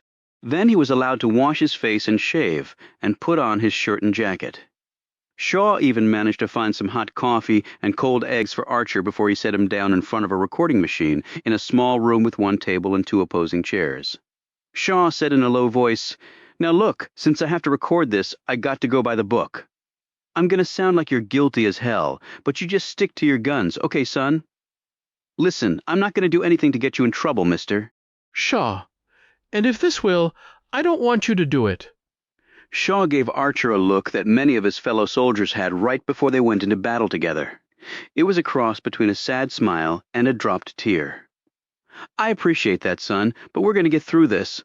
Just do what I said. Shaw clicked on the machine, recited the date and time and their names. And then the crimes that Archer had been charged with, including the murder of Lucas Tuttle. Mr. Archer, if you want to tell the truth, now would be a good time to do so. Everything I know, I've already told you. If you tell us what you did with the stuff in that safe, I can put in a good word for you with the court. Well, since I didn't take any of it, that's not really an option for me. So you deny all involvement in any crime hereabouts? I lied to you about going into Mr. Pittleman's room and taking those debt papers. You can charge me with that if you want, and I'll confess to that, but not to another thing. You sure? Hell yes, I'm innocent. Shaw clicked off the recorder. That was fine, Archer. I hope so, because it's all the truth. Shaw lit up a smoke. Where were you last night? At the Cat's Meow, and then at Ernestine Crabtree's house, and then back at the Derby, where you found me. Shaw frowned. At Crabtree's house, why? I was trying to figure out why she and Jackie lied and said they didn't know each other when the bartender at the Cat's Meow told me they were regulars there and knew each other really well. Come again, Archer told him what the bartender had shared. But as a parole officer, if she saw you drinking at the bar, she should have turned you in for a violation. I know that. I'm wondering why she didn't. And why would they hide that they were friends and all? When I brought Jackie over to stay at Ernestine's, I introduced them to each other. They acted like strangers till I did that. That is a puzzler. And now she's gone. Shaw started. What? Who's gone? Ernestine? Her clothes are all gone from her closet. I think she's left town. Shaw narrowed his eyes and rubbed his chin. What else? Look, you know about her father? Shaw shook his head. So Archer decided to fill him in on Carson Crabtree's history, and also about what he had found in the scrapbook. So what do you think about that? Asked Archer. Her father was a policeman. Then he ups and kills 3 men and confesses without giving any reason. And one of them was a peeping Tom, said Shaw thoughtfully. You think? Well, it's possible he was peeping on Ernestine, and maybe the others were too. But then why wouldn't her old man say that in his defense? Hell, he might have gotten off scot-free if he had. I could see a jury siding with him over that, especially if he had a bunch of fathers on the jury. I don't know. said Archer, but her mother killed herself later. Damn, that woman's been through the ringer all right. Did she act surprised when she saw you at your first parole meeting even though she'd probably already seen you at the bar? Not a jot, no. Good poker face then. And then some. Shaw looked thoughtfully at Archer. Shayla Dixon?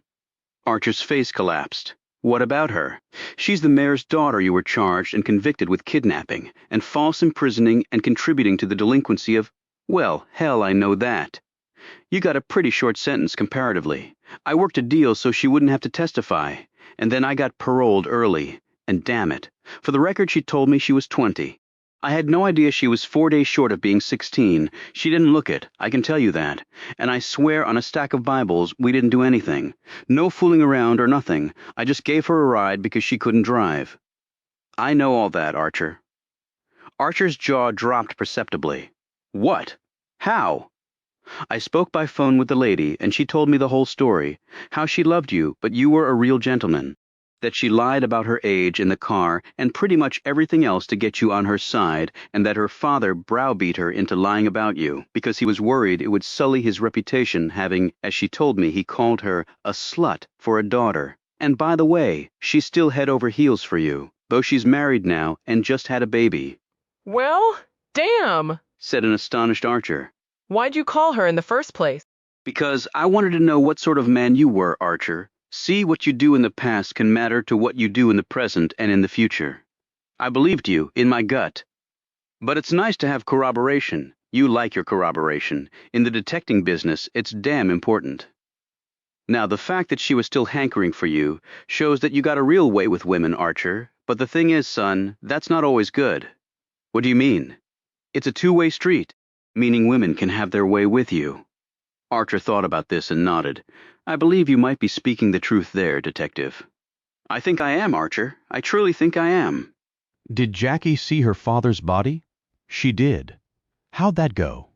Funny you should ask.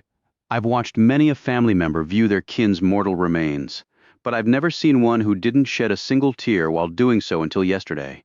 So what now? How much money you got? Nearly $300. Well, lucky you, your bail is going to be set at $200. We'll go see the judge. You can enter your not guilty plea. Pay that amount over to the court, and you're free to go for now. Why are you really doing this? I understand that you believe I'm innocent, and I'm damn glad of that. But you're taking a chance here with me. You could torpedo your whole career over this. The easy thing would be to lock me up and throw away the key. Nobody would care. I would care, Archer. When I took a plane up in the air, I had a whole crew counting on me to make the right decisions. And I tried my best to do that very thing. And I signed up for this job to see that bad folks got punished. Putting the innocent in jail is something I have no interest in because that would mean I made the worst decision of all. I might as well have put the damn plane in a nosedive. Well, I thank you for that. Don't thank me just yet, Archer. We got us a long road to hoe. Chapter 41. After paying his bail and entering his plea, Archer slept fitfully in his hotel room that night. His coming so close to being in a jail cell again had upset him more than he would have thought possible. But he had far too much in the troubling department to concern him. He awoke at 6 in the morning and managed to snatch a 2-minute hot shower in the bath down the hall. He dressed and headed out to the checkered past for breakfast and a formulation of his plan going forward. The eggs and coffee were hot, the toast burned, the sliced tomatoes passable, and the slice of strip steak would have been of more use nailed to the bottom of his shoe than being eaten. And he loved every minute and bite of it because he was right now a free man, and he had no idea how long that would last. That just made a fellow appreciate things. He bought a 5-cent newspaper and sat on a bench reading the headlines, learning nothing of interest and actually growing even more depressed than he currently was by some of the news stories.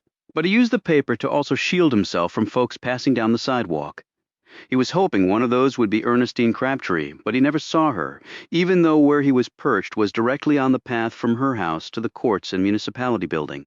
For the second time since he'd been here, the sky was cloudy, and it looked like it might start raining again. At 2 minutes to 8, he got up and headed to the courts building. The front doors had just been unlocked, and he set up his surveillance post in the lobby behind a poster on an easel telling folks about a drive to aid war widows. Archer dropped 50 cents in the can attached to the poster. 8:30 came and went. So did 9 o'clock, then 10 o'clock, then 11.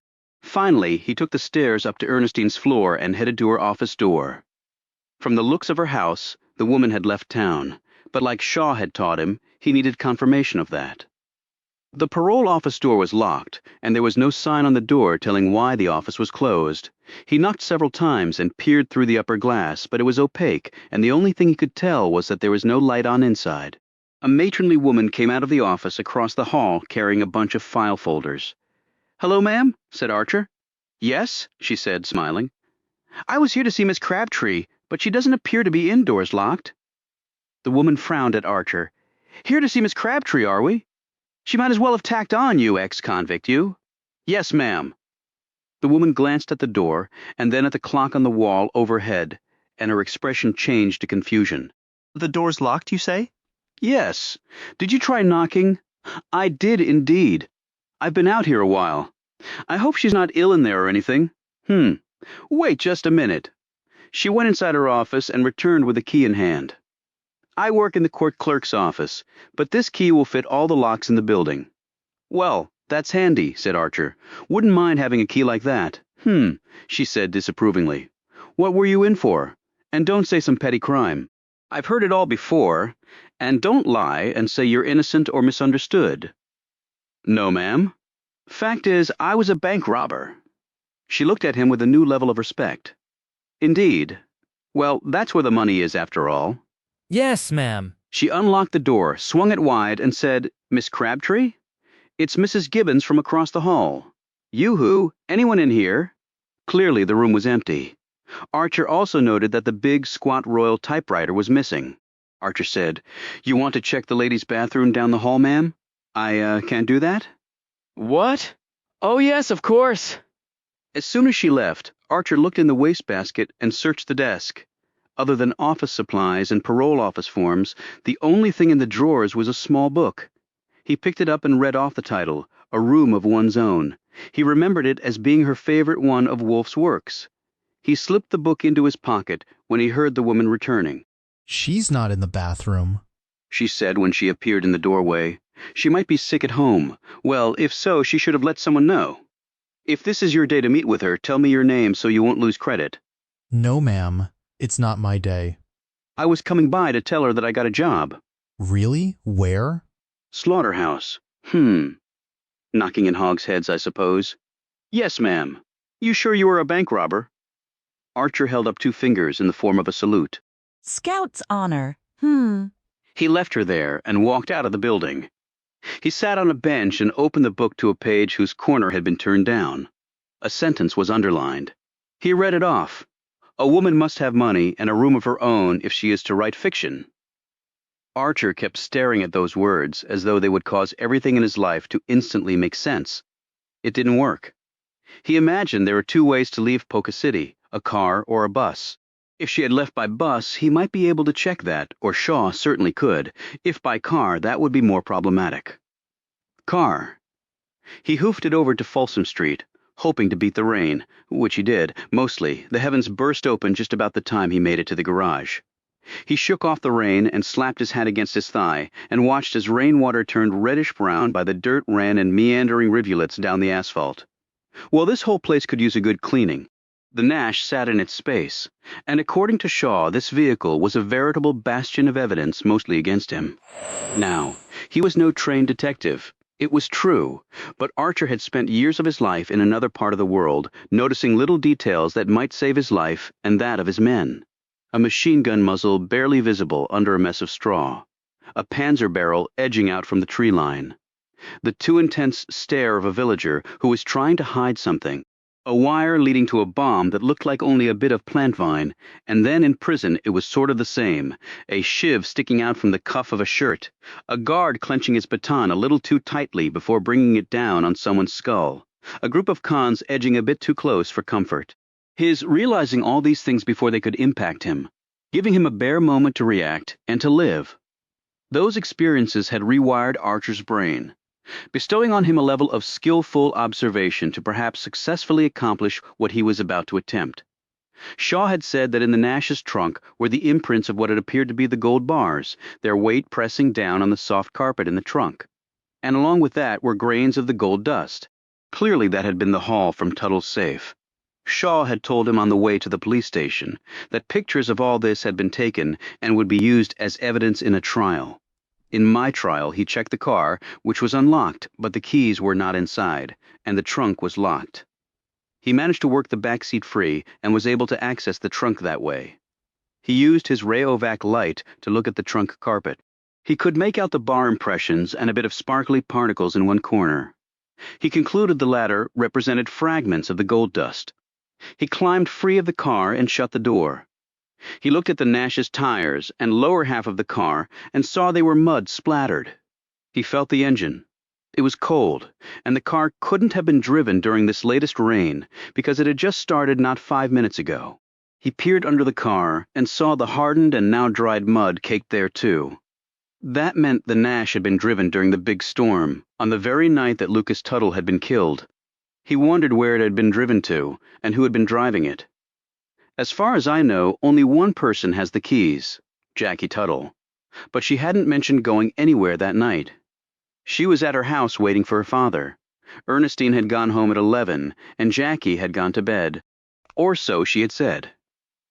She had asked him to leave the keys in the glove box when he returned the car that day, and he had done so. Now, there was no law against driving your own car whenever you wanted, but still. Yet with the keys in the glove box, anyone could have driven the car, including Ernestine Crabtree. He could fathom no connection between the parole officer and Lucas Tuttle. But there had seemed to be no connection between Ernestine and Jackie either. And now that he knew there was, that meant the connection between Ernestine and Lucas Tuttle would probably run through Jackie. He walked around the car and stopped at the passenger side. He opened the door and sat in the seat. He rummaged in the glove box but found nothing useful. When he closed it back up, he looked directly down and saw it near his shoe. It was a bit of a yellow flower bud on the floorboard. He picked it up and looked at it more closely. He couldn't be sure, of course, but it looked an awful lot like it could be from the flower beds at Marjorie Pittleman's place. That would make sense because Jackie knew her and had visited the place. But why is the flower fragment in the passenger seat? Was it from my shoe when I was over there with her? But if that were the case, the bud wouldn't have looked as fresh, he figured. He drew a long breath and then stopped before he let it out. Then he drew 2 more breaths. He wasn't doing his combat ritual exercise. He was taking in a scent. Ever since his time as a scout in the war, Archer's senses, particularly hearing and smelling, had been heightened. The bolt of a rifle sliding back, or the collective breaths of 100 men about to attack, or the smell of cordite flung into the air from a brigade in arms marching, or simply the scent of fear that oozed from anxious men at every deadly encounter. He recognized the scent he was now inhaling, and it was not Jackie Tuttle's. It was the same one Ernestine had been wearing when he had gone to his first parole meeting. He climbed out of the Nash and shut the door. He couldn't be certain that Ernestine had been in the car. She couldn't be the only woman in town to wear that perfume. But if it had been her, what was she doing in the Nash? Then again, he had just found out that the two were great friends. So maybe they had made a trip in this car to the home of Lucas Tuttle on the night he was murdered. Archer left the garage and set off for El Dorado Street. He viewed Jackie's house from a distance, looking for any sign of her being there before heading up to the front door. He knocked and then called out. He went over to the window that she had been at before and rapped on the glass there. He peered inside a crack in the drapes. He couldn't see or hear anything. Archer looked around to see if anyone was watching him. He went around back and used his knife to unlock the woman's rear door. He called out when he got inside but heard nothing. He looked quickly through the house and found nothing. A search of Jackie's closet showed that her clothes, or at least a great many of them, were still there. But he didn't see a suitcase, only he had never been in her closet before, and thus didn't know if she even had one. He glanced at the bed where they had lain together. Shaw's words, or warning rather, came to his mind, "Women can have their way with you." He did find the Nash's car keys hanging on a peg next to the back door. That was convenient, because he couldn't exactly walk every place he needed to go. As he was leaving by the back door, he pulled out his pack of cigarettes, but saw that it was empty. He spotted the garbage can and lifted the lid. It was half full of rubbish. He tossed the empty pack in there and was about to put the lid back on when he saw the wadded-up paper next to an apple core. He pulled the paper out and straightened it. On it were written a series of letters and numbers.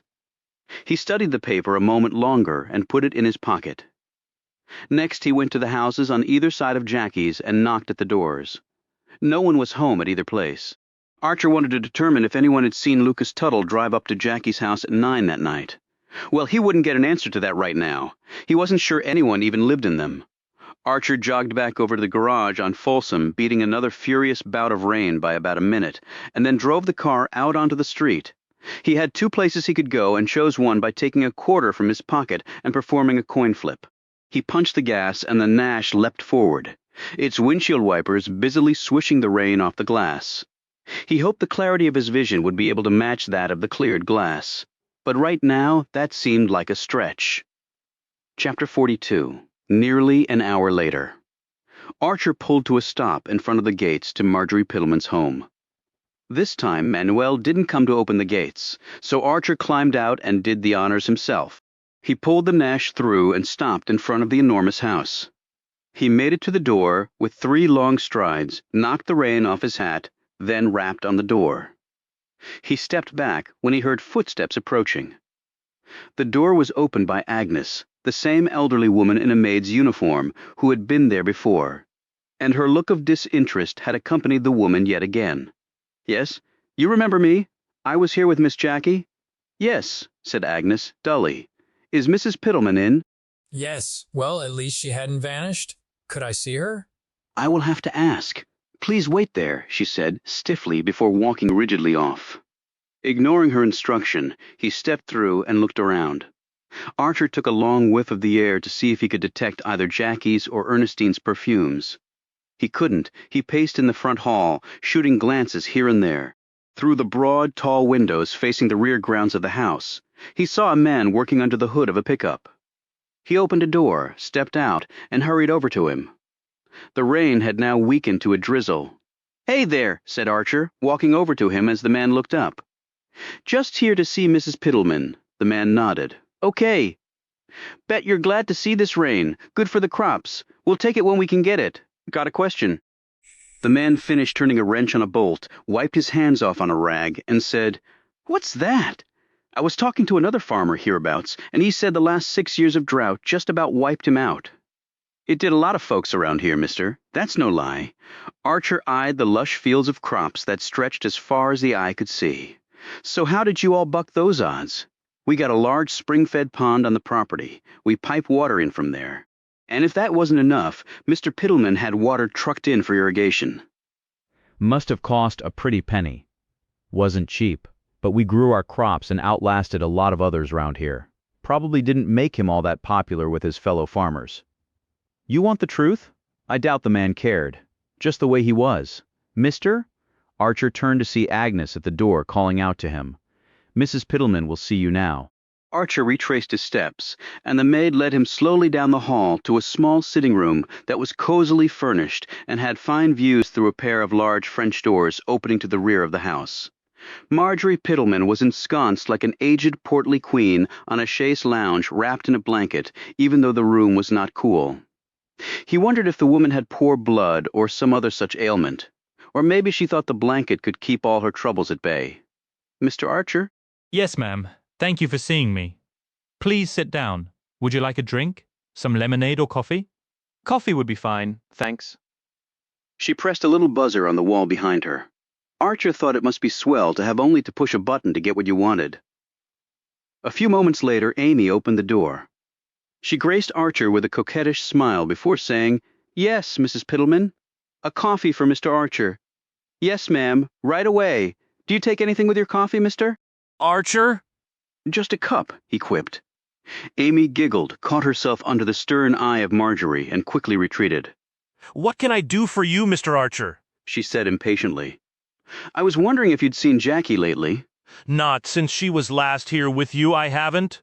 So that meant she hadn't been by to pay the woman the money owed to her. Okay, I suppose you heard about her father?" "I did indeed. First Hank and now Lucas Tuttle. I don't know what Polka City is coming to."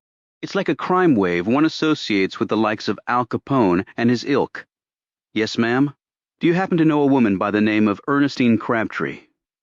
Marjorie creased her brow. "Ernestine? What again? Crabtree. I knew a Wanda Crabtree ages ago, but that was when I was a little girl, and that was nowhere near here. By the way, what brought you to Poca City? Hank did. She let out a sigh. I hated it when we first got here. There was nothing to this place. But I have to admit, Hank was right. He kept working at it, and people came. After the war, things really picked up. He made a fortune, one that he will no longer enjoy, unfortunately. He decided to throw out a remark and see what her response would be. Well, even though I know things are complicated between you two, you still have Jackie as a friend. She looked at him in a way that was both appraising and revealing by degrees. How well do you know Jackie Tuttle? Not all that well, actually. The door opened, and Amy brought in Archer's coffee and set it down on the table next to him. In a cup, just like you asked for, Mr. Archer, she said, with an impish grin. Now all my wishes have come true, said Archer, grinning back. Thank you, Amy. That will be all, said Marjorie firmly. Amy gave her employer a little curtsy and beat a hasty retreat, shutting the door behind her, but not before giving Archer a flirty look. Marjorie said, Now, back to Jackie. She is very cunning, did you know that? Archer took a sip of his coffee. I know she's very smart. Her mother died in a horrific accident. I knew Isabel fairly well. What was she like? Archer asked. She did not like living on a farm. For one, she and Lucas did not have a happy marriage. When Jackie came along, it didn't help matters. It seemed to actually hurt them.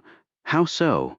Isabel was fiercely protective of her marriage, and it seemed, at least sometimes, that she perceived Jackie as an interloper. I thought they loved each other, said Archer. Sometimes love can well warp someone. Warp them how? Now someone has killed Lucas Tuttle. Hold on, what are you suggesting? Exclaimed Archer. I am suggesting that you don't let your head be turned by every pretty face that happens by. Young men like yourself so often do. Like Jackie's, you mean? Marjorie said firmly. Every pretty face. Now, why are you really here? I can't seem to find Jackie, and Ernestine Crabtree seems to have left town. That is curious. Do you think it has anything to do with Lucas's death? Archer thought for a moment about what Shaw had said when Jackie had viewed her father's body. Not a single tear shed. Jackie has her father's property to take care of. I'm assuming she's his sole heir. Marjorie shrugged. I have no idea, but possibly he had no one else. So it's not like she can just up and leave. She might have just gone for a drive, perhaps on a visit to another town to clear her mind. She couldn't have. I drove Jackie's Nash over here. This statement seemed to pique Marjorie's interest. Did you now, Hank let her borrow that car? You know, so I would appreciate if you would leave it here. Archer's face went slack. Then how will I get back to town? I can have someone run you in, mister. Archer, she said, smiling triumphantly. Now finish your coffee. I have matters of importance to attend to. He drank down his coffee and rose. What are your plans now, if you don't mind my asking? To make sure I keep my house and my dignity, or what's left of it. She paused. Lucas Tuttle owed my late husband money, $5,000 plus interest. I expect to receive payment from his estate. If and when you see Jackie, you tell her that. I'll take it to court if I have to. It seemed to Archer that the placid, refined lady was now firmly down in the dirt with the rest of them. After Archer took his leave, he ran into Amy in the hall. How is your coffee, Mr. Archer? She said anxiously. You make a nice cup of joe. You'll do a husband proud. She smiled. Is there anything else I can do for you? I'd be happy to. Well, seeing as how Mrs. Pittleman has sort of confiscated the automobile I drove here in, she said somebody could run me back to town. Oh, I can ask Manuel to take you in one of the trucks. That'd be great, thanks. He gave her a warm smile, and she rushed off to accomplish this. He once more watched her go and thought to himself, Women are going to be the death of you, Archer. Fighting a war was a damn sight safer. She came back a minute later and told him that Manuel would bring the truck around shortly. Thank you, Amy, hey? I wonder if you could help me with something else. I'll sure try, Mr. Archer. You know Jackie Tuttle? Yes, sir. I mean, I know who she is. When was the last time she was here? I think it was when she came to tell the missus about poor Mr. Pittleman. I think you were with her. I didn't see you, but I heard about the visit from Agnes. You sure she wasn't here more recently than that? Not that I know of. How about an Ernestine Crabtree? You know her? No, sir. I don't know nobody by that name. Okay, thanks. The truck pulled up to the front with Manuel driving. He honked the horn, and Archer went out and climbed into the cab with him. They set off back to town. "You worked for the Piddlemans for long?" Archer asked him. Manuel nodded and said, 7 years. Pretty sad what happened to him. Manuel shrugged. "Mrs. Piddleman will keep things going. I left the Nash back there. Jackie Tuttle had borrowed it. Now Mrs. Piddleman wanted it back." Manuel smiled at this. "Something funny, friend? Many things have changed since Mr. Piddleman died." You mean with respect to Jackie and Mrs. Piddleman? "Many things?" You opened the gate for us when we came in the other day? Manuel nodded. "And I opened the gate for her the night before last. It was very late." Archer jerked his head so hard he almost hit it on the side of the truck door. You opened the gate for Jackie? 2 nights ago? You're sure? "Yes. Was she here to see Mrs. Piddleman?" No, they could not see her that night. "Wait a minute. They?" "Miss Tuttle and the other woman. Describe her." Manuel did so, outlining, unmistakably, Ernestine Crabtree. But if they didn't come to see Mrs. Piddleman, what then? Manuel shrugged. "It was not my place to ask. So they went into the house then?" "I don't know. I opened the gate, and then I went back to my little house." "They must have opened the gate themselves when they left. You said it was late. When exactly did they get here?" "It was nearly 11. "Did they say anything to you?" "Miss Tuttle thanked me for opening the gate, as she always does." Archer sat back. "Were they carrying anything with them? Did they take anything from the car?" "Not that I saw, but again I did not stay out there. It was raining very hard, a very bad storm. I went back to my bed and fell asleep." "I guess it must have been something important to bring them out in weather like that." Manuel shrugged. When Archer got back to Poca City, he went straight to the police station to see Shaw. Chapter 43, Only Shaw, wasn't there, and apparently no one had seen the man at all that day. Archer ran into Deputy Bart Coleman in the hallway of the station and asked him about the detective. Bart said, "Last I saw of him was yesterday." He suddenly put his hand on the butt of his revolver. "Hey, Archer, didn't you get arrested and charged with murdering Mr. Tuttle?" "I did." "What are you doing out then?"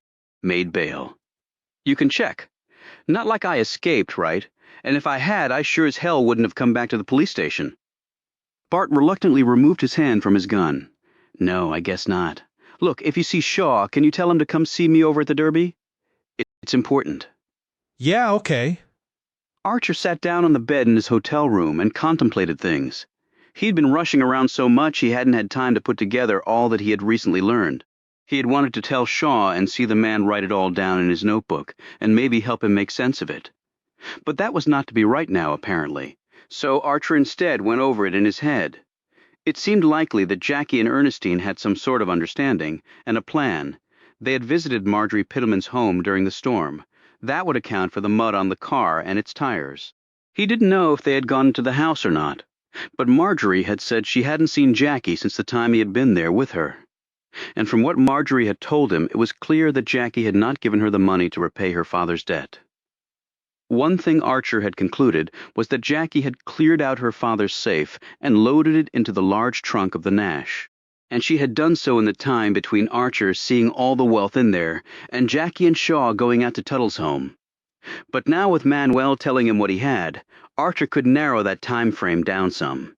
She had arranged to meet her father at her house, probably using that ruse to make sure he wouldn't be home to stop her, and Ernestine from ransacking the man's safe. But something had gone terribly wrong on that score because Tuttle had not been at Jackie's. He'd been at his house. But for the life of him, Archer couldn't fathom why the man hadn't kept the meeting with his daughter. Jackie's emptying the safe and piling it into the Nash's trunk at some point was the only way the imprint of the gold bars and the transfer of the gold dust could have occurred. Then, Jackie and Ernestine had driven over to Marjorie's that same night. Why had they done that? To hide the loot. But why there? And what was even more confusing, why bother taking the things from the safe in the first place? As her father's only heir, they would have come to Jackie anyway after his death. And all that oil money on top of it, it just didn't make any sense. And in addition to the emptied safe, someone had taken Lucas Tuttle's life. If Jackie had been the one to steal the items from the safe, she had to have been there that night. So had Jackie killed her father? If so, why? His thoughts next turned to that last night with Jackie at Ernestine's house.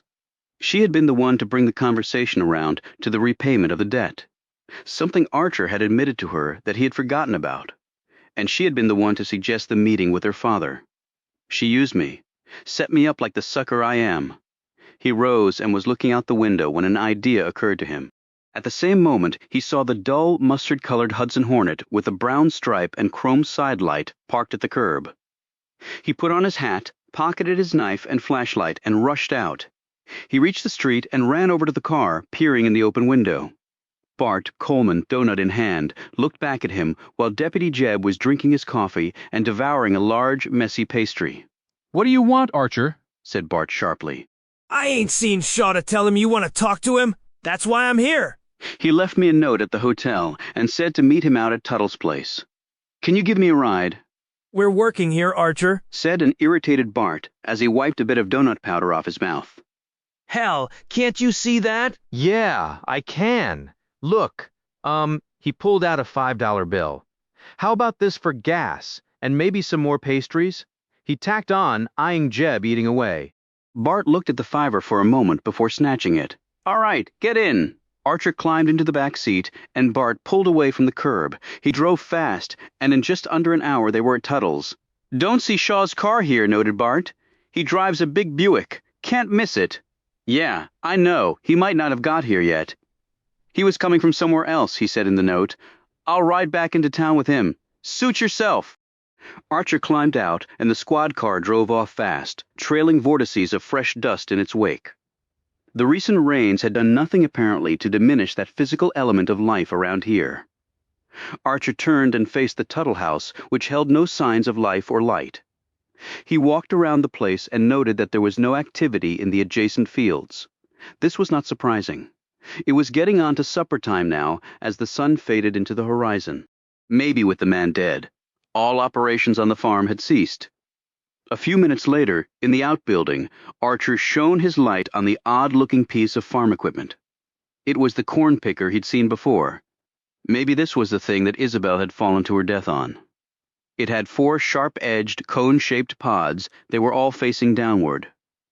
The woman couldn't have been impaled on one of these things if they'd been pointed like that. From his time in the military, he was familiar with lots of different pieces of machinery, and Archer quickly figured out how the thing worked. He gripped a handle and started to turn it. It was damn tough going and took a lot of his strength. But one of the cones started lifting upward. He stopped, panting slightly, when the cone was finally pointing straight up. So that was how the woman had died. He next ventured to the barn and climbed the ladder to the top landing. He went over to the hay bale doors and opened them. He eyed the winch used to haul bales up. Then he looked down and imagined the corn picker with the upturned cone on the ground directly underneath. And then he visualized Isabel Tuttle falling to her death, impaled on the damn thing, and then Jackie finding her like that. He thought about what Lucas Tuttle had told him about his daughter and his dead wife. That they were both fiercely independent, hot-headed, that he was scared of them, that mother and daughter had clashed repeatedly, and that Isabel Tuttle's death might not have been an accident. Well, I don't think it was an accident either. He suddenly had the awful vision of the woman falling to her death and Jackie being behind where her mother had stood, her arms stretched out after pushing Isabel to her death. He felt a bit sick at that, maybe more than a bit. But then something occurred to Archer. He was putting 2 and 2 together, like Shaw had taught him to do. But he needed to go further on that than he just had. He turned his head and looked in the direction of the outbuilding he'd just been in. After a few moments of thought, Archer smiled, perhaps in relief. But it was a genuine feeling, that was for sure. He returned to the home's front door and took out his knife. Only this time it failed its mission. Undeterred, he moved over to a window, forced the latch back, and climbed through. He walked down the hall and saw an open door. He edged inside and shone his Rayovac around. It was set up as a small office. Dead center on the desk was a typewriter, and next to that was a pair of earphones that were plugged into a little machine. He assumed this had to be Desiree Langford's office, where she did her typing. He checked the wastebasket and then looked through the drawers. There were files and copies of correspondence and a small notebook. He looked inside it. Under the T's was Jackie Tuttle's name and her address on El Dorado and her phone number. That was interesting. There was a little roll of tape next to the machine Desiree used to listen to Tuttle's dictation. He put it in the machine, figured out how it worked, and turned it on, listening to what was on the tape by slipping on the earphones. Though he should have been expecting it, he nearly jumped when Lucas Tuttle's voice came on, to Sam Malloy, attorney at law. Dear Sam, now that I've changed my will, disinheriting my traitorous and worthless daughter, and with all this new money coming in, I want to make a few more changes to everything. I would like you to come by next Friday to discuss them. Let me know a good time for you. Sincerely, Lucas Tuttle. There was a pause, and the man next dictated a few other short business letters to various people. The recording left off at that point, and Archer tipped his hat back. So the old man had cut out his daughter. That explained a lot, but not in a good way for Jackie. He pocketed the tape, left the room, moved down the hall to Tuttle's office, and opened the door. Inside he once more shone his Ray Ovac light around. There was some blood on the desktop from where Tuttle had been shot. He next examined the console where the revolver still lay side by side. Archer walked over to the safe and swung open the door. It was indeed empty. He noted twin holes drilled into the door. The locksmith's doing, he figured. He next shone his light on some framed pictures lined up on the mantel. He had seen them on his prior visit here, but couldn't make out who was in them. There wasn't a single picture of Isabel or Jackie. Archer noted the large plant in a vase on a stand next to the fireplace. He had seen it before but paid it no attention. He poked around it and then shone his light behind the broad leaves of the plant. The light beam reflected off the glass. He pulled out the object that had been placed right behind the vase. It was a framed photo. Why would Tuttle have hidden this back there? When Archer looked at the photo, he thought he had his answer. There were two men in the photo. One was Lucas Tuttle, the other was Malcolm Draper. What in the hell? He slid the frame into his jacket pocket, stepped back, and looked over at the desk. There was nothing of particular importance on it except for the bloodstains. There were some on the floor, too, where the man had fallen. Archer looked through the drawers and wastebasket and came up empty. He figured Shaw had been all over this room anyway, but maybe he had missed something else besides the photo of the two men. Archer pulled out the drawers again and checked not in the drawers, but under them he found nothing. He perched on the desk, and his eyes alighted on the Remington over-under, leaning against the fireplace stone. He picked it up, broke the breech, and saw that there were no shells inside. Then he turned it around and shone his light down the one barrel where he had previously seen something strange. There was definitely an object hidden in there. He used a letter opener on the desk to work the item from the barrel. It was a curled-up piece of onion skin, a carbon copy of a typed letter. He uncurled it and started reading. It was from Tuttle and was addressed to Polka City's district attorney, a Mr. Herbert Brooks. As he read down the letter, Archer's insides turned to putty. That son of a bitch, he put the letter in his pocket. Well, at least the damn shotgun had been good for something. He glanced at the device on the desk. A dictaphone, Tuttle had called it. The little receiver he had been holding when Archer had walked in here previously was lying on the desk. Its squiggly cord attached to the machine. As Archer kept staring at the thing, the image of Shaw's recording their talk at the police station popped into his head. He shone his light on the machine, and as he had with Desiree's machine, he quickly figured out the functions of the buttons. He hit one and heard a whirring sound coming from within the innards of the dictaphone as the tape rewound fully. He also saw that the thing you spoke into had a little button that you held down, presumably when you were speaking into it. There was also a little catch that you could engage. This kept the speaking button down without having to use your thumb the whole time. Archer saw that this catch had indeed been set, keeping the button down. When the tape stopped rewinding, he pressed another button. The whirring sound took up once more. He flinched as the dead man's voice suddenly filled the room. He was dictating more letters to various people, methodically, without pause. Then there was a long gap. Then he heard the man say in connection with a letter to another gent, Desiree, depending on how my meeting with Jackie goes tonight, we may have to make arrangements for her to move back in here. I will discuss those details when I return from my business trip next week. Tuttle went on with some more instructions for the woman, and then the tape fell silent. Archer turned the machine off. It appeared that Tuttle had every intention of visiting his daughter that night. So what had happened? The thoughts were catapulting through his head like ack-ack fired at enemy planes, because on the one hand it seemed that Tuttle was expecting his daughter to move back in. But then there was the letter to Herbert Brooks. What he had communicated in there did not mesh with having his daughter back home. But maybe it did somehow to Lucas Tuttle. Desiree had typed up a letter from Tuttle where he had disinherited his daughter. He had a feeling that Desiree had let Jackie know about this. That would explain why Jackie would come here and clean out the safe. Otherwise, she would get nothing. Next to the desk, he spied a small wooden box with a handle that the dictaphone was evidently meant to be stored in. With a sudden thought, he wound up the machine's electrical cord and slipped it into the box. He wanted to know what Shaw would make of all this, overcome with all that he'd just learned. He eyed the little bar set up against the wall, went over, and poured himself a stiff one. He drank it down, planted his palms on the wood of the bar, hung his head down, and took 3 long breaths. You survived the war, you can damn well survive this, Archer, I hope. Chapter 44. H.E. set off down the road, carrying the wooden case on his hike back to Poca City, proper. It was a long walk, and the dusk grew into night as he went along. He would put out his thumb whenever a vehicle passed, but no one even slowed down. Archer finally thrust out his thumb one more time as the headlights bore down on him.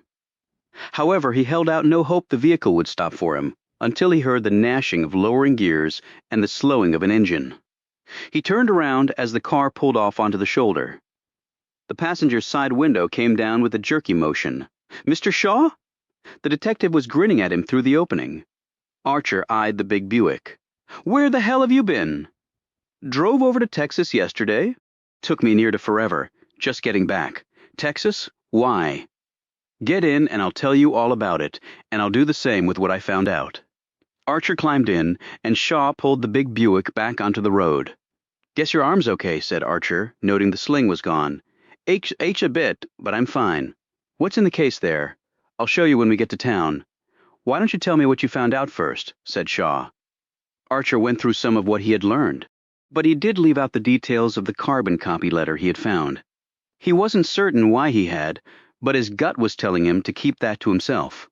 "So Jackie and Ernestine Crabtree had something going together," said Shaw, when Archer was done. "That's right, and they went over to Marjorie Pittleman's that night. But Marjorie later told me she hadn't seen Jackie or the money I gave her." "Good catch on the muddy car, Archer."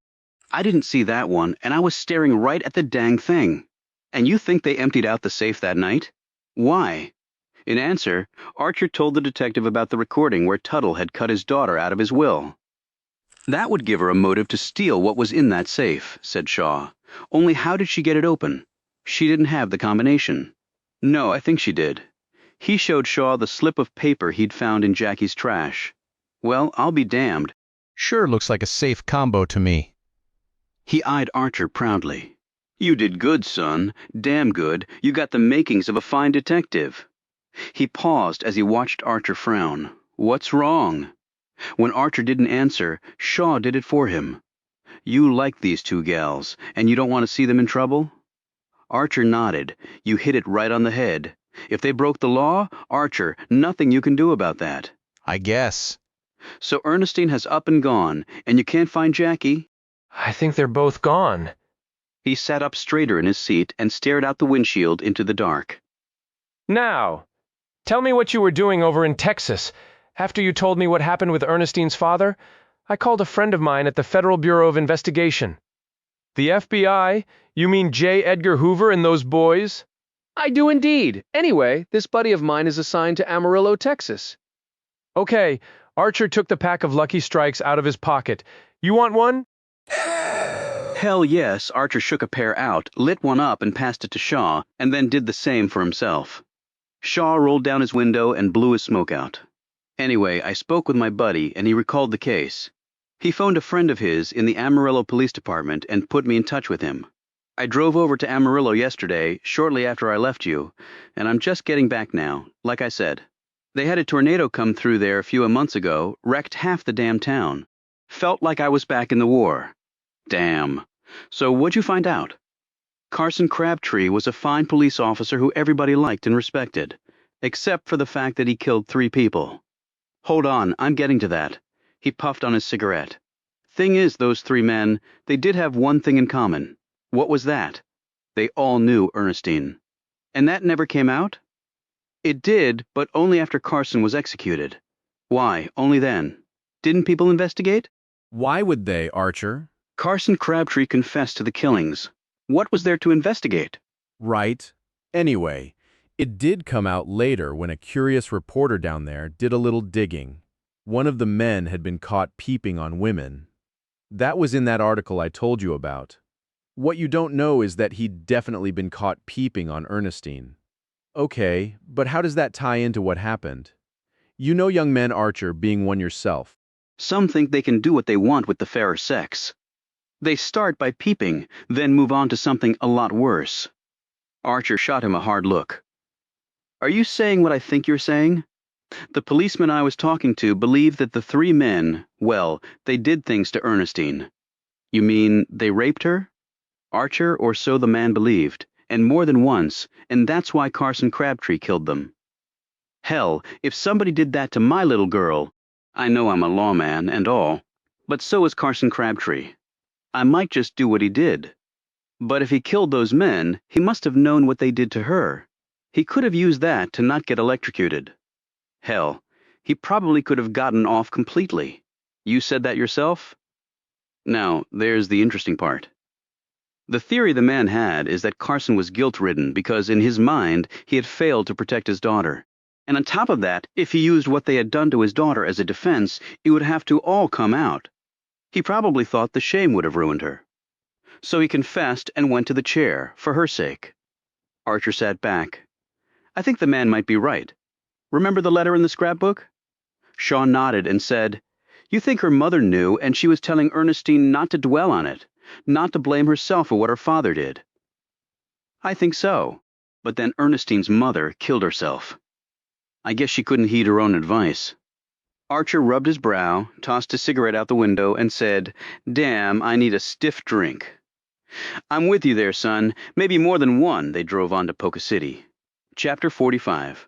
What do you think killed Lucas Tuttle, then? Asked Shaw, over a glass of Rebel in Archer's hotel room. You have any opinions? Archer refilled their tumblers he'd gotten from the hotel to replace the ones Shaw had taken to fingerprint. They'd purchased a cluster of roast beef sandwiches and pickles from a deli and brought them up as their dinner. Ernestine knows her way around a gun, but as far as I know, Tuttle didn't know her, and I don't want to think she'd do something like that. She's a sweet gal, but I saw her turn the tables on a parolee coming after her. The lady has a spine of steel. And she's done a run or two, said Shaw. Innocent folks don't tend to do that. But what I don't get is, on the tape, Tuttle is clearly intending on seeing Jackie that night. Only Jackie said he never showed up at her house. She could be lying, noted Shaw. The thing is, Jackie suggested that I go collect the debt, and then she said she'd agree to meet with her father as a way, I thought, to help me get the money paid. But now I see it was a way for her to get her father out of the house, so she could get what was in that safe. But how'd she even know it was in there? You only told her after the fact. Remember, she was mad at you for withholding that. Archer eyed the lawman in an amused fashion. You're forgetting your own rule. What's that? Don't believe anybody without corroboration, but I think I know how. Same way she knew that she'd been cut out of the will. Shaw's eyes lit up. The secretary, Desiree, could have told her. Right. She typed up all his letters. She'd sure as hell know what was going on with the man's business. You think Jackie promised her some of the loot in return for helping? Could be. Hey, you think Desiree could have shot him? Shaw finished a sandwich, balled up the wax paper, and tossed it into the trash can. I checked. She had an alibi, but that was a nice piece of deduction on your part, Archer. Archer bit into his sandwich and took a swallow of his drink. How'd you even come to be in the detective business? My old man was a beat cop for 40 years over in Kansas. I got married there and started a family, then moved out this way, became a patrolman, and later got promoted to detective for the state police. I was doing real well, had a knack for it and all. Then I volunteered for the war and flew planes. After I got out of uniform, I got my old job back. You obviously like the work, and you're good at it. Well, I see the utility in punishing bad folks. It preserves civilization as we know it. And both of us have seen the other side of that equation, when civilization gets shown the door, and the rule of law don't matter for shit, and the whole damn world gets set on fire. It's always closer than you think. So you got a family then? You mentioned a daughter, got me 3 kids, 2 boys and a girl. Oldest is my son Johnny, near to grown now. He's going to join the army, serve his country. I wish him luck, and that he gets to serve during peacetime. We don't need any more wars. Amen to that, brother. They clinked glasses. I checked on you. You got no family left, never married. That's right. Never found the right gal? Asked Shaw. I used to think that. No more. What changed? Well, since I got here, I think maybe for all the ladies I met along the way, I wasn't the right man for them. That's pretty enlightened of you, Archer. But you must have wanted to settle down at some point. Can't say yay or nay on that. I grew up in a small slice of a big city and decided to see the country for a bit and then went on to college. Then they bombed Pearl Harbor, and I did my bit and came back and took up my wandering ways again. Then, Carderock Prison became my new home for a while. Hell, I'm not all that shy of 30, and part of me feels like I haven't started to even live my life yet. Maybe your day is coming. Archer nodded, but he didn't really believe this was a viable possibility. He was thinking if he managed to survive Poca City, it would be a miracle, Shaw said. Now, why do you reckon they would go to Marjorie's house? What would they need from her? And why would she give them anything anyway? Is it just about money? People are that crass, you know. They'll kill for 10 cents if they think it's worth it to them. And it's not a damn dime we're talking about here. But Jackie thought her father was going to be in town to meet with her. That was the whole point. So how did he end up dead at his place? Maybe she called him after he recorded what he did on that machine and changed the plan. They could have arranged to meet him out there. Archer did not seem convinced by this. In fact, he felt even more troubled. Shaw unwrapped another sandwich. Now, you said something woke you the morning you found Piddleman's body. What was that?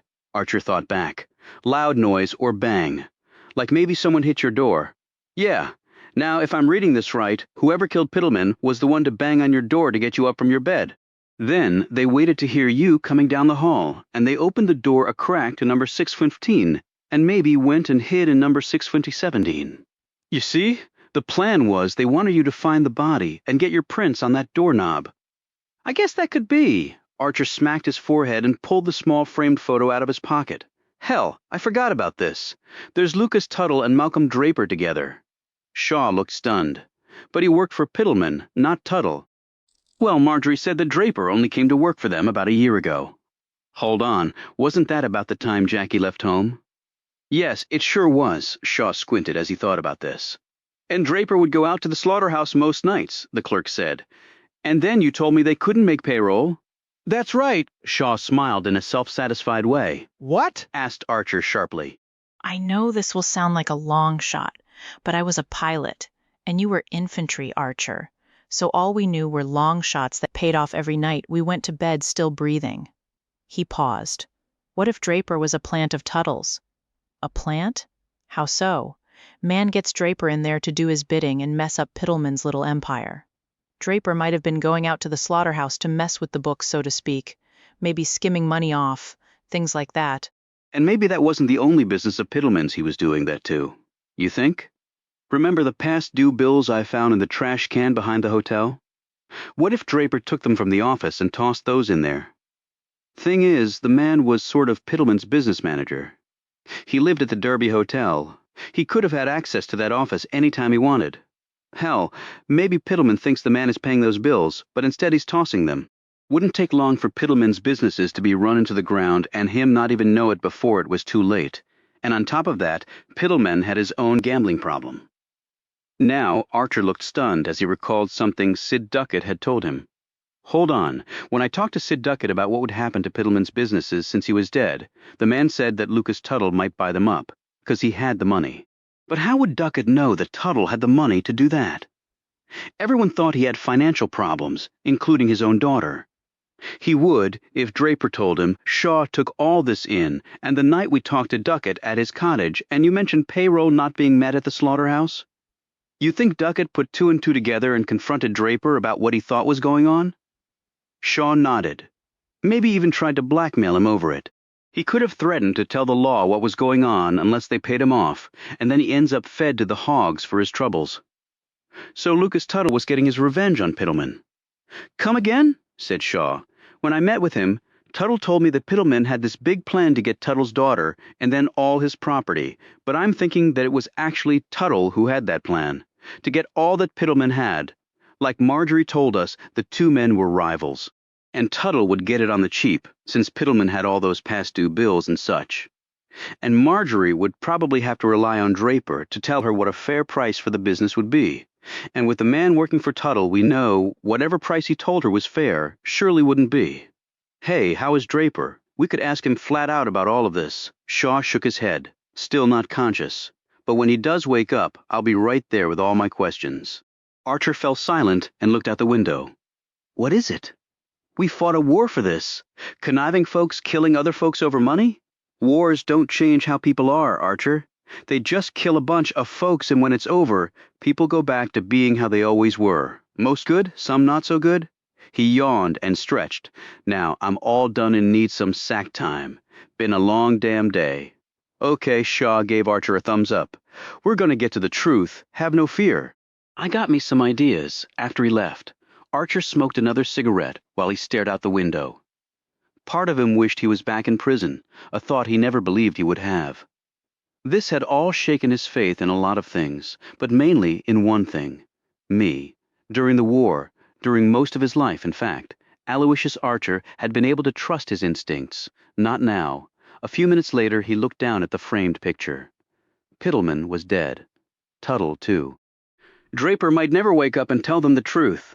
He picked up the photo and absently tapped the frame against his knee, thinking about a million possibilities.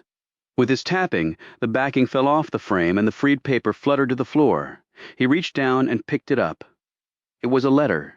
He read it through 3 times, each time growing more incredulous at what the words said. He wanted to go and tell Shaw, but the man was no doubt already asleep. Well, it would keep until morning. On impulse, Archer took out his knife and used it to cut the stitching on his hat's inner lining. He secreted the letter and the photo in there and put his hat on the bureau. He lay back on the bed and closed his eyes. When he woke up early the next morning, his life was about to totally change, and not in a good way for him. Chapter 46. Archer yawned, stretched, and slowly came awake. In the distance, he heard a sound that seemed, to his half-asleep state, partly familiar and unrecognizable. As it grew closer, he sat up because he now knew what the noise was. The low-pitched wail growl of a siren. He lumbered over to the window, his legs stiff and heavy with sleep. He lifted the glass, rubbed his eyes clear, and looked out onto a surprisingly cool, overcast day. He watched with interest as a long white ambulance with red markings on the side raced down the street, its guttural siren shattering the otherwise peaceful commencement of another day in Polka City that, at least for variety's sake, did not hold clear skies and sun. He was about to turn back when a second sound joined the first, another siren, but different from the ambulance's babble. It was a police car, with the single roof light on, and the siren cranked to an ear-numbing pitch, a one-note, one-instrument orchestra, performing a banshee of a song with a troubling melody. Archer slid out a lucky strike from a fresh pack and lit up as he continued to peer out and wonder what all the fuss was about. Ambulances, he understood, but that coupled with a police car was disturbing. The next moment he crushed the smoke out on the windowsill as both the ambulance and police car pulled up to the front of the derby. He saw uniformed men leap from the patrol car and men in white smocks and pants jump out of the ambulance. He slipped on his clothes and shoes, grabbed his jacket, and ran out of the room. He took the stairs 2 at a time to the lobby. He burst out of the fire door and saw that the lobby was half full of onlookers and a handful of anxious guests, some still in their pajamas. He heard the elevator ding and watched the car ascend to and stop at the 3rd floor. Archer ran over to the front desk, where there was a different clerk, a young man with narrow shoulders and a pockmarked face. "What the hell is going on?" he demanded. The young man was pale, and his eyes were large with fear.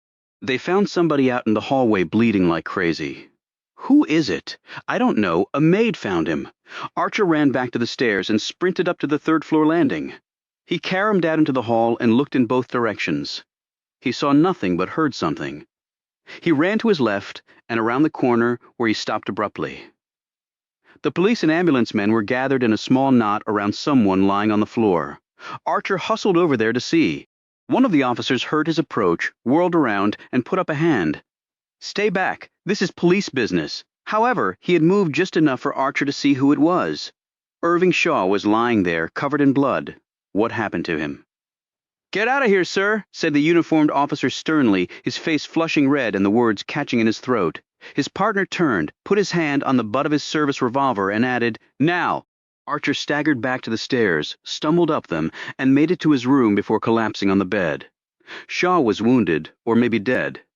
He had seen blood all over the man's shirt front. He didn't know if he'd been shot or stabbed or what, but it had to be one of them. He slowly sat up and covered his face with his hands. He felt sick and dizzy. He imagined he was back in combat, and they were being called up to attack yet another enemy position, in an endless stream of them. Men would be praying, puking, writing letters goodbye, making sure their dog tags were on, even finalizing last wills and testaments on pre-printed papers the army had conveniently provided, and for which your fellow soldiers were your witnesses and you theirs. He got up and stumbled over to the open window, sucking in the fresh air like it was a gaseous version of Rebel Yell. He leaned out the window as more police stormed into the hotel, including Pudgy Bart and long-legged Jeb. As his thoughts cleared, Archer started to focus on what he needed to do. He and Shaw were supposed to talk this morning about how to get to the truth. Now it would be up to Archer to do so alone, and maybe he had some ideas of his own. Archer hustled down the stairs and out the back door of the hotel, avoiding the growing crowd in the front lobby. Shaw had left his big Buick parked on a side street. Archer climbed into the driver's seat, popped open the glove box, and slipped out the keys. He had seen Shaw put them there the night before. He started up the Buick, geared it into reverse, made a U-turn, and drove off in the opposite direction to avoid all the activity at the front of the hotel. He came up on the main street 2 blocks from the hotel in time to see men carrying out a stretcher with Shaw on it, the sheet up to his neck.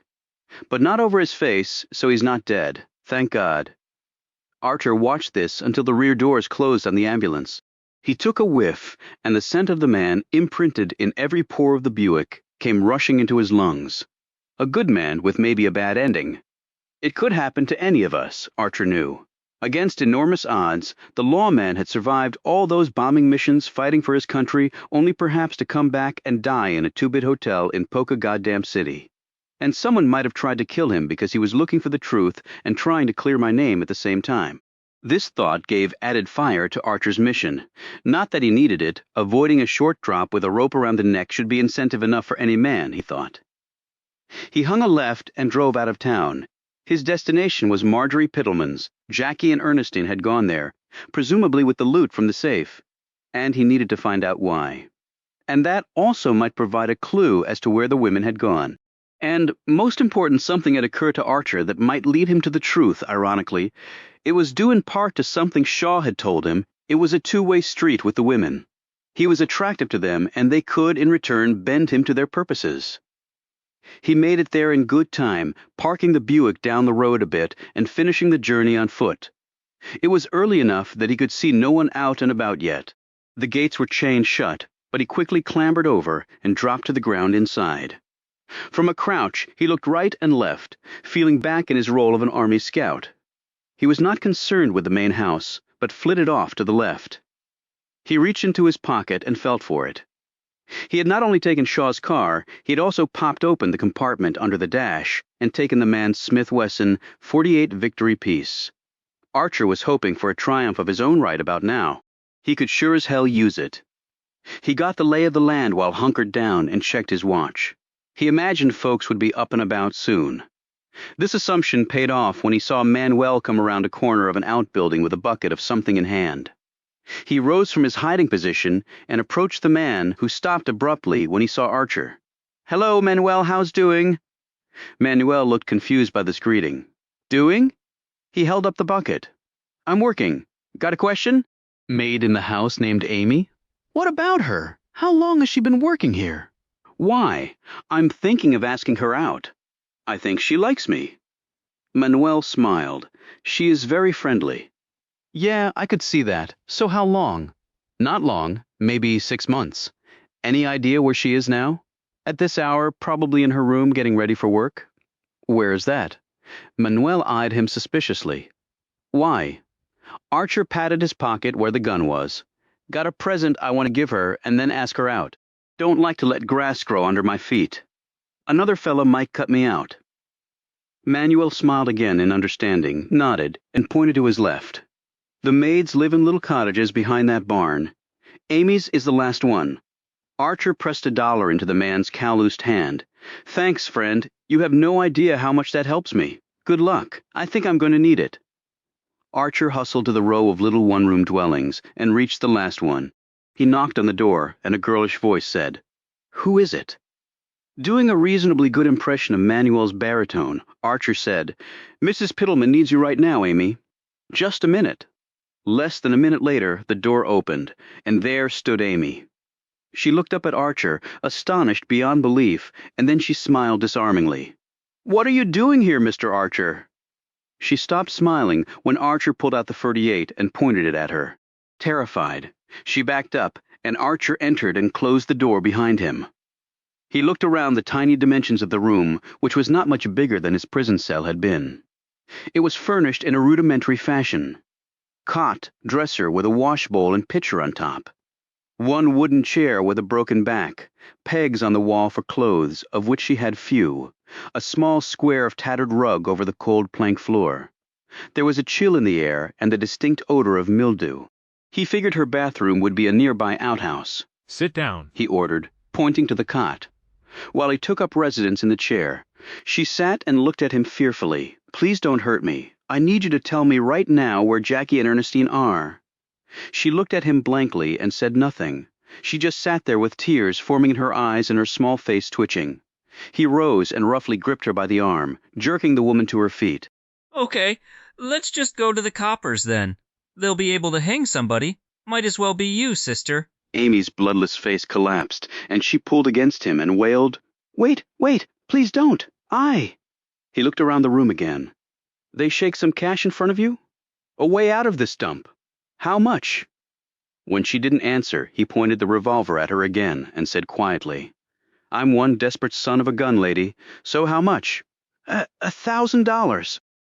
Archer sat back down, took out his pack of smokes, flicked one out, and placed it, unlit, between his teeth. "Where's the crate?" "Crate? Box? Crate?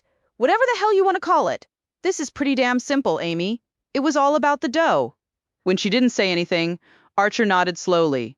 "Okay, let me just spell it out, just so you know I'm not bluffing. They came that night in the Nash, not to see Marjorie. No way Jackie's working a deal with a lady who hates her guts." "So my gut tells me. They came to see you 'cause you look like the sort that would do just about anything for money. And Jackie would be over here a lot, because she was seeing Hank Pittleman. And I bet she sized you up real quick, and that other maid, old sourpuss Agnes, doesn't have the grit that Jackie needed. They had a trunk full of gold bars, cash, hell, maybe the damn crown jewels, for all I know. And they needed a way to get it out of Polka City." He glanced out the window in the direction of HP Trucking. "Is it in the warehouse over there?" When she didn't answer, Archer said very quietly, his gaze boring into her, "You willing to swing at the end of a rope for $1,000, sister? Better give it to me straight, or that's where you're ending up." She started to sob. "I just did what they told me to do. I didn't know nobody was going to get killed." "Well, they did, and the law says ignorance is no excuse. You're just as guilty as they are. Now, take me to what they brought here that night." They took the long way around to the Buick and drove directly over to the warehouse. There was no one yet there. It still being early. The big double doors were locked. But Archer found a window on the side that succumbed to his knife. He pushed Amy through and followed her in. He turned on his flashlight and aimed the beam around the huge interior of the place. It was piled high with merchandise ready to be shipped out. "Where?" he demanded. She led him to the very back corner where a number of boxes were piled high. Right behind this stack was the large metal four-wheeled trolley cart the men had used to bring the boxes in that Archer had loaded on Sid Duckett's truck, and behind that was something covered with a blanket. Archer slipped off the blanket and a wooden crate was revealed. He aimed his light beam at the shipping label on top and read off what was written there. He looked at the quivering Amy. I don't even know where that is," she said, eyeing the crate's final destination. Archer said, "Well, I do, and it makes a lot of sense, actually." He found a crowbar, popped open the top of the crate, and peered inside. He found the contents of Lucas Tuttle's safe, underneath a great deal of folded-up women's clothes and shoes and blankets and sheets. Probably for additional padding, and also to fool anyone chancing to look inside that it was just full of such items, and no hint to a king's ransom lurking there. He thought that some of the clothing might have come from Jackie and Ernestine. In fact, he believed that he recognized a few items from Ernestine's closet, and they would want their personal things to also be delivered to where they were headed. Then Archer found something stuck inside a pillowcase that he had not been expecting. It was a sheaf of papers stapled together. He read down the first page and then flicked back to the last, eyeing the signatures at the bottom. "Son of a bitch," he hissed. "What's that?" Amy said in a trembling voice. Nothing. He put the papers in his jacket pocket, put the crate top back on, and pounded the nails back in using one end of the crowbar. Next, he eyed the trolley, and his plan came together. Squatting down and using all his strength, he heaved one end of the crate up on the trolley, and then squatted down once more and lifted the other end up. He rolled the trolley to the front doors, unlocked them, and managed to get the crate from the trolley into the enormous trunk of the Buick. He closed the warehouse door and pointed the Fur 38 at Amy. "You say one word to anyone about this. You're going to hang, do you understand me?" Teary-eyed, and her hands gripping her white apron, she nodded. "But I don't understand one thing." "What?" "I was nice to you. I was even flirty with you. So why'd you ever think I was involved in all this?" "You just answered your own question, lady. What?" "I've discovered some gals like to play me for a sucker because I lose my good sense around them. Well, not this time." He left her to walk back while he drove off down the road and hit the main strip. He had to find some place safe to hide the contents of the crate. 2 miles down the road, the perfect place came to him. He floored the Buick and shot down the road to where he needed to go. Chapter 47. Later that day, Archer went back to his room at the Derby to do some serious thinking. He had taken the shipping label off the crate and stuck it between 2 pages of the Gideon Bible in his bureau drawer. He had just finished 2 cigarettes and a fifth of the bottle of Rebel when someone knocked on his door. He muttered, "Who is it?" "Front desk, sir. You got a message?" "What?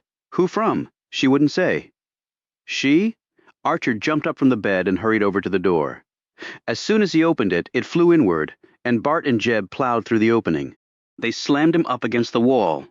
"Well, good day to you, too," Archer said breathlessly. "Your ass is under arrest," growled Bart. "What for?" "The attempted murder of Irving Shaw. And that's added to what you're already charged with, the murder of Lucas Tuttle. How the hell you made bail with that hanging over your head is beyond me. That's bullcrap. I had nothing to do with any of that, and I sure as hell didn't do anything to Mr. Shaw." "So you say, Archer?" "We have it on good authority that you were seen with him last night, right here at this hotel. Then he was found nearly bled to death early this morning, 3 floors down from your ass. Is he going to be okay? They moved him to the big hospital over in Garfield. He's still unconscious. Not that you give a damn. We were working the case together." "What case? These damn killings again, so you say." "We don't know nothing about that. But I'm out on bail. Not any more you're not. Not after what happened to Lieutenant Shaw." They hauled him out of his room and led him out the front in handcuffs. Shortly after that, he was behind bars in a holding cell. They had found Shaw's spare gun on him, which did not help his cause in the least. Indeed, when they had found the .38, Bart had eyed him triumphantly, shot the man, and took his gun. Don't get any lower than that in my book. "Well, maybe you should read some more books then, Bart." That had cost him a heavy fist in the face and a bloodletting from his nose. He sat on the bench against the wall of his cell, wincing from his shiner and pinching his nose.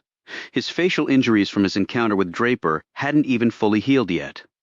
Archer took a deep breath and contemplated his options. That didn't take long, because he really had none. But then a tall, portly man in his late 40s, with slicked back hair and wearing a gray 3-piece suit and a tightly knotted blue tie, appeared on the other side of the bars.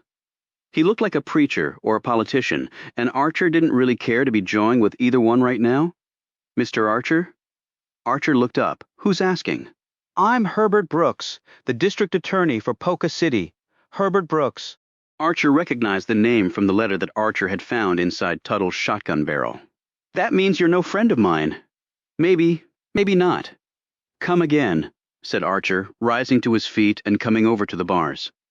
"It appears that Lieutenant Shaw's current condition was due, unfortunately, to a previous injury." Archer's brows knitted together. "I'm not following. He was wounded in an altercation at Miss Jackie Tuttle's house." "I know that. I was there. I stopped the bleeding and got him to the hospital." Yes, however, the doctors did not realize that that injury had nicked an artery. Either through some exertion or otherwise on Lieutenant Shaw's part, the nick turned into a partial tear of the artery. He nearly died from blood loss. He's still unconscious and still not out of danger. We're speculating that he realized something was wrong and rushed out into the hall for help and collapsed. I hope to hell he pulls through. But then, why did they arrest me for shooting him? The police didn't know what had happened. He had blood all over him. They thought he had been freshly wounded. So, am I free to go? You are, and I'm seeing to that, but please keep in mind that you are still charged with the murder of Lucas Tuttle. And I must tell you in all fairness that I'm also thinking of charging you with the murder of Hank Pittleman. I can't imagine, after studying the evidence, that Lieutenant Shaw did not arrest you for that crime as well. But you are not to leave Polka City under any circumstances. I understand that you have made bail, which again strikes me as quite unbelievable, but Lieutenant Shaw did not go through me for that. He apparently talked one of my underlings into agreeing to it. And while I would like to revoke your bail, since you clearly did not attack Lieutenant Shaw, I have no grounds to go to court and seek that remedy. But because of the unusual conditions, I have ordered that you be kept under constant watch. If you attempt to leave town, you will be immediately arrested. When will my trial come up? Probably in a few weeks or so. I'm putting together my case now and lining up my witnesses. It's a little more difficult, what with Lieutenant Shaw being incapacitated, but we must push on, and the notes he took during his investigation will be part of the trial record. He looked keenly at Archer. And I must say the evidence against you is quite compelling. Would one of those witnesses be Jackie Tuttle? Yes, she's gone. Left town. So I understand. And while her testimony is not critical to our case, we have put out notices in as many places as we can think of for her to return and testify. I like to cover all bases. Well, good luck with that. Brooks gazed at him suspiciously. You haven't done any harm to her, have you? Other way around, actually. And while you're at it, try to find Ernestine Crabtree, the parole officer.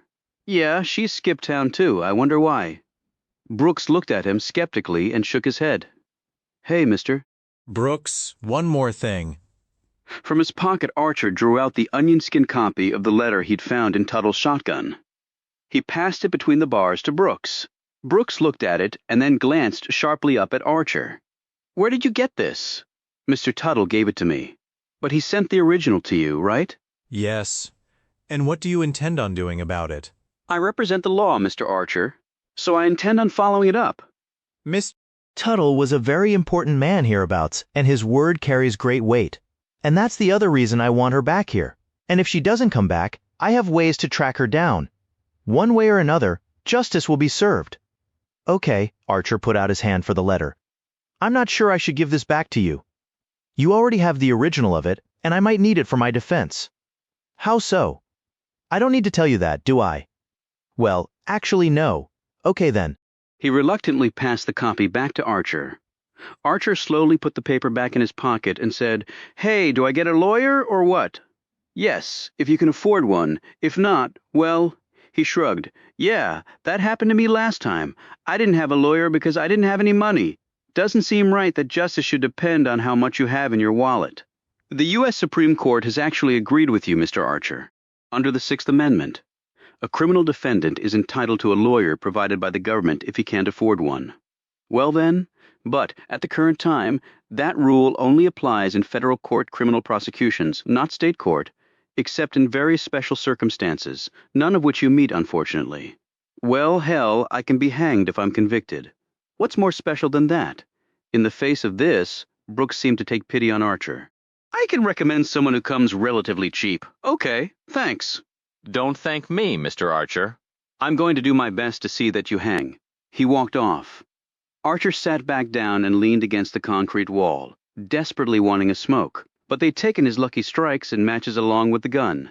An hour later, a stringy, beady-eyed, bald as a billiard ball gent in a dark blue worsted suit with a pork pie hat in hand walked up to the cell and peered through the bars. He had a battered leather briefcase in his other hand. Hey, Archer, he said. Yeah, I'm Jervis Donnelly. Here, you need a lawyer? Okay, what do you charge? For you, my best rate, $100. And what do I get for the C-note? Got some ideas. I'm listening. Gonna plead you guilty and see if we can get you life in prison. That way you avoid the noose. A damn good deal, considering. I'm filling out the paperwork now. I'll take $50 now, and the other 50 when the court approves your life sentence. What's your next idea? You being funny? You see me laughing, mister. Come on, Archer, you know you did it. Just take your medicine.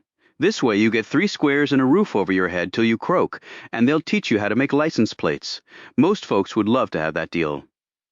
Well, I guess I'm not like most folks then. I came back from the war looking for something more than 3 squares and making damn license plates. Donnelly shrugged. You don't listen to my advice. What can I do?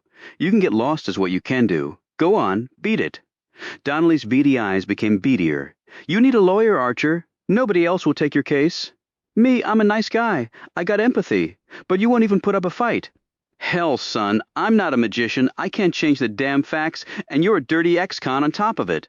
Plus, to me, you got a shifty look. They'll give you the noose, sure as I'm standing here, or this ain't Polka City. Then I'll just represent myself. I would not advise that, said Donnelly gravely. A man representing himself, particularly in a murder case, has not only a fool for a client, but a damn fool. The only damn fool around here is the one I'm looking at. Suit yourself, bumpkin, groused Donnelly, and he stalked off. When Archer was released, he noted that 2 plainclothes men were trailing him as he headed back to his hotel before he changed direction and walked over to Ernestine's bungalow. He let himself into her house using the key she'd given him, went over to her shelf and took out the law book she had there. He walked back out and nodded to the pair of plainclothes dicks. Hey, said one, you stealing? Archer held up one of the books. I'm entitled to them for my legal defense. You read the Constitution? Says it right in there. 6th Amendment. It's a good one. The 2 men looked at each other and shrugged. One said, It's your funeral, brother. Yeah, we'll have to see about that, friend. He returned to his hotel room and put the books down on the bed. He went over to the chest of drawers, opened one of them, and looked at the dictaphone case inside. Fortunately, they hadn't tossed his room and found it. Brooks probably thought he had all of the evidence he needed to hang Archer. He opened the case and looked at the papers he'd stashed in there. They were the ones he'd found in the crate at the trucking warehouse. Both the tape and the papers told him a lot. He hoped he could put both to good use in his upcoming trial. He stretched out on the bed and opened one of the books. He commenced reading and taking notes, using some stationery and a pen from the drawer next to the Gideon Bible. When his eyes grew tired and he couldn't read any more, he started whistling a tune, a sad one he would perform after every battle when they were stacking, counting, and burying their dead. He'd fought for something he didn't entirely understand, but had nonetheless believed to be the right thing to do, that had been followed by a stint in Carderock for something he didn't do, and now he was probably going to be hanged for something else he didn't do. He drank some more of his bottle and then took the dictaphone out of the drawer, plugged it in, and turned it on. This time he just let the tape run. He lay back on the bed with his bottle and stared at the ceiling, whistled his tune, and wondered what death by hanging felt like. He stopped his whistling when he heard something brand new coming from the recorder. He had never let it run long enough to hear this part because there had been a long gap of silence which made him think there was nothing else on it. Archer sat up and his feet hit the floor. He looked down at the dictaphone and listened to the sounds coming from there. And then he aimed his gaze out the window and to the sky.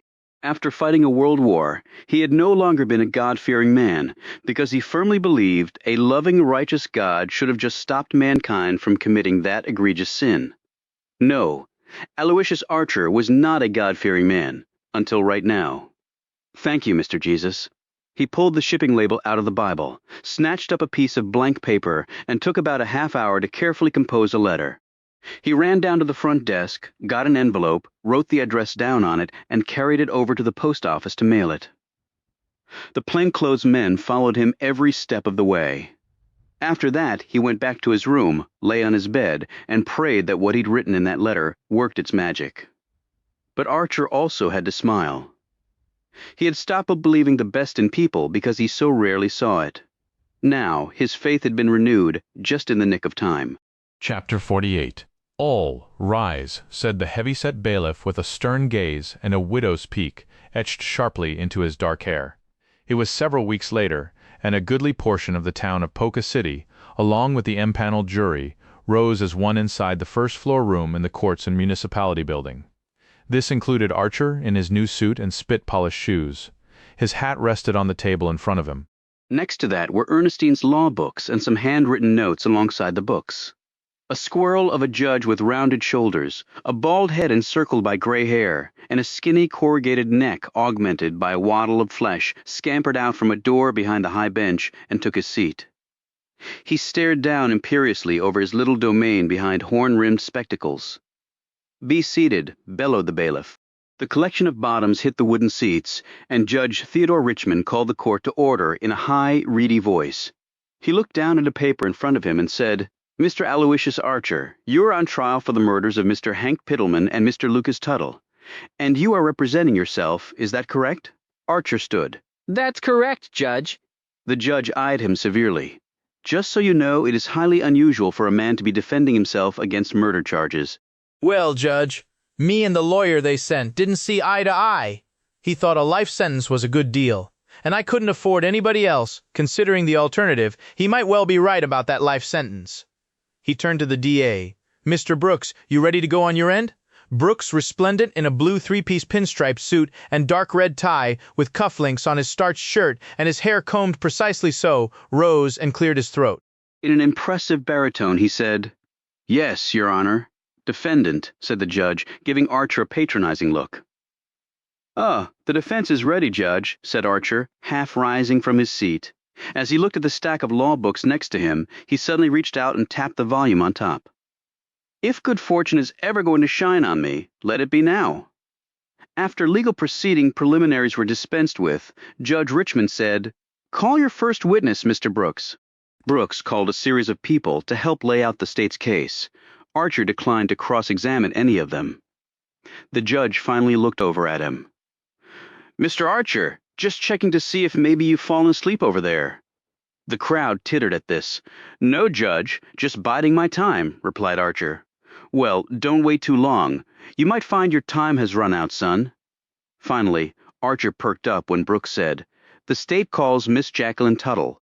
Archer turned to see Jackie Tuttle rise from the back row and head to the witness box set directly next to the bench. She was dressed in a modest dark blue dress, low heels, black stockings, a matching turban with a little veil attached, and a string of fake pearls around her neck. She was sworn in by the bailiff and took her seat. Jackie took a moment to lift her veil and fix it to a hook on the turban. Brooks approached. "You are Jacqueline Tuttle, the daughter and only child of Lucas Tuttle? I am. Do you know the defendant, Aloysius Archer?" Jackie gave a searching look at Archer. He stared back at her impassively. "I do. What can you tell us about the events that led up to the death of your father?" "I was there when Mr. Hank Pittleman, who was a friend of mine, employed Mr. Archer to collect a debt owed by my father. Mr. Pittleman was going to pay him $100 when the debt was paid, but Mr. Archer asked for and received a $40 advance. Why was that? He said he might have some expenses in collecting the debt and needed some money up front. I thought it made sense, actually. And did he use some of the money?" Jackie hesitated. "Miss Tuttle, did he use some of the money?" Brooks asked again. "He bought himself some new clothes."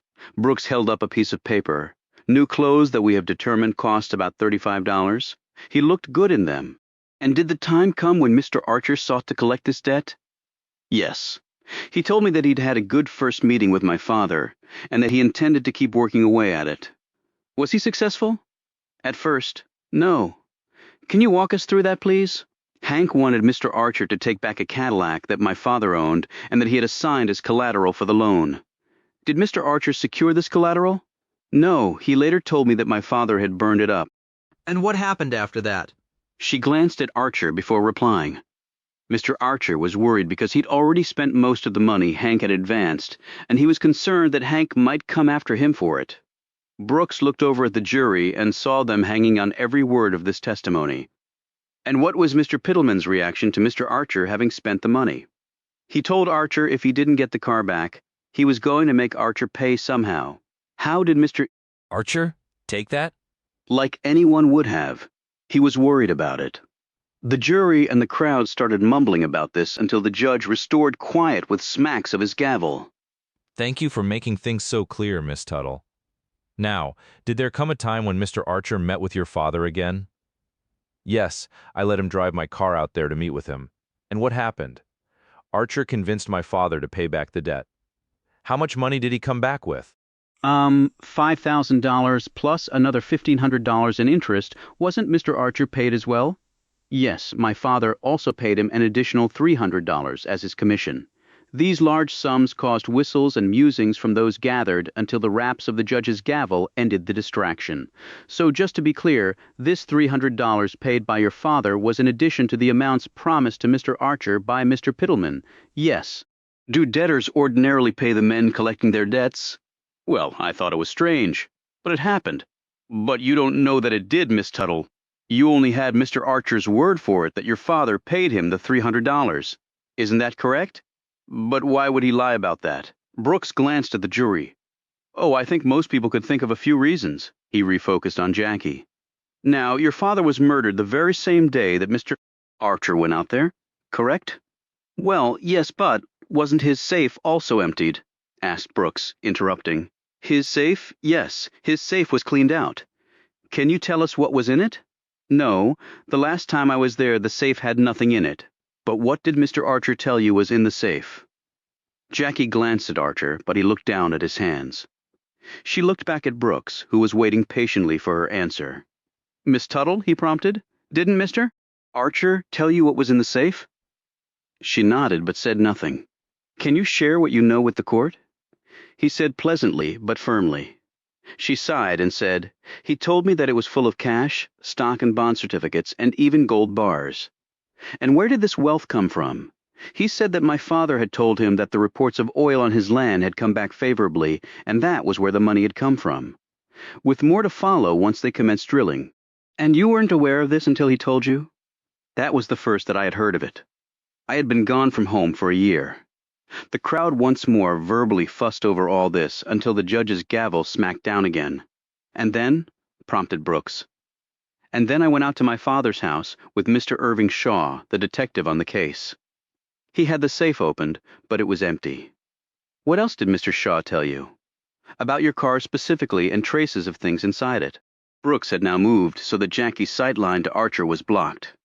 Mr. Shaw said that the trunk of my car had residue of gold dust and the imprint on the carpet of the gold bars.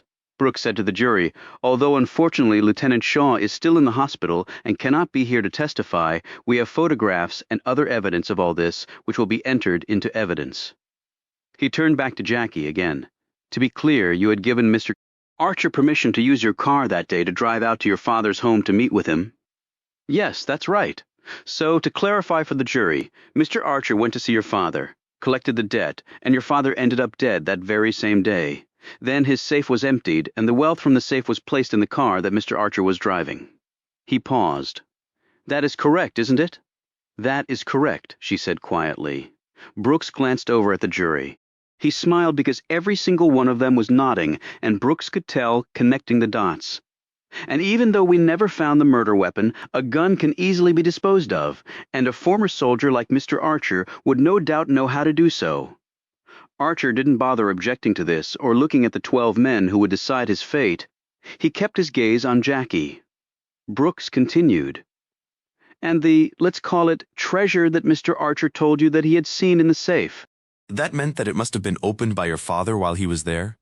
Yes, and again, just to clarify, all this treasure was then loaded into the trunk of your car. The car that Mr. Archer had been driving that very day? Yes. Gold bars are very heavy. Would you say a man like Mr. Archer was strong enough to carry them out to the car? Yes, she said, resignedly. And the contents of the safe are nowhere to be found today? Nowhere to be found, she repeated, keeping her eye on the lawyer. Now, as to your friend, Mr. Hank Pittleman? Yes. Did there come a time when Mr. Archer helped carry Mr. Pittleman to his room at the Derby Hotel, a room that was virtually contiguous with Mr. Archer's?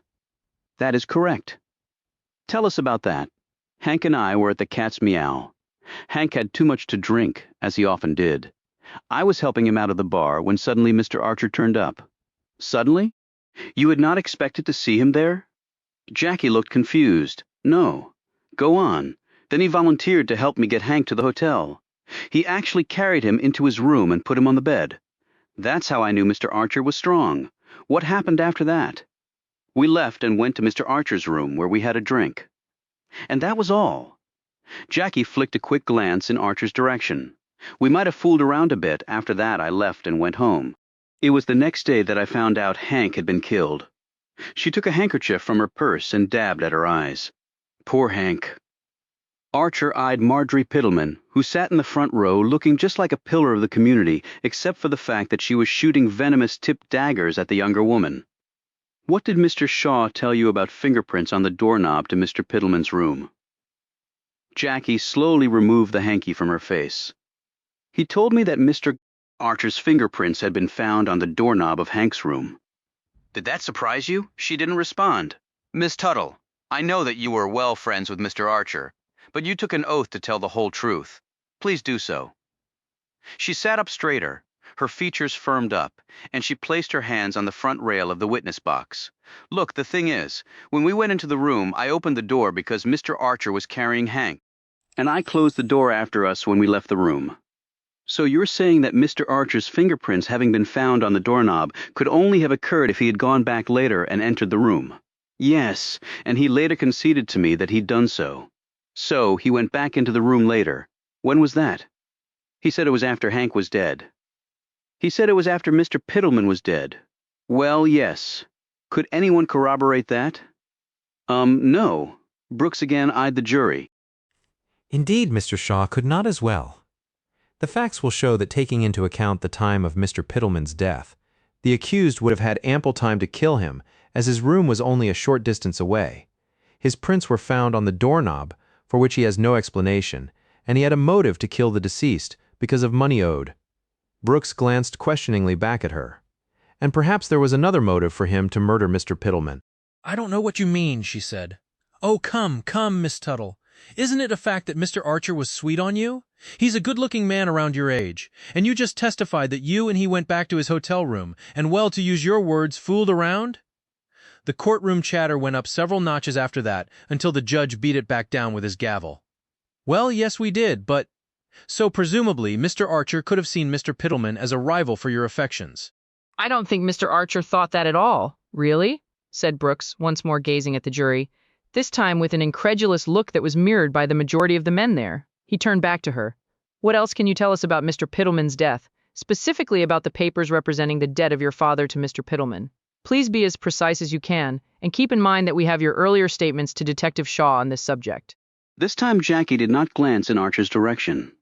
Her gaze downcast, she said, Mr. Archer told me that he had taken the papers representing my father's debt from Hank's pocket while he was lying there dead. And he said he gave these papers to my father when the debt was paid, and the $6,500 your father gave to Mr. Archer in repayment of the debt. What happened to it? Jackie now glanced in Archer's direction. Brooks had shifted positions, allowing her to do so. Archer looked back stoically. I have no idea. Did he pay the money over to Mrs. Pittleman? Not that I know of. All eyes turned to Marjorie, who slowly shook her head. So Mr. Archer kept it then? Offered Brooks. Archer, who had been feverishly turning the curled-down pages of one of the law books, rose and said in a tremulous voice, Oh, objection! Speculation on the witness's part. Your Honor, overruled, snapped Judge Richmond. Witness may answer the question. I don't know, he might have, she added, half-heartedly. Brooks said smoothly. So, to sum up your testimony and those who have come before you, Mr. Archer was the only person who was with both men at around the times they died. And he gained a great deal of money by their deaths. Isn't that right? When she didn't answer, he added. Miss Tuttle? Yes, I guess that's right, she replied, her features frustrated. And did Mr. Archer tell you that he had killed plenty of men during the war? What? You mentioned to Detective Shaw that you had spoken to Archer about his military service. That's right. Did he tell you that he had killed during the war? With a gun, a knife, his bare hands even? I suppose most of the men who fought did that. She glanced at Archer. I mean, that was sort of the point of them being over there, right? There were a few guffaws from the crowd at her response, and Archer noted that a few of the jurors were nodding and looking almost sympathetic now. Brooks also seemed to have noted this. But that also means he knows how to kill someone with a knife and a gun, correct? To this, Jackie said nothing, and Brooks did not persist. Nothing further, Your Honor, said Brooks, who retreated to his table. Mr. Archer, would you care to cross-examine this very informative witness?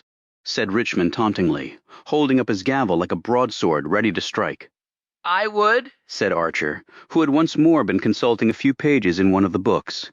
He closed his eyes and took 3 deep breaths because he was once more going into battle, and just as he had known as a scout, one mistake here, and he was a goner. This is it, Archer, for all the marbles. He rose, picked up a piece of paper with scribblings on it, and walked toward the witness box and the woman sitting there. Chapter 49. Archer came to stand directly in front of Jackie, who looked back at him impassively. "Where have you been all this time, Miss Tuttle? You just disappeared right after your father was killed, and no one's seen hide nor hair of you till now. I had nothing left in Polka City. Hank was dead. And my father, too. I went to stay with some friends, so I could think things over about what to do going forward. So why in the world did you come back here then?" I heard what was happening here, and that my presence was required, so I came back to do my civic duty. Okay. Can you tell us what your real relations with Mr. Hank Pittleman were? Brooks shot to his feet. Objection, relevancy? Goes to motive, Judge, said Archer sharply, as he gazed at the paper in his hand. This comment drew an astonished look from Brooks. "How so?" asked Richmond incredulously. Archer glanced at his paper with the notes on it, and then approached the jury. "Well, the standard for guilt in a criminal case, my law books say, is beyond a reasonable doubt. So it makes sense that if I can show that others had a motive to kill Hank Pittleman, that creates doubt and helps my case, doesn't it? Consequently, for a man in danger of swinging from a hangman's rope, I'd say that's about as relevant as you can get." Archer turned to look at Richmond. "You agree, Judge?" Richmond glanced at Brooks, who shrugged and sat back down. "Okay, go ahead then, but I'll be watching you." Sharp, admonished the judge. Archer walked back over to Jackie. "Your relations with the man." "He was a good friend, and he gave you a house to live in, a car to drive. Cash money in your pocket? He was a very generous father figure." A father figure? "Okay, did you go to bed with him?" The courtroom exploded in muttered discussions over that one, until Richmond restored order by bangs of his gavel. "Don't be disgusting, Mr. Archer," roared the judge, but Jackie put up her hand. "It's all right, Your Honor. I'll answer." She had kept her gaze on Archer this whole time. "I did what Hank asked me to do, so long as it was something a lady could reasonably commit to doing. Now, was Marjorie Pittleman okay with this relationship?" "I don't know," Hank never said. "You've been to their home? You know her?" "Yes. How would you say your relations are with Mrs. Pittleman?" Jackie glanced over at the older woman, who was making no effort to hide her true feelings for the witness. "Right this minute, I'd say mine are non-existent, and hers are homicidal." Marjorie looked around at everyone watching her, and quickly attempted a weak smile that lapsed into a well-practiced placid expression.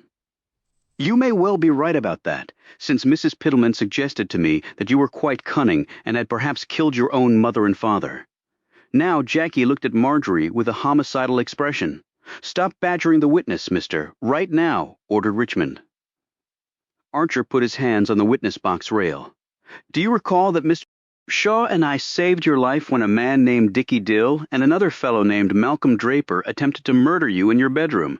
"Yes, of course I do. You were both very brave and nearly died helping me." Jackie's features softened. "I would be dead but for what you did." Archer's features also relaxed. "Well, I have to say the same about you. Without your well-placed lamp against Dickie Dill's head, I don't think I'd be here today." The two shared a meaningful look before Archer said, "Now, did your father employ Malcolm Draper at some point in time?" She looked confused. "Mr. Draper?" "No, he worked for Hank." From his jacket pocket, Archer took the photo of the two men. "Can you identify the men in this picture?" "Objection," said Brooks. "I've never seen that photo." Archer walked it over to him and held up the photo. "You recognize these two men?" Brooks looked mightily confused, but nodded. "Then can I show Miss Tuttle?" Brooks glanced at the judge, curtly nodded, and sat down. "Go ahead, Archer," said the judge. Archer walked back to the witness box and showed the picture to Jackie. "It's my father, and Malcolm Draper." She blanched and gazed up at Archer. "I don't understand." Archer took the photo back. "Let me see if I can clear it up for you. Malcolm Draper went to work for Hank Pittleman, right about the time that your father took out the loan from him, correct?" "Yes, I believe that's what Hank told me. He thought he was a good man." But what if Draper was actually working for your father while he was also employed by Hank Pittleman? But why would that be the case?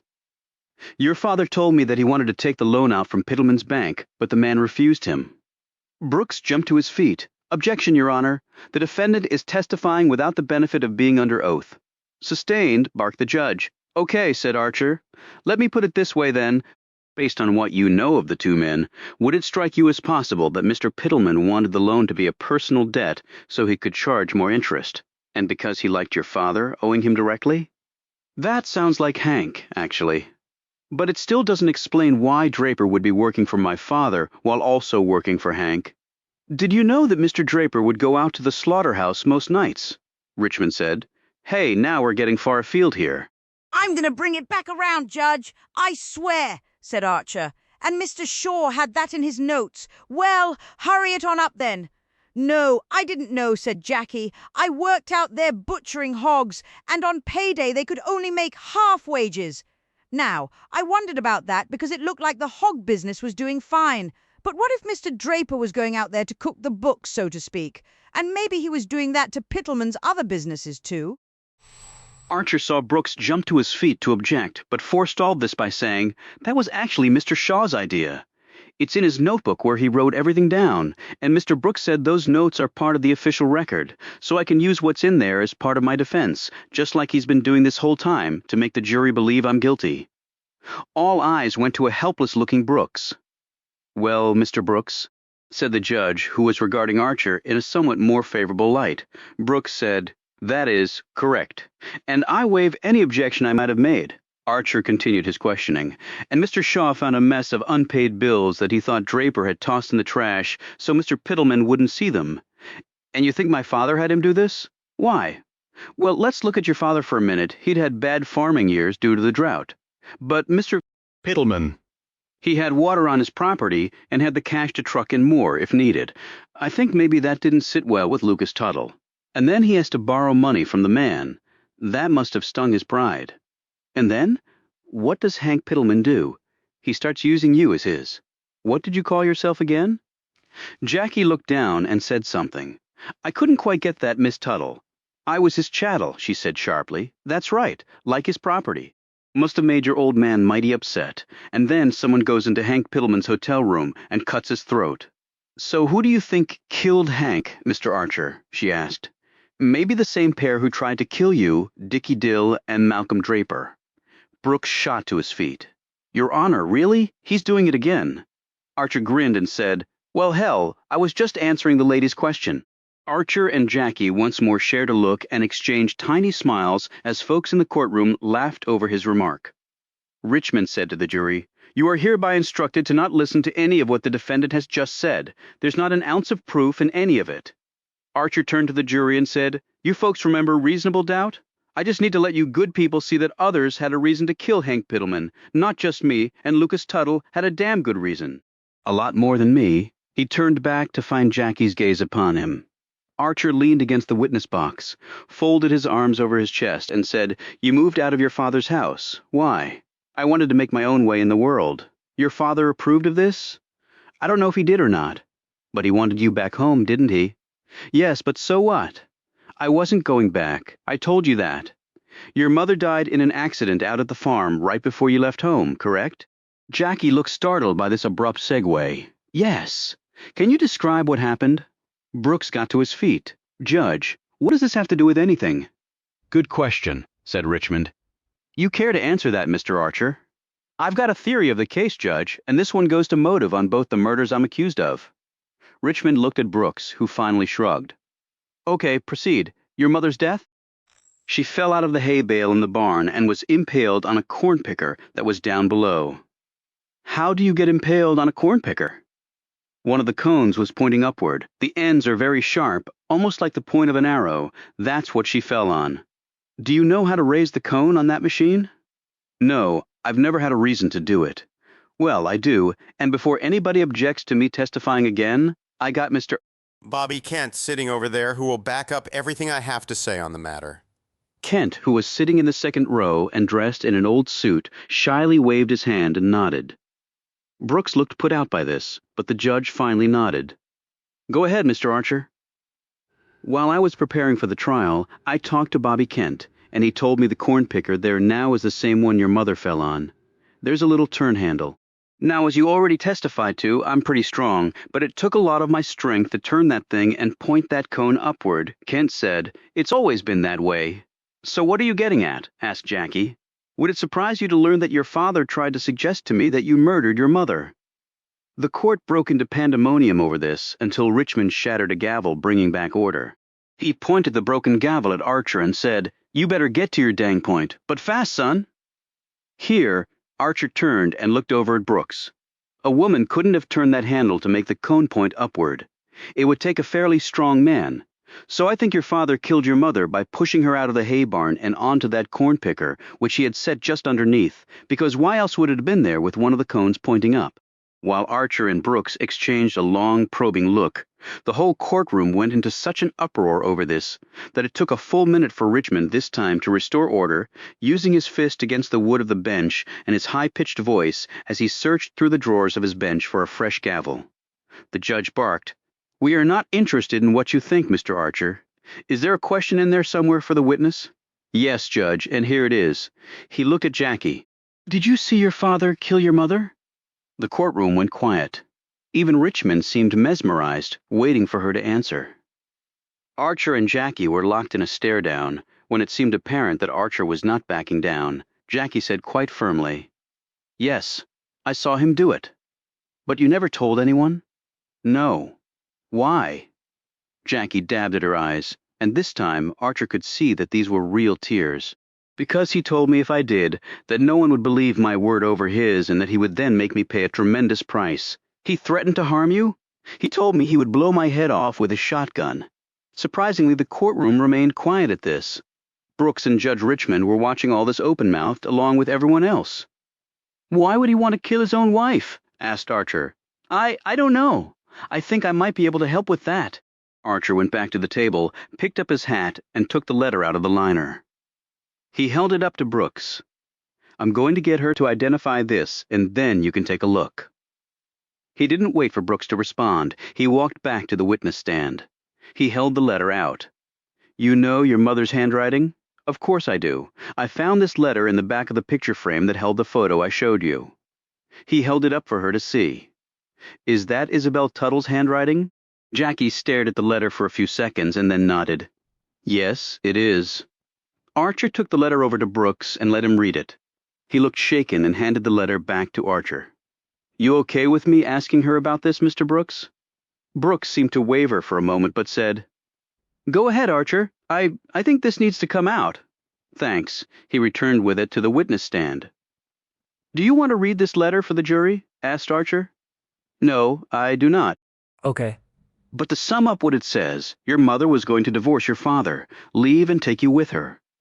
She was doing this because he had physically and mentally abused you and your mother for many years, and she was not going to allow him to do that anymore. And here are the last lines of her letter." Archer held it up and read, "And Lucas, if anything happens to me, you will have done it because you've threatened to kill me so many times, I've lost count. But if you end up killing me before I can leave with Jackie, rest assured that my beautiful daughter will know what really happened, and she will be free of you at last. May you rot in hell, you sick bastard." Archer lowered the letter and then left it on the rail of the witness box. He stood there in silence while Jackie tried to compose herself. Archer waited patiently while she did so. When her tears began to flow more freely, he handed her his handkerchief. She used it to dry her eyes. When she gave it back, he gripped her hand for a moment. She looked up at him, her eyes wide and probing. A few seconds later, Archer said slowly, "So your father never showed up the night he was murdered to meet at your house, as was arranged?" She glanced up at him and held his gaze. "Not while I was there. No, that makes sense, since he later ended up dead at his place."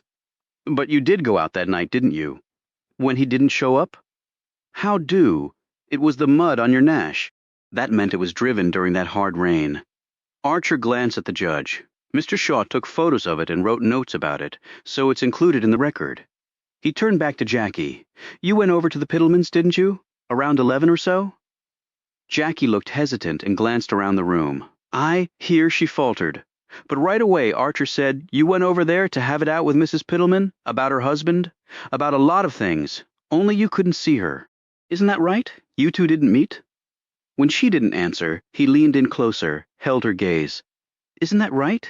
You two didn't meet? All you need to tell us is the truth about that, Jackie. Just that.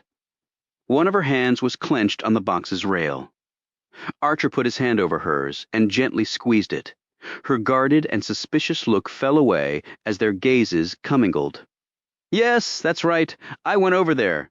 It's true, but I didn't see her that night. And that is the truth. He removed his hand and looked at Richmond. No more questions, Judge. And I'd like to thank Miss Tuttle for coming back here and telling us the real deal with a questioning look. Jackie got up from the witness stand. Archer put out a hand to assist her. As their flesh touched, more was communicated between them than a physical helping hand. Jackie walked down the aisle with her head held high, and perhaps a lightness in her heart that had not been there for a long time. Chapter 50. Brooks presented physical evidence of the two men's deaths, elicited the testimony of some police officials, and methodically questioned several other witnesses with knowledge of the affairs. Then he called Marjorie Pittleman to the stand. She took her time getting there and then settled in, her gloved hands placed primly on her broad lap, and her wide-brimmed, old-fashioned hat with a bird-attached set at an angle on her head. Mrs. Pittleman, you are the deceased's widow? I am. And you are aware that your husband hired the defendant to collect a debt from Mr. Lucas Tuttle? I am. Was your husband happy about the defendant's work? Not at all. He was most displeased. I could see that Mr. Archer was very worried that Hank would do something to him if he couldn't get that car from Lucas Tuttle. Did Mr. Archer visit you on other occasions? Yes, once with Miss Tuttle and twice with that detective fellow, Shaw. Do you think Mr. Archer had a problem with your husband and Miss Tuttle's relationship? Archer stood. Objection, that calls for speculation. The judge looked at him severely. Considering you've been up here basically testifying without once putting your hand on the Bible, you can just sit down and keep quiet. He smacked his gavel and nodded at the witness. You go right ahead, Marjorie. The woman smiled and said, I think Mr. Archer was very fond of Jackie Tuttle. I mean, what young man wouldn't be? You heard that they were fooling around in his hotel room right before my poor Hank was murdered. We all know what that means, and I've heard tell he's been to her house early in the morning and maybe sleeping over there for all I know. She shook her head and looked repulsed by the thought. Perhaps the only thing that stood in the way of Mr. Archer being with Miss Tuttle was your husband. Marjorie took out a hanky and blew her nose. So I believe, she glared at Archer. But if I were her, I would watch myself. He was flirting with my maid right in front of me. My, said Brooks, looking appalled. Anything else? I can tell you that Hank came into my room one night and told me that if anything happened to him, to tell the police to look at Mr. Archer. He said he was one dangerous man. He took a gun out when Mr. Archer came over by himself the first time because he told me he was afraid for his life. You all heard that Mr. Archer had done a lot of killing overseas, and the police told me that he'd just gotten out of prison in Tartupa. She shivered a bit. I can't believe I had that man in my house. I think you were quite fortunate, Miss Pittleman. No further questions. Brooks retreated to his table, and Marjorie started to get up. Hold on there, Mrs. Pittleman, said Archer, coming forward. Now I get to ask my questions of you. Marjorie looked up at the judge in a bewildered fashion. Richmond nodded solemnly and said apologetically, I'm afraid he's right. He glared at Archer. For once, Archer walked up to the witness box as she sat back down, looking very irritated. So you think your husband was scared of me? I do. Is that why he had that nickel-plated Smith & Wesson belly gun with the hair trigger on the table when I came in? Yes. You know where that gun is now? Marjorie, who had looked like she was falling asleep, appeared startled. The gun? Yeah. Where is it? I don't know. Why is that important? Brooks protested. We can come back to that, said Archer. Now, you knew your husband was dying of cancer, right? As I told you, I didn't believe that. This brought more gasps from the crowd, but Archer plowed on, and that he was a gambler who owed $200,000 to the boys in Las Vegas. More gasps. Yes. And that you and your husband tried to defraud the insurance company by taking out a $500,000 policy, even though you both knew he was dying? That has nothing to do with why we're here, she retorted. And I didn't defraud anyone, young man. And that your husband's business bills were being unpaid, and that he owed a ton of money to vendors and creditors. You knew that? Only because that detective told me so, she snapped. For all I know, it was a load of hooey. So maybe your husband wasn't as rich as he made himself out to be, and then neither will you be. I think I'll be fine. Is that right? Why's that? She looked imperiously at him. I may be a woman, Mr. Archer, but I do have a head for business, though Hank didn't think so. Archer reached into his jacket pocket and pulled out the sheaf of papers he'd found in the crate at the trucking warehouse. Speaking of business, would you identify this for the court? Brooks shot to his feet. I have not seen this document, Your Honor. Oh, you will, Mr. Brooks. I promise you that, said Archer.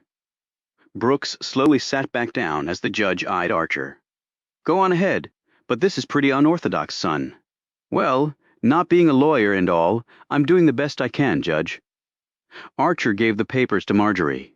She looked down at the document like it was a load of dung heaped in her hands. Where did you get that?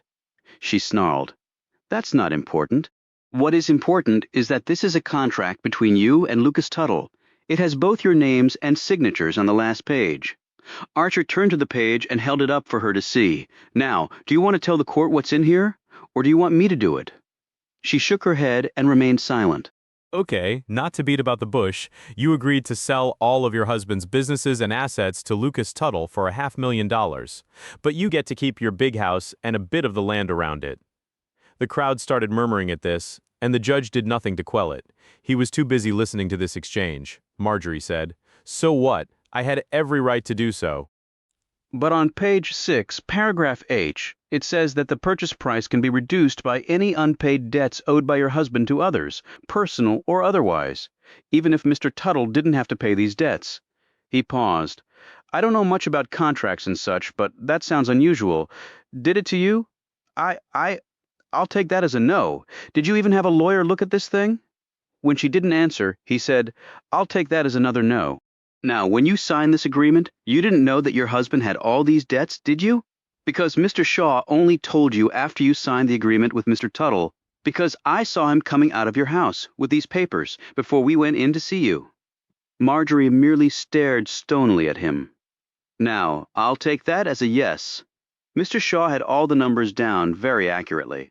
So when I add up what your husband owed in debts, including the gambling debts, I figure that you were due basically nothing from Mr. Tuttle for that vast empire that your husband built, while you got stuck with all the bills. He paused and added, I'd say Mr. Tuttle played you for the biggest sucker in the world. He looked at her sitting there, seething in the witness chair. When he glanced up at Richmond and then over at Brooks, both men were staring open-mouthed at the woman. When Mr. Shaw and I came to see you and tell you about the debts. You got upset about the gambling, but not too upset. But when he told you about the unpaid business bills that were much larger, then I could see you were truly bowled over, and you glanced at the door. The same door Lucas Tuttle had probably walked out of not that long ago. See, I think you already knew about the gambling debts, but you had no idea about all the other money he owed. Now, since you didn't understand that part of the contract I just read out, you thought with the $500,000 from Tuttle, you could pay off the Vegas boys and live happily ever after in your big house. But you couldn't do that with the other debts.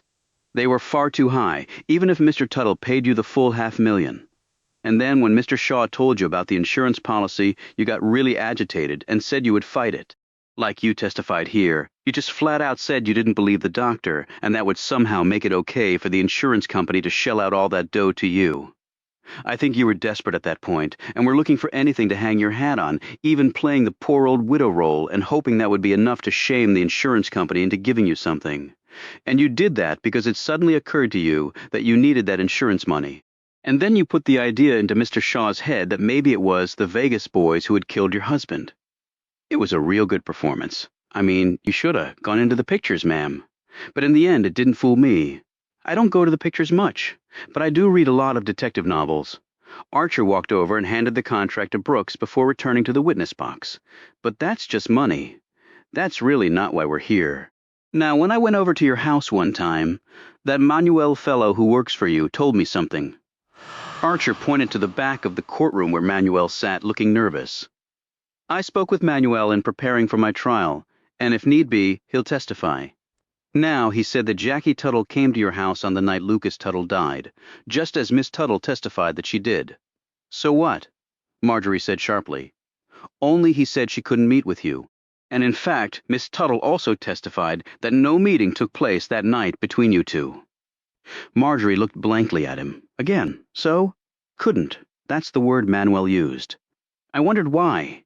Even if you were asleep, they could always wake you up. The only way you couldn't meet with Jackie Tuttle is if you weren't there. And if you weren't there, I wonder where you and that big Cadillac Coupe de Ville were on the night Lucas Tuttle died. Care to tell us? Marjorie looked exceedingly put out by all of this. I have no idea what you're talking about. This whole thing is ridiculous. I'm saying nothing more. Nothing more. You vile, disgusting criminal. I hope when they hang you, it takes you a long time to die. Archer turned to Richmond. Your Honor, I got one more witness to call. Does that mean you're finished with Mrs. Piddleman? Oh no, she can sit right there. But where will your next witness sit? Archer slapped the rail of the witness box. Right here. Brooks rose. And who is this witness? That would be Mr. Lucas Tuttle, said Archer. A gasp went up from the courtroom and was immediately followed by the collective murmurings of speculative and excited conversation. Excuse me, bellowed Brooks, even as Richmond slammed down his fresh gavel repeatedly to quiet the crowd. Brooks exclaimed, The man is dead, Mr. Archer, unless you plan on holding some type of séance. No, sir, but just because a man's dead doesn't mean he can't be heard. You just have to have the right equipment. Archer turned and motioned to a uniformed sheriff sitting near the courtroom door. He rose and came forward carrying something. It was the wooden case with the dictaphone. He set it on the table in front of Archer. What is that? Demanded the judge. Mr. Tuttle's recording machine, answered Archer from his office. It's called a dictaphone. How do we know it belonged to Mr. Tuttle? Demanded Brooks. You know what Mr. Tuttle's voice sounds like? Asked Archer. Yes, of course. I knew him well. Well, proof's in the pudding, so can I go ahead? See, I'm just trying to get to the truth, which I think is the whole point of why we're here. Richmond looked at Brooks, who again resignedly shrugged, but who also looked awfully curious about what Archer was planning to do. All right, said the judge grudgingly. But fair warning, if anything on there is out of bounds, your good is gone from my courtroom. Archer carried the case up to the witness box, took the dictaphone out, and placed it on the rail of the box while Marjorie sat there and stared fiercely at him. Then he plugged the machine in using an outlet on the floor next to the bench. He rewound the tape to a certain spot and turned to the courtroom. What you're about to hear will clear up not one, not two, but 3 murders. He hit the button, and the first sound that could be heard was the squeak of a door opening. It was almost like listening to a radio show. Everyone in the courtroom, young and old, leaned forward to hear. Lucas Tuttle said, "What the hell are you doing here?" The next voice to be heard seemed to suck all the air out of the large room. Marjorie Piddleman bellowed, "You cheated me, you son of a bitch! I cheated you!" screamed Tuttle. "Look at that, my safe is empty. Someone stole everything in it. I don't care about that. Malcolm Draper was working for you. He drained Hank's businesses." Tuttle laughed. That brain tumor must have dulled old Hank's senses. It was easy as taking candy from a baby, not just failing to pay bills, but making some singularly bad business decisions that proved costly for him, very costly. But he was too far gone to see it. He just drank his whiskey and had my daughter on his grubby arm. She shrieked, "You took all the money and left unpaid bills for me." I had a lawyer look at that contract after I signed it. He told me because of all the debts, you're getting Hank's businesses for nothing. Well, then we're even because he took my Jackie from me. And he made me take out a loan personally so he could rub my face in it. Well, look who won. I did. Your daughter is a slut, and everyone knows it. She waltzes in and becomes my husband's concubine. That's why you what? Demanded Tuttle in a mocking tone. After I learned about Hank's debts, I confronted Draper. I had figured out what was going on, you see? That detective told me about the bills not being paid. I told Draper he had to kill her, or else I was going to the law, but he couldn't even manage to do that. The idiot. There was a moment of silence until Tuttle said, "Well, part of me is sad they didn't kill her. But now that I got the slaughterhouse, I'll do to her what I had my boys do to Sid Duckett." Did you know he tried to blackmail me when he found out Draper was working for me? Well, it cost him all right. Hoggs had a nice dinner on him, he added gleefully. You cheated me. The contract I signed is worthless. Where is it? I want you to tear it up. I'm not selling. too late for that, Marjorie, and you should have read the fine print. It was all right there. But then again, you wouldn't think to do that, only being a woman. You bastard! You should be thanking me. I got rid of your husband for you, didn't I? If Hank's gambling had kept up, those Vegas boys would have come and taken your house and more. That's why you begged me to have him killed, wasn't it? So you could sell out, even though he was already dying? Because a dying man can still gamble, but a dead one can't. He grew quiet for a moment. Only you didn't know about all his other debts? That equaled a lot more than $200,000. He paused. But I'm a fair man. You get to keep the house, but I can't afford to live there, she wailed. And I have no money to pay the debts. Then sell it. I'll give you a couple of bucks for that monstrosity. But in the future, Marjorie, try to remember that size does not equal good taste. On the tape, Marjorie didn't respond to this barb. The real Marjorie was sitting as motionless as the fox around her shoulders. The room was so quiet that not only could one hear a pin drop, one could probably hear the air being propelled along by the pin as it fell. Then the whole courtroom nearly jumped out of their seats at the next sound. The single gunshot cut through the room like one had actually gone off in their midst, as though not only had someone cried out fire inside a crowded room, but there actually was an inferno. And then came the sound of a body falling to the floor. When these sounds ceased, on the tape Marjorie said, "How's it feel, Lucas, being killed by just a woman?" On this, Archer turned off the machine and looked at Marjorie. "Well?" he asked. She was silent for a few moments. When she spoke, the woman's voice was tranquil, even happy. "That's the most fun I've had in my whole life, killing that man." Archer looked up at the judge and said, "I rest my case." Chapter 51. Archer stood next to Irving Shaw's hospital bed. The detective was sitting up, looking far better than the last time Archer had seen him. Herbert Brooks, the district attorney, walked in and came over to the bed. "They told me back in Polka City that you had driven over to see Lieutenant Shaw," said Brooks to Archer. He looked keenly at the detective. "And how is the patient?" Shaw gingerly moved his damaged arm. "Not bad. Want to smoke bad?" But they said no. They got oxygen around. Brooks eyed Archer. "Now, a few things. I've spoken with the DOP, and they have agreed that in light of, recent developments, you are deemed to have completed your 3-year parole and may freely move about as you desire," he added. "I would imagine that you have no wish to remain in Polka City. I think it's time for me to head on." Then he held out to Archer an envelope. "What's that?" asked Archer. $2,000 from the city government. This was deemed to be fair compensation for all that you endured. Archer didn't move to take the money until Shaw nudged him. "Go on, Archer. You earned it, son. You solved 3 murders on your own. You need to hang out your gumshoe shingle. Use the money as a stake to get started." Archer reluctantly took the envelope. "I wouldn't have solved anything if it weren't for you, Mr. Shaw. You should get half of this." "No, can do. I'm a public servant. It's my job." Shaw looked over at Brooks. "Any word on Draper?" "He passed away the other night. But he would have been hanged anyway." Marjorie Pittleman talked like a canary, though we heard most of it already on the recorder. Draper killed Pittleman on Lucas Tuttle's orders after he and Marjorie agreed on the sale of the businesses, and then they tried to frame Archer for it. And Dill and Draper killed Sid Duckett, and they tried to kill Jackie Tuttle, at Marjorie's direct request. He shot Archer a glance. "And you were right. We found Hank Pittleman's Smith & Wesson in Marjorie's home. It was the gun she used to kill Tuttle." "What'll happen to her?" asked Archer. "I doubt the state has the stomach to hang a widow, but she'll die in prison. And that fancy house of hers?" asked Shaw. Brooks shrugged. "Maybe someone can turn it into a hotel." Archer looked at Shaw. "You called it, Mr. Shaw. You said early on that Marjorie was involved in her husband's death. Well, unfortunately, between husband and wife, it's usually one or the other doing the killing." "Reason enough to stay single," said Archer, Shaw said. "So Lucas Tuttle killed his wife and scared his daughter into keeping silent?" Archer glanced at Brooks.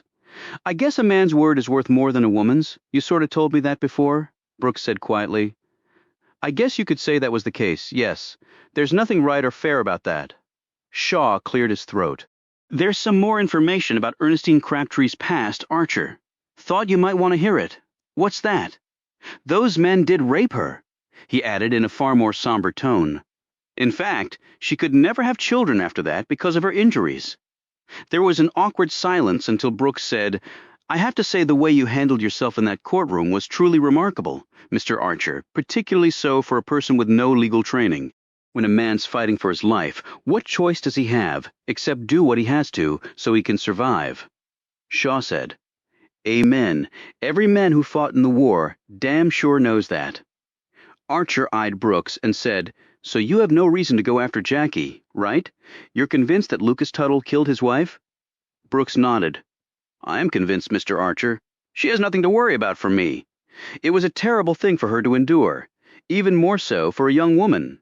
They are very delicate. Archer's gaze at the man sharpened. You married? Brooks looked surprised at the question. Well, yes. You work and your wife stays at home? She has no head for matters outside of the home. You might be surprised about that, Mr. Brooks. I mean, I don't see much logic behind men being the breadwinners and all, except it's just the way it's always been, and for no good reason. Everybody deserves a fair shake. Brooks shook his head and smiled. A woman's place is in raising children and keeping the home and assisting her husband. But it's still important work nonetheless, and quite proper for someone with their fairer sensibilities. It's a hard world out there, Mr. Archer, and men are designed to thrive in that world. Not our women. I mean, that's why they're referred to as the weaker sex, after all. Well, by the time I'm an old man, maybe the world will see things differently. After Brooks left, Archer said to Shaw, You taught me a lot. I can say the same about you. So what's next for Aloysius Archer? Maybe a bit of wandering. Would that wandering take you to see a couple of gals far away from here? Couple of gals? Yeah. Archer smiled. I'm not sure, as you know. I'm sort of susceptible to the spell they can cast over me. Hell, boy, we all got that problem. Ain't enough reason to stay away, though, so I say go for it. Hey, you got a smoke, Archer? I thought you said, Come on, son, don't make me pull my gun. Archer shook out a Lucky and lit the man up. Shaw gratefully blew the smoke out and looked up at Archer with a bemused expression. I wonder what happened to all that money in Lucas Tuttle's safe. Never could really figure that out. I thought maybe I knew, but I'm probably wrong. He paused. You gonna dig into that, Archer? I catch killers. I don't waste no time with people taking stuff from people who already got too much. That's good to know. Thought you'd see it that way. Archer put out a hand for the lawman to shake. You let me know how you get on, said Shaw. You can count on that. Take care, Seamus. As Archer walked out, he met a woman and 3 teens, 2 young men and a girl coming down the hall to Shaw's room. He figured he knew who they were and introduced himself to Shaw's family. He thinks the world of you, Mr. Archer, said Shaw's wife. It's mutual. Oh, and one more thing. He took out the envelope and counted out half the money in there. The folks in Polka City took up a collection for Lieutenant Shaw. He handed her the money. I wouldn't mention it to your husband. I know how proud he is. Maybe you can use it for the kids' education and such. Thank you so much, Mr. Archer. Archer eyed the oldest boy. Hear you're going into the army? Yes, sir. Good man. You stay safe and make your parents proud. He gave the young man a crisp salute and then headed on his way. As Archer walked down the hall, the spring was fully back in his step. Chapter 52. The sea voyage was rough for much of the way because of gale-force winds clustered along the shipping channels. But it seemed the more hostile the ocean was, the more soundly Archer slept in his first-class berth. It was perhaps fitting that a man who had done his hardest fighting on land, and even lost his freedom there, could find peace in such chaotic waters.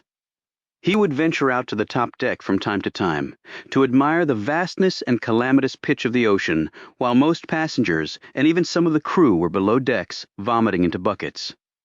For him this trip symbolized many things, yet chief among them was redemption. Not for him, though he could use a fair amount of it, he supposed. No, this journey was not about him. It was about others.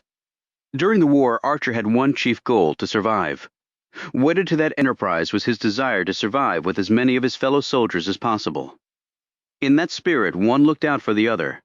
Sometimes you risked your life to save another. Sometimes you succeeded, and sometimes you didn't, and sometimes all died in the collective effort.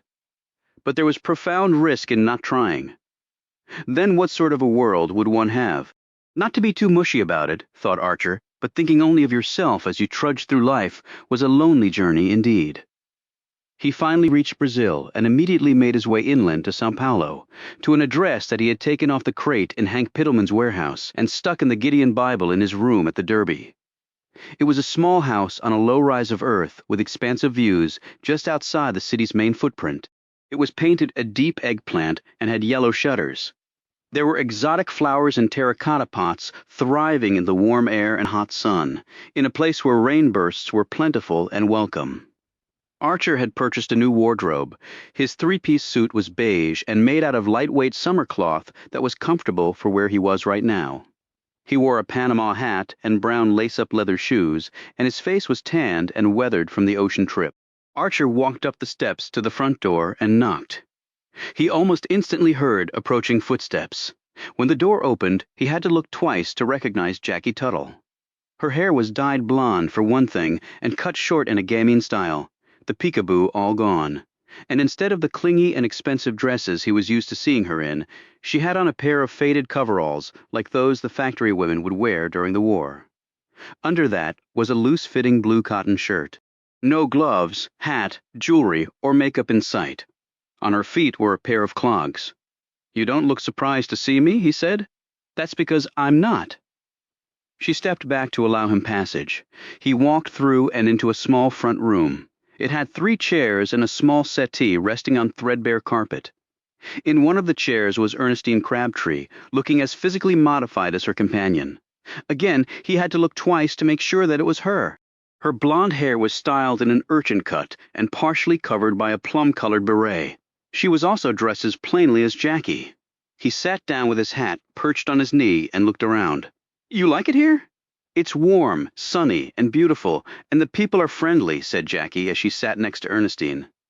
"And we've got some money to live on the remains of the cash my father paid on the debt to Hank. But I'll have to get a job at some point." She paused and eyed Archer with a bemused look. "Maybe I can find a Hank Pittleman down here." "How'd you come by this place?" asked Archer. "This used to belong to my mother's family. It passed to me when she died. I used to travel here with her when I was younger. I can speak the language, which comes in handy. And I've been teaching Ernestine." Archer nodded as he took this in and then looked at Ernestine. "I'm sorry for what happened to you back in Texas," said Archer. She glanced sharply at him. "How did?" "I saw your scrapbook," he said, and Mr. Shaw checked into some things. Staring down at her lap, she said, "When my father was arrested, he told me he would only go to jail for a few months. He had me and my mother move away, and then he said he would come and join us." She halted here, the tears clustering in her eyes. Jackie put a supportive arm around her, and then... "I know, Ernestine," said Archer quietly. She suddenly sat up straight and brushed away the tears. "I couldn't believe it. I was so furious with them both. I didn't care if my father told everyone what those men had done to me. I just wanted him to be with us. I didn't want him to die on my account, and I said things to my mother, things I regretted." She paused once more as her eyes filled with fresh tears, and then she was gone too. After she composed herself, Archer looked around and said, "So where's the Royal Typewriter?" She glanced up and said quietly, I have a little room in the back of the house." "For your scribblings, she's working on a novel, Archer," said Jackie. "I've read parts of it. It's really good." "A woman must have money and a room of her own if she is to write fiction," said Archer, quoting Virginia Woolf. Yes, said Ernestine. "So I believe too. Maybe you can take everything you had to endure in life and put it on those pages, Ernestine, and I think you'll have a fine book. Because sometimes you just have to be rid of it and move on." A few moments of silence passed, and then Jackie took a letter from her pocket and held it up. "You wrote to me here and asked me to come back and testify. And if you did, I said everything would be okay for both of you, and me. I gave you my word. But why was that so important? You had Marjorie Pittleman dead to rights with that recording, and my father too. He confessed to killing Hank and Sid Duckett. You didn't need me to win your freedom. It wasn't about my freedom, Jackie. It was about yours." He took out the onion skin carbon copy and handed it to her. "I found this curled up inside your father's Remington. I don't think this went through Desiree Langford, or else she would have told you." She read quickly through it and then looked up at him in shock. "My father was accusing me of killing my mother. He said he had evidence and he wanted Brooks to prosecute me for murder. He wanted to see me hang. That's about the size of it. Even after everything he did, He still wasn't done hurting me. She handed back the letter and said quietly, I don't know why I'm surprised. You left home because of what he did, said Archer. I wanted to kill him. I wanted to throw him on that corn picker. But he just laughed at me, said I was just a girl. No one would believe me. He tried to make out to me that you were the crazy, violent one. She gazed at him with wide, probing eyes. I guess with how I acted around you, you might have been justified in believing that. You wear your heart on your sleeve, Jackie. I could see that. Nothing devious there. Your father, on the other hand, he was way too manipulative, way too slick. Those are the ones you have to watch out for. I guess your reading all those detective novels came in handy, interjected Ernestine. Archer said, I wanted to put you on the stand and show Brooks that you didn't kill your mother. I didn't want you to have to worry about that ever again, and now you don't. I confirmed that with him. Jackie looked shaken by this news and said, Thank you, Archer. That was very kind of you. But you didn't know that was my reason. I didn't put that in my letter to you, and so I didn't have to come back. But you did, Jackie. Why's that? It was risky for you. You had to trust me. He paused. And for a few seconds in the courtroom, I'm not sure you did. She looked away for a moment before focusing on him. Remember, I was asking you how it was in the war. He frowned. You mean the killing part? No, about being part of something bigger than yourself. Well, I guess that bigger something was you, Archer. I couldn't leave you to fight that battle alone. That's why I came back. Ernestine leaned forward and said, We had no idea you were going to be implicated in what happened, with the evidence from the safe in the Nash and all. I had already left town, and Jackie soon followed.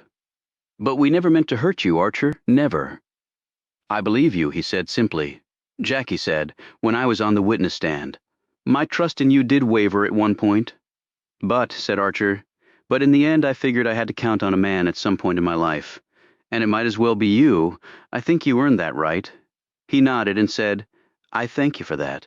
A few moments of silence passed. Archer, how did you know I had seen my father kill my mother? I didn't know for sure, but in prison I hung around a lot of guilty people, so I know what that looks like. But I was innocent, so I know what that looks like too. You loved your mother and you butted heads with her. Nothing wrong with that, but Lucas Tuttle tried to convince me you had killed her, while you wouldn't even talk about it, or got agitated when you did, and then you left home to be Piddleman's chattel. You never struck me as the type that would do that, unless you had a really good reason. And that reason was you couldn't live with a man who had killed your mother, and you wanted to punish him in the only way you could, by being with Piddleman. That was very perceptive of you, Archer, she said quietly. Because that's exactly why I did it. I knew it would drive him crazy, and I wanted to hurt him for what he'd done. I would have too if I were you. He paused. But now it's time to let it go, Jackie. You can't let your hate for the man dictate the rest of your life. He's gone now. You need to get on with living on your own terms. Ernestine smiled and patted Jackie's hand. I've been telling her that ever since we got here, Jackie said. But why did you really ask Marjorie all those questions on the witness stand? You could have just played what was on the recorder. That would have been enough. I was lucky Tuttle had forgotten the machine was on. But sometimes people won't believe what's right in front of them. And Marjorie is a good liar. I wanted to lay out the reasons why she would kill your father and pin her down on the stand before I played what was on that recorder. Mr. Shaw would call that corroboration of a sort. He paused. And I wanted to make that pious-looking woman squirm after all the terrible things she'd done. I can see that, said Jackie. Now I got a question. She smiled and wearily shook her head. You still like your questions. I never figured out exactly why you needed that maid, Amy. The man who ran the warehouse for Hank was sweet on her. He gave her a key to the building, so they could meet up there sometimes and be alone. And, good to know I'm not the only man who got taken in by a pretty lady. Trust me, Archer. You'll never be alone in that regard. Desiree tipped you off about Bobby Kent not being around to drive your father to town that night. Jackie nodded. It's why I picked that time. Desiree has always been a good friend. I gave her some of the money from my father's repayment to Hank. I feel like I earned it more than he did. I think you're right about that now. You must have seen that contract that Marjorie signed that was in the safe. We did, but we were moving so fast, Archer. We never looked at it. We just grabbed everything quick as we could. It took the both of us to carry each of those gold bars out. I was terrified my father was going to show up before we were finished. And good thing you got out of there before Marjorie showed up with Hank's gun." He grew quiet and studied both. "I take it you and Ernestine were good friends back in Polka?" Jackie said. "We were drawn together. We found that we had some." Her voice suddenly faltered. Ernestine finished for her. "We found that we both had some challenges in our past that drew us together." Archer gave each of them a searching look. "I can understand why you might not want to trust any man for the rest of your lives, but I want you to know that I wish you no ill will." He took one of their hands in each of his life. "Can make suckers of us all. I'm a young man in years, but an old one inside after the war and prison." He directed his gaze at Jackie and then Ernestine. During the war, I guess we were all part of something bigger than ourselves. Then the war was over, and it just left us with what we started with, but wanting something more than what we had before. But I think to really be part of something special, you have to find something special in yourself first. Now the three of us have a second shot at something, and maybe we'll mess that up too. I don't know, but what I do know is I'm a lot better off for having met both of you. The women looked back at him, and tears clustered in not only their eyes, but in Archer's as well. Maybe for the first time in his life, after a few moments of silence, Jackie said quietly, "What you just said was pretty insightful, Archer. You sure you didn't graduate from college?" "Yeah, I did. The College of Hard Knocks." He rose and drew 2 pieces of paper from his pocket. "I also came down here to give you these." He handed one to Jackie and the other to Ernestine. They were 2 cashier checks. Both women gasped when they saw the enormous amounts the checks were drawn for. "What in the world, Archer?" cried out Jackie. "Good God," chimed in Ernestine. He said, "That's your shares from what was in the safe." "Why did you take it from the warehouse?" Jackie asked. He smiled in an embarrassed fashion. "After you left me high and dry, I did it partly out of anger." "But maybe part of me was thinking you would have more incentive to come back if you thought I had the money?" Jackie returned the smile. "You didn't trust me to do the right thing for altruistic reasons?" "I never expect more from others than I expect from myself," Archer replied diplomatically. "But why give it to us?" asked Ernestine. "I considered it a debt that needed to be repaid to you both. And you know I'm really good at collecting debts." "But you deserve some of it," said Jackie. "The good folks of Polka City compensated me fairly for my troubles." He ran his hand along his suit lapel. "How do you think I could afford these duds or the boat passage here?" A few seconds passed, and Archer watched Ernestine reach out for Jackie's hand, and then they hugged. And in that hug Archer saw 2 people who were perhaps more than friends. This made him smile. Because everyone should have someone like that in their lives. When they had drawn apart, Jackie said, "Now I got a question for you. Where'd you hide the stuff from the safe after you took it from the warehouse?" "You know that place you told me about? Where you used to play as a kid and imagine yourself to be anything you wanted to be when you grew up? Well, I buried it there for safekeeping under that burned-up Cadillac. Didn't think anybody would bother looking there." Archer put his hat on, cocked it at an angle, and turned to the door. Jackie quickly rose and said in a disappointed tone, "You're leaving already?" "Well, if you're willing, I thought I might take you 2 ladies out to dinner and drinks before I shove off and commence wandering again. And who knows, I might make something of myself. Mr. Shaw thought I could make a decent Seamus."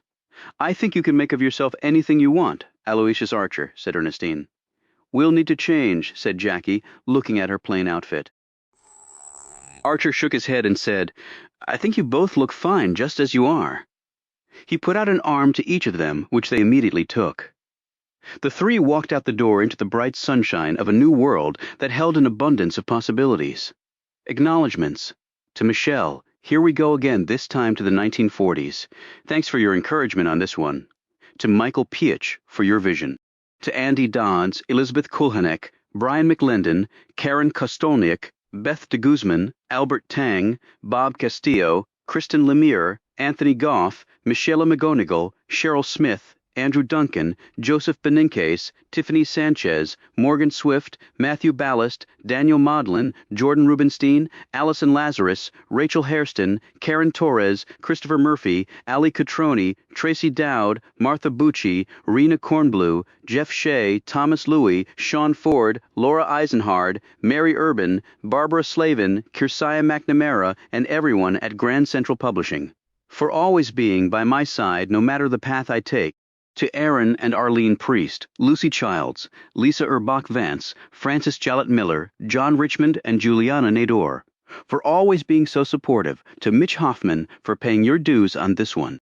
To Anthony Forbes Watson, Jeremy Trevathan, Trisha Jackson, Katie James, Alex Saunders, Sarah Lloyd, Claire Evans, Sarah Aratoon, Stuart Dwyer, Jonathan Atkins, Anna Bond, Leanne Williams, Natalie Young, Stacey Hamilton, Laura Ricchetti, Charlotte Williams, and Neil Lang at Pan Macmillan for being a great publisher, and the nicest group of people to Praveen Naidu and the team at Pan Macmillan in Australia for consistently taking me to #1, to Caspian Dennis and Sandy Violette for being the absolute best, to Bob Schul for your great insights, to Mark Stephen Long for good copy editing, and to Kristen White and Michelle Butler for doing all the things I can never manage to do. Discover your next great read. Get sneak peeks, book recommendations, and news about your favorite authors. Tap here to learn more.